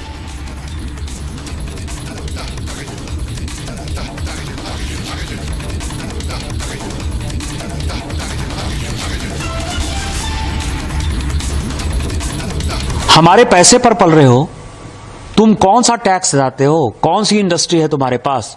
Mines हमारे पास है, झारखंड के पास है, छत्तीसगढ़ के पास है, मध्य प्रदेश के पास है, उड़ीसा के पास है। आपके पास कौन सी माइंस है? रिफाइनरी यदि रिलायंस ने बैठाई या एसआर ने रिफाइनरी बैठाई तो वो गुजरात में रिफाइनरी बैठाई है। सारी इंडस्ट्री जो है, सेमीकंडक्टर की भी इंडस्ट्री है तो गुजरात में आ रही है। आप जो है लाटसाही कर रहे हो और ऊपर से जो है आप हमारा दोहन करके, शोषण करके टैक्स पेयर करते हो। और यदि आप में ज्यादा हिम्मत है तो आप हिंदी भाषी को मारते हो तो उर्दू भाषी को भी मारो। तमिलियन को भी मारो, आप जो है तेलुगु वाले को भी मारो। आप जो इस तरह की घटिया हरकत कर रहे हो, और मैंने हमेशा कहा है कि जब अपने घर में हो, महाराष्ट्र में हो, यदि बहुत बड़े बॉस हो तो चलो बिहार, चलो उत्तर प्रदेश, चलो तमिलनाडु, तुमको पटक पटक के मारेंगे। ये एनार्की जो है नहीं चलेगी। हमारे पैसे पर पल रहे हो, तुम कौन सा टैक्स देते हो, कौन सी इंडस्ट्री है तुम्हारे पास? माइंस हमारे पास है, झारखंड के पास है, छत्तीसगढ़ के पास है, मध्य प्रदेश के पास है, उड़ीसा के पास है। आपके पास कौन सी माइंस है? रिफाइनरी यदि रिलायंस ने बैठाई है, एसआर ने रिफाइनरी बैठाई, तो वो गुजरात में रिफाइनरी बैठाई है। सारी इंडस्ट्री जो है, सेमीकंडक्टर की भी इंडस्ट्री है तो गुजरात में आ रही है। आप जो है लाटसाही कर रहे हो, और ऊपर से जो है आप हमारा दोहन करके, शोषण करके टैक्स पेयर करते हो। और यदि आप में ज्यादा हिम्मत है तो आप हिंदी भाषी को मारते हो तो उर्दू भाषी को भी मारो, तमिलियन को भी मारो, आप जो है तेलुगु वाले को भी मारो। आप जो इस तरह की घटिया हरकत कर रहे हो, और मैंने हमेशा कहा है कि जब अपने घर में हो, महाराष्ट्र में हो, यदि बहुत बड़े बॉस हो तो चलो बिहार, चलो उत्तर प्रदेश, चलो तमिलनाडु, तुमको पटक पटक के मारेंगे। ये एनार्की जो है नहीं चलेगी। News now coming in. Hyderabad City Civil Court has received a bomb threat mail today in the early morning at nearly 3:15 a.m. Now the officials saw it at 11 a.m. and informed us the bomb squad and the other officials are conducting a thorough search of the court premises. So far nothing has been found, and that officials have said that they will be providing more details on the case, but this has certainly created panic among the civil court of Hyderabad. Visuals of that are on your screen. We however have no details right now if this was a hoax call or was there any truth to the mail that was received today. But the latest update that we are getting is that the Hyderabad City Civil Court had received a bomb threat, and this was in the wee hours as early as 3:15 a.m. The officials saw the mail at around 11 a.m. and the bomb squad and other officials are conducting a thorough search of the court premises. Aneri, my colleague, is joining me live from Hyderabad on that. Aneri, what is the story all about? Was this a hoax call or was there any reality to it? Has the situation now been controlled? Well, what we know is that a bomb threat call was given at the City Civil Court in Old City area of Hyderabad, where now the police officials and the bomb squad have vacated the area and vacated the whole of the premises of the court, and now inspection and checking is underway. While the police officials say that they haven't found anything as of now, and further details are awaited into this matter. But yes, an email was received, an unknown email was received at the City Civil Court, and further more details are yet to are awaited into this matter as the investigation and the inspection is underway, whereas we will have to wait and watch. But however, now we see is that the police officials have vacated the complete court premises and have asked everyone to leave from that very place as the checking is underway by the dog squad. Right. Thank you very much, Aneri, for sharing those details. We quickly move on to the other stories that we are tracking. This is Bharat in 5 minutes.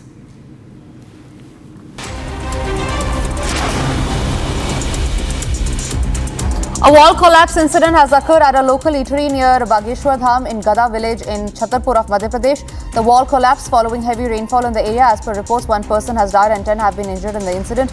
Chief Medical and Health Officer of Chhatarpur, R.P. Gupta, has stated that the 10 injured individuals are being treated at the hospital.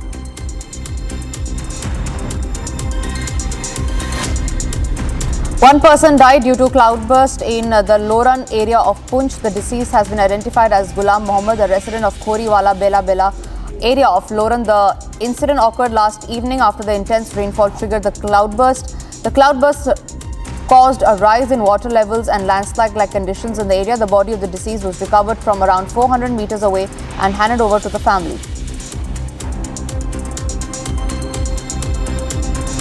Reports say that Ramghat has been submerged as the water level of the river Ganga rises at Uttar Pradesh's Prayagraj. A local stated that the water level in the river has risen and that he believes that the situation will remain the same for the next 2 months.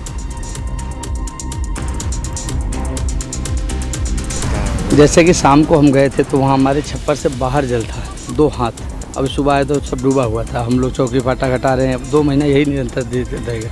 अभी वो बहुत तेज़ी सुबह से लगभग देखते देखते 1 हाथ से ज़्यादा जो है जल आया। लगभग 1.5 फीट पानी ऊपर आया है। सुबह से, इतनी तेज़ स्पीड है। अगर ऐसी स्पीड रहेगी तो 2-4 दिन में हनुमान जी नहा लेंगे, ऐसे ऐसा है। हम लोग को दिक्कत होती है, अभी चौकी छप्पर सब हटाना पड़ेगा, सीधे थोड़ी वहाँ पे ले जाना पड़ेगा। मुझे तकलीफ तो है ही है, क्या करें। गंगा मैया है भाई, बाहर का जल है वो आता ही रहेगा, हर साल का है, कोई आज का तो है नहीं। The dead bodies of a 16-year-old minor boy and a girl have been found in suspicious circumstances from the room of the girl's house in Delhi's Nangli area of Dwarka and Najafgarh. Both of them, we learn, were partners and that there had been a dispute before, but the families had later sorted it. The family of the deceased boy alleges that the girl's uncle had threatened to kill the boy. The girl's family are now avoiding any statement on the matter. At present, the police is considering this case as a suicide prima facie. The police have stated that the real cause of death will be clear only after the post-mortem reports are out. Student Pankhuri Tripathi, who met Chief Minister Yogi Adityanath at Janta Darbar, gets admission back in school after assurance of the Chief Minister Yogi Adityanath. Her father, Rajiv Kumar Tripathi, stated that his daughter wasn't able to go to school for 4 months. He said that she went to Janta Darbar and met the Chief Minister Yogi Adityanath, after which she was able to go to school once again. He thanked Chief Minister for his efforts.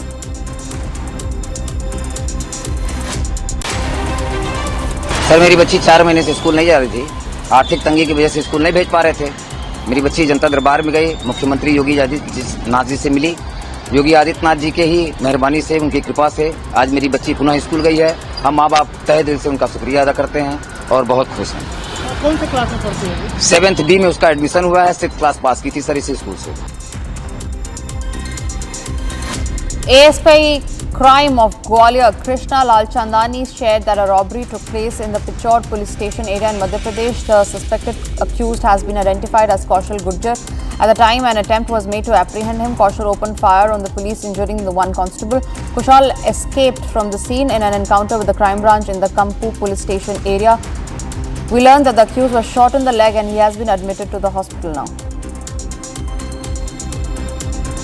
3 children have been killed and 10 people have been injured after an express train rammed into a school bus. The incident took place near Kudalur of Tamil Nadu at around 7:40 a.m. this morning.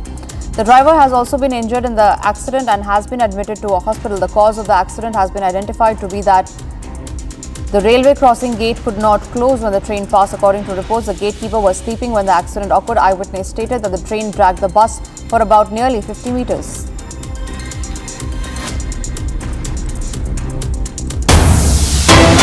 Breaking news now coming in. Indigo flight from Indore to Raipur has landed soon after takeoff after a false alarm was sounded, and this happened around 6:50 a.m. All the passengers for now are safe. That's the preliminary report that we are getting, is what the Indore airport manager has said. The Indigo flight that was scheduled to take from Indore to Raipur took off but landed soon after the takeoff. This was after a false alarm was sounded, and this happened at nearly 6:50 a.m. this morning. We learned that all the passengers are safe in the plane and efforts are being made to arrange another flight for them. This is what the Indore airport manager has said. Satya Vijay, my colleague, is joining me live from Bhopal on that. Satya Vijay, what was the reason क्यों flight को अचानक से take off करने के बाद land कराया गया? क्या था वो फॉल्स अलार्म? जी हाँ, बिल्कुल। देखिए, इंदौर से रायपुर जा रही थी इंडिगो की फ्लाइट। सुबह करीब 6:15 बजे ये फ्लाइट टेक ऑफ हुई, लेकिन आधे घंटे हवा में रहने के बाद इमरजेंसी लैंडिंग करनी पड़ी। और इसमें अच्छी बात यह है कि सभी यात्री सुरक्षित हैं, लेकिन यात्रियों का ये कहना है कि उन्हें हल्का सा झटका लगा, जिसके बाद जो पायलट है उसने किसी तरह का रिस्क नहीं लिया और फ्लाइट को लैंड करा दिया गया। तकनीकी खराबी प्रारंभिक तौर पर बताई जा रही है इंडिगो प्रबंधन की तरफ से कि कोई टेक्निकल एरर है, जिस वजह से बिना रिस्क लिए इसको लैंड कराया गया। सभी यात्री सुरक्षित हैं, उनके टिकट के पैसे भी वापस कर दिए गए हैं। लेकिन जो आए दिन इस तरह की जो घटनाएं हो रही है, खासकर जो प्लेन क्रैश हुआ उसके बाद से देखिए 2 पहलू है। एक तो एक ही तकनीकी खराबी आ रही है, तो उसके बाद पायलट किसी तरह का रिस्क नहीं ले रहे हैं, क्योंकि वो नहीं चाहते कि किसी की जान जाए, इसीलिए इमरजेंसी लैंडिंग करा दी जा रही है। दूसरी बात यह कि अब इस पर डिटेल्ड इन्वेस्टिगेशन होगा कि आखिर इंडिगो की इस फ्लाइट में क्या तकनीकी खराबी आई थी। बिल्कुल सत्य विजय, आपको बहुत बहुत धन्यवाद हमारे साथ सारी जानकारी शेयर करने के लिए। Moving on to the other stories that we are tracking now, Clashes erupted in Hisar in Haryana between youth and the police. Now, this was after the youth were celebrating a birthday party which went completely violent on the streets. We learned that few people have also been injured. Here's a detailed report on that.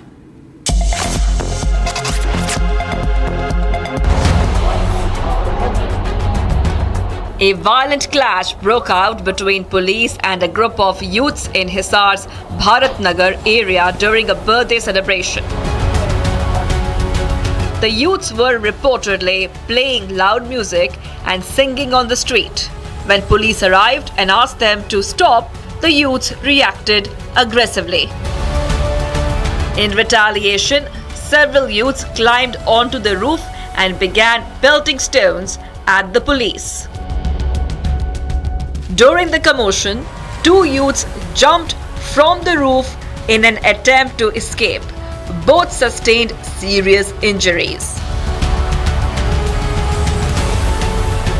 Two police personnel, including the chowki in charge, were also injured during the stone pelting.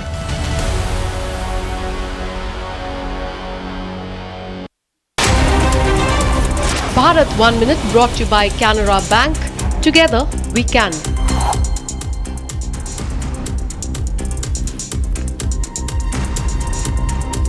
Here's a quick check of the other stories that we're tracking in Bharat in 1 minute. Counter-intelligence unit of Jalandhar has foiled a target-killing plot orchestrated by Lawrence Bishnoi gang and apprehended a key operative Himanshu Sood from Phagwara of Kapurthala. Preliminary investigation reveals that the arrested accused was acting on directions of Dubai-based Namit Sharma, was close aide of gangster Lawrence Bishnoi. Severe waterlogging has been witnessed in several parts of West Bengal's Kolkata. Heavy rainfall has caused waterlogging in the city. Waterlogging has occurred in many areas such as Jodhpur Garden area of the Golf Green area in Kolkata.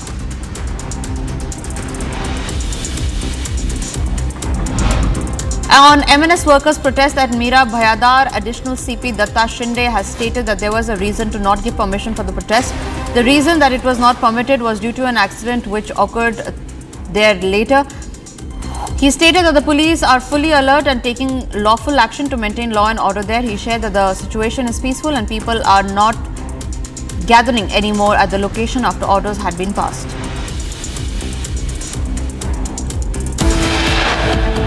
It's time for us to now slip into a short break, but after the break we'll get to the details of the huge showdown in Maharashtra over the language debate. Also after the break is the fight between Kiran Rijiju and AIMIM chief Asauddin Owaisi over the minority rights debate.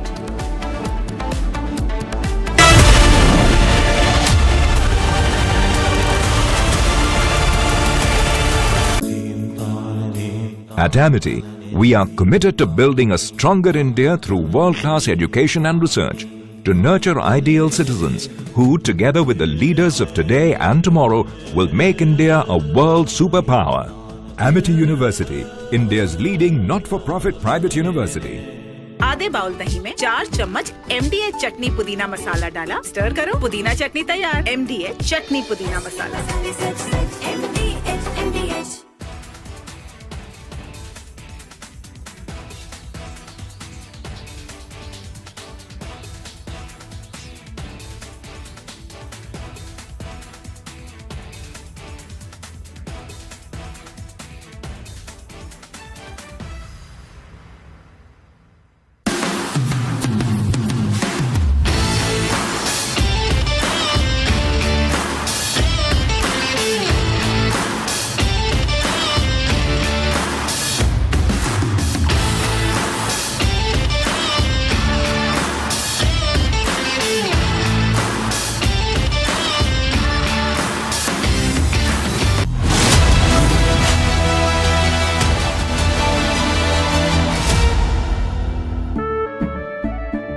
केसरिया से मन जोगी हुआ रे, दिल झूमे देखो मतवारा हुआ रे। केसरिया से मन जोगी हुआ। हर पल मनाओ केसरी त्योहार। विमल, बोलो जुबान केसरी। MDH की हल्दी मिर्ची धनिया करे कमाल, ये रंग दे, ये खुशबू दे, ये तीखा, ये कम पड़े, क्या निराला MDH masala.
watching Republic TV with me, Akanksha Khajuria. Over the next half an hour, we'll tell you about the tariffs that have been imposed by Donald Trump on several countries and the deal with India soon. This and much more, the headlines first.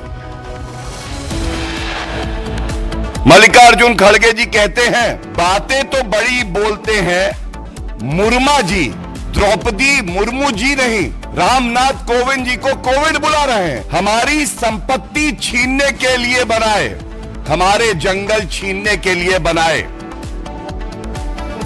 Bharatiya Janata Party tears apart Congress over insult to President Murmu, says that this was no slip of tongue but a deliberate attempt to abuse the Dalit president. MNS stages protest in Maharashtra's Thane over their claim of growing dominance of non-Marathis in the area. MNS leaders detained by the police. A verbal spat broke out between Union Minister Kiren Rijiju and AIMIM Chief Owaisi after Rijiju said India is the only country where minorities are given so many facilities.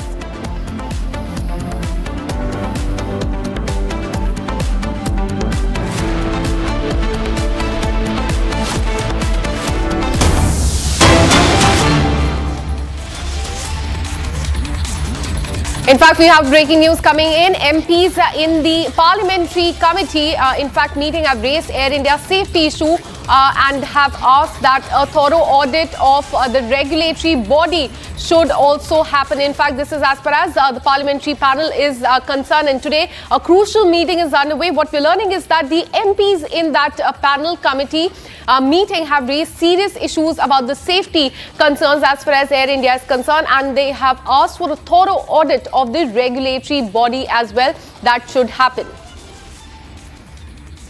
Let me go across to my colleague Harsha, who has been tracking this story very closely. Harsha, tell us about the panel, in fact, the meeting that has been going on. And what we're learning is that the issue regarding the safety of Air India has also been raised in this. Give us more details.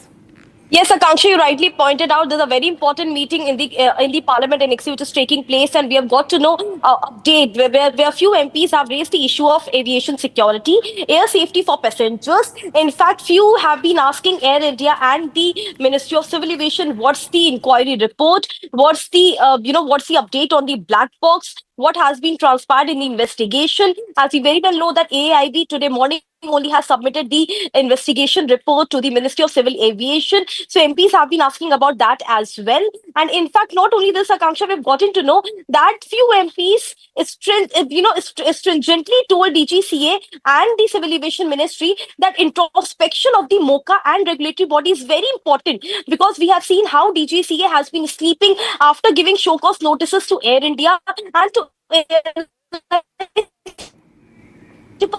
times. In fact, there has been times in past where DGCA, the regulatory body, didn't even pull up Air India after the technical snag was founded. And why these things kept on happening? Therefore, they stated MOCA and the DGCA that introspection should be done, and it's high time that there should be a thorough audit, not only of the Aviation Ministry but of the regulatory body DGCA and BCAS both, and the thorough audit of the airline is needed after AI-171 crash. So several issues and concerns were raised by Member of Parliament, not only from the opposition, but there were MPs from the ruling party as well who had raised several concerns regarding the air safety. Some of the MPs have mentioned their personal experience experiencing technical snag when they boarded Air India flight, and those issues have been raised in the committee meeting in front of the CEO Campbell Wilson as well. So Akanksha, what we have seen right now is that the meeting commenced at 11 o'clock. It's almost 2.5 hours to the meeting, and in this meeting several concerns regarding air safety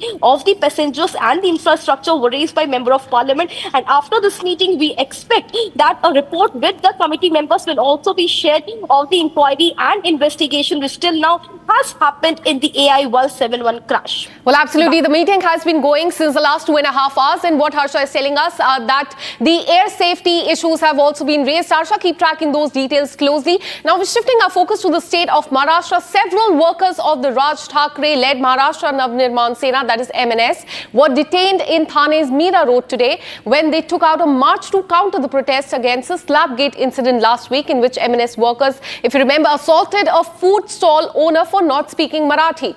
Dramatic visuals that you can see on the screen played out on the streets as MNS workers and cops. In fact, there was a scuffle that was caught on camera. In fact, police detained many MNS leaders and put them in the vans.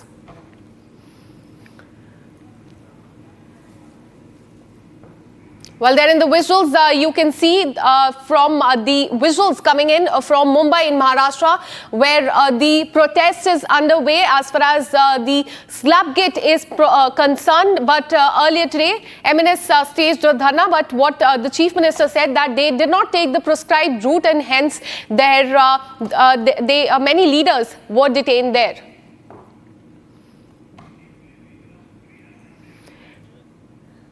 Let me go across to Satya Prakash, who joins us live on the broadcast with more details. Satya Prakash, we can see that there is a dharna happening behind you on the streets of Mumbai. Give us more details. देखिए, मनसे party का यहाँ पे protest चल रहा है। मैं तस्वीरें दिखा रहा हूँ कि मीरा रोड स्टेशन के बाहर यहाँ पे मनसे पार्टी कार्यकर्ता पहुंचे हुए हैं। यहाँ प्रोटेस्ट शुरू है।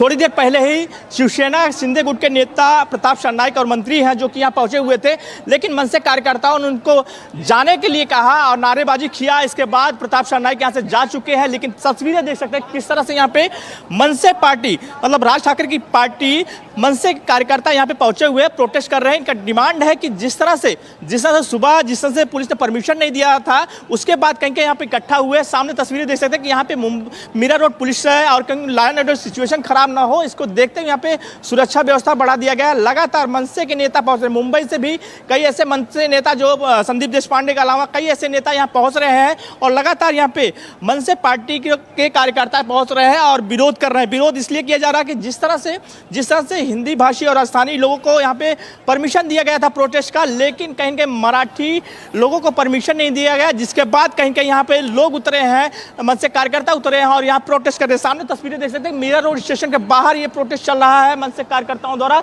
और इनका एक ही डिमांड है कि जिस तरह से हिंदी भाषी राजस्थानियों को यहाँ पे प्रोटेस्ट करने की परमिशन दिया गया था, आखिर मराठी मानुष को क्यों नहीं दिया गया।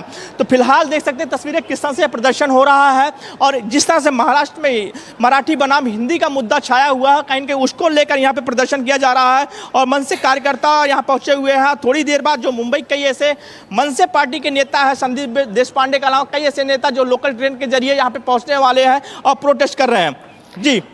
जी, हमने जैसे सुबह देखा कि काफी लीडर्स को वहां से डिटेन किया गया क्योंकि वो प्रोस्क्राइब रूट नहीं ले रहे थे, कोई और रास्ता लिया जा रहा था, इसलिए उनको वहां से डिटेन कर लिया गया। अभी क्या सिचुएशन है ग्राउंड पे? क्या इनके पास परमिशन है यहाँ पे प्रोटेस्ट करने की? देखिए, पुलिस ने परमिशन नहीं दिया है, लेकिन मनसे कार्यकर्ता इकट्ठा हो गए। मैं तस्वीरें दिखा रहा हूँ किस तरह से यहाँ पे मनसे पार्टी कार्यकर्ता यहाँ पे इकट्ठा हुए हैं। उनका कहना है कि जिस तरह से लोगों को परमिशन, हिंदी भाषी लोगों को परमिशन दिया गया, तो हमें क्यों नहीं दिया जा रहा है। इसीलिए कहीं यहाँ प्रोटेस्ट 10 बजे करने वाले थे, लेकिन कहीं उस समय पुलिस ने मनसे कार्यकर्ताओं को डिटेन कर लिया था। लेकिन अब मनसे कार्यकर्ता यहाँ पहुंचे हुए, नेता पहुंचे हुए हैं। थोड़ी देर बाद मुंबई के कई ऐसे मनसे के नेता यहाँ पहुंच रहे हैं, संदीप देशपांडे पहुंच रहे हैं और लगातार यहाँ प्रोटेस्ट शुरू है। शिवसेना शिंदे गुट के नेता प्रताप सरनाईक थोड़ी देर पहले पहुंचे हुए थे और उनको मनसे कार्यकर्ताओं ने जाने के इसलिए कहा क्योंकि यहाँ पर जो मुद्दा है मनसे पार्टी ने उठाया है और यहाँ पर जो प्रोटेस्ट चल रहा है मनसे पार्टी का कार्यकर्ता प्रोटेस्ट कर रहे हैं। लेकिन शिवसेना शिंदे गुट के जो मंत्री हैं, नेता हैं, और यहाँ पहुंचे थे, मराठी मुद्दे को लेकर पहुंचे थे, लेकिन कहीं मनसे के नेताओं और कार्यकर्ताओं ने उनको जाने को कह दिया है। फिलहाल यहाँ से वो जा चुके हैं। जी, Absolutely. There on the screens, you can see that MNS workers have taken to the streets and they are doing another protest there on the streets of Mumbai. Heightened security there on the ground as well. But as far as water awards is concerned, BJP, in fact, the Chief Minister of Maharashtra has hit out at the MNS saying that they cannot take law and order in their own hands. Satya Prakash, हमें बताइए कि किस तरह से वहाँ दो political parties में fight चल रही है। बीजेपी का कहना है कि लॉ एंड ऑर्डर हाथ में नहीं ले सकती, एमएनएस विदाउट परमिशन इस तरह धरना नहीं कर सकती है। एमएनएस का इस पे क्या कहना है? देखिए एमएनएस का साफ तौर से कहना है कि हमें परमिशन क्यों नहीं मिल सकता। सामने तस्वीरें मैं दिखा रहा हूँ किस तरह से मीरा रोड स्टेशन के बाहर मन से पार्टी कार्यकर्ता यहाँ पे इकट्ठे हुए हैं और प्रदर्शन कर रहे हैं। लगातार यहाँ पे नारेबाजी किया जा रहा है और प्रदर्शन इसलिए किया जा रहा है क्योंकि ये मन से पार्टी ने परमिशन मांगा था प्रोटेस्ट करने के लिए, लेकिन पुलिस ने परमिशन नहीं दिया। 10 बजे यहाँ पे कई लोग पहुंचे थे मन से कार्यकर्ता, लेकिन पुलिस ने डिटेन कर लिया और डिटेन करने के बाद कहीं कहीं जैसे लोगों को मन से कार्यकर्ता को और लोगों को पता चला, लोग यहाँ पहुंचे हुए हैं। मन से कई ऐसे नेता जो मुंबई से आ रहे हैं, संदीप देशपांडे के अलावा कई ऐसे नेता यहाँ पहुंचने वाले हैं।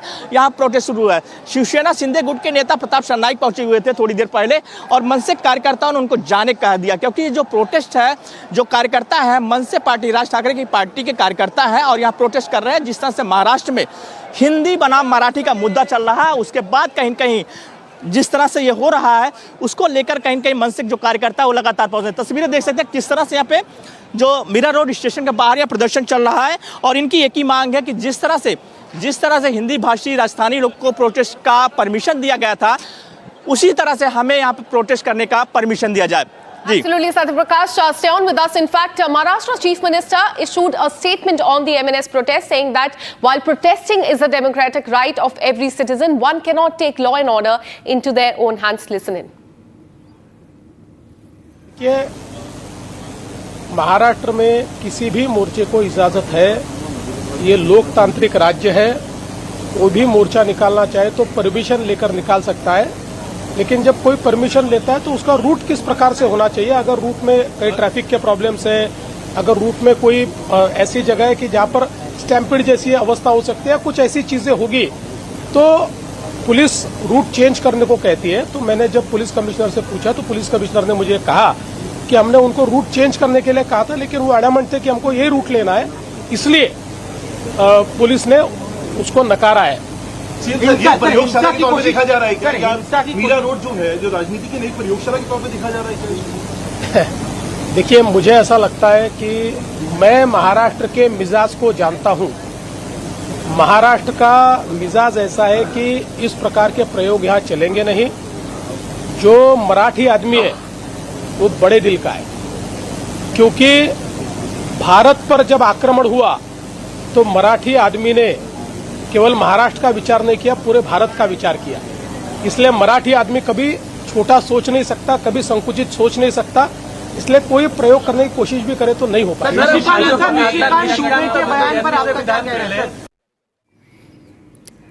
And the Marathi language row has escalated. In the last few days, we've been seeing an attack on the businessmen, on the vendors as well. Satyaprakash, I want to come to you.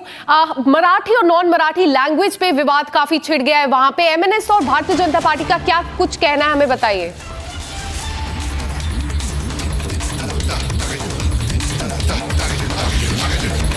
In fact, what we're learning is that as far as this protest is concerned, one of the Maharashtra ministers has said that he will be joining this protest that you saw on the screen, that he will be joining it shortly is what we're learning. We'll just in some time go across to our reporter to ask him about the Maha Minister joining the protest there, the visuals that you can see on the screen.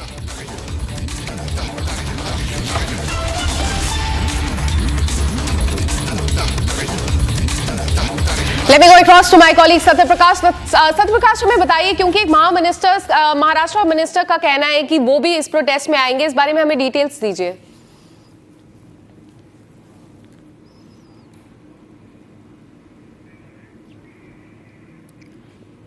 Well, as you can see in the visuals, those are the visuals coming in from Mira Road in Mumbai. Security has been heightened there. MNS protests, workers have launched a protest. They are saying that they've not been given permission, and while on the other hand, during several instances, different leaders are given permission to launch their protest there, then why not them? पहुंचे हुए हैं और थोड़ी देर बाद यहाँ पे मन से कई ऐसे नेता जो मुंबई से आ रहे हैं, संदीप देशपांडे के अलावा कई ऐसे नेता जो अलग अलग इलाकों में हैं, यहाँ पहुंचने वाले हैं, यहाँ पे मोर्चा में सहभागी होने वाले हैं। फिलहाल तस्वीरें देख सकते हैं कि मीरा रोड स्टेशन के बाहर यहाँ पे पुलिस सुरक्षा के बीच में यहाँ पे प्रोटेस्ट शुरू है और लगातार मन से कार्यकर्ता यहाँ पहुँच रहे हैं और एक ही डिमांड है कि जिस तरह से हिंदी भाषी और राजस्थानी लोगों को परमिशन दिया गया था, जिस तरह से वो प्रोटेस्ट किए थे, तो हमारा भी अधिकार बनता है कि हम यहाँ प्रोटेस्ट कर सकते हैं।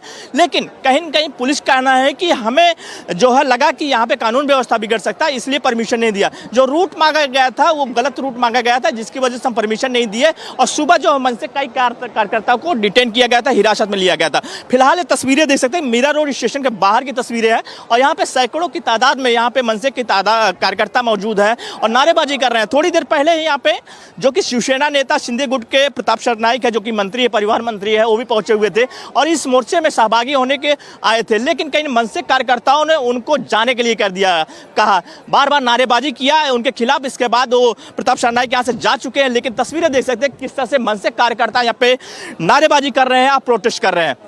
जी।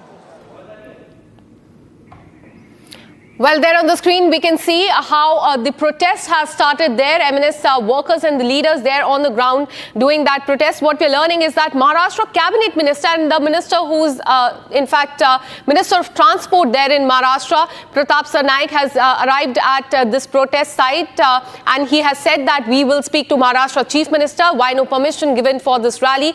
I dare the police to arrest me as I will join the protest. So, Shiv Sena Minister, Maharashtra Minister, has in fact also joined in.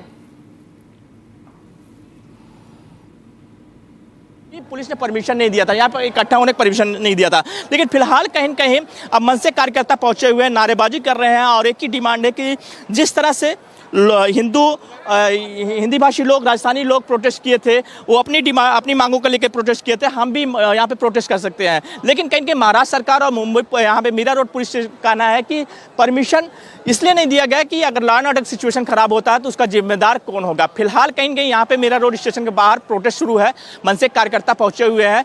कई ऐसे नेता जो मुंबई से आ रहे हैं, संदीप देशपांडे के अलावा कई ऐसे नेता जो लोकल ट्रेन पकड़ के यहाँ पे मुंबई से आ रहे हैं, थोड़ी देर में यहाँ पहुँचने वाले हैं और देख सकते हैं किस तरह से यहाँ पे नारेबाजी हो रही है। थोड़ी देर पहले Shiv Sena Shinde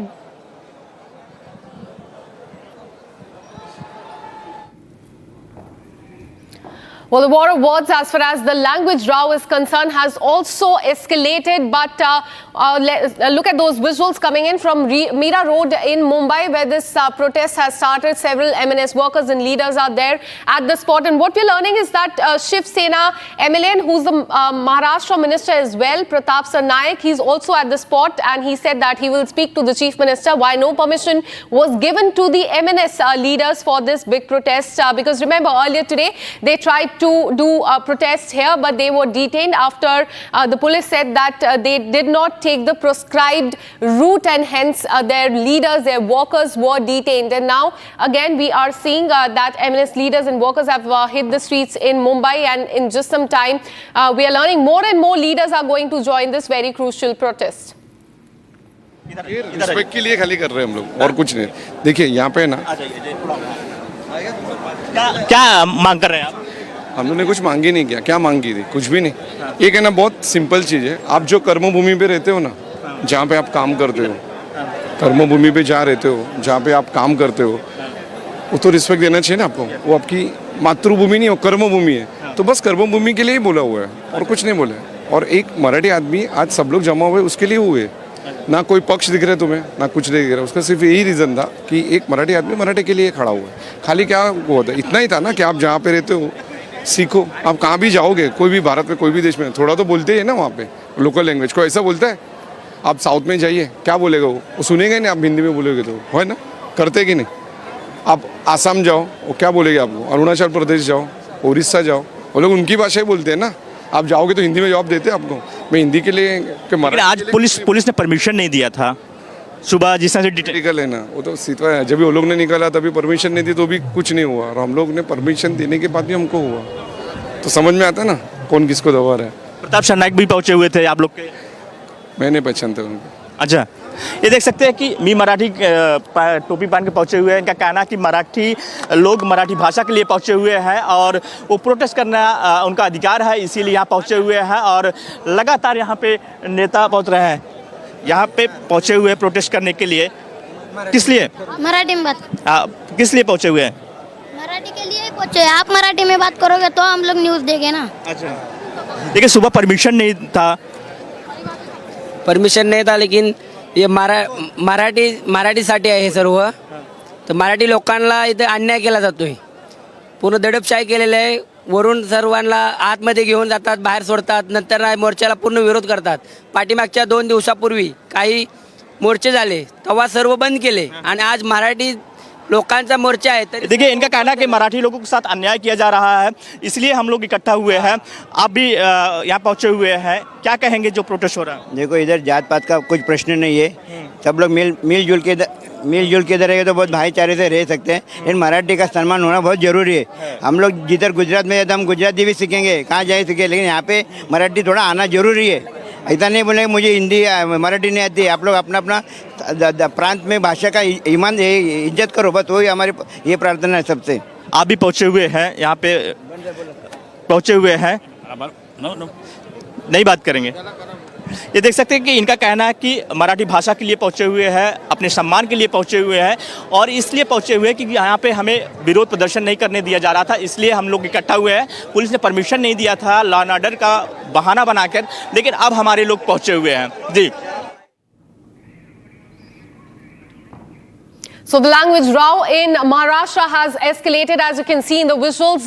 The chaos started on the streets of Mumbai earlier today. In fact, MNS leaders and workers took to the streets. They wanted to launch a protest as far as the Marathi no Marathi language is concerned. But several leaders and workers were detained by the police, as the police said that they diverted from their prescribed route. But again, in the afternoon today, we are seeing another, the second leg of this protest, and part of this protest is Shiv Sena MLA and Maharashtra Minister that you can see on the screen. His name is Pratap Sarnaik.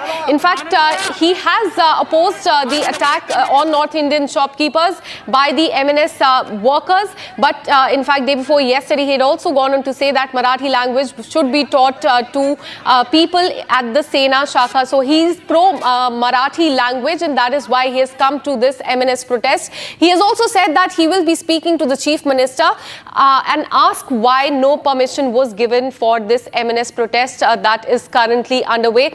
Now, Maharashtra Chief Minister has said that it is the constitutional right of all the people to do protest, but they cannot take law and order in their hands. And this is a statement that had come after several MNS workers and leaders were detained earlier today.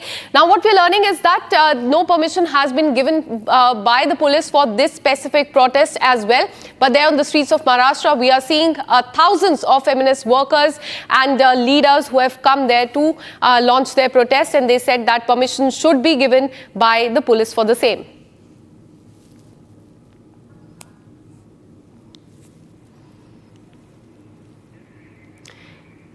In fact, what we're learning is that Maharashtra Minister has also joined in this protest that you can see on the screen. That clearly goes on to show BJP Shiv Sena divide over the Marathi issue.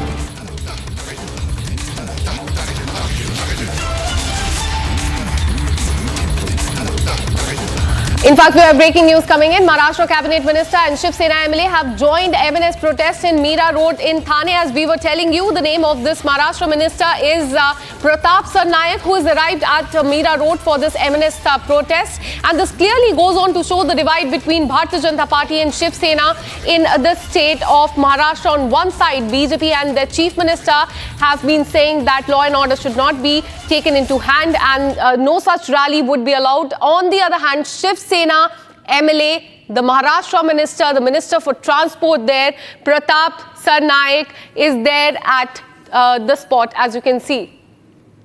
Let me go across to Satyaprakash, my colleague, who's been tracking this story very closely. Satyaprakash, do tell us about this divide between BJP and Shiv Sena, because we can see Shiv Sena leader Pratap there on the ground, and we are also learning that he was also heckled by the MNS workers there. देखिए, प्रताप सरनाइक जो कि शिवसेना शिंदे गुट के नेता है और मंत्री है, थोड़ी देर पहले ही पहुंचे हुए थे. मैं तस्वीरें दिखा रहा हूं कि यहाँ पे मनसे के नेता हैं, कार्यकर्ता हैं, और थोड़ी देर बाद यहाँ पे मनसे के कई और नेता, संदीप देशपांडे के अलावा कई ऐसे नेता यहाँ पहुंचने वाले हैं या प्रोटेस्ट करने वाले हैं. सामने तस्वीरें देख सकते हैं कि मीरा रोड स्टेशन के बाहर यहाँ पे लगातार मनसे के कार्यकर्ता यहाँ पे इकट्ठा हो रहे हैं, विरोध प्रदर्शन कर रहे हैं. इनका कहना है कि हम मराठी भाषा और मराठी हित के लिए इकट्ठा हुए हैं. जिस तरह से सुबह हमें परमिशन नहीं दिया गया, 10 बजे हमारे लोग पहुंचे, मनसे कार्यकर्ता पहुंचे, और जिस तरह से लोगों को डिटेन किया गया, हिरासत में लिया गया उसके खिलाफ उतरे हैं। लगातार यहाँ पर मन से पार्टी के कार्यकर्ता पहुँच रहे हैं, नेता पहुँच रहे हैं। थोड़ी देर पहले जो मंत्री हैं शिवसेना शिंदे गुट के नेता प्रताप सरनाईक पहुँचे थे, लेकिन उनको यहाँ से मन से कार्यकर्ताओं ने निकाल दिया। उनको जाने के लिए बोला, जबरदस्ती जाने के लिए बोला।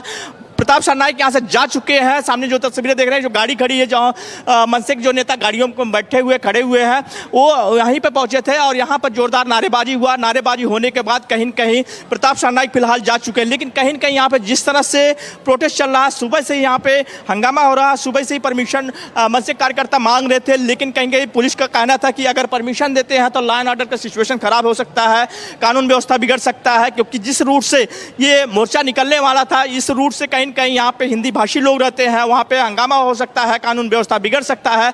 महाराष्ट्र के मुख्यमंत्री देवेंद्र फडणवीस ने भी यही कहा कि जिस रूट से ये निकलने वाले थे, प्रोटेस्ट करने वाले थे, वहाँ पे सिचुएशन खराब हो सकता था। इसीलिए कहीं कहीं मीरा रोड पुलिस ने उनको परमिशन नहीं दिया था। लेकिन कहीं कहीं मनसे कार्यकर्ताओं को जो डिटेन किया गया था, उसके खिलाफ अब यहाँ पे लोग उतर गए हैं। बीती रात जो है अविनाश यादव, जो कि मनसे जिला प्रमुख है, उनको डिटेन किया गया। कई ऐसे नेता हैं जो उनको डिटेन किया गया। तो कहीं न कहीं ऐसा मनसे कार्यकर्ताओं को लगा कि जिस तरह से डिटेन किया जा रहा है, अब सड़क पर उतरना पड़ेगा। तो अब फिलहाल कहीं कहीं मनसे कार्यकर्ता बिना परमिशन के यहाँ पहुंचे हुए हैं, उनके नेता पहुंच रहे हैं और प्रोटेस्ट शुरू है। जी, जैसे आप देख पा रहे हैं यहाँ पे, as we can see in the visuals on your screens, you can see massive protest there by the MNS leaders. But as we can see in the visuals, they're still not being allowed to do their protest. Satya Prakash, क्या अभी भी कोई permission नहीं मिल पाई है और permission नहीं मिलेगी इसके बावजूद भी कि क्या यहाँ से आगे प्रोटेस्ट लेके जाया जाएगा MNS के द्वारा? देखिए, मनसे पार्टियों की जो प्रोटेस्ट है यहीं पर रहने वाला है और यहीं पर जो मनसे के नेता पहुंचने वाले, संदीप देशपांडे के अलावा कई ऐसे नेता जो मुंबई से आ रहे हैं, यहीं पे प्रोटेस्ट होने वाला। देख सकते हैं सामने किस तरह से यहाँ पे नारेबाजी चल रहा है और जिस तरह से सुबह डिटेन किया गया, उसके पुलिस के खिलाफ यहाँ प्रोटेस्ट हो रहा है। और इनका कहना है कि हम मराठी भाषा के लिए, मराठी हित के लिए यहाँ पहुँचे हुए हैं और एक जो लोग इकट्ठा हुए मराठी लोग हैं और कोई राजनीति नहीं है, हम सिर्फ मराठी भाषा के लिए इकट्ठा हुए हैं, मराठी हित के लिए पहुँचे हुए हैं, हमें कोई मनसे के लोगों को नहीं बुलाया है। लेकिन फिलहाल यहाँ पे प्रोटेस्ट शुरू है और लगातार प्रोटेस्ट शुरू है। थोड़ी देर पहले प्रताप सरनाईक पहुंचे हुए थे और जिस तरह से महाराष्ट्र में हिंदी बनाम मराठी का मुद्दा लगातार कहीं कहीं तूल पकड़ता जा रहा है, उसके बाद कहीं कहीं यहाँ पर जिस तरह से प्रोटेस्ट हो रहा है, क्योंकि यहाँ पर लगभग एक हफ्ते से यहाँ पे इसी तरह से हिंदी बनाम मराठी चल रहा है। जिस तरह से हिंदी व्यापारी को मारा गया, जिस तरह से मनसे कार्यकर्ताओं द्वारा, इसके बाद कहीं कहीं यहाँ पे लगातार तूल पकड़ता गया और जिस तरह से व्यापारियों ने यहाँ पे प्रोटेस्ट किया, यहाँ पे इकट्ठा हुए और जिस तरह से पुलिस ने कार्रवाई की, उसके खिलाफ कहीं कहीं मनसे कार्यकर्ता उतरे हैं और मीरा रोड रेलवे स्टेशन के बाहर यहाँ पे इकट्ठा हुए हैं। यहाँ प्रोटेस्ट शुरू है। देख सकते हैं किस तरह से यहाँ पे थोड़ी देर में यहाँ पे जो मनसे के मुंबई के लीडर है वो पहुंचने वाले हैं, संदीप देशपांडे पहुंचने वाले हैं। उसके लिए मनसे कार्यकर्ता रेलवे स्टेशन करीब जा रहे हैं और यहाँ प्रोटेस्ट शुरू है। जी, Absolutely, as we can see on the screen, massive protest there by the MNS leaders, and in fact, the Marathi and non-Marathi fight has definitely escalated. Thank you so much, Satya Prakash. Keep tracking that story.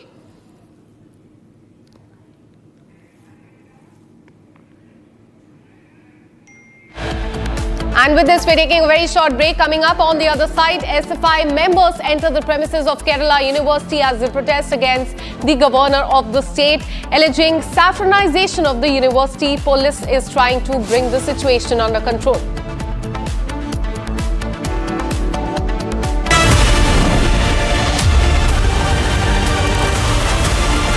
इसको घर पे लगाओगे तो शादी का तो पता नहीं, पर घर पक्का नहीं टूटेगा। रुंगटा नहीं तो घर स्ट्रॉन्ग नहीं। रुंगटा स्टील TMT बार एकदम सॉलिड। पहाड़ों में एक हाइकिंग शिप भी बन सकती है।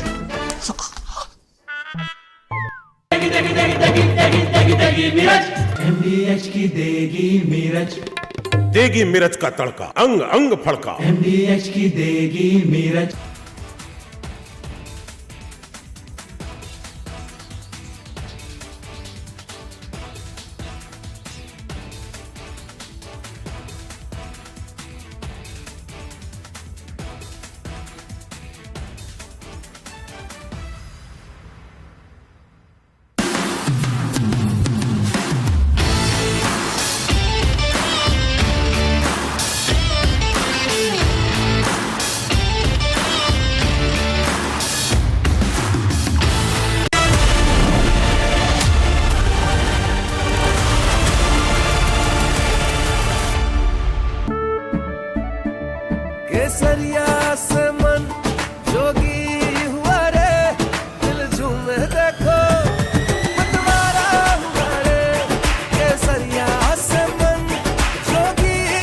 हर पल मनाओ केसरी त्योहार।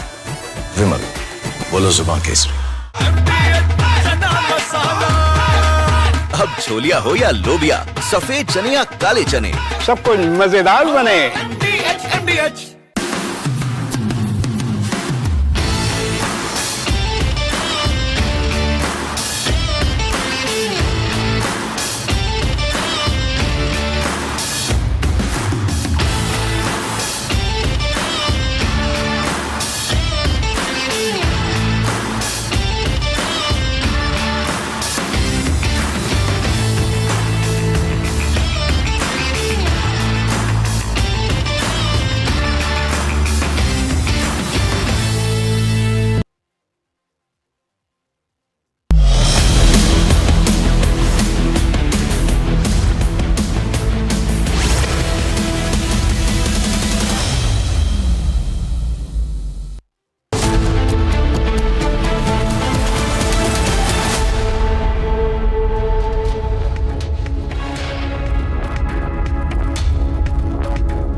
A very good afternoon, viewers. You're watching Republic TV. I'm Deepak Suresh Kumar. Let's cut across to those pictures coming in from Kerala, where SFI students have now staged a massive protest.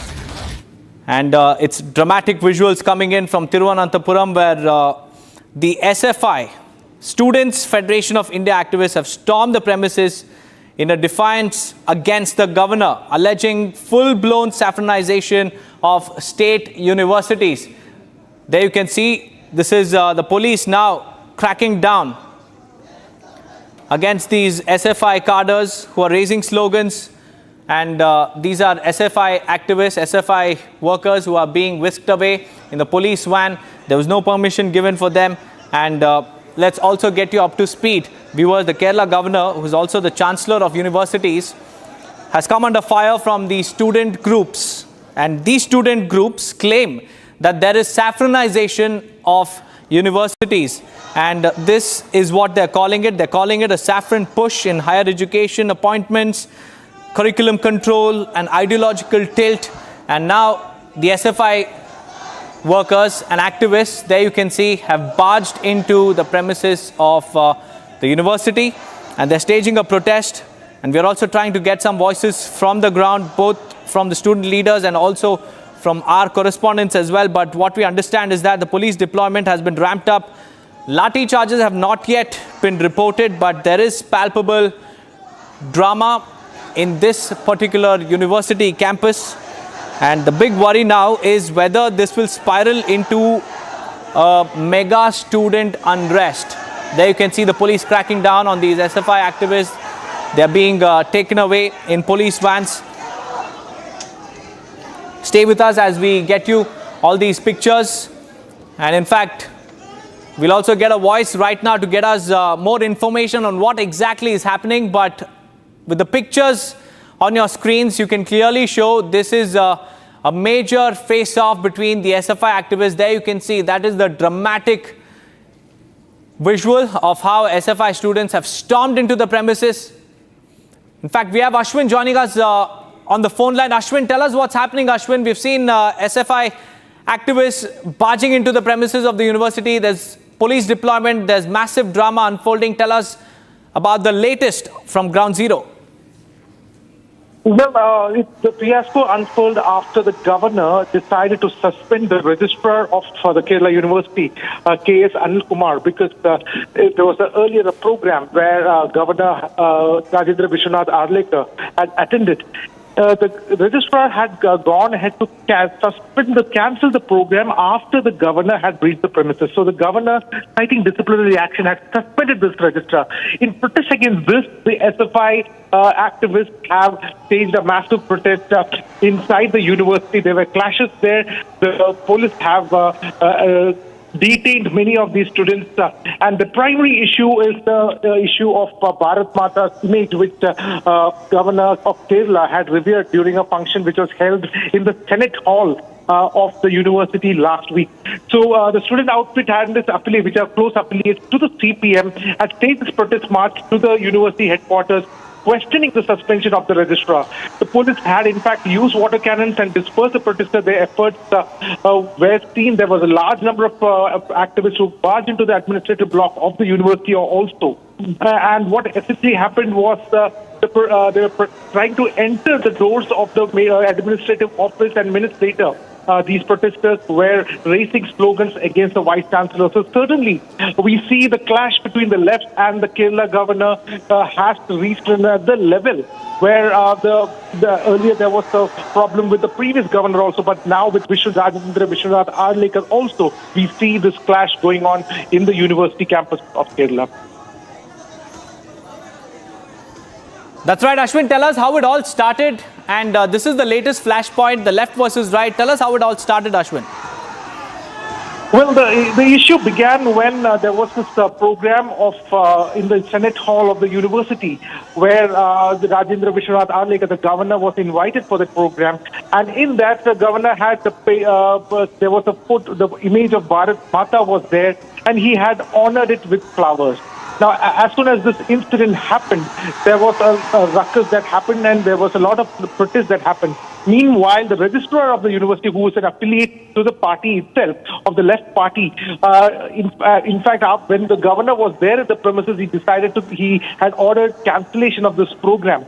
A document to this effect was raised, and this particularly angered the Raj Bhavan in Kerala, and they issued a suspension to the registrar. Now, the CPM affiliate, the left-wing student activists, are protesting against this particular suspension, and what we see, the entire fiasco, large number of students trying to destroy the property, barging into the administrative office and raising slogans and against the Vice Chancellor, it was seen over here. A large number of protesters even managed to reach the Vice Chancellor's chamber, bypassing all the security hurdles. So certainly this comes at a time when the VC in charge, Caesar Thomas, who was given additional responsibility just a few days ago by the governor, was not in the office. So even the office of the Vice Chancellor was they were trying to barge into the office of the Vice Chancellor when the Vice Chancellor itself was not present. So this has led to a big fiasco. The police forces are rushed into the university campus. The situation was got into control about an hour ago, and the police have detained several of these activists and dispersed them from the administrative block. Also, Ashwin, tell us about what the students are exactly demanding from the governor. Has there been a formal memorandum or a strategy? Essentially, the students have been protesting against the governor for some time. In fact, the students didn't. The section of the students, the section of the students who are affiliates of the CPM, they were demanding that the governor cannot honor Bharat Mata in the college campuses. In fact, this had given a large-scale support by the state government machinery as well.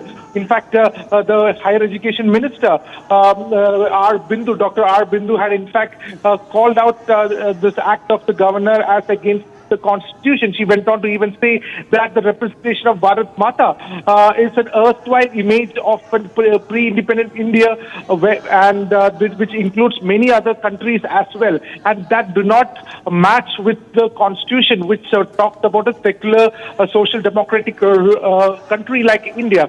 So this was the argument that was put forward by the left, but the entire crux of the issue has been the governor of the state giving onus to pay homage to Bharat Mata and the imagery of Bharat Mata, and certainly that has led to this kind of a vexed conflict between the left and the governor. And what we see is that the acting Vice Chancellor, Caesar Thomas, in fact, was not even there in the office. Her office, they tried to barge into the office and enter, and few activists were even successful in doing so. And certainly a large number of police have been put in this very university, and a complete failure in the police machinery, because certainly it cannot be stated that they didn't see this coming, because all these students had gathered in extremely large numbers. It needs to be seen what the state government will do for breaking this law and order in the university, how the state government is going to respond to it. Well, moving on, viewers, let's now cut across to those protest visuals coming in. Several workers of Raj Thackeray-led Maharashtra Navniran Sena were detained in Thane's Mira Road this morning when they took out a massive protest march to counter the protest against the slapcade incident in which M&S workers assaulted a food stall owner for not speaking Marathi. Dramatic visuals played out as M&S workers hit the streets, and also the police caught them and put them in the police vans and whisked them away because there has been no permission that has been granted to these M&S workers and for this protest rally. And despite the lack of permission, lack of approval, we have seen M&S workers mobilizing in large numbers in across Maharashtra. Some of them were detained in Thane, and these are the pictures. प्रदर्शन में शामिल होने के लिए मुंबई से आए हुए हैं और यहाँ प्रदर्शन किया जा रहा है। तस्वीरें देखिए किस तरह से सैकड़ों की तादाद में यहाँ पे मन से पार्टी कार्यकर्ता पहुंचे हुए प्रदर्शन कर रहे हैं। इनका एक ही डिमांड है कि मराठी भाषा सबको आनी चाहिए, मराठी मानुष का अपमान नहीं होना चाहिए, मराठी आदमी को कोई थोपना नहीं चाहिए, हिंदी थोपना नहीं चाहिए। इन्हीं सारी चीज़ों में लेकर यहाँ पे मांग किया जा रहा है। और जो आज प्रदर्शन होने वाला था इसीलिए होने वाला था कि जिस तरह से मीरा रोड में व्यापारी और स्थानीय व्यापारी संघ ने यहाँ पे बंद किया था और जिस तरह से प्रोटेस्ट किया था, अब मनसे पार्टी आज जो है इसको लेकर प्रोटेस्ट करने वाली थी, लेकिन पुलिस ने परमिशन नहीं दिया था। पुलिस ने कहा था कि अगर इनको हम परमिशन देते हैं तो कहीं कहीं कानून व्यवस्था बिगड़ सकता है, लॉ एंड ऑर्डर बिगड़ सकता है। जिस रूट से जिस रास्ते से ये मोर्चा निकलने वाला था उस रास्ते में कहीं कहीं हिंदी भाषी लोग रहते हैं, कुछ हंगामा हो सकता है, कहीं कहीं परमिशन इसी वजह से नहीं दिया था। लेकिन कहीं कहीं इसके बाद सुबह सुबह कई जो नेता हैं उनको डिटेन किया गया मनसे के। उसके बाद कहीं कहीं लोग यहाँ पे मनसे कार्यकर्ता पहुंचे हुए हैं और प्रदर्शन कर रहे हैं। मुंबई से नेता पहुंच रहे हैं, कार्यकर्ता पहुंच रहे हैं और प्रदर्शन शुरू है जी। Well, that was Satya Prakash getting us the latest information as far as these protests are concerned. Just remember, viewers, earlier today, Maharashtra Chief Minister Devendra Fadnavis had also said that permission was not granted because a protest of this magnitude, of this scale, could lead to a stampede-like situation. And that's why there was no permission given to these M&S workers. But going against the law, Raj Thackeray's party workers have mobilized on the streets in large numbers, and they're continuing with their protests. Some of the leaders have been detained. And in fact, Satya Prakash will get us more details about what's happening in Ground Zero. Demand है कि जिस तरह से मराठी भाषा का अपमान किया जा रहा है वो सहन नहीं होगा। इसी के लिए मनसे कार्यकर्ता नेता यहाँ पहुंचे हुए हैं। मुंबई से नेता आए हैं और सुबह जिस तरह से अविनाश यादव के अलावा कई ऐसे नेता को मीरा रोड पुलिस ने डिटेन किया था, उसके बाद कहीं कहीं लोगों में और काफ़ी गुस्सा हुआ, क्योंकि अगर इनका कहना है कि अगर हिंदी भाषी व्यापारी और जो राजस्थानी लोग हैं उनको परमिशन दिया जाता है तो हमें क्यों नहीं दिया जाता। यहाँ पे महाराष्ट्र में मुंबई में रहना है तो हिंदी भाषा सबको आनी चाहिए, हिंदी बोलना पड़ेगा। इसी को लेकर यहाँ प्रदर्शन हो रहा है और जिस तरह से मीरा रोड पुलिस ने कार्रवाई किया है उसके खिलाफ कहीं कहीं यहाँ मनसे कार्यकर्ता पहुंचे हुए प्रदर्शन कर रहे हैं। सामने तस्वीरें देखिए, मीरा रोड रेलवे स्टेशन के बाहर यहाँ प्रदर्शन हो रहा है। सैकड़ों की तादाद में यहाँ पे मनसे कार्यकर्ता पहुंचे हुए हैं, नारेबाजी कर रहे हैं, प्रदर्शन शुरू है। नेता हैं यहाँ पे जो मनसे के पहुंचे हुए हैं और एक ही डिमांड है, सुबह से यही एक ही डिमांड है कि जिस तरह से और लोगों को परमिशन मिलता है मोर्चे के लिए तो आखिर हमें क्यों नहीं मिलता। फिलहाल कहीं कहीं ये प्रदर्शन शुरू है, मराठी भाषा को लेकर है कि मुंबई और महाराष्ट्र में रहना तो मराठी भाषा सबको आनी चाहिए, हिंदी भाषा थोपना नहीं चाहिए, किसी को जबरदस्ती थोपना नहीं चाहिए। ये बात इनका कहना है कि यही मांग है कि जिस तरह से हिंदी बनाम मराठी मुद्दा चल रहा है महाराष्ट्र में, उसके बाद कहीं कहीं लगातार ये विवाद बढ़ता जा रहा है। और फिलहाल कहीं कहीं तस्वीरें जो देख रहे हैं कि मीरा रोड स्टेशन के बाहर यहाँ पे राज ठाकरे की पार्टी मनसे के कार्यकर्ताओं का प्रोटेस्ट शुरू है जी। That's right. Satya Prakash is getting us more details, and it all started when the M&S workers slapped one of these traders on Mira Road, and after that the traders carried out a protest. The protest was given permission, and now M&S workers are questioning why isn't the permission being given to us when you have given the permission to all these traders to protest. And despite no approval, despite no permission, the M&S workers, there you can see, have rolled out a massive protest gathering in Mira Road, right near the railway station, like Satya Prakash was mentioning. And Maharashtra Chief Minister Devendra Fadnavis had also warned all these protesters of taking law into their own hands.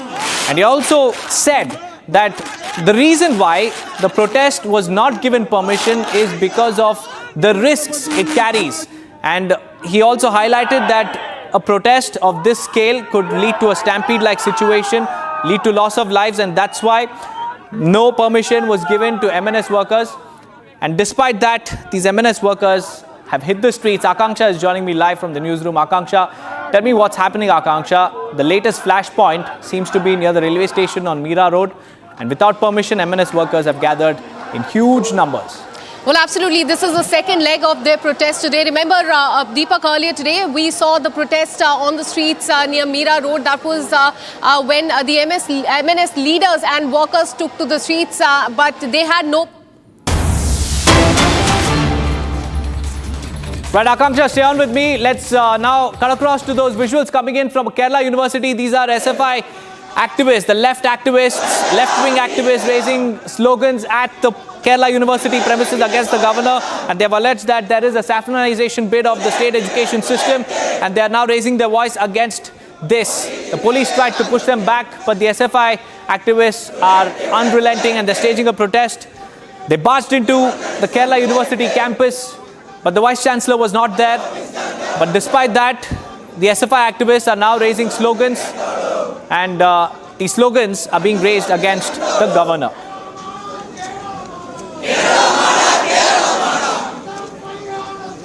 Right, Ashwin is also live with us from Thiruvananthapuram. Ashwin, we can see sloganeering by the SFI activists. If you could help us understand what their slogans are, and also the current status about the police crackdown on these protesters.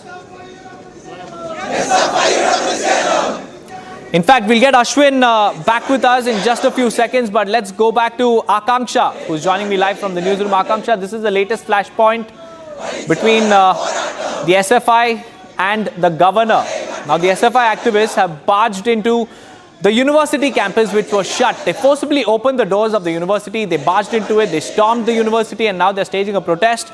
Tell us more about this agitation, Akanksha. Well, absolutely. In the visuals, Deepak, we can see massive turmoil in Karnataka, in fact, Kerala University right there. And this is happening after the on Bharat Mata image. And also, as our colleague Ashwin also pointed out, registrar's suspension as well. What we're learning is that the student outfit, SFI, which is affiliated to the ruling CPM, it barged inside the university campus, and the police tried to disperse them with water cannon and lathi charge. But the efforts were in vain, as the activists barged into the administrative block of the university, and they tried to get inside the room of the Vice Chancellor. So this protest is against the governor and the Vice Chancellor, as a reporter has been mentioning. The first reason is regarding the Bharat Mata images. What we're learning is that during the event, the governor paid tribute. He offered flowers to that image of Bharat Mata. And the second point of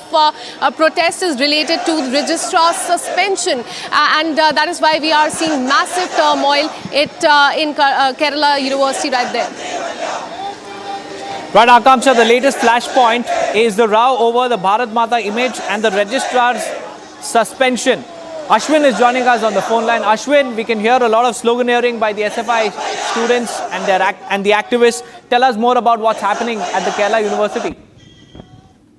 Well, the Kerala University, we are seeing yet another protest in a span of just 2 weeks. Earlier, the last time the protest was when the governor had come to attend a program in the Senate Hall of the same campus, where he had honored Bharat Mata's image and offered flowers to it. And it was during this time that the registrar of the university, in fact, without telling the Raj Bhavan, had officially cancelled this event. This had irked the Raj Bhavan of Kerala, and they had asked Vice Chancellor to suspend the registrar, Registrar K.S. Anil Kumar. Now, this entire protest is the repercussion of this suspension of the Registrar K.S. Anil Kumar, who obviously is affiliated to the ruling left party. And the Student Federation of India, which is the left-leaning, which is a student wing of the CPM, though the activists of this SFI have barged into the Vice Chancellor's office against this suspension that was given to the registrar. Certainly, the entire conundrum has been caused because there is a kind of resistance to any kind of alternate ideas to be propagated in the campus. And that is what essentially has come forward. We see there is on one side, we have seen how the left ceases to keep the universities within their prey and do not allow any other ideas to propagate. At the same time, the governor has been trying to say that the image of Bharat Mata has been veneered even before the RSS has been formed. In fact, this is an image which a lot of people took prestige during the independence struggle, and it was not just a part of the RSS. And certainly this is where the entire conundrum started. Now what we see is that after the suspension, large number of students have barged into the campus, and which police had to use water cannons and lathi charge, and many of them have been detained. But some of the students even managed to enter the chamber of the administration block and also the office of Caesar Thomas. Caesar Thomas is the vice chancellor who was appointed just last week, and in the absence of a vice chancellor over there. So certainly we see this entire fiasco that is unfurled, and the SFI taking a very violent route to register their protest in the university campus. Ashwini, the flashpoint is over. As you also mentioned, the suspension of the registrar. Tell us why he was suspended and what are the students there demanding? The registrar had in fact gone ahead to cancel the program, the very program which governor was attending. And the Raj Bhavan was irked by this mismanagement that it has caused. It had stated that it is an insult to the constitutional position of the governor, who is the first citizen of the state. So this had the governor has raised an issue over this, followed by which there was a suspension that was issued by the Vice Chancellor Caesar Thomas to the registrar.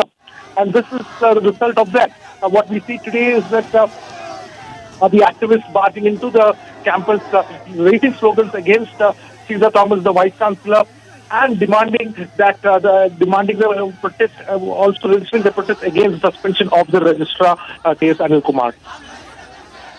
That's right, Ashwin. Just to give a quick recap of what exactly happened, the student outfit affiliated with the ruling dispensation in Kerala, viewers, has staged a massive protest march to the university headquarters questioning the suspension of the registrar K.S. Anil Kumar.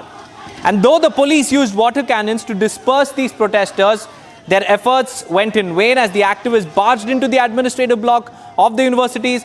And in the videos that we showed you just a few moments back, you could see the protesters attempting to open the door of the office. And minutes later, the protesters were also seen marching into the office and raising slogans against the VC. Some activists even snatched the lathis from the cops and charged at them. And a large contingent of police was also deployed at the Vice Chancellor's office. Ashwin, coming back to you. Ashwin, tell us if the police have detained any activists, and is the police force that is deployed there, is the contingent that is deployed there enough, or is it outnumbered? The police are able to manage the situation in the early stage. They were not able to. It had gone out of control, but large number of police forces were brought in to contain the unrest that unfurled in the campus.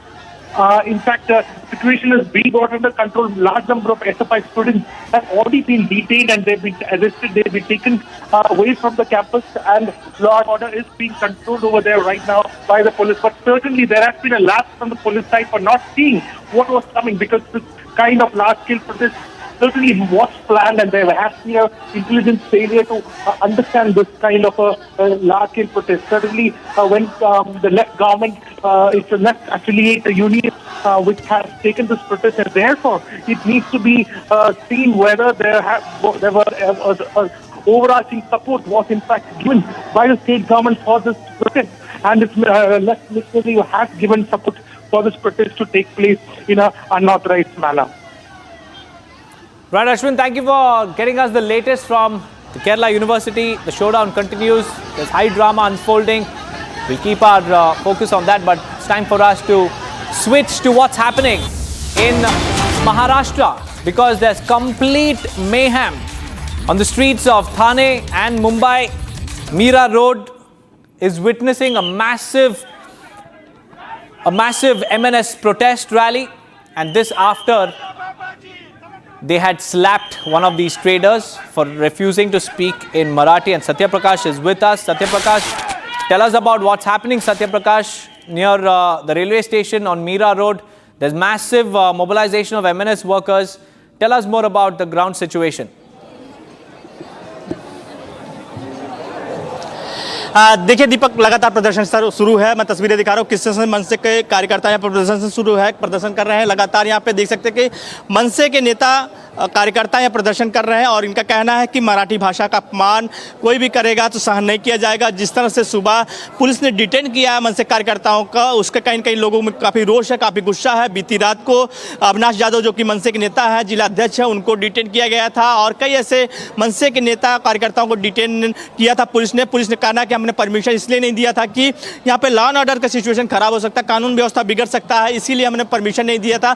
लेकिन कहीं कहीं जो सुबह यहाँ पे police कार्रवाई हुई उसके बाद कहीं कहीं लोगों में और गुस्सा हुआ मनसे कार्यकर्ताओं में। और फिलहाल तस्वीरें देख सकते हैं किस तरह से यहाँ पे प्रदर्शन शुरू है। लगातार यहाँ पे प्रोटेस्ट शुरू है। लगातार यहाँ पे एक ही डिमांड है कि मराठी भाषा सबको यहाँ पे महाराष्ट्र में आना चाहिए। मराठी का कोई अपमान करेगा तो सहन नहीं किया जाएगा। कहीं न कहीं इस तरह से लेकर प्रोटेस्ट शुरू है यहाँ पर। और जिस तरह से यहाँ पर 3-4 दिन पहले जिस तरह से यहाँ पे हिंदी भाषी जो व्यापारी है उसके मारने के विरोध में यहाँ पे प्रदर्शन हुआ था, प्रोटेस्ट हुआ था, उसके खिलाफ कहीं ये प्रदर्शन था। और आज जो है मीरा रोड पुलिस ने इनको परमिशन नहीं दिया था, कई लोगों को डिटेन किया था, उसके खिलाफ मनसे के जो कार्यकर्ता नेता यहाँ पहुँचे हुए प्रदर्शन कर रहे हैं। इनका कहना है कि हमारा प्रदर्शन तब तक चलता रहेगा जिस तरह से पुलिस कार्रवाई किया है कहीं कहीं वो गलत किया है, और जिस तरह से सरकार ने कार्रवाई करने का निर्देश दिया है कहीं कहीं पूरी तरह से गलत किया है। जी Satya Prakash, you know, the thuggery is so much so that even a Maharashtra minister was not spared. Sarnaik was heckled by the MNS workers. Tell us about that episode.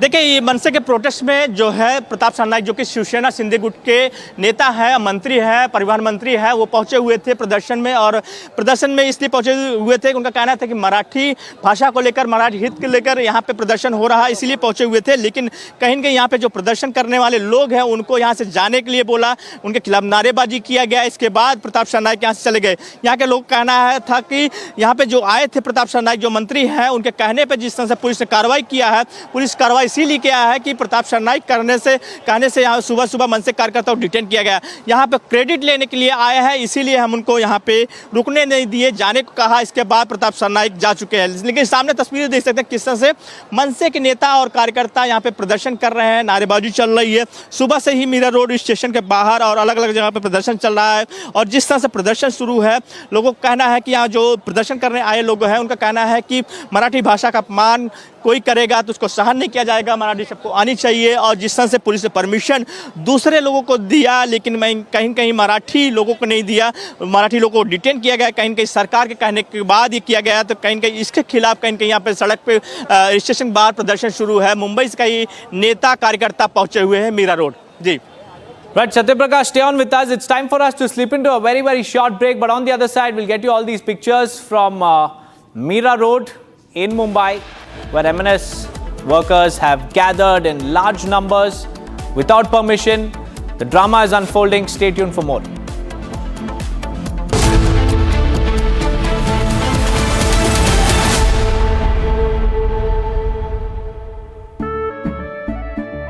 केसरिया से मन जोगी हुआ रे, दिल झूमे देखो मतवारा हुआ रे। केसरिया से मन जोगी हुआ। हर पल मनाओ केसरी त्योहार। विमल, बोलो जुबान केसरी। ये है सीक्रेट रेसिपी MDH का जीरा सिप जल जीरा मसाला। सिप सिप जीरा सिप जीरा सिप MDH का जल जीरा सिप MDH का जल जीरा SIP.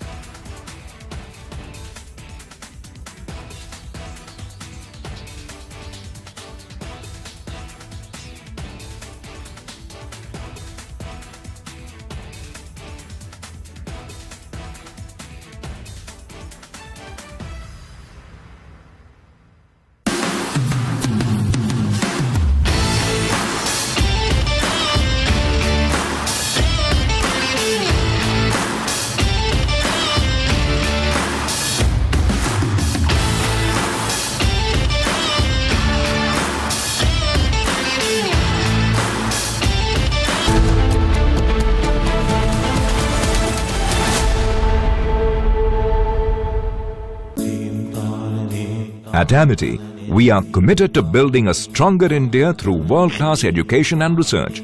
to nurture ideal citizens who, together with the leaders of today and tomorrow, will make India a world superpower. Amity University, India's leading not-for-profit private university. दादी के हाथों का जादू और खुशबू से महकता घर, माँ की मुस्कुराहट और खाने की सुगंध, MDH गरम मसाला, क्योंकि हर रिश्ता है स्वाद से जुड़ा।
Welcome, you're watching Republic TV with me, Akanksha Khajuria. Massive drama is all unfolding on the streets of Maharashtra. We'll get you those dramatic pictures in just some time. First, as always, the headlines.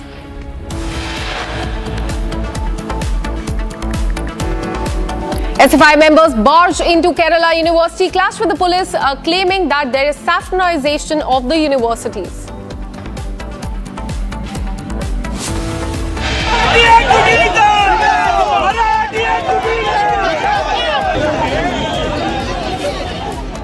Marathi language row blows up in Maharashtra. Maharashtra Cabinet Minister and Shiv Sena MLA has joined the protest.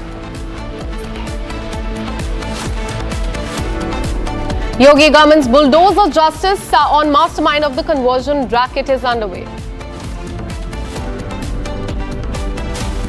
There's a big update in Ajit custodial death case in Tamil Nadu. Custodial death confirmed in judicial probe. CBI may arrest beyond 5 officials.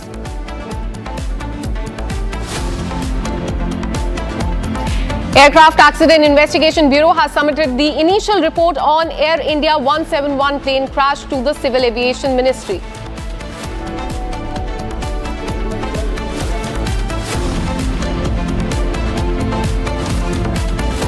Cricketer Yash Dayal has been booked as far as the harassment case is concerned.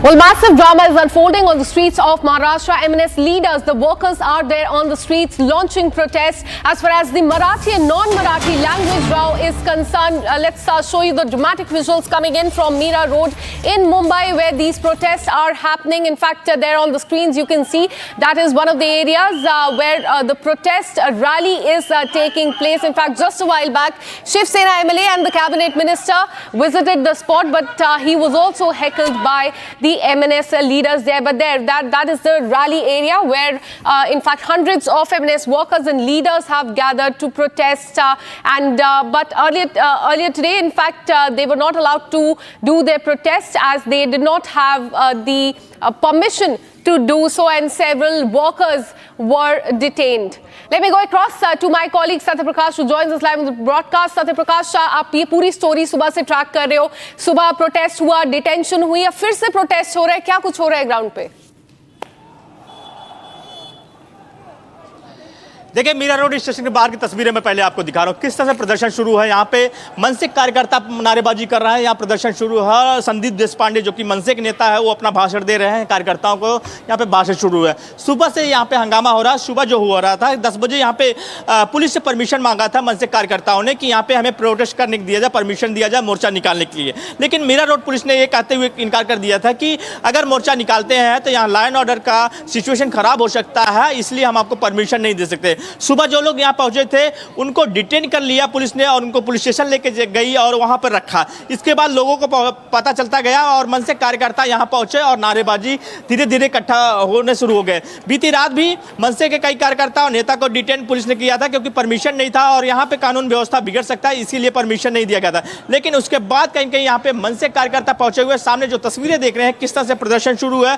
Sandeep Deshpande यहाँ पे जो मनसे के नेता है वो यहाँ पे भाषण दे रहे हैं अपना, और सबका एक ही यहाँ पे जो लोग पहुंचे उनका कहना है कि मराठी भाषा का सम्मान करना चाहिए। यहाँ पे जो है लोगों को मराठी आना चाहिए और मराठी भाषा का जो अपमान करेगा वो सहन नहीं किया जाएगा। ये सामने तस्वीरें देख सकते हैं किस तरह से यहाँ पे प्रदर्शन शुरू है। सुबह जो है कई ऐसे मनसे के नेता कार्यकर्ताओं को डिटेन किया था पुलिस ने और इसके बाद यहाँ पे प्रदर्शन शुरू हुआ। धीरे धीरे जो मनसे कार्यकर्ता मुंबई के अलग अलग इलाकों से, थाने, बहंदर, अलग अलग इलाकों से पहुंचे और मीरा रोड स्टेशन के बाहर यहाँ प्रदर्शन शुरू है। हालांकि ये भी प्रदर्शन जो है इसका परमिशन नहीं मिला है, लेकिन इकट्ठा हुए हैं। सुबह भी परमिशन नहीं था, यहाँ पर प्रदर्शन शुरू है। सामने तस्वीरें देख सकते हैं कि यहाँ पे किस तरह से सैकड़ों से ज़्यादा यहाँ पे पुलिसकर्मी तैनात किया गया है मीरा रोड द्वारा। अलग अलग पुलिस स्टेशनों से मंगाया गया क्योंकि अगर कानून व्यवस्था बिगड़ता है तो यहाँ पे पुलिस यहाँ पे बंदोबस्त इसीलिए किया गया है, कोई कानून व्यवस्था बिगड़े ना, इसके लिए हालात खराब ना हो, इसके लिए सुरक्षा व्यवस्था कड़ा किया गया। फिलहाल यहाँ पे प्रदर्शन शुरू है।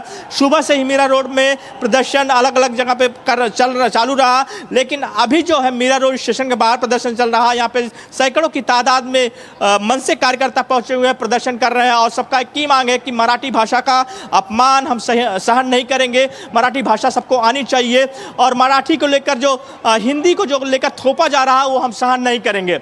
जी Absolutely, there on the streets of Maharashtra, massive protests are there. Thank you so much, Satya Prakash, for tracking all those details. We will keep our eye on the dramatic visuals and the massive rally there in Maharashtra. Now shifting our focus to the state of Uttar Pradesh, massive crackdown in Uttar Pradesh's Balrampur, where the government has launched a bulldozer action against the foreign-funded conversion racket. The ATS has arrested a man who's known as Changur Baba in a suspected case of love jihad. And this racket, in fact, is said to be estimated around 100 crore rupees, with gang members reportedly visiting an Islamic country nearly 40 times. Here are all the details.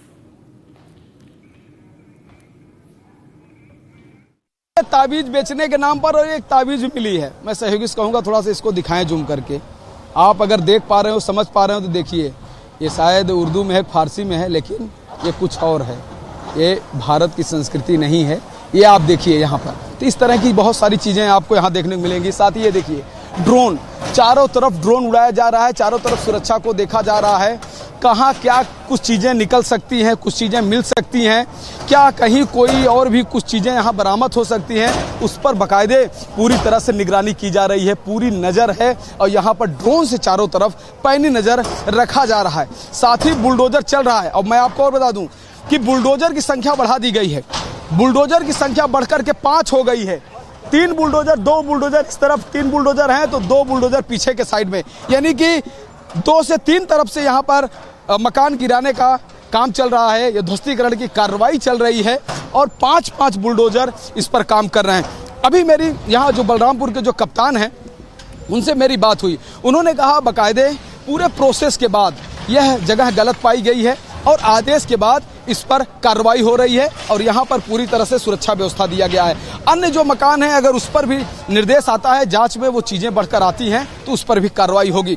तो खुद ground zero पर पहुंचे थे जो जिले के कप्तान हैं, बलरामपुर के जो कप्तान हैं वो यहाँ पर आए हुए थे। उनसे रिपब्लिक भारत ने बातचीत की और उन्होंने खुद रिपब्लिक भारत को जानकारी दी है कि यह पूरी तरह से जो निर्माण है अवैध पाया गया है, यह जांच में अवैध पाया गया है, जिसके बाद यहां पर कानून के तहत इस पर बुलडोजर की प्रक्रिया जारी है, बुलडोजर की कार्रवाई जारी है, ध्वस्तीकरण का काम यहां पर जारी है और वह पूरी तरह से कानूनी तौर तरीके से हो रहा है। गया था उसको ध्वस्त किया जा रहा है और पूरी प्रक्रिया विधिक रूप से पूरे विधिक रूप से चल रही है और पूरा निस्तारण जो विधिक रूप से कराया गया उसके बाद ये कार्रवाई की जा रही है। मैं देख रहा था क्रॉस के निशान लगाए थे, नोटिस भी चस्पा हुआ था, उसके बाद ही ये कार्रवाई, उसके बाद ही कार्रवाई चल रही है। सर ये वाला जो मकान दिख रहा है जहाँ पे पुलिस फोर्स है उस पर भी कार्रवाई होगी? अभी फिलहाल इस पे कार्रवाई चल रही है और इसको आज हम लोग पूरा करेंगे। आज इसको पूरा करेंगे, उसके बाद आगे अगर चार्ज मिलता है जिसपे भी काम उसके अलावा जो भी जहाँ भी मिलेगा उस पर कार्रवाई होगी। जी, उस पर भी कार्रवाई होगी। जी। Now shifting our focus to the state of Tamil Nadu, the judicial probe is in fact underway in the custodial death of Ajit Kumar. Last month, remember, he was allegedly murdered in the custody of the police, and in the second hearing today, it has been confirmed that the act was indeed a custody death and that the CBI will soon decide if, apart from the 5 officials who have been arrested so far, there will be more arrests or not. As far as the judicial probe is concerned, that continues in this case. And now in the second hearing today, it was confirmed that the act was a custodial death and CBI will soon decide whether more arrests should be made as far as other officers are also concerned.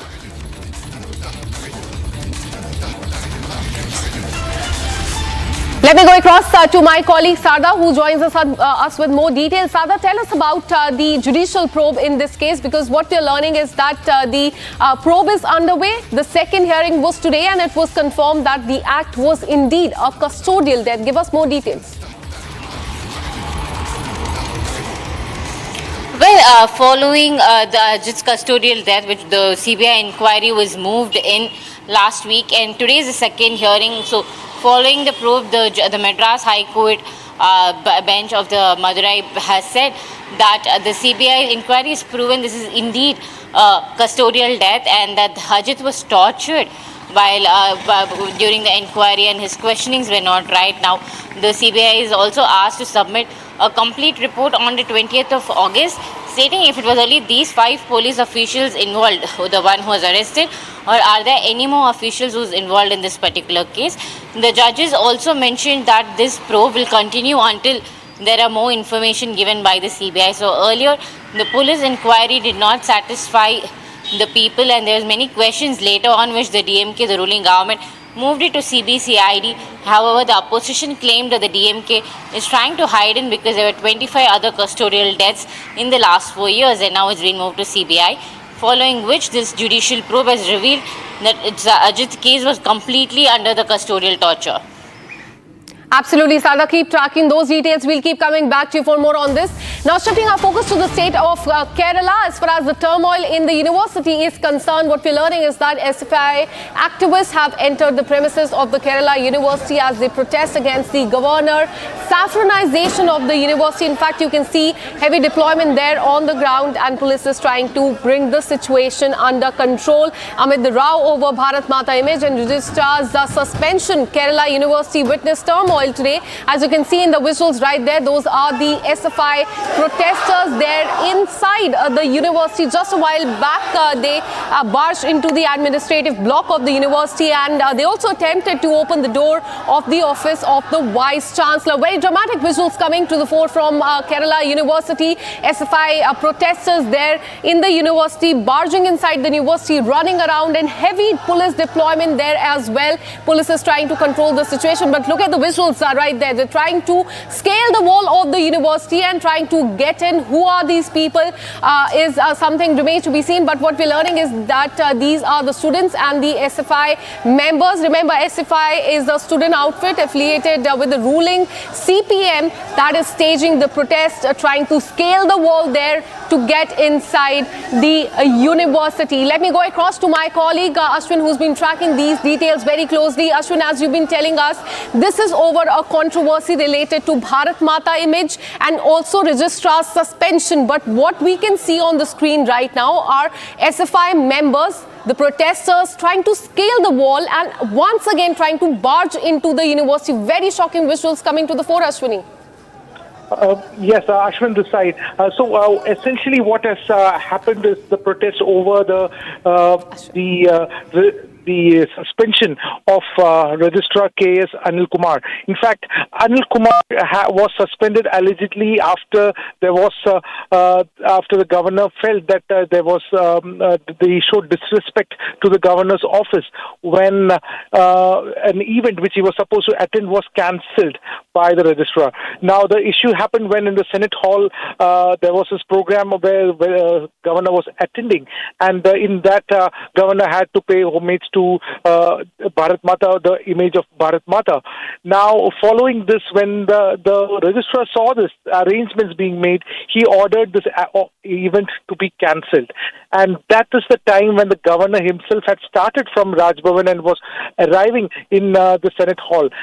And officially the event was cancelled, and yet the governor came and attended the program. So this was seen as an insult to the governor's office because of lack of communication that was done. And then what you see today is a fiasco over the suspension that was given to K.S. Anil Kumar, the registrar. In fact, Anil Kumar also even went to the Kerala High Court petitioning against this suspension that was given by the present Vice Chancellor Caesar Thomas. And the SFI protest, what you see right now is on our screens, is against the suspension, and with the protesters stating that there is an alleged saffronization of the institution. Kerala, being all the universities in Kerala are a stronghold of the left and its students' organization, the SFI. So any deviation from this path is seen as a threat by the SFI union, and there are in fact several colleges in Kerala which do not have any other union or any other union is not even allowed to function, and this is the same group which is now protesting against the governor for using Bharat Mata as an image and paying homage to Bharat Mata. This has become a central ground of dispute between the current governor Rajnath Vishwanath Arlekar and the left government. In fact, what we see is has been a large-scale protest even from ministers and the cabinet members of Kerala government, stating that this is unconstitutional and governor should not saffronize the institute or do not bring in RSS ideologies. There were several war of words that was exchanged. But now what we see is this massive protest, and the police unable to control it initially. In fact, there is seen as intelligence failure from the police that such an atrocious act of barging into the administrative office, getting into the Vice Chancellor's office when Vice Chancellor herself is not there. Certainly, it was a very, very shocking incident that has turned out in Kerala University. Absolutely, Ashwin, and do tell us about in fact, the people who are protesting. We are learning these are the SFI protesters there on the ground. They are affiliated to the ruling CPM. What has has any reaction come in from the ruling CPM? In fact, the ruling, the MV Govindan, the secretary of the CPM is already there. In fact, there has been an overarching support that has been given to the SFI. In fact, they have been speaking in the same vocal tone, stating that against the governor and stating that the governor is trying to saffronize the institution, and these same institutions which the SFI and the left parties have been holding on for a very long time, not even allowing any other political ideology to function over there or allow any other political ideology to come up. So certainly this is seen as a threat. The governor's move of paying homage to Bharat Mata and bringing in a nationalist idea within the college campus is seen as a threat to the SFI, and that is what this protest is all about. The registrar was suspended owing to his mismanagement of this entire program that happened in the Senate hall a week ago, and now we see that this protest is unfolding before our eyes, and the police are unable to control it initially, but now things have certainly come under control, and a large number of activists have been detained, and this is seen as a massive victory for the left. Interestingly, they are celebrating celebrating it, that this is a protest that they see as an act of defiance against the governor, who they allege is trying to saffronize the institutions of Kerala. Absolutely, Ashwin. We are getting in these visuals from the Kerala University. As you can see, the S5 members trying to scale the walls of the university there. Ashwin, what is the situation on the ground as of now? Because just a while back, we saw that police was not able to control the crowd there. What is the situation now? Well, things have largely come under control. There are a large number of police forces have been deployed. Remember, there was water cannons used. Some round of lathi charge was also done on some of these students.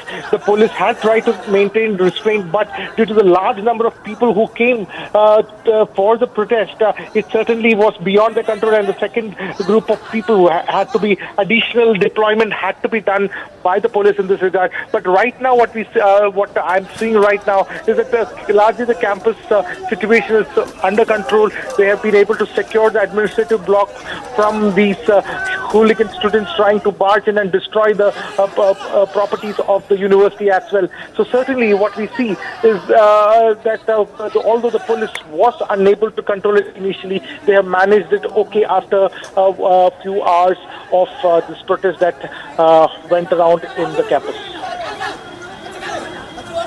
Absolutely. In the visuals, we can see dramatic visuals coming in from the Kerala University there of the protesters trying to scale the wall. Ashwin, do also explain to us the controversy over Bharat Mata image and the suspension of the registrar as well. What happened at that event where Governor was present? We are learning that he offered flowers to the image of Bharat Mata, and that is what the SFI members objected to. Give us more details on that event. In fact, the imagery of Bharat Mata, as seen by the SFI and the Communist Party of India, is a threat to their secular fabric. This is the essential argument that has been put forward. They do not see Bharat Mata as a constitutional figure. In fact, when Republic had interviewed one of the ministers, or in fact the law minister, when Republic did ask him whether it is okay if this lady holding, instead of a saffron flag, if it was holding the national flag, would that be okay? To which he had very clearly replied, if the lady is holding a national flag, that is an insult to the national flag. So this is a stance which the communists have taken, the Communist Party members have taken, and certainly they see Bharat Mata as a threat to their political ideology. Absolutely, Ashwin. Keep tracking those details. We'll keep coming back to you for more on this. Now we're shifting our focus to the state of Karnataka. What we're learning is that IPL cricket team Royal Challengers Bengaluru RCB has approached the Karnataka High Court against the CAT order, blaming it for the stampede near the Chinnaswamy Stadium, the stampede in which 11 people lost their life. Remember, the stampede took place last month, and now RCB has approached the Karnataka High Court against the order of the Central Administrative Tribunal, blaming the team for the stampede, which claimed 11 lives. Now, as per the CAT, which is the Central Administrative Tribunal, the announcement was sudden, giving no time to the police whatsoever to prepare for the crowd of 3 to 5 lakh people. And the CAT, which is the Service Law Tribunal, had stated in the order that it appears that the RCB is responsible for the stampede. The RCB did not take the appropriate permission or consent from the police, and suddenly they posted on social media platform, and as a result of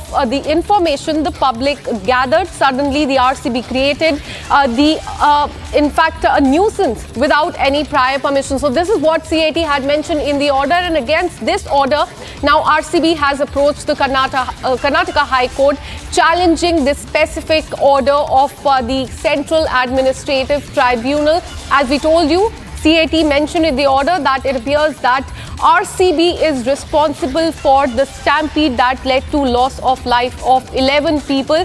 And now in Karnataka High Court, RCB has claimed that CAT did not adhere to the principle of the natural justice as it made observation against the team without even giving it an opportunity to be heard in the proceeding. And this is what they have said in their plea that they filed in Karnataka High Court. It remains to be seen when this matter will be taken up, but as far as the stampede case is concerned, now the RCB has approached the Karnataka High Court.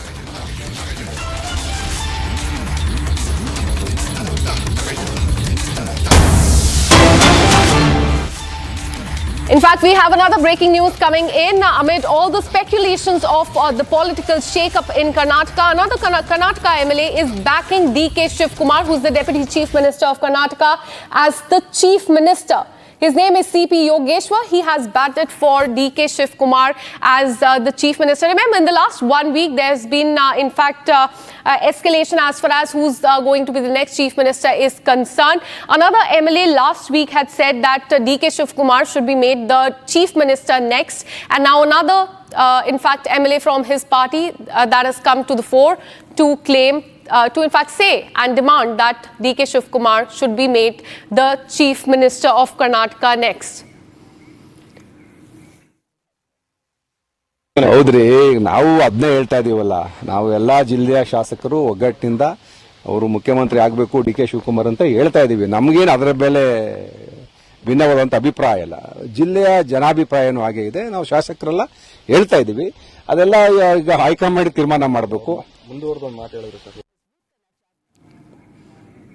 Now shifting our focus to the state of Karnataka, clashes have erupted between the police and a group of youth there in Karnataka's Hisar, and reports claim that those people were celebrating a birthday party and playing loud music on the street, and when police tried to intervene, the situation turned violent. There was stone pelting which resulted in injuries to both the police officers and those young people who were there in Hisar. Here's more on that incident.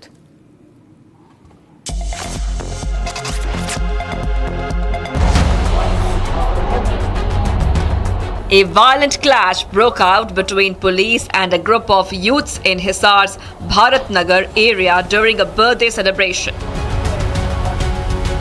The youths were reportedly playing loud music and singing on the street. When police arrived and asked them to stop, the youths reacted aggressively. In retaliation, several youths climbed onto the roof and began pelting stones at the police. During the commotion, two youths jumped from the roof in an attempt to escape. Both sustained serious injuries. Two police personnel, including the chowki in charge, were also injured during the stone pelting.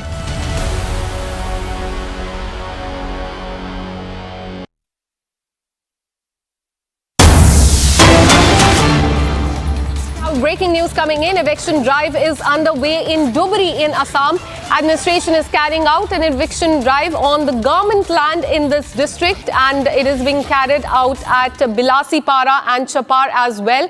The land and a few other area of this district is being cleared by the administration, and though some of the landholders are encroachers on the government land, not all the landholders are encroachers, as few were compensated as they hold the records and the documents as well. And this particular eviction drive has gathered mixed response from the locals there, as it is being carried out for a power plant that will be built here. Now, it is not related to the eviction being carried out on the forest land and the government land under the encroachment. So as you can see on the screen, this is the eviction drive that is being carried out in Dhubri in Assam.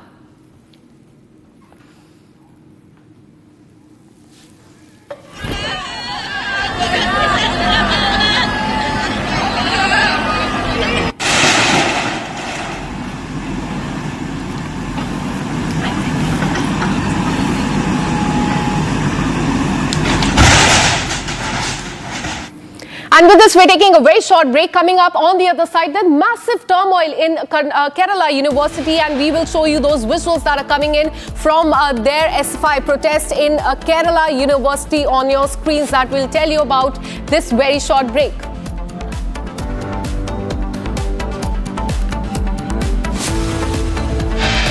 Also on the other side, we'll tell you how Marathi language row has blown up. In fact, on the streets in Maharashtra as well, there's been a massive uproar and a massive protest by MNS. This and much more on the other side. Stay with us.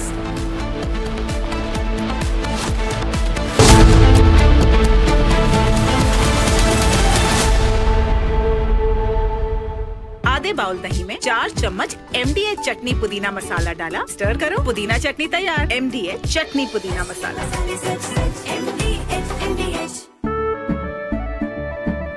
केसरिया से मन जोगी हुआ रे, दिल झूमे देखो मतवारा हुआ रे, केसरिया से मन जोगी हुआ। हर पल मनाओ केसरी त्योहार। विमल विमल बोलो जुबान Kesari.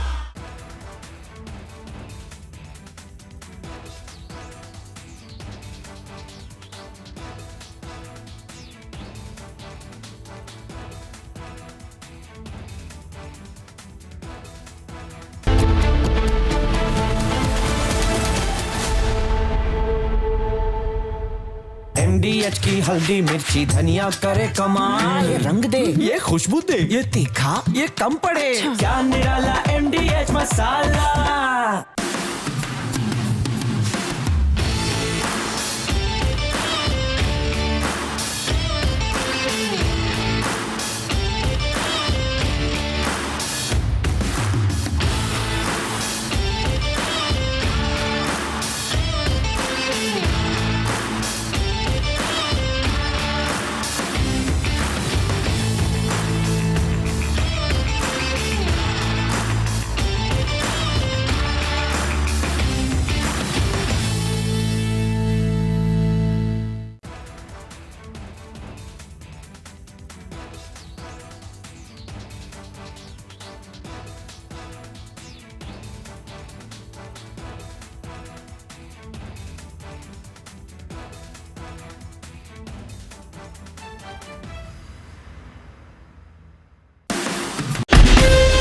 From Asia's largest news headquarters, setting the agenda for Bharat.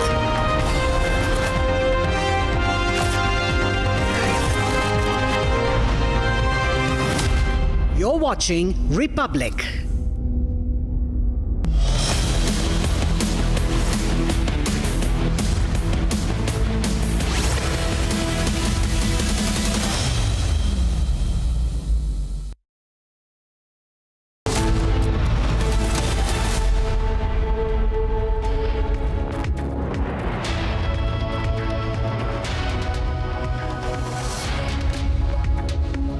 A very good afternoon, viewers. It's 3 p.m. and you're watching Republic TV. I'm Deepak Suresh Kumar, and our focus remains on the showdown in Kerala as well as Mumbai, where MNS workers have hit the streets in protest.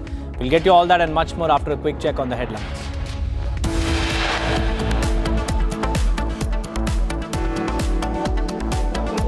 SFI members barge into Kerala University, stage a protest against Kerala governor.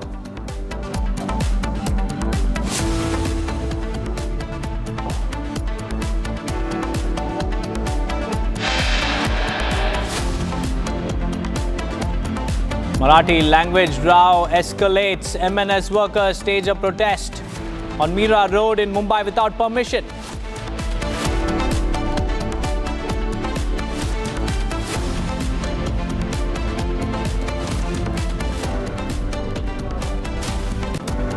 Zero tolerance against illegal conversion. Yogi's bulldozers roll on Jalaluddin's conversion den in Balrampur.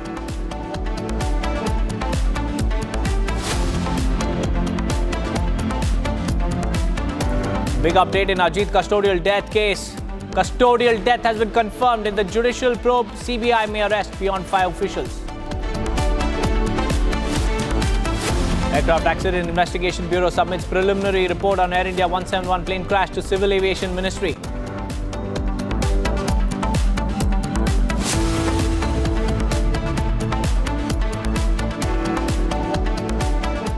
FIR registered against RCB's fast bowler Yash Dayal on charges of sexual exploitation, physical violence, mental harassment and cheating.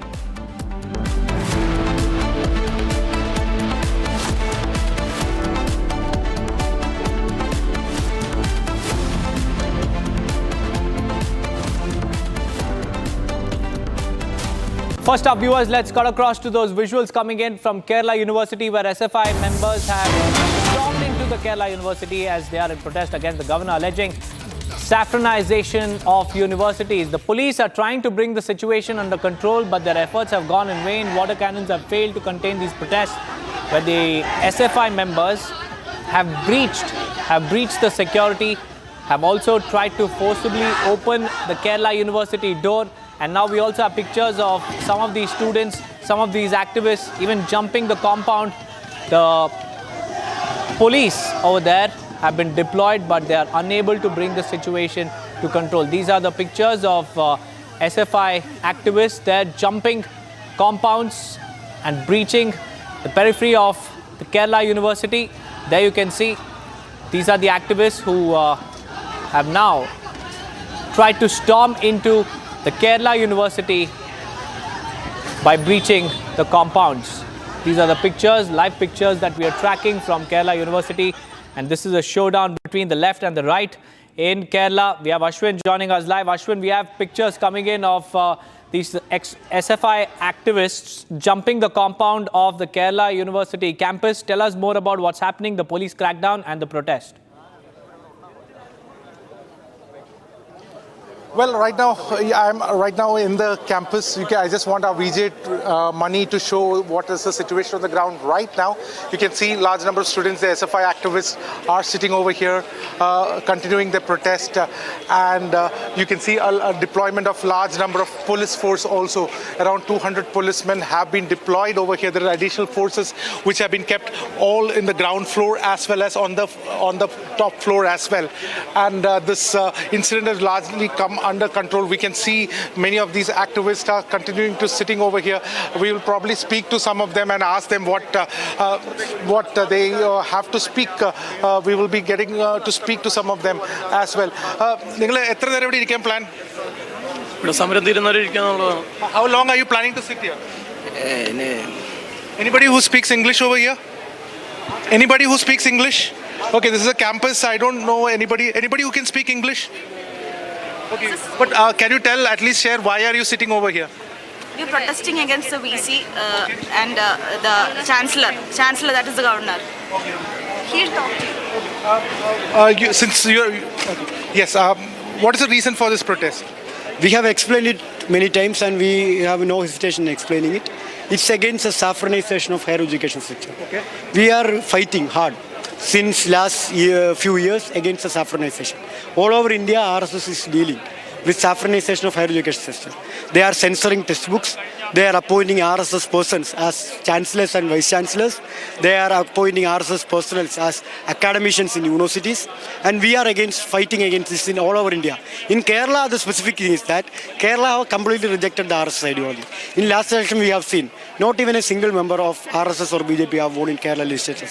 They are trying to have a back. Another question that the critics of the SFI is asking is that the SFI party do not allow any other political party, any other political ideology within the campus to start their union. We have seen so many colleges, whether it is Kottayam, when a recent ragging incident happened, one student was mercilessly beaten, and many even in the veterinary college in Wayanad. We have seen all these places. There's just one ideology. So you are saying that saffronization should not happen, but at the same time, are you not implementing your own ideology and no other ideology is being allowed to express itself in the campus? This is a very good joke.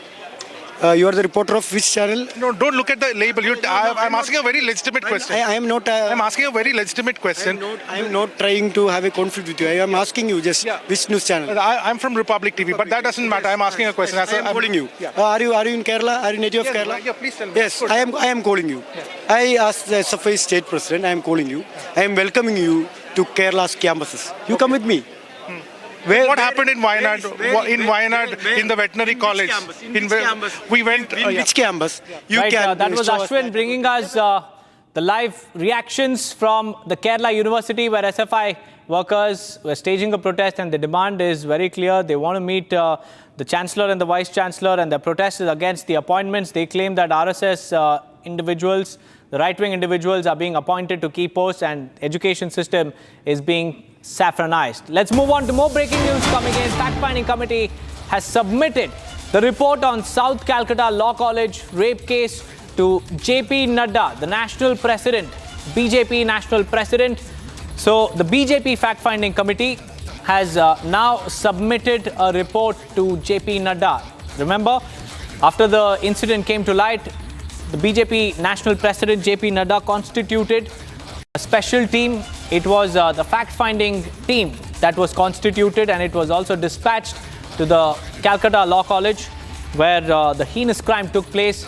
And after gathering all the evidence, after speaking to the students there, after speaking to the survivor and her friends, and also to the eyewitnesses, the fact-finding committee has compiled all these details into a document and they have submitted it to BJP National President JP Nadda.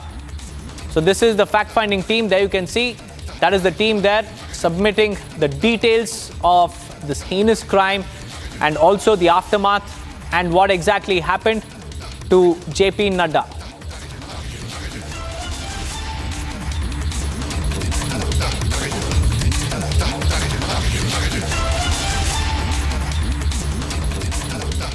Moving on, viewers, an FIR has been registered against Royal Challengers Bengaluru's fast bowler Yash Dayal for alleged sexual exploitation under the pretext of marriage. And this came days after a woman from Ghaziabad in Uttar Pradesh who claimed to have been in a 5-year relationship with the cricketer filed a complaint alleging emotional, mental and physical abuse. In fact, these are the charges against Yash Dayal, a very, very prominent fast bowler of the Royal Challengers Bengaluru. He has been accused of physical violence, emotional, mental and physical abuse of this particular woman who is from Ghaziabad in Uttar Pradesh. We also have the responses coming in. Let's listen in.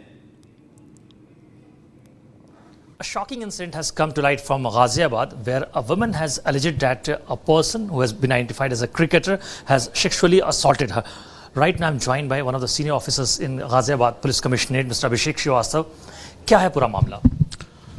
थाना क्षेत्र इंदिरापुरम पर एक युवती के द्वारा ये सूचना दी गई कि एक क्रिकेटर के द्वारा उनके साथ शादी का झांसा देते हुए शारीरिक संबंध बनाए गए। उक्त संबंध में तत्काल ही उनकी तहरीर के आधार पर सुसंगत धाराओं में अभियोग पंजीकृत किया गया।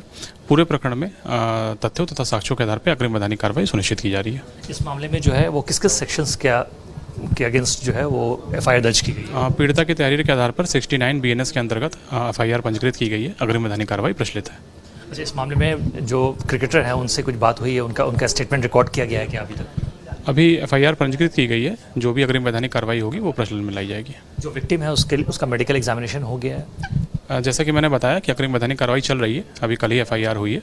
सभी जो सुसंगत धाराओं में FIR दर्ज की गई है और अग्रिम वैधानिक कार्रवाई प्रचलित की जाएगी। विक्टिम जो है वो क्रिकेटर को तकरीबन पिछले 5 साल से डेट कर रही थी। हमने बात करने की कोशिश की, रिपब्लिक टीवी की जो टीम है उसने बात की उस विक्टिम से। उसका कहना है कि 2020 से वो उसके टच में थी और शुरू से वो उसको झांसा दे रहा था शादी के लिए और अब उसने मना कर दिया है और दोनों फैमिली एक दूसरे को जानती थी। इस मामले में विक्टिम ने अब तक चुप्पी क्यों साध रखी थी और अब वो क्यों सामने आई है? अभियोग पंजीकृत किया गया है। ये सारे जो तथ्य हैं विवेचना के क्रम में इनका परीक्षण किया जाएगा। विवेचना के आधार पर ही स्थिति स्पष्ट हो पाएगी। Moving on, viewers, massive crackdown in Uttar Pradesh's Balrampur, where the government has launched bulldozer action against a foreign-funded conversion racket, and the ATS has arrested a man known as Changur Baba, alias Jalaluddin, in a suspected case of forcible conversion, and the racket is estimated to be worth at least 100 crore rupees, with gang members reportedly visiting an Islamic country nearly 40 times. Here are the details.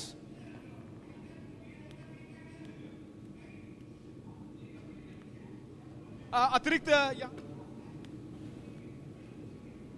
किया जा रहा है और पूरी प्रक्रिया विधिक रूप से चल रही है और पूरा निस्तारण जो विधिक रूप से कराया गया उसके बाद ही कार्रवाई की जा रही है। मैं देख रहा था क्रॉस के निशान लगाए थे, नोटिस भी चस्पा हुआ था, उसके बाद ही ये कार्रवाई चल रही है। सर, ये वाला जो मकान दिख रहा है जहाँ पे पुलिस फोर्स है उस पर भी कार्रवाई होगी? अभी फिलहाल इस पे कार्रवाई चल रही है और इसको आज हम लोग पूरा करेंगे। आज इसको पूरा करेंगे, उसके बाद आगे अगर चार्ज मिलता है उसके भी काम उसके अलावा जो भी जहाँ भी मिलेगा उस पर कार्रवाई होगी। जी, उस पर भी कार्रवाई होगी। जी, आया गया था उसको ध्वस्त किया जा रहा है और पूरी प्रक्रिया विधिक रूप से चल रही है और पूरा निस्तारण जो विधिक रूप से कराया गया उसके बाद ही कार्रवाई की जा रही है। मैं देख रहा था क्रॉस के निशान लगाए थे, नोटिस भी चस्पा हुआ था, उसके बाद ही कार्रवाई चल रही है। सर, ये वाला जो मकान दिख रहा है जहाँ पे पुलिस फोर्स है उस पर भी कार्रवाई होगी? अभी फिलहाल इस पे कार्रवाई चल रही है और इसको आज हम लोग पूरा करेंगे। आज इसको पूरा करेंगे, उसके बाद आगे अगर चार्ज मिलता है उसके भी काम उसके अलावा जो भी जहाँ भी मिलेगा उस पर कार्रवाई होगी। जी, उस पर भी कार्रवाई होगी। जी। We also have Raghvendra joining us live on this broadcast. Raghvendra, tell us what happened today and also about the conversion racket, because if you look at the campus, and like you were mentioning in the details there, it's a sprawling campus. that has witnessed bulldozer action today. Tell us about the operations that were happening there by, Jalaluddin. बिल्कुल देखिए, मैं ground zero पर हूं, जहां पर इस समय bulldozer की कार्रवाई जारी है। आप देख सकते हैं कि जो आलीशान जो मकान बनाया गया है व्हाइट कलर से, अभी इसमें काम चल ही रहा था और बहुत ही मजबूत कंक्रीट से मकान अवैध पैसों से, हवाला के पैसों से बनाया गया। ये छांगुर पीर बाबा का ये पूरा नया आवास है, बहुत बड़ा ये प्रांगण है, यानी कि ये जो एरिया है काफी बड़ा है। इस एरिया के अंदर छोटे छोटे और बड़े बड़े कई मकान हैं और यहाँ पर लग्जरी सुविधा देखा जाए तो उसके टॉप पर देखिए सोलर लाइट की पूरी व्यवस्था की गई है और नीचे लगातार कम से कम 100 सीलिंग फैन लगे हुए हैं नीचे वाले फर्स्ट फ्लोर यानी कि जो ग्राउंड फ्लोर है। तो कहीं न कहीं पूरी व्यवस्था यहाँ पर दी गई थी। अब ये जो मकान है ये टूट रहा है, चूंकि अवैध जमीन पर बना हुआ है, अवैध निर्माण है, इसमें हवाला का पैसा लगा है। छांगुर बाबा की अगर मैं हिस्ट्री बताऊं तो आज से 30 साल पहले वो महाराष्ट्र में अंगूठी के लिए पत्थर बेचने के लिए जाता था, तो हाजी के दरगाह पर जाता था, जहां पर उसकी मुलाकात नसरीन से होती है, नवीन से होती है। उन लोगों को ये बरगलाता, फुसलाता है, बताता है, फिर वो लाता है उतरौला में, उनका धर्मांतरण करा के अपने साथ रखता है। नीतू का नाम नहीं बदलता है, नीतू नसरीन ही रहता है। लेकिन चूंकि नीतू पढ़ी लिखी लड़की थी और उसको आगे करके उसने विदेशों से संपर्क साधा, विदेशों में आना जाना रहा। 40 से ज्यादा अकाउंट में ट्रांजैक्शन की बात आई है।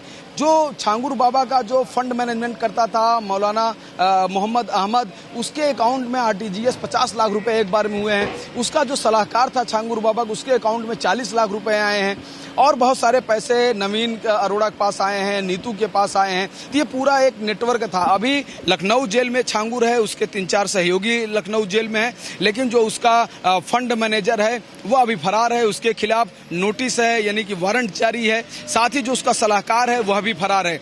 तो कहीं न कहीं जो जांच है वो तेज हो चुकी है। मुख्यमंत्री योगी आदित्यनाथ का ट्वीट आता है, उन्होंने कहा कि माताओं, बहनों, बेटियों के सम्मान से हम खेलने नहीं देंगे, अगर कोई इनके खिलाफ काम करेगा तो उसके ऊपर सख्त कार्रवाई होगी। साथ ही उन्होंने कहा कि इस नेटवर्क में, चूंकि यह नेटवर्क देश ही नहीं, यह राष्ट्रद्रोह का इसमें मामला दिखता है, तो ऐसे में जो भी लोग इसमें संलिप्त हैं, जहां जहां भी अवैध पैसा लगा है, उन सब जगहों पर कार्रवाई होगी। तो मुख्यमंत्री ने मंशा जाहिर कर दी है कि इस नेटवर्क से जुड़े हुए सभी लोगों पर कार्रवाई होगी और यहाँ के डीएम और एसपी यानी जिलाधिकारी और खुद यहाँ के जो कप्तान है वो मौके पर कई बार यहाँ पर आ चुके हैं, मुआयना कर चुके हैं। लगातार 6 से 7 जेसीबी, यानी आप देख रहे हैं फ्रंट पे तो जेसीबी का काम चल ही रहा है, बैक साइड में भी काम चल रहा है और ये 2 से 3-4 घंटे से ये कार्रवाई चल रही है। लेकिन अभी मकान पूरी तरह से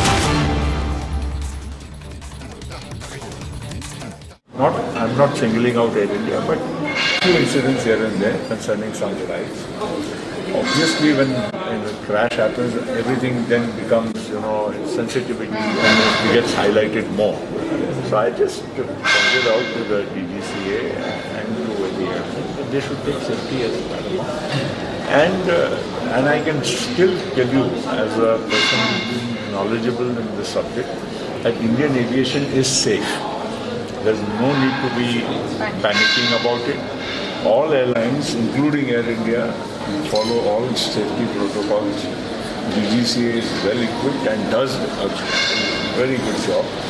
DGCA, I have also highlighted that needs to have more people because they are facing shortage of the top level skilled people. So a lot of the retired senior people can be brought back for short tenure so that DGCA, the understaffing and at the higher level to ensure the safety standards are fully compliant to go do maybe an audit of the entire sector or all the aircraft. They should do all these things at the earliest so that passenger confidence is restored. But aviation in India is definitely safe and there is no reason.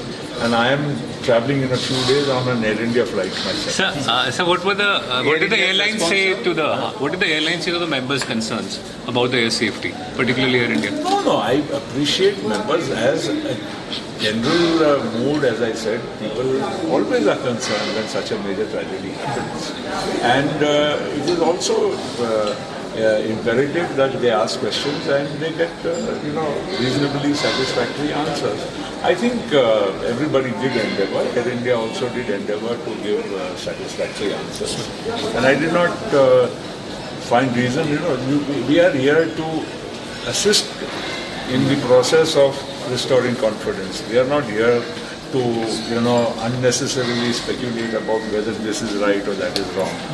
But I can tell you, Indian aviation is in good hands. We should not worry. And on the price surge thing, sir, because sudden price surge that happened. Pricing and all those issues were raised by members, and some of the concerns are definitely very valid, and especially we saw during post-Pahalgam or Mahakumbh or some such events, airfares surge very, very high. And it is also within the jurisdiction of the Ministry and the DGCA to control predatory pricing. That is also, we have a provision.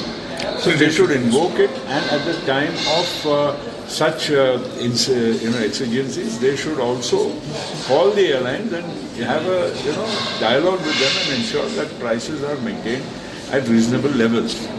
It is a fact that there is a demand-supply mismatch on some of the days, leading to higher fares, but that can be controlled with, I think, a little bit of dialogue between airlines and the ministry. Did the airlines assure on that concern on prices? Airlines are by and large also aware that if there are concerns, they have to be addressed. Right. Thank you.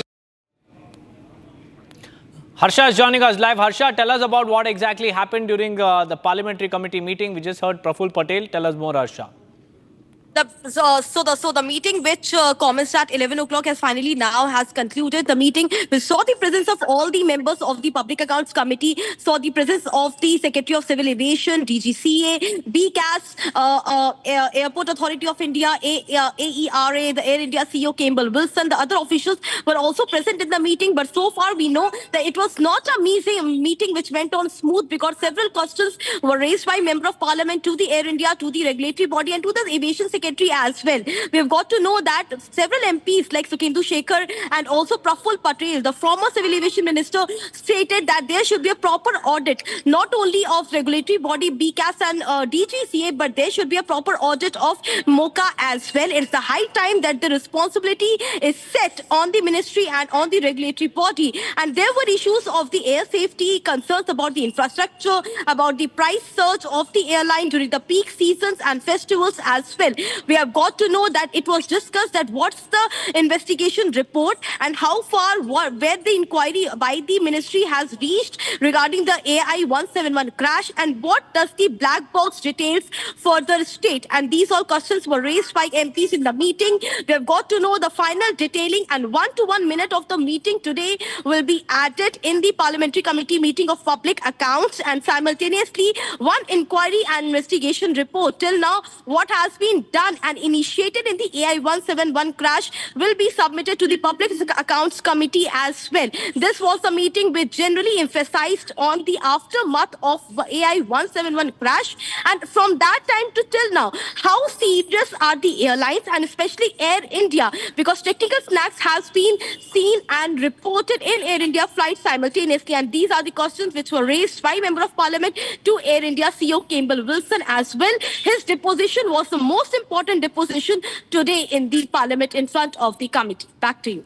Right, Harsha, thank you for joining me with those details. Now let's move on, viewers, to the war of words that erupted between AIMIM Chief Asaduddin Owaisi and Union Minister of Minority Affairs. But before that, let's continue to track what exactly happened in that parliamentary committee meeting. Harsha is staying with us live to get us more details. Harsha, tell us about what the MPs discussed in that particular meeting, whether there was any aspersions that were raised, because Praful Patel said that the meeting also discussed confidence building among passengers as well after the Air India crash.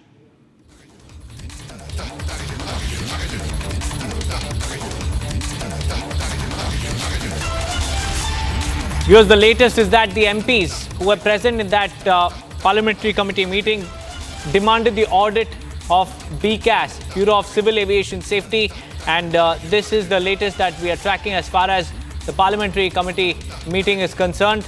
In fact, Harsha is with us.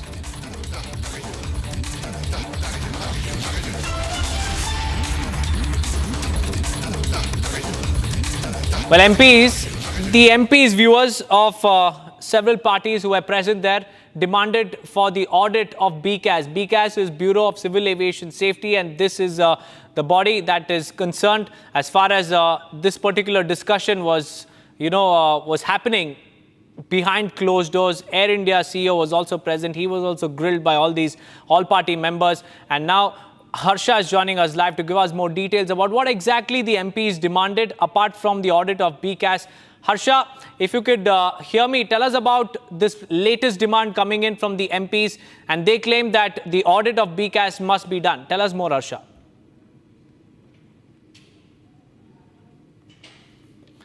Well, we'll get Harsha back with us, but let's tell you what exactly happened. Viewers, earlier today, this meeting was called on by the Civil Aviation Secretary, and in that particular meeting, there were members of the Parliament cutting across party lines who also attended this particular meeting, and the Air India CEO was also there, and Air India CEO was questioned by these MPs about Air India's safety and also about how there have been several lapses in the aftermath of the AI-171 crash. And furthermore, what we understand is that Praful Patel just recently said that confidence-building measures were also discussed, that is to boost the confidence of the passengers and the consumers who use Air India on a daily basis. And especially after the crash of AI-171, a lot of commuters are holding back, are now a little bit afraid to board an Air India flight. So measures to boost their confidence and also to discuss and also rectify the technical glitches that were witnessed in several Air India flights were also discussed. Harsha is back with us. Harsha, the MPs have demanded the audit of BCAS. Tell us about that, as well as Praful Patel's statement that just came in, where he said that confidence-building measure among commuters and passengers was also discussed. Deepak, two most important things, not only the audit of BCAS, but audit of DGCA and MOCA. You will be surprised, and this is very important for our viewers also to know, because the opposition MP, basically the TMC MP, demanded that there should be audit of the regulatory body, BCAS, because it's the Bureau of Civil Aviation Security. It's the body which is majorly responsible for the air safety. And how come a Boeing, which reported several technical snags in the month of May to June, how the Boeing was operating and it was not grounded. Anything was not reported to the regulatory body, and therefore not only BCAS but the audit of DGCA and Ministry of Civil Aviation is also equally responsible. This was stated by TMC Member of Parliament in the Parliamentary Committee meeting, to which former Civil Aviation Minister Praful Patel also responded that yes, responsibility needs to be set and there should be audit because this is a serious matter of concern, because today there's a Boeing 787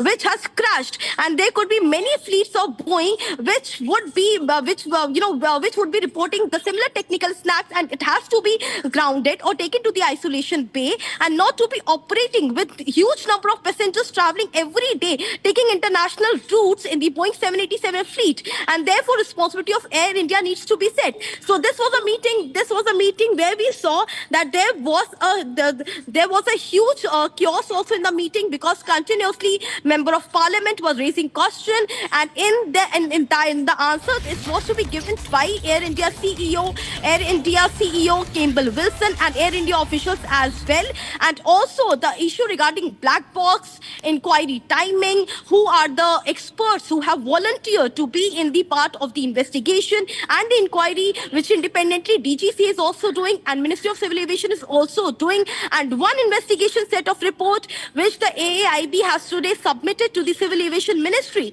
All these are very important questions which were posed to the officials of the Civil Aviation by the members of the committee. There were several opposition MPs which were not happy with the responses of Air India, and therefore several MPs stated that introspection should be done by Air India, by DGCA and by MOCA. It's the high time that passengers feel safe when they are traveling in a flight. We need to assure them that there's no sense of scare or fear when they board a flight. That surety can only be given if this responsibility is set and some stringent action is taken against those responsible for flying a flight, aircraft carrier with a technical snag or the technically faulty equipment. Back to you.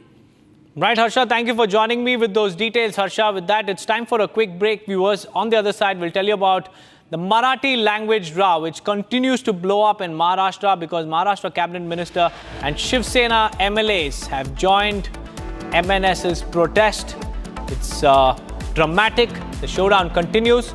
Along with that, we'll also tell you about the big update in Ajit custodial death because the judicial probe has confirmed custodial death. The CBI may arrest over 5 officials. Stay tuned.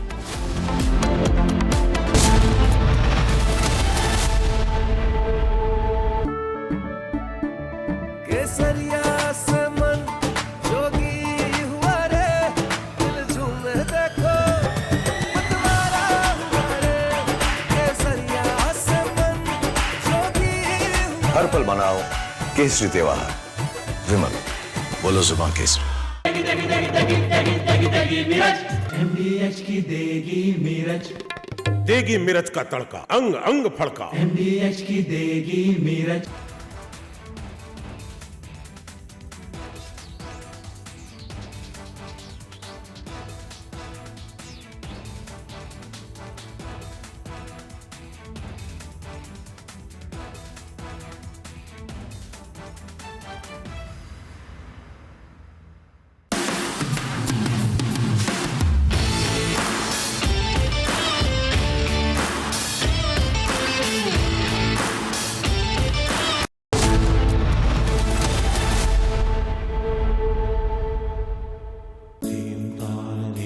At Amity, we are committed to building a stronger India through world-class education and research to nurture ideal citizens who, together with the leaders of today and tomorrow, will make India a world superpower. Amity University, India's leading not-for-profit private university. अब छोलिया हो या लोबिया, सफेद चने या काले चने, सब कुछ मजेदार बने।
SFI members barge into Kerala University, clash with police alleging saffronization of universities.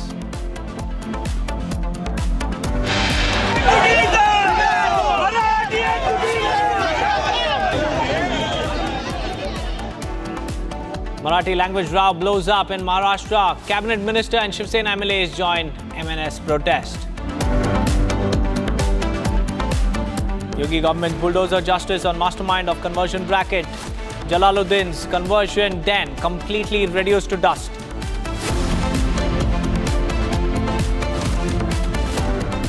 Big update in Ajit custodial death case. Judicial probe has confirmed custodial death. CBI may arrest over 5 officials.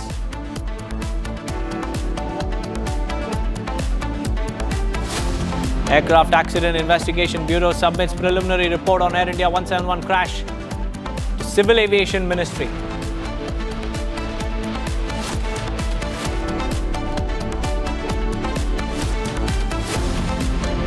FIR registered against cricketer Yash Dayal on charges of sexual exploitation, physical violence, mental harassment and cheating.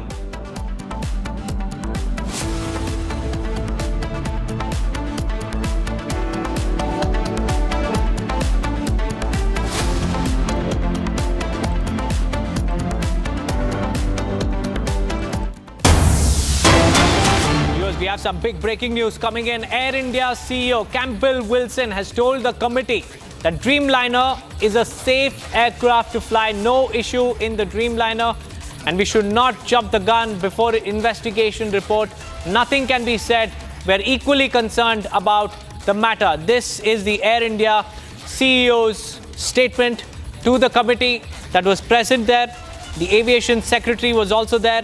And as turbulence hits public confidence over Boeing's Dreamliner aircraft, Air India's top boss has broken his silence, facing tough questions from the parliamentary panel.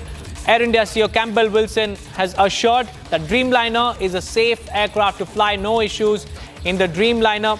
And he has said that we should not jump to conclusions before the investigation report is out. Nothing can be said.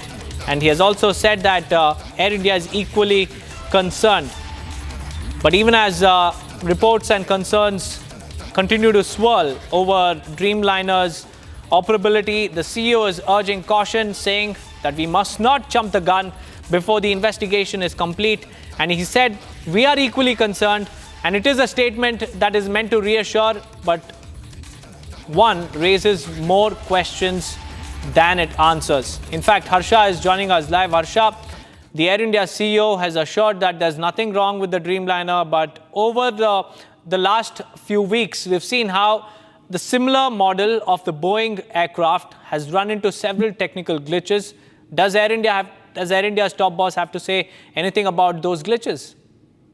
No, Deepak, nothing. Just tight-lipped in front of the committee members, just assuring everyone in the committee, to all the member of parliament, that the Dreamliner is the safest aircraft to fly. And also, it reiterating his statement by again and again saying that there's no issue with the Dreamliner. So far, Dreamliner has been thoroughly checked now and then, and that's the reason why Boeing 787, the Dreamliner, which has yet not reported any such incident before, it's the safest aircraft to fly. That's what Campbell Wilson told the committee members and the member of parliament. And also he stated that we should wait for the investigation report. As we all know, Deepak, everyone is waiting for the investigation report. Everyone is waiting that what are the initial details which has been gathered from the black box, from the CVR and from the DFDR. So the crux of the crash could be known, exactly what has happened during the last minute, what transpired into the crash. And Wilson also stated that the investigation report is yet to come, and after that thorough investigation report, something concrete could be stated. He stated that in Air India,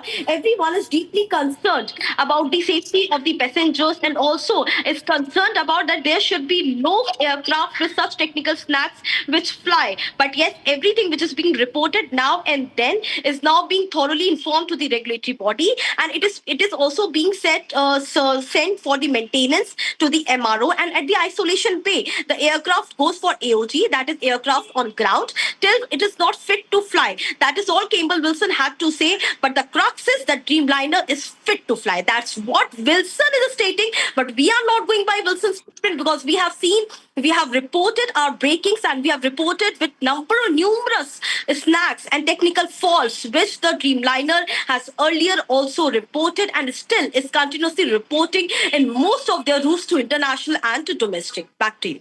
Well, Asha, this is nothing but a templated response coming in from Air India CEO once again. How did the committee members respond? Did they challenge Campbell's statement? So, Deepak, most of the committee members were not happy. They were not satisfied with the kind of response the Wilson was giving continuously, and that is the reason again and again several MPs in their own way were asking about the passenger safety. They also asked about the cockpit issue, which earlier Republic also reported, the cockpit safety issue. Also, they spoke about the Vietnam flight, which Republic earlier reported as well, that how emergency landing was done in the Vietnam aircraft, and all these instances were spoken by the member of parliament, because they were clearly not satisfied by Wilson's answer. To all these queries, Wilson only stated that each and every technical snack, each and every faulty aircraft has been grounded. Almost 50% domestically has been grounded. 30% overall aircraft of Air India has been grounded. Most of the aircrafts are going through the maintenance repairing work, and they are not flying until the DGCA orders. That's all Campbell Wilson had to respond to the committee members' questions. But yes, the bigger question here lies that what will he respond when the investigation report comes? Everyone is yet to wait for the investigation report. The report of initial findings, which has now been submitted to Ministry of Civil Aviation today morning by the AAI. Back to you. Right, Arsha, thank you for joining us with those details. Air India CEO there essentially not even detailing the specific safety measures that have been introduced in the Dreamliner after the AI-171 crash, but assuring that the Dreamliner aircraft is allegedly very, very safe to fly and there is nothing to feel scared about. But in reality, there are a lot of doubts about this aircraft. Now, moving on, viewers. Souvik Ray, the state vice president of TMCP and ex-student of Narsinga Datta College in Central Howrah, has been accused of sexual harassment. A video showing TMCP leader asking male students to unzip their pants. Accused TMCP leader was also seen with local MLA and Minister Arnab Roy. Trinamool Chatta Parishad, known as TMCP, is the student wing of the All India Trinamool Congress. Another shocking incident coming to light, another case of sexual harassment, and it's another TMC leader who is facing these allegations. TMCP's Souvik Roy has been accused of sexual harassment. He has been accused of asking male members to unzip their pants, and this is not just disturbing, viewers, it's also absolutely shameful. Souvik Ray, the state vice president of TMCP, the student wing of the ruling Trinamool Congress, is again at the center of a storm. A former student of the Narsinga Datta College in Howrah, Souvik is seen in a viral video allegedly instructing male students to unzip their pants. Yes, that's exactly what he has done. It's a display of humiliation that reeks of power abuse, intimidation, and also sickening entitlement, because an MLA and a minister was also present there. And what's even more damning is the fact that he was seen in close company with none other than the local MLA and a senior minister, Arnab Roy.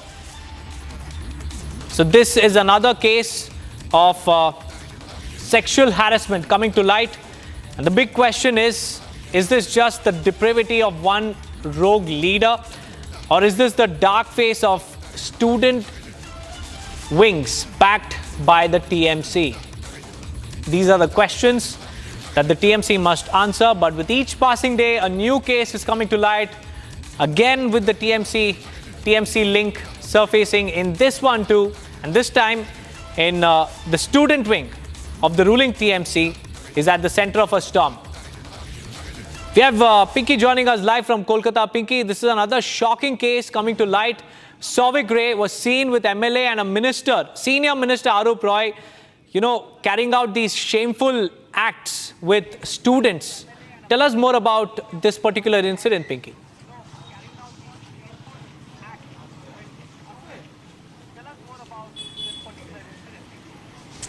देखिए, कौशबा case के बाद, कौशबा के मनोजित Mishra case के बाद ही फिर एक कोलकाता का नाम उभर के आ रहा है, जिसका नाम है, जिस कॉलेज का नाम है नरसिंहा कॉलेज हावड़ा में। इस कॉलेज में शोभिक रॉय, जो कि टीएमसीपी का ही लीडर था, इस शोभिक के साथ बहुत सारे ऐसे लीडर्स हैं, जिसमें सीनियर पॉलिटिशियन अरूप राय का नाम है, जिसमें त्रिरंकुर भट्टाचार्य टीएमसीपी का प्रेसिडेंट का साथ पिक्चर है। ऐसा शोभिक रॉय, ये 2024 में एक वायरल वीडियो हुआ था, एक वायरल हो गया था एक वीडियो, जहां पर दिखाया जा रहा था कि एक स्टूडेंट को, इसी कॉलेज का एक स्टूडेंट को इस शोभिक रॉय ने फोर्सफुली उसको अनजिप करने के लिए फोर्स कर रहा है, और उसका जो गोपनांग है वो ऐसा कुछ मॉलेस्ट कर रहा है। मॉलेस्टेशन का केस के ऊपर रिटर्न कंप्लेन भी दिया था प्रिंसिपल के पास। जो स्टूडेंट और विक्टिम स्टूडेंट थी वो स्टूडेंट ने एक कंप्लेन लेटर भी दिया था, मगर उसके बाद प्रिंसिपल ने वो कंप्लेन लेटर पुलिस के पास भी नहीं दिया, और ये कंप्लेन पुलिस के पास ना जाने की वजह से एफआईआर भी नहीं हुआ, ये शोभिक रॉय अरेस्ट भी नहीं हुआ। इसके बाद एक साल बीत गया, जब मनोजीत केस सामने आ रहा है, फिर इस केस के ऊपर फिर से चर्चा शुरू होने लगा है।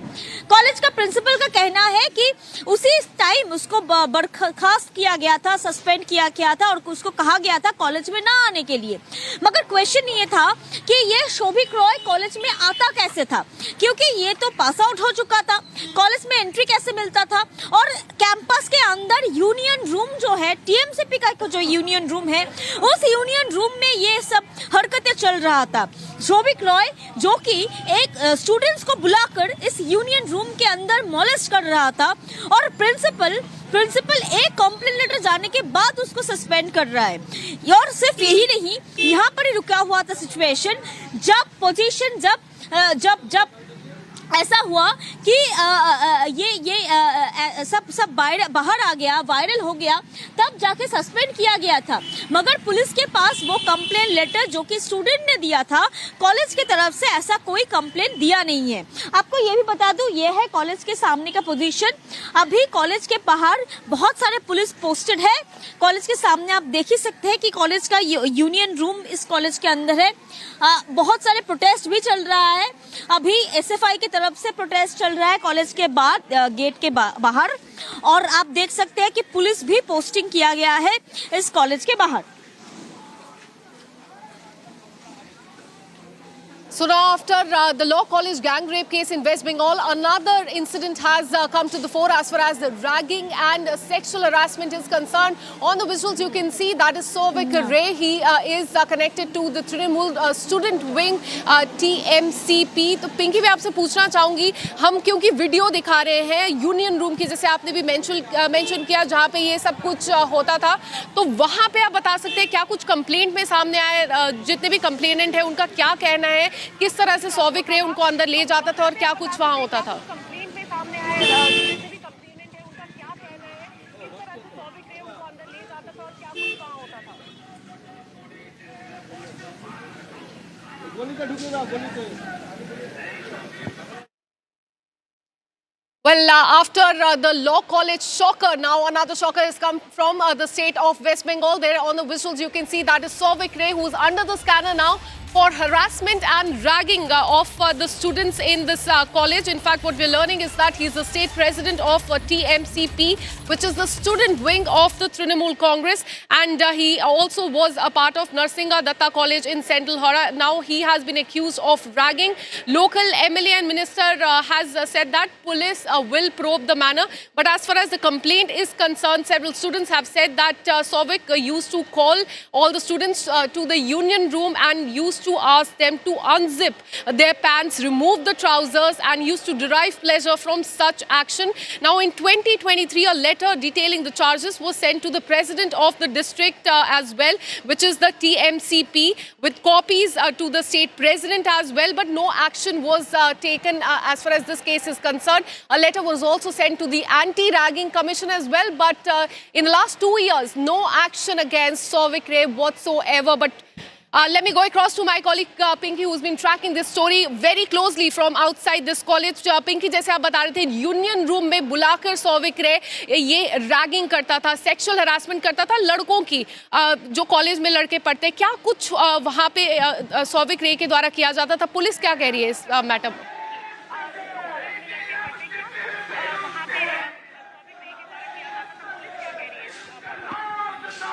देखिए, आप देख ही सकते हैं कि अभी जो कोलकाता का सिचुएशन है, कोलकाता के बाहर, इस कॉलेज के बाहर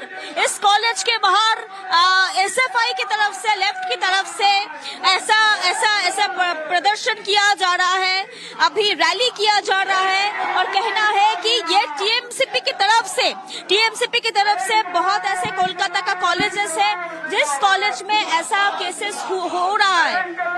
ये वीडियो, ये पिक्चर्स आप देख सकते हैं। Pinky, thank you for joining us with those details. Now let's move on, viewers. Massive crackdown in Uttar Pradesh's Balrampur, viewers, where the government has launched bulldozer action against a foreign-funded conversion racket. The ATS has arrested a man known as Changur Baba alias Jalaluddin in a suspected case of love jihad, and the racket is also estimated to be worth at least 100 crore rupees, with gang members reportedly visiting Islamic country nearly 40 times. And according to the details, this particular campus. It's a sprawling campus that was built by Jalaluddin with the help of Hawala money and foreign funding. Here are the details.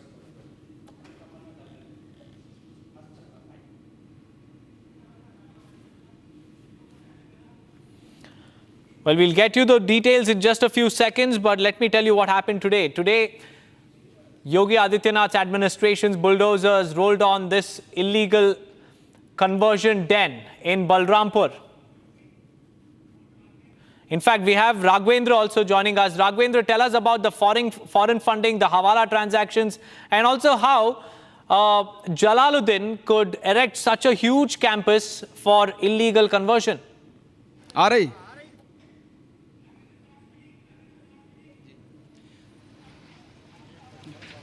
तो देखिए, आप देख सकते हैं मैं ground zero पर हूं। जिस तरह से अवैध पैसों से, हवाला के पैसों से जो एक साम्राज्य खड़ा था, वह साम्राज्य देखिए अब अपने अस्तित्व के लिए लड़ रहा है। आप देखिए, जो सोलर की लाइटें इस घर को रोशन की हुई थी, आज वह सोलर की लाइटें अपने अस्तित्व के लिए देखिए किस तरह से गिरती हुई दिख रही हैं। तो कहीं न कहीं ये जो बुलडोजर, यहाँ पर आधा दर्जन से ज़्यादा जो बुलडोजर हैं, जो जिससे कार्रवाई तेज हो रही है, ध्वस्तीकरण का काम हो रहा है, मिट्टी में मिलाने का काम हो रहा है, वह इसलिए हो रहा है क्योंकि उत्तर प्रदेश में बहुत दिनों से धर्मांतरण का काला खेल खेला जा रहा था। धर्मांतरण के नाम पर और इस प्रॉपर्टी को बनाने के नाम पर विदेशों से यहाँ पर फंडिंग की जाती थी। अरब देशों से पैसा आता था, नेपाल के रास्ते से पैसा आता था। ट्रांजैक्शन की बात हुई है, 50-50 लाख रुपए एक बार में आरटीजीएस हुए हैं, 40 लाख रुपए आरटीजीएस हुए हैं, लाखों करोड़ों रुपए आरटीजीएस हुए हैं। कहा जा रहा है कि 100 से लेकर 500 करोड़ तक का पूरा खेल हुआ है छांगुर बाबा के द्वारा। छांगुर बाबा जेल में जा चुके हैं, उनके सहयोगी जेल में जा चुके हैं, कुछ उनके और मास्टरमाइंड राइट हैंड हैं जो अभी बाहर हैं। उनके खिलाफ कहीं न कहीं नोटिस जारी की गई है, समन जारी, उनके खिलाफ वारंट जारी है, पुलिस उनकी तलाश कर रही है। लेकिन मुख्यमंत्री योगी आदित्यनाथ ने ट्वीट करके बता दिया है कि हमारी बहन बेटियों के सम्मान से जो खेलेगा उसको बर्बाद कर दिया जाएगा, छोड़ा नहीं जाएगा। साथ ही यह जो मामला है छांगुर बाबा का, यह सिर्फ धर्मांतरण का ही मामला नहीं है, यह देश विरोधी मामला है और ऐसे देश विरोधी तत्वों को छोड़ा नहीं जाएगा। इसके नेटवर्क को खंगाला जाएगा। जहां जहां भी अवैध संपत्ति इसे कोई भी चीज बनी होगी उसको ध्वस्त किया जाएगा। तो मुख्यमंत्री ने साफ कह दिया है। उसी क्रम के निर्देश में यहाँ पर जो डीएम हैं वो यहाँ आ चुके हैं, कप्तान जिले के यहाँ आ चुके हैं और सब ने कहा कि जांच जारी है। जांच के बाद जो भी चीजें मिलती हैं उस पर भी सख्त कार्रवाई होगी। आप देख सकते हैं कि लगातार यहाँ पर बुलडोजर जो है ध्वस्तीकरण का कार्यक्रम जारी रखा है। यहाँ पर लगातार जो योगी आदित्यनाथ का जो बुलडोजर है वह कार्रवाई करता हुआ दिखाई दे रहा है। दिख रहा है आपको कि किस तरह से यूपी में जो धर्मांतरण का खेल खेला जा रहा था, जिस तरह से यहाँ पर हिंदुओं को मुस्लिम बनाने का खेल खेला जा रहा था। साथ ही जातियों को इसमें वरीयता दी जा रही थी। अगर आप सवर्ण हैं तो उसका रेट अलग है, ओबीसी हैं तो उसका रेट अलग है, दलित है तो उसका रेट अलग है। इस तरह का चेहरा था। तो छांगुर बाबा का जो चेहरा है वो सामने आ गया। यहाँ के लोग जानते थे कि छांगुर बाबा एक पीर बाबा है जो गरीब लोगों की मदद कर देता है, उनको गाड़ी घोड़ा भी दे देता है मौके पर। लेकिन ये पैसा आता कहां से था? आज जाके खुलासा हुआ है कि विदेशी फंडिंग आती थी। आखिर क्यों आती थी, किस लिए आती थी, ये पैसे आखिर इन घरों में क्यों लगे हैं? ये सारी चीजें पुलिस इसको जानना चाहती है और हर नेटवर्क को तलाशना चाहती है, चाहे वो देश में हो चाहे वो विदेश में हो। कहा जा रहा है कि पुणे में 18 करोड़ रुपए की रजिस्ट्री हुई है, उसमें छांगुर बाबा के रजिस्ट्री में उसके फोटोज हैं, उसका जो राइट हैंड है मोहम्मद अहमद, उसकी भी फोटो है। आखिर 18 करोड़ की प्रॉपर्टी, आरोप लगा है वहां पे धर्मांतरण के साथ साथ आतंकी गतिविधि, आतंकी वहां पर एक्टिविटीज होती थी। तो इस तरह की चीजें आ रही हैं। तो कहीं न कहीं जो नेटवर्क है वो बड़ा है।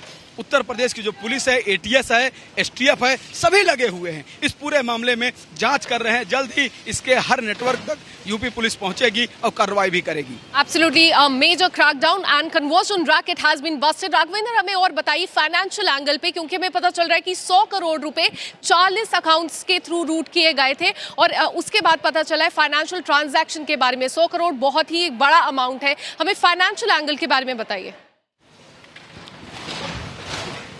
बिल्कुल देखिए, फाइनेंशियल एंगल के बारे में मैं ये बता रहा हूँ कि 40 से 41 अकाउंट्स हैं जिसमें पैसों का ट्रांजैक्शन हुआ है। एक बार में 50 लाख रुपए का ट्रांजैक्शन मोहम्मद अहमद के अकाउंट्स में हुआ है, 50 लाख। फिर जो छांगुर बाबा का जो सलाहकार है उसके अकाउंट में 40 लाख का ट्रांजैक्शन हुआ है। जो नीतू नवीन जो बोहरा है उसके अकाउंट्स में लाखों रुपए हुए हैं, नवीन के अकाउंट में लाखों हुए हैं। तो कुल मिलाकर ये जो पैसा है कई बार हुआ है और इसमें जब पूरा अगर हम कैलकुलेट इसको करेंगे तो वो करोड़ों में जाता है।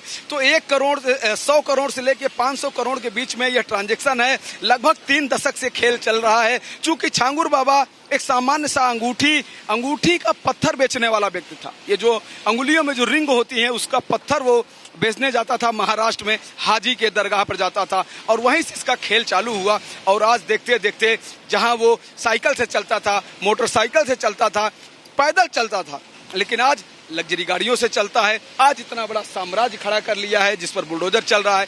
एक साम्राज्य आपको इधर दिख रहा है, देखिए ये यहीं बगल में खड़ा है, इस पर भी कहीं न कहीं कार्रवाई होगी। साथ ही देखिए वहां पर एक मस्जिद, मैं कहूंगा अपने पीछे से दिखाने के लिए, देखिए वहां पर मस्जिद नहीं बन रही, काफी बड़ी मस्जिद बन रही और उसके पीछे एक मदरसा है। उस मदरसा में हिंदी नहीं पढ़ाई जाती, उर्दू नहीं पढ़ाई जाती, सीधा फारसी पढ़ाई जाती है। तो वहाँ पे जो विदेशी भाषा पढ़ाई जा रही है वह क्यों पढ़ाई जा रही है? क्या उर्दू से काम नहीं चल पा रहा था?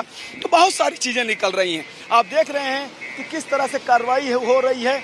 आखिर यह सारा नेटवर्क कैसे निकल कर आया? अभी 3 से 4 दिन पहले मैंने दिखाया कि वो जो पीड़ित थे उनके ऊपर बहुत यातनाएं हो रही थी, उनके ऊपर बहुत जुर्म हुए हैं, उनका जबरन निकाह हुआ है, उनका लोगों ने शोषण किया है कई बार।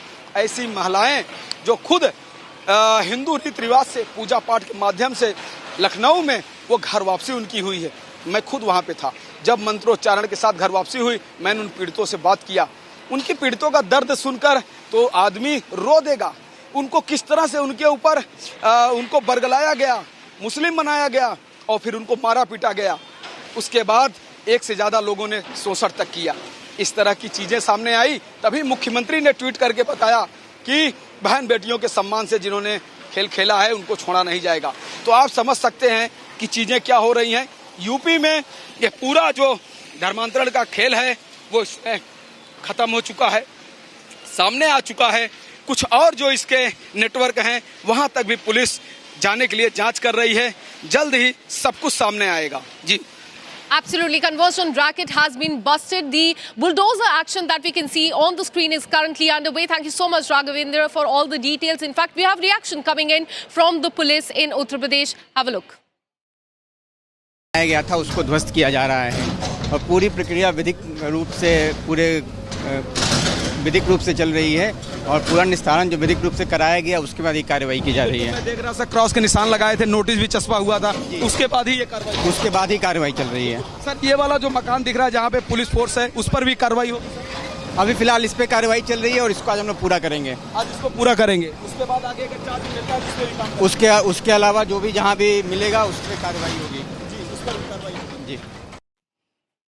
And now let's have a look at the top national stories in under 1 minute. Bharat 1 Minute brought to you by Canara Bank. Together we can.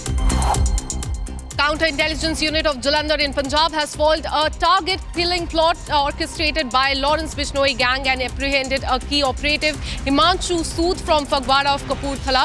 Investigation reveals that the arrested accused was acting on the directions of Dubai-based Namit Sharma, who's the close aide of gangster Lawrence Bishnoi. Waterlogging has been witnessed in several parts of West Bengal's Calcutta. Heavy rainfall has caused waterlogging in the city and this has occurred in several places.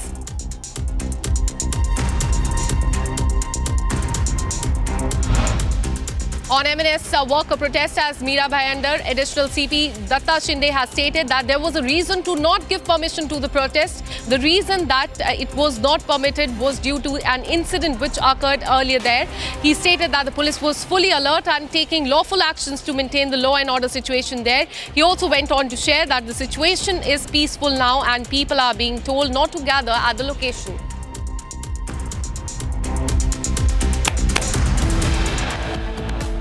And with this, we're taking a very short break. Coming up on the other side, we'll give you the update in the Ajit Kumar custodial death case. Now, the custodial death has been confirmed in the judicial probe. CBI may arrest more people.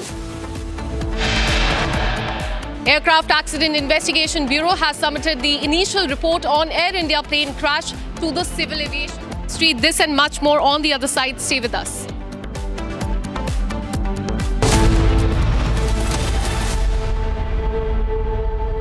Secret recipe MDH का जीरा SIP जल जीरा मसाला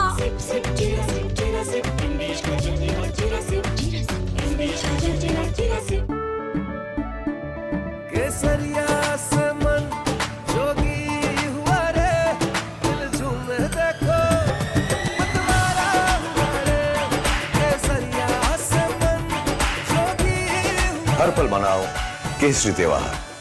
विमल बोलो जुबान Kesari.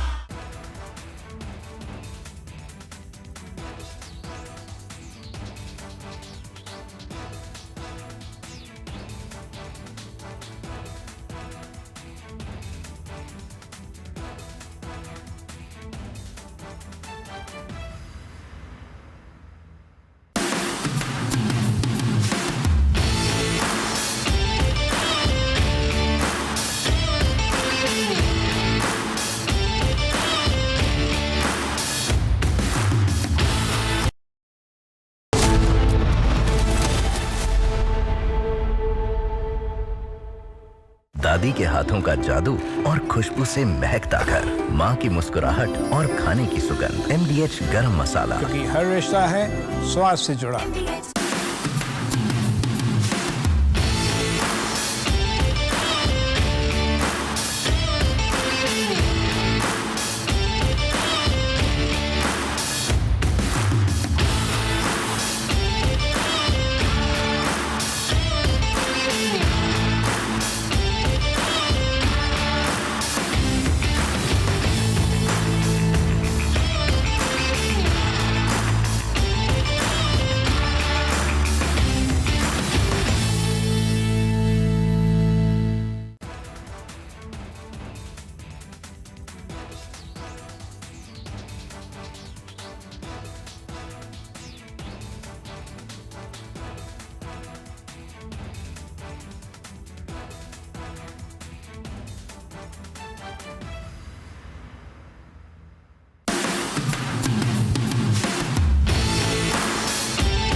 From Asia's largest news headquarters, setting the agenda for Bharat.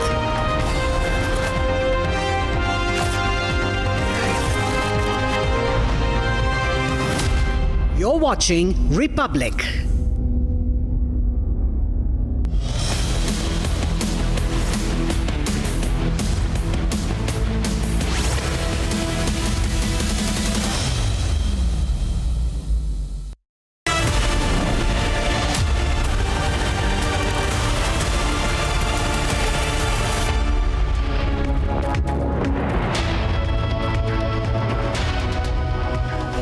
Welcome to Republic. I'm Rhythm. Viewers, the top focus is going to be on the Maratha language row that's blowing up in Maharashtra. Maharashtra cabinet ministers and Shiv Sena MLAs now join the MNS protest. First, a look at our top headlines.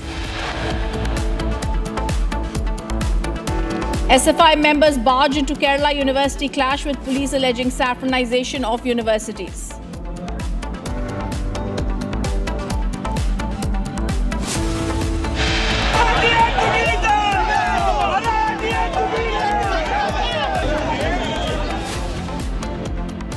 Marathi language row blows up in Maharashtra. Maharashtra cabinet minister Shiv Sena MLAs join the MNS protest.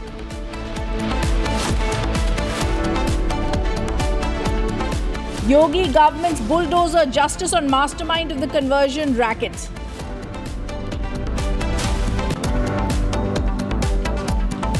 Two cases of sexual harassment on Bengal's college campuses, one in Sonarpur, another in Howrah. Accused are linked to TMC in both cases.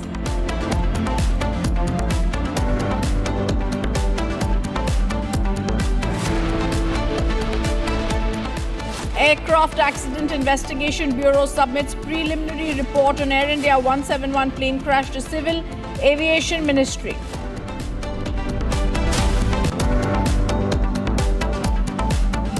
And FIR is registered against cricketer Yash Dayal on charges of sexual exploitation, physical violence, mental harassment and cheating.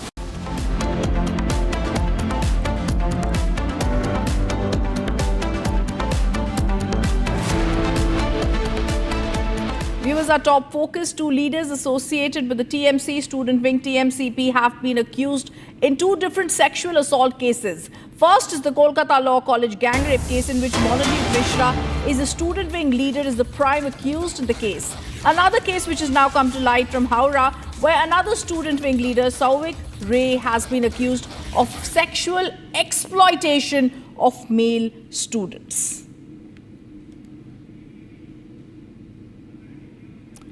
These are the visuals that are now coming in, which we've been looking at. Sauvik Ray, the state vice president of TMCP, alumni of a certain central Howrah University, has been accused of sexual harassment and ragging. We've been told the police is probing the matter. These charges have been there. These have been showing multiple students are there, accusing Ray of forcing them to remove trousers and deriving pleasure from such actions. These are videos that have been shown in the videos. There are also complaints that have been filed. In 2023, a letter was also sent detailing the charges to the president of the Howrah District Trinamool Chhatra Parishad. The initial complaint was sent for sexual harassment. It said we were asked to come to the room after 8 p.m. When everyone left, we were asked to stay in the union room. He would tell a few of us to remove our trousers, look at our genitals, record videos, give burns and pour water into our trousers. We informed this to the seniors. These are proper complaints and very serious ones coming against Sauvik Ray also, who was the state vice president of the TMCP. These are two leaders associated with the TMC student wing, the TMCP, both accused in two different sexual assault cases. This is a big, big shocker and very big news coming in for the TMC that will have to explain how their leaders are going across campuses and have been accused in two different cases. These are horrific charges that have been put against leaders of the TMC. No action has been taken against them. Complaints have been filed, and these are not just one complaint, but several complaints that have been filed in both these cases.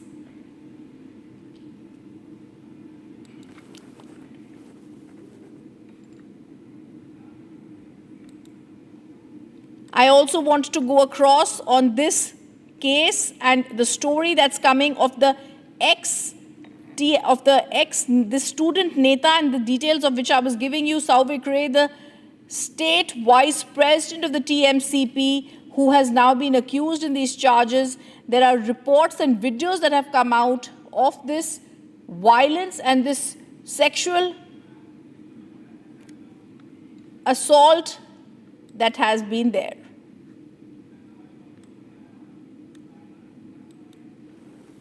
And we're also getting more breaking news coming in, viewers, and this is on the Kolkata rape case. The fact-finding committee has submitted the report on the South Calcutta Law College rape case to JP Nadda, the national president of the BJP. There are pictures that have also come in of that fact-finding committee that was there earlier in Kolkata to collect evidence, and that committee that also had Meenakshi Lekhi, senior BJP leader, Manan Mishra, RS member of the BJP, and all others who were in that fact-finding committee. There was who were there. They submitted that report. They headed to Kolkata. They were in Kolkata for some time, and now that report has been submitted to JP Nadda. Those pictures on our screen soon of the fact-finding committee that had arrived and had submitted that report. They were earlier barred from going inside. Now this committee has submitted its report. The fact-finding committee that had gone there, they had tried to meet all the concerned people in this case to get more details out of them. A 4-member committee to probe this matter had gone to Kolkata. The June 25th violence, the rape that triggered public outrage, there was legal intervention. This committee that comprised of That's the picture that I was talking about. They met JP Nadda. That's the picture that's comprising of Union Minister Satpal Singh, Meenakshi Lekhi, who's not present in that picture. She's also a part of the fact-finding committee, along with members of Parliament. Biplab Kumar Dev and Manan Kumar Mishra arrived to meet JP Nadda and submit that report. It's crucial to see what could be in that fact-finding committee that had also held a press conference and stated they're going to understand what really happened.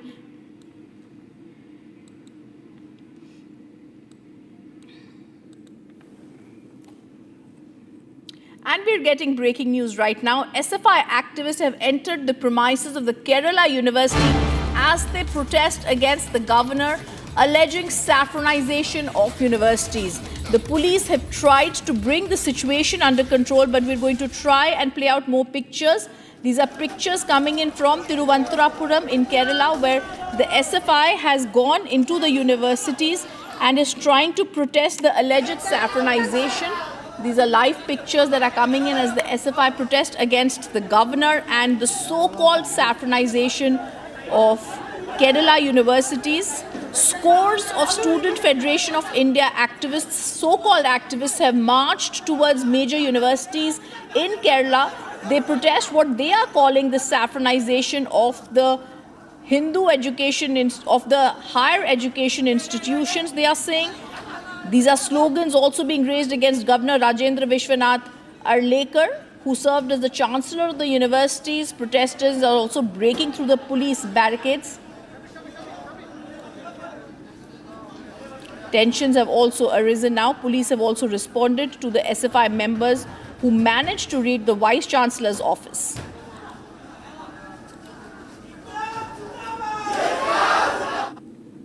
Viewers, we're also going to go and get more details on that story, but also permanent representative of India to the UN in New York, Ambassador Parvathaneni Harish, has now spoken regarding the UNGA resolution on the situation in Afghanistan at the UN General Assembly meeting. The meeting was held in Germany yesterday. He mentioned the efforts that India has made to provide humanitarian assistance and the implementation of capacity building initiatives for the Afghan people.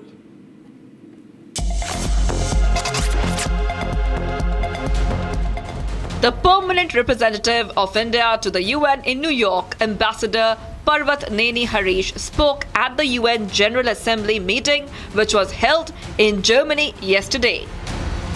He spoke at the meeting on the UNGA resolution on the situation in Afghanistan. He stated that India's immediate priorities in Afghanistan include the provision of humanitarian assistance and the implementation of capacity building initiatives for the Afghan people. India's immediate priorities in Afghanistan include the provision of humanitarian assistance and the implementation of capacity building initiatives for the Afghan people. We have been working closely with UN agencies to support the Afghan people in critical areas such as health, food security, education and sports. India's commitment to Afghanistan's reconstruction is demonstrated through more than 500 development partnerships across all provinces. Since August 2021, India has supplied around 50,000 metric tons of wheat, over 330 metric tons of medicines and vaccines, 40,000 liters of the pesticide malathion, and 58.6 metric tons of other essential items, supporting millions of Afghans in dire need of humanitarian assistance. In partnership with the United Nations Office on Drugs and Crime, we have provided 84 metric tons of assistance and medicines and 32 metric tons of social support items for drug rehabilitation programs. Ambassador Parvathaneni Harish also stated that India has provided scholarships to Afghani students. India also continues to offer scholarships and fellowships to Afghan students. Since 2023, we have provided scholarships for undergraduate and postgraduate courses to 2,000 Afghan students, including nearly 600 girls.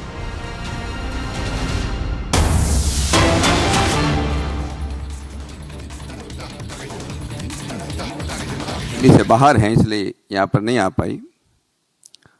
आज सवेरे हम लोगों ने हमारी जांच committee की जो report है वो माननीय राष्ट्रीय अध्यक्ष जी को सौंपी है। मैं संक्षेप में इस घटना के बारे में आप लोगों को बताना चाहता हूं और हमारी जांच कमेटी ने वहां पर क्या देखा ये थोड़ा बताना चाह रहा हूं।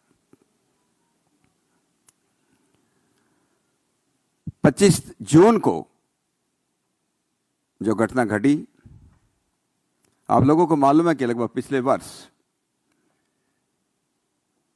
वहां पर जो कलकत्ता के मेडिकल कॉलेज में इस प्रकार की घटना घटी थी और सारे देश के अंदर एक बहुत ही गुस्से का और चिंता का विषय बना था। और जिस लॉ कॉलेज से एडवोकेट लोग तैयार होते हों, जिस लॉ कॉलेज से जजेस बनाए जाते हों, उस लॉ कॉलेज के अंदर एक लॉ स्टूडेंट के ऊपर सामूहिक दुष्कर्म किया जाए, इससे बड़ी दूसरी दुर्घटना नहीं हो सकती। और वे भी एक ऐसे राज्य में जहां की माननीय मुख्यमंत्री एक महिला हो। हम लोगों ने पश्चिम बंगाल में जाकर के देखा कि महिलाओं के ऊपर अत्याचार और अपराध बढ़ रहे हैं।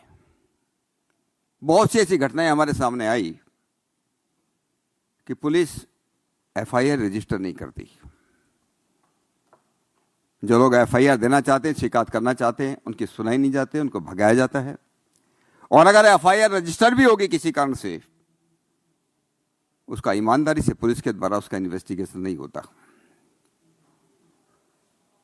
और इसलिए बहुत से केसेस ऐसे हैं उसमें न्याय नहीं मिला है। हम लोग जब वहां पर गए और हमें इस बात का विश्वास नहीं था कि हमें घटनास्थल पर जाने दिया जाएगा, जो लड़की जो पीड़िता है उसके परिवार से मिलने दिया जाएगा। इसलिए हम लोगों ने इस बात का पहले से, दिल्ली से जब ये हमारी जांच समिति बनी, मैंने इस बात को बहुत मुखर रूप से कहा था कि हमें उम्मीद है कि ममता दीदी हमको वहां जाने देगी। हम लोग वहां गए। सबसे पहले हमारी कमेटी कलकत्ता के पुलिस कमिश्नर से मिली। वो भी मिलने के लिए पहले तैयार नहीं थे, लेकिन खैर मिले, उनका हम धन्यवाद करते हैं। जो भी बातें उन्होंने बताई, कुछ बातें मैं कह सकता हूं कि 45 साल के पुलिस जीवन में, एक प्रकार से मैं 34-35 साल पुलिस में रहा हूं, उसके बाद भी पुलिस से संबंध तो आता ही है। मैंने जिंदगी में पहली बार एक ऐसा केस देखा, एफआईआर रजिस्टर हुई, लड़की के हाथ की कंप्लेंट है, शिकायत है, और उसमें उन्होंने एक्यूज के बारे में, आरोपियों के बारे में जो नाम लिखे और पुलिस ने इरेज कर दिए। पुलिस ने इरेज करने के बाद उसकी जगह कहीं जे लिख दिया, कहीं एम लिख दिया, कहीं एम लिख दिया। और जैसे पुलिस कमिश्नर ने भी हमको बताया, मीडिया में तो आई थी बातें, नाम भी आए, आप लोगों को मालूम होगा कि कौन कौन एक्यूज है, कौन कौन आरोपी हैं, मुख्य आरोपी कौन है। मुख्य आरोपी का नाम आपको मालूम है।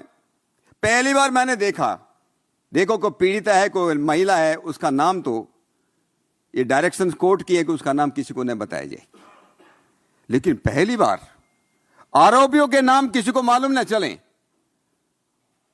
वो कंप्लेंट से निकाल दी जाए और मुख्य आरोपी की जगह जिसका नाम जो है मान ली एम से शुरू होता, उसके जगह जे लिख दिया गया, दूसरे के नाम के सामने एम लिख दिया गया। ये मैंने पहली बार 45 साल के पहले कैरियर में मैंने पहली बार सुना है। ये बुना पुलिस के नहीं हो सकता है।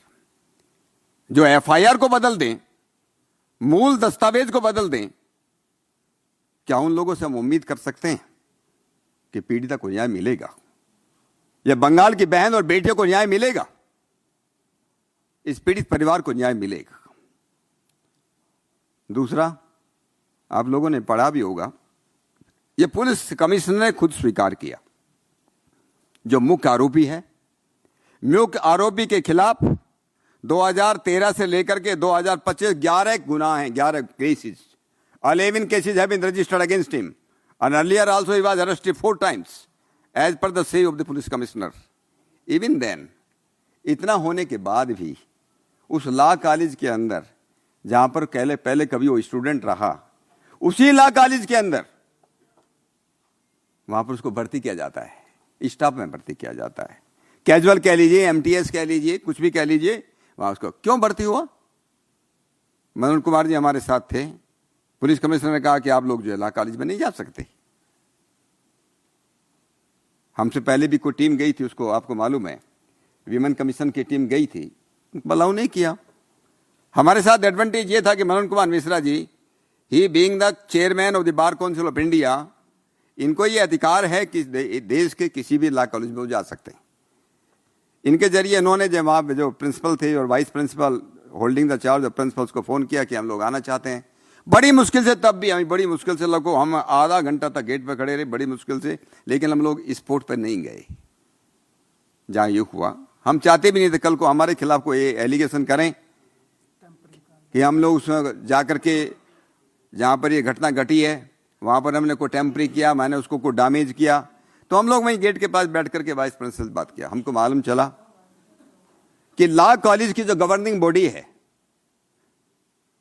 साउथ कैलकाटा लॉ कॉलेज कस्बा में ही, उसकी गवर्निंग बॉडी का जो चेयरमैन है वो वहाँ का एक लोकल एमएलए, लोकल विधायक है, उसका नाम अशोक देव है, हम नाम से बोल रहे हैं। उसके कहने से, उसके प्रेशर में, उसके दबाव में इस मुख्य आरोपी को वहां पर भर्ती किया गया और ये घटना घटी। इस प्रकार का जो है, जो कैरेक्टर, इस प्रकार का चरित्र जिस आदमी का हो, जिस प्रकार से गुंडागर्दी, और वो टीएमसी के स्टूडेंट विंग का रेगुलर मेंबर, कॉलेज का वहां का अध्यक्ष रहा, उसका टीएमसी का, उसके साथ 2 और स्टूडेंट हैं, हमको मालूम नहीं ये केवल 3 ही लोग थे क्या, क्योंकि स्टाफ भी इन्वॉल्व है, वहां का गार्ड भी जो वहां का अरेस्ट हुआ है, स्टाफ का ये खुद जो मुख्य आरोपी है वो स्टाफ में वहां था, 2 वहां के स्टूडेंट हैं, 4 लोगों को कैलकाटा पुलिस ने अरेस्ट किया है। हमको नहीं मालूम जिस प्रकार से छेड़छाड़ की गई, एफआईआर के अंदर मुख्य जो कंप्लेंट थी लड़की की, उसके साथ इस प्रकार छेड़छाड़ की गई, हमको नहीं मालूम। हो सकता है कि और कोई आदमी टीएमसी का और कोई हो सकता है, और कोई नेता भी उसके अंदर इन्वॉल्व हो सकता है। हम लोगों ने कोशिश किया कि लड़की के परिजनों से मुलाकात की जाए। हमको धन्यवाद करना चाहिए, हमको नहीं मालूम हमको नंबर सही दिया कि क्या दिया, हमको जो नंबर पुलिस से मिला, हम लोगों ने कोशिश किया, मैंने भी कोशिश किया, मनोज कुमार जी ने किया, हमारे साथियों ने वो किया, किसी ने फ़ोन का जवाब नहीं दिया। मैसेज भी किया गया, मैसेज को कोई जवाब नहीं दिया गया। हमको इतना बताया गया कि वो पुलिस की देखभाल में है, पुलिस की सिक्योरिटी में, कहाँ है, नोबडी नोज। ऐसी हालत के अंदर हमारी कमेटी के जो रिकमेंडेशंस हैं, आपको तो मैं उसको पढ़ भी देता हूं।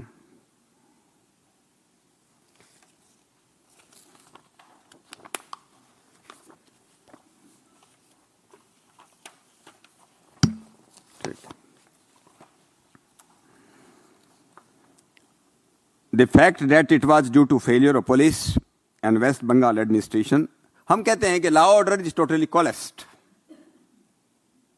कानून व्यवस्था पूरी तरह से ध्वस्त है, प्रशासन एकदम से पस्त है और बंगाल की जनता एकदम से त्रस्त है। अगर मूल रूप से मैं इसको बोलूं, जिस्ट अगर इसको बताऊं, that resulted in this gruesome incident is well established, and such incidents, serious crimes like murder, gang rape, loot, riots have become very common phenomenon in the state of West Bengal. There is complete failure and collapse of law and order in the state. In most of the cases, the criminals and the anti-social elements having close nexus with the TMC, with the ruling party.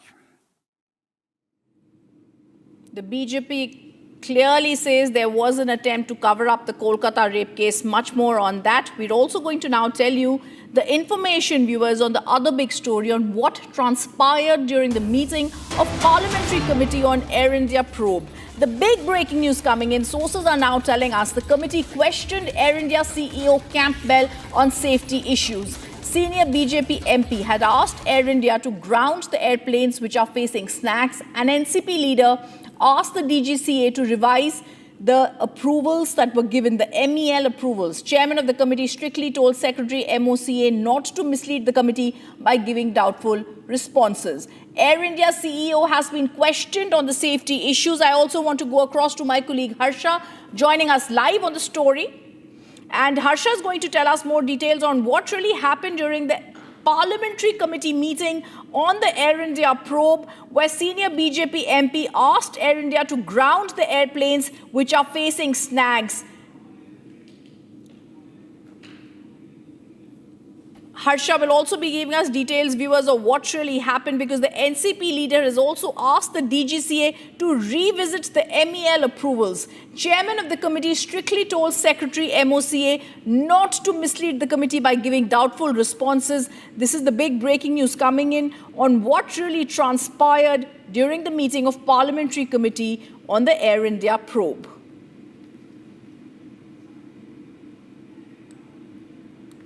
The sources are now telling us the committee questioned the Air India CEO Campbell on the safety issues. The parliamentary committee meeting had also met. Senior BJP leaders had also spoken on whether Air India is asked to ground the planes.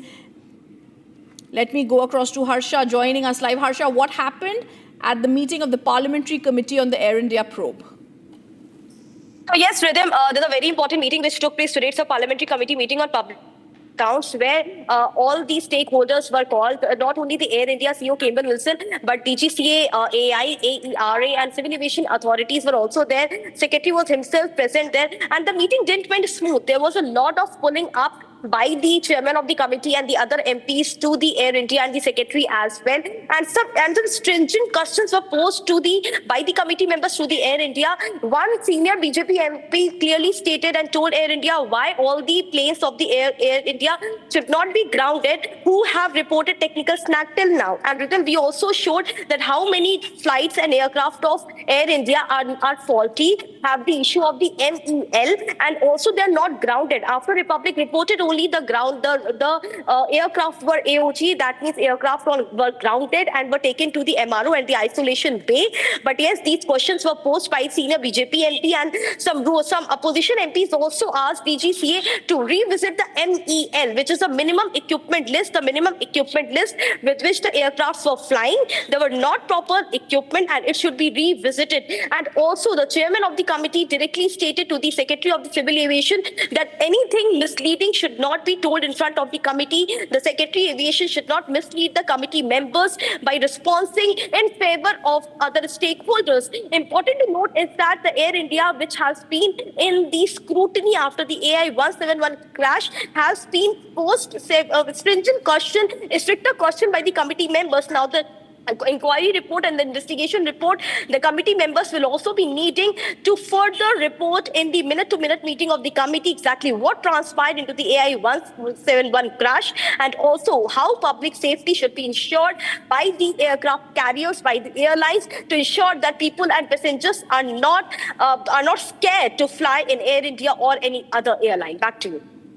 Thank you, Harsha, for giving us those details. This is the top focus we're going to continue tracking and demanding answers on. Meanwhile, the other top focus, MNS leaders and workers hit the streets of Maharashtra to counter a protest that has been staged by traders against the thrashing of a shop owner for refusing to speak Marathi, although the rally turned chaotic following which the leaders had been detained.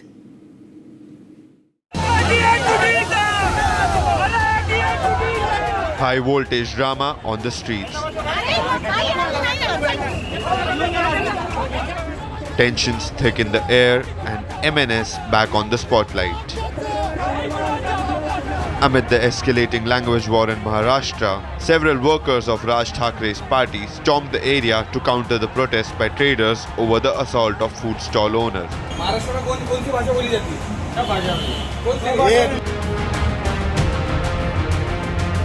Earlier, MNS had planned a march to Mumbai. However, the swift detention of MNS Thane and Palghar head Avinesh Jadhav and other leaders derailed the party's plans. Soon, the protests escalated, leading to the detention of MNS workers and leaders. As the political tempers flared, the state government asserted that no official permission was granted for MNS protest. Maharashtra Chief Minister Fadnavis backed police action, defending the ban on protest march, saying the route chosen by MNS was not appropriate.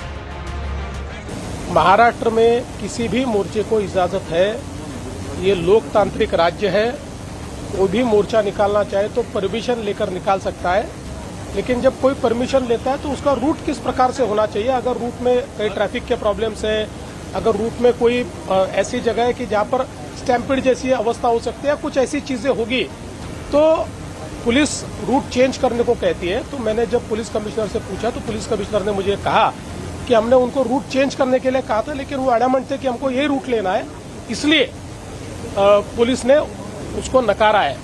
Taking a wheeled attack on opposition and critics, Fadnavis added that in democracy, law is the parliament.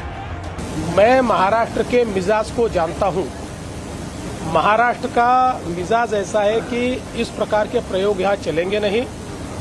जो मराठी आदमी है वो बड़े दिल का है। Meanwhile, Maharashtra police justified their actions against MNS leaders. इसी चौराहे पे कुछ दिन पहले एक घटना हुई थी, जिस घटना के कारण अपराध दर्ज है और कानूनी कार्रवाई की जा रही है। उसके बावजूद यहीं से मोर्चा निकालना ये सही नहीं था। उसके लिए उन्होंने यदि कोई दूसरी जगह से और सही रूट से कोई उनका आंदोलन होता था तो उसके बारे में हम लोग सोच विचार कर सकते हैं। While Maharashtra minister said that MNS is unnecessarily trying to politicize the situation. Listen in. नहीं, ये बिल्कुल राजनीति नहीं है।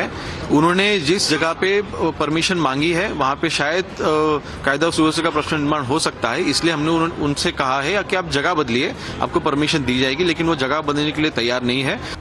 This comes just a day after MNS leader Rahil Sheikh was caught on camera abusing social media influencer Rajshri More on the streets of Mumbai. While the ongoing tussle continues between Mahayuti government and opposition, the language war in Maharashtra shows no sign of cooling down. And coming up after a short break, big update in the Ajit custodial death. Custodial death has confirmed in judicial probe. CBI may now arrest more than 5 officials.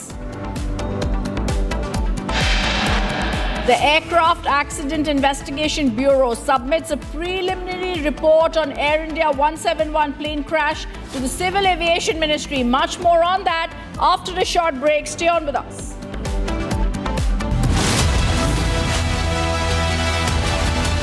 आधे bowl दही में 4 चम्मच MDH चटनी पुदीना मसाला डाला, stir करो, पुदीना चटनी तैयार। MDH चटनी पुदीना मसाला। MDH।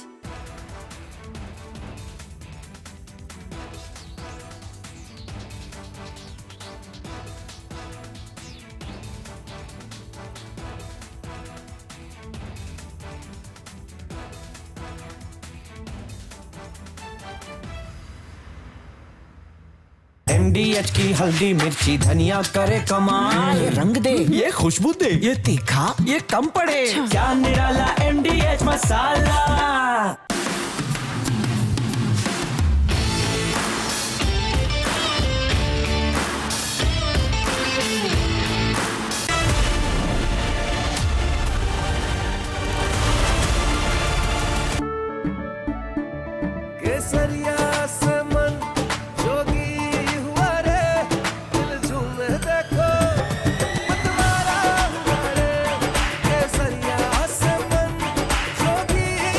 हर पल मनाओ केसरी त्योहार।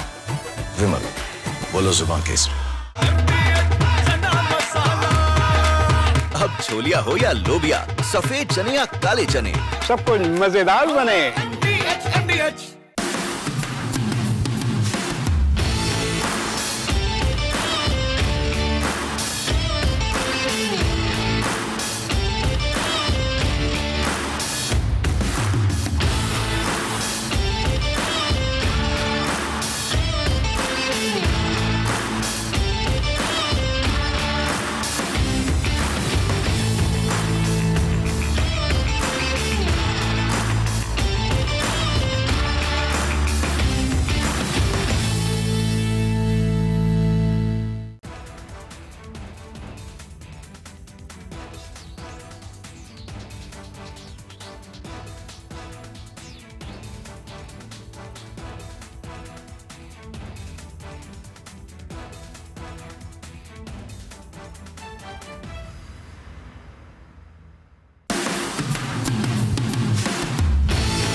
SFI members barged into Kerala University, clashed with police, alleging saffronization of the universities.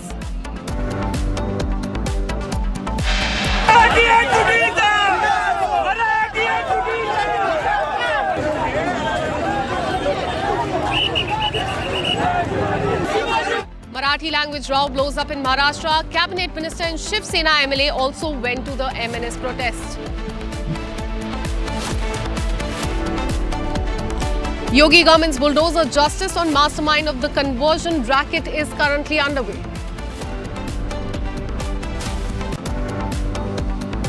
Two cases of sexual harassment on Bengal's college campuses, one in Sonarpur, another in Howrah. Accused linked to TMCP in both the cases. FIR registered against cricketer Yash Dayal on charges of sexual exploitation, physical violence, mental harassment and cheating.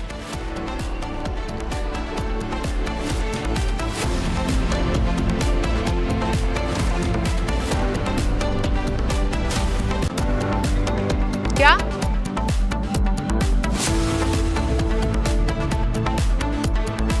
One crash probe report has been submitted to the Ministry of Civil Aviation.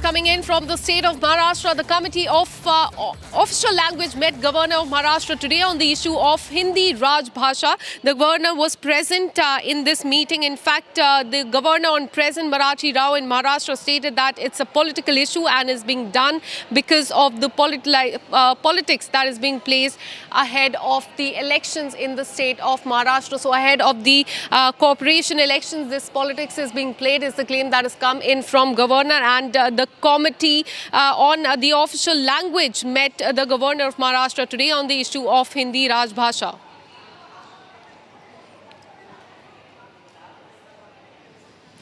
Let me go across to Rajesh Verma, member of Committee of Official Language. Sir, thank you so much for speaking to Republic TV.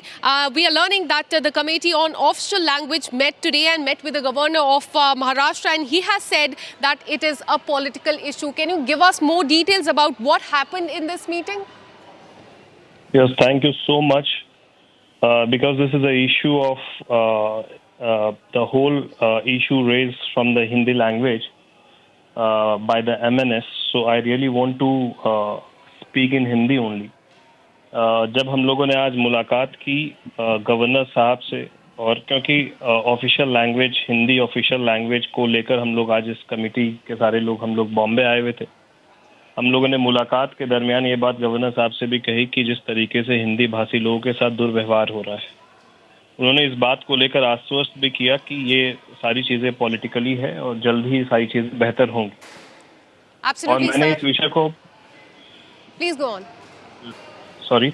Please go on sir मैंने इस विषय को parliament में भी उस वक्त उठाया था, तब बहुत सारे एमएनएस के लोग सोशल मीडिया और बाकी जगहों पर आकर मुझे अभद्र गालियां और टिप्पणियां भी कर रहे थे।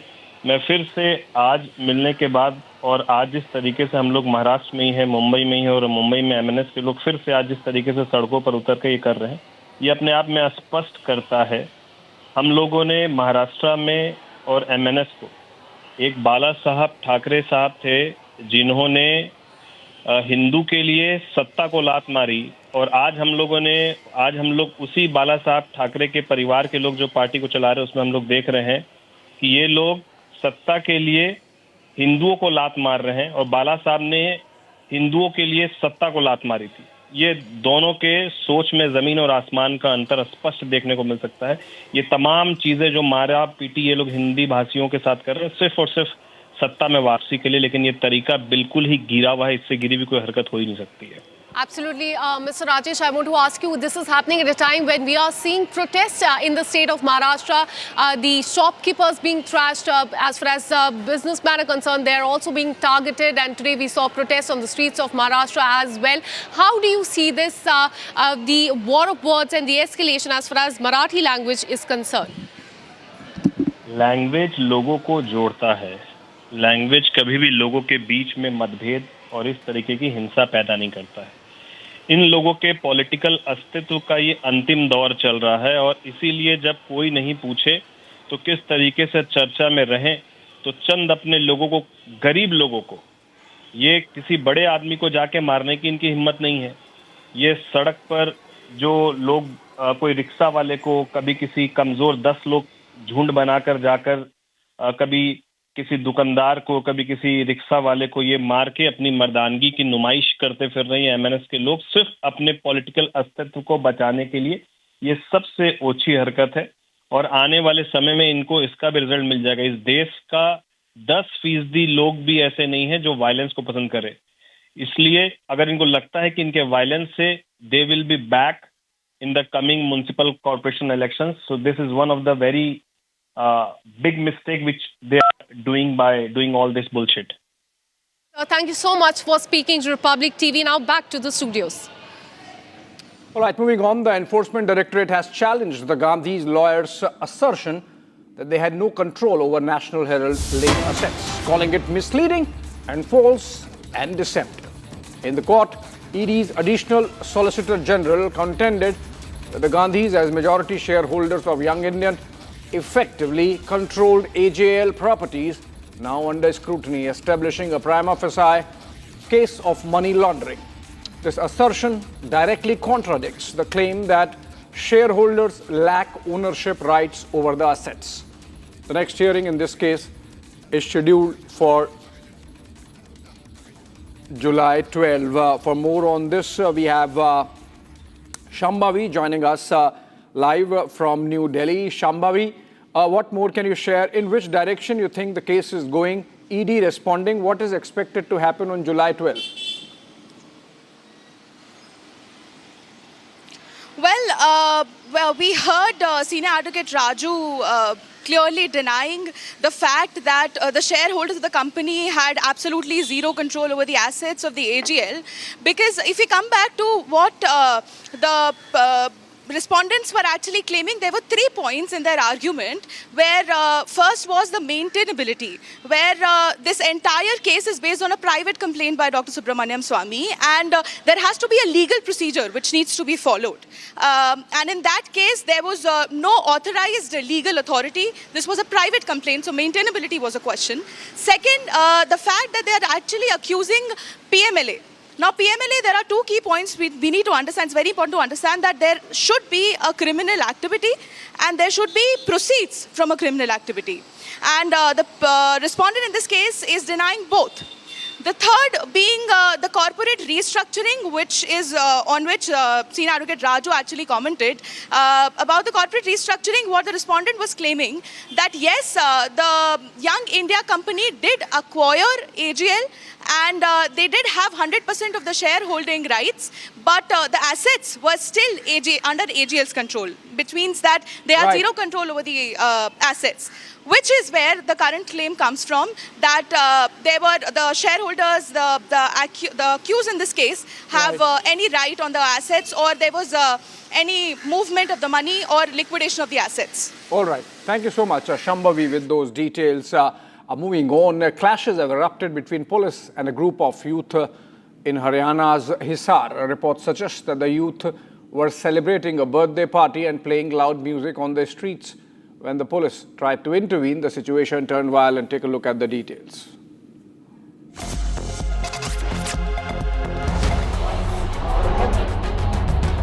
A violent clash broke out between police and a group of youths in Hisar's Bharat Nagar area during a birthday celebration.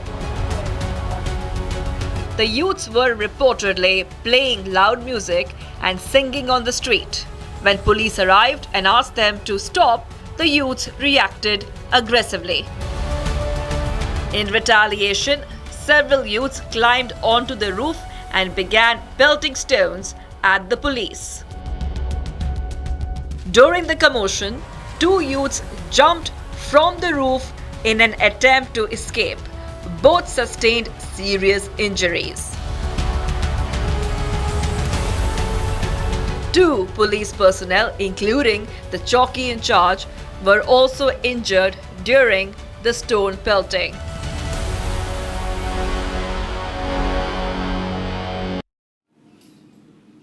All right, a Kerala minister has now justified the move to name Pak spy Jyoti Malhotra as a state guest. Minister P.A. Mohammed has said that bringing influencers from outside the state to Kerala was not started today or yesterday. It has been there for a very long time. He also said that the tourism minister cannot interfere in such matters, effectively expressing helplessness also, which means that he is indicating, the Kerala minister, that he was not consulted and somebody above him in the government perhaps took this call. Akanksha joins us live from the newsroom on this in a bit, but Kerala had a fantastic brand ambassador in the Royal Air Force aircraft F-35B, which was stuck in Kerala, and the Kerala Tourism Department really turned it around into a meme fest as also a branding exercise.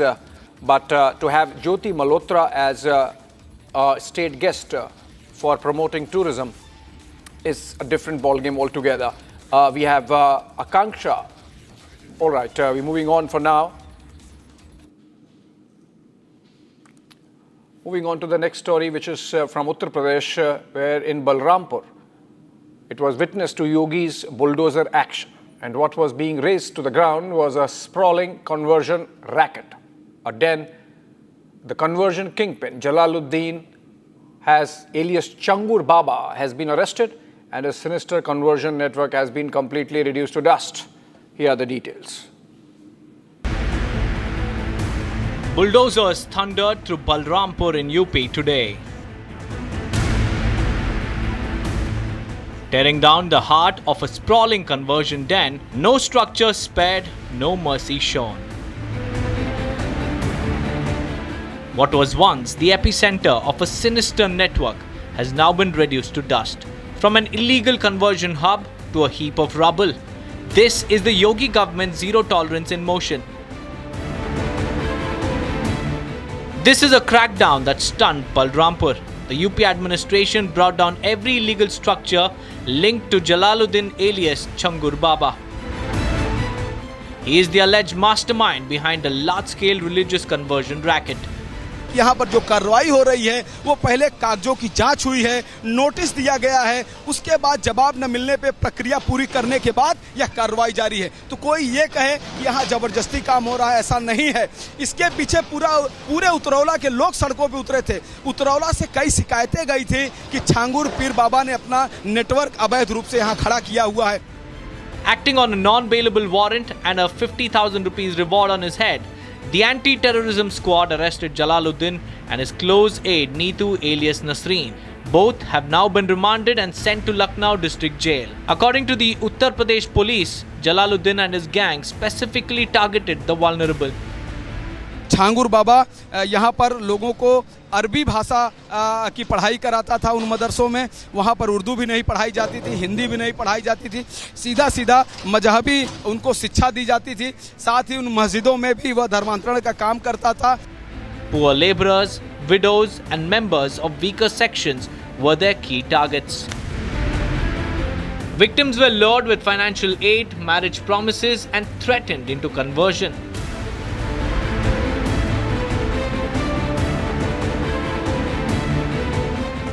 This isn't the first arrest in the case. Jalaluddin's son Mehboob and another accused Naveen alias Jamaluddin were arrested in April and remain behind bars. As the rubble settles, the message from Lucknow is loud and clear. Unlawful conversions will be met with unflinching force. All right, cricketer Yash Dayal, the fast bowler with the Royal Challengers Bengaluru team, faces an FIR by a woman who alleges that she was sexually exploited on the promise of marriage. We have a conversation with the police in Ghaziabad where the complaint has been filed. Listen in.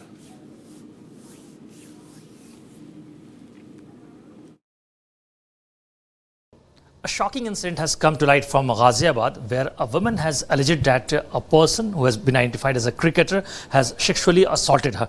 Right now I'm joined by one of the senior officers in Ghaziabad Police Commissioner, Mr. Abhishek Srivastava. क्या है पूरा मामला?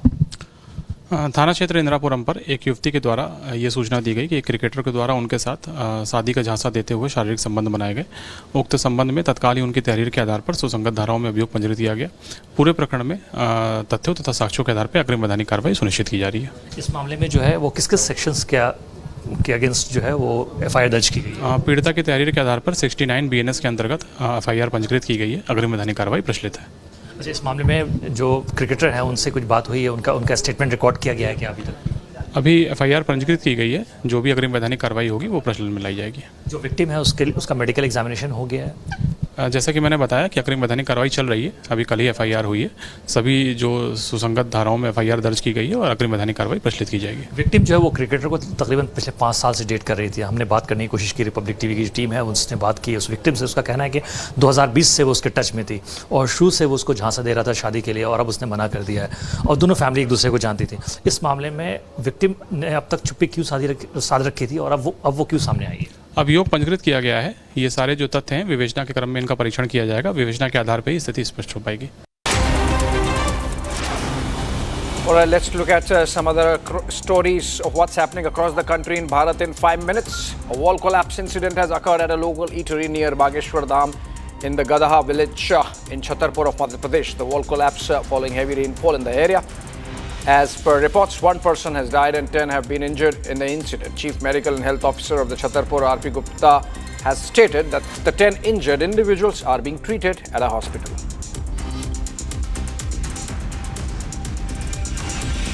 One death has occurred due to a cloudburst in the Loran area of Punch. The deceased has been identified as Ghulam Muhammad, a resident of Khoriwala area of Loran. The incident occurred last evening after intense rainfall triggered the cloudburst, which has caused a rise in water levels and landslide-like conditions in the area. The body of the deceased was recovered around 400 meters away and handed over to the family.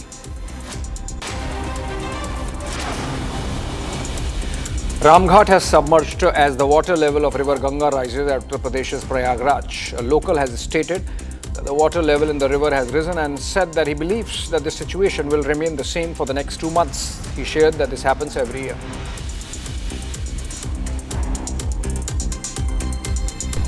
जैसे कि शाम को हम गए थे तो वहाँ हमारे छप्पर से बाहर जल था 2 हाथ। अब सुबह आए तो सब डूबा हुआ था। हम लोग चौकी फाटा घटा रहे हैं। अब 2 महीना यही निरंतर रहेगा। अभी वो बहुत तेज़ी सुबह से लगभग देखते देखते 1 हाथ से ज़्यादा जो है जल आया। लगभग 1.5 फीट पानी ऊपर आया है सुबह से। इतनी तेज़ स्पीड है। अगर ऐसी स्पीड रहेगी तो 2-4 दिन में हनुमान जी नहा लेंगे, ऐसे ऐसा है।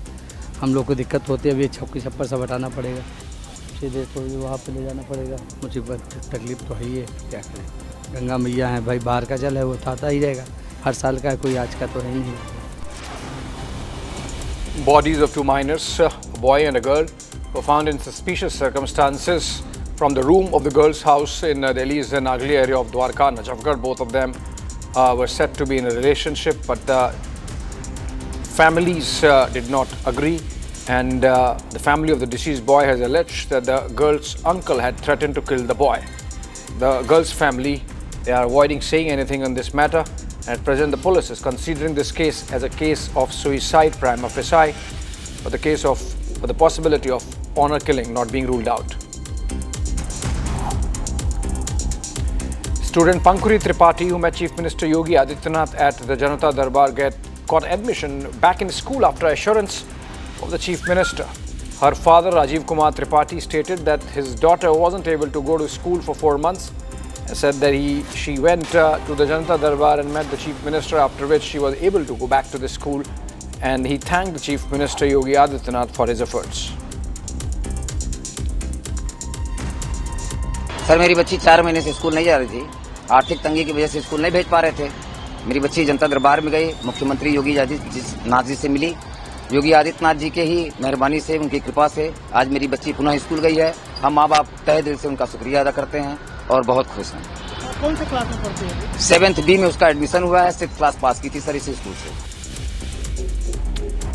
ASP Crime Gwalior Krishna Lal Chandani shared that a robbery took place in the Pichor police station area in Madhya Pradesh. The suspected accused has been identified as Kaushal Gurjar. At the time, an attempt was made to apprehend him. Kaushal opened fire on the police, injuring one constable. Kaushal escaped from the scene. An encounter with the crime branch in Kampu police station area, he was again shot, at this time injured in the leg, and has now been arrested. 3 children lost their lives and 10 people were injured after an express train rammed into a school bus. The tragedy took place near Kudalur of Tamil Nadu at around 7:40 a.m. this morning. The driver has also been injured in the accident and has been admitted to a hospital. The cause of the accident has been identified to be that the railway crossing gate did not close when the train was passing. According to reports, the gatekeeper was sleeping when the accident occurred. Eyewitnesses stated that the train dragged the bus about 50 meters.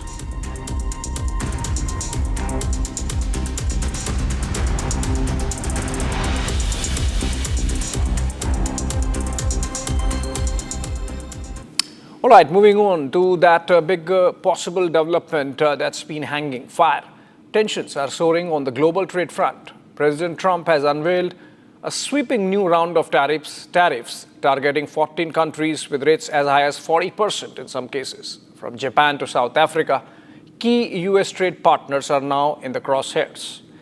What about India? When that announcement is going to happen? Is it likely tonight? Here's a full detail report on what's up with President Trump and the trade deals.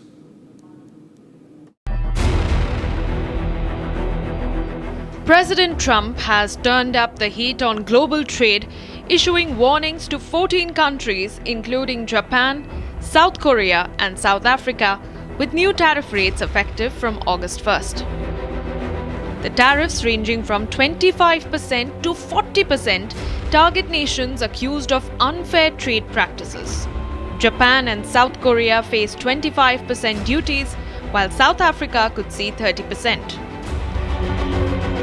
Countries like Laos and Thailand might be hit up with 40% tariffs. The administration had paused higher tariffs in April, but now says time's running out.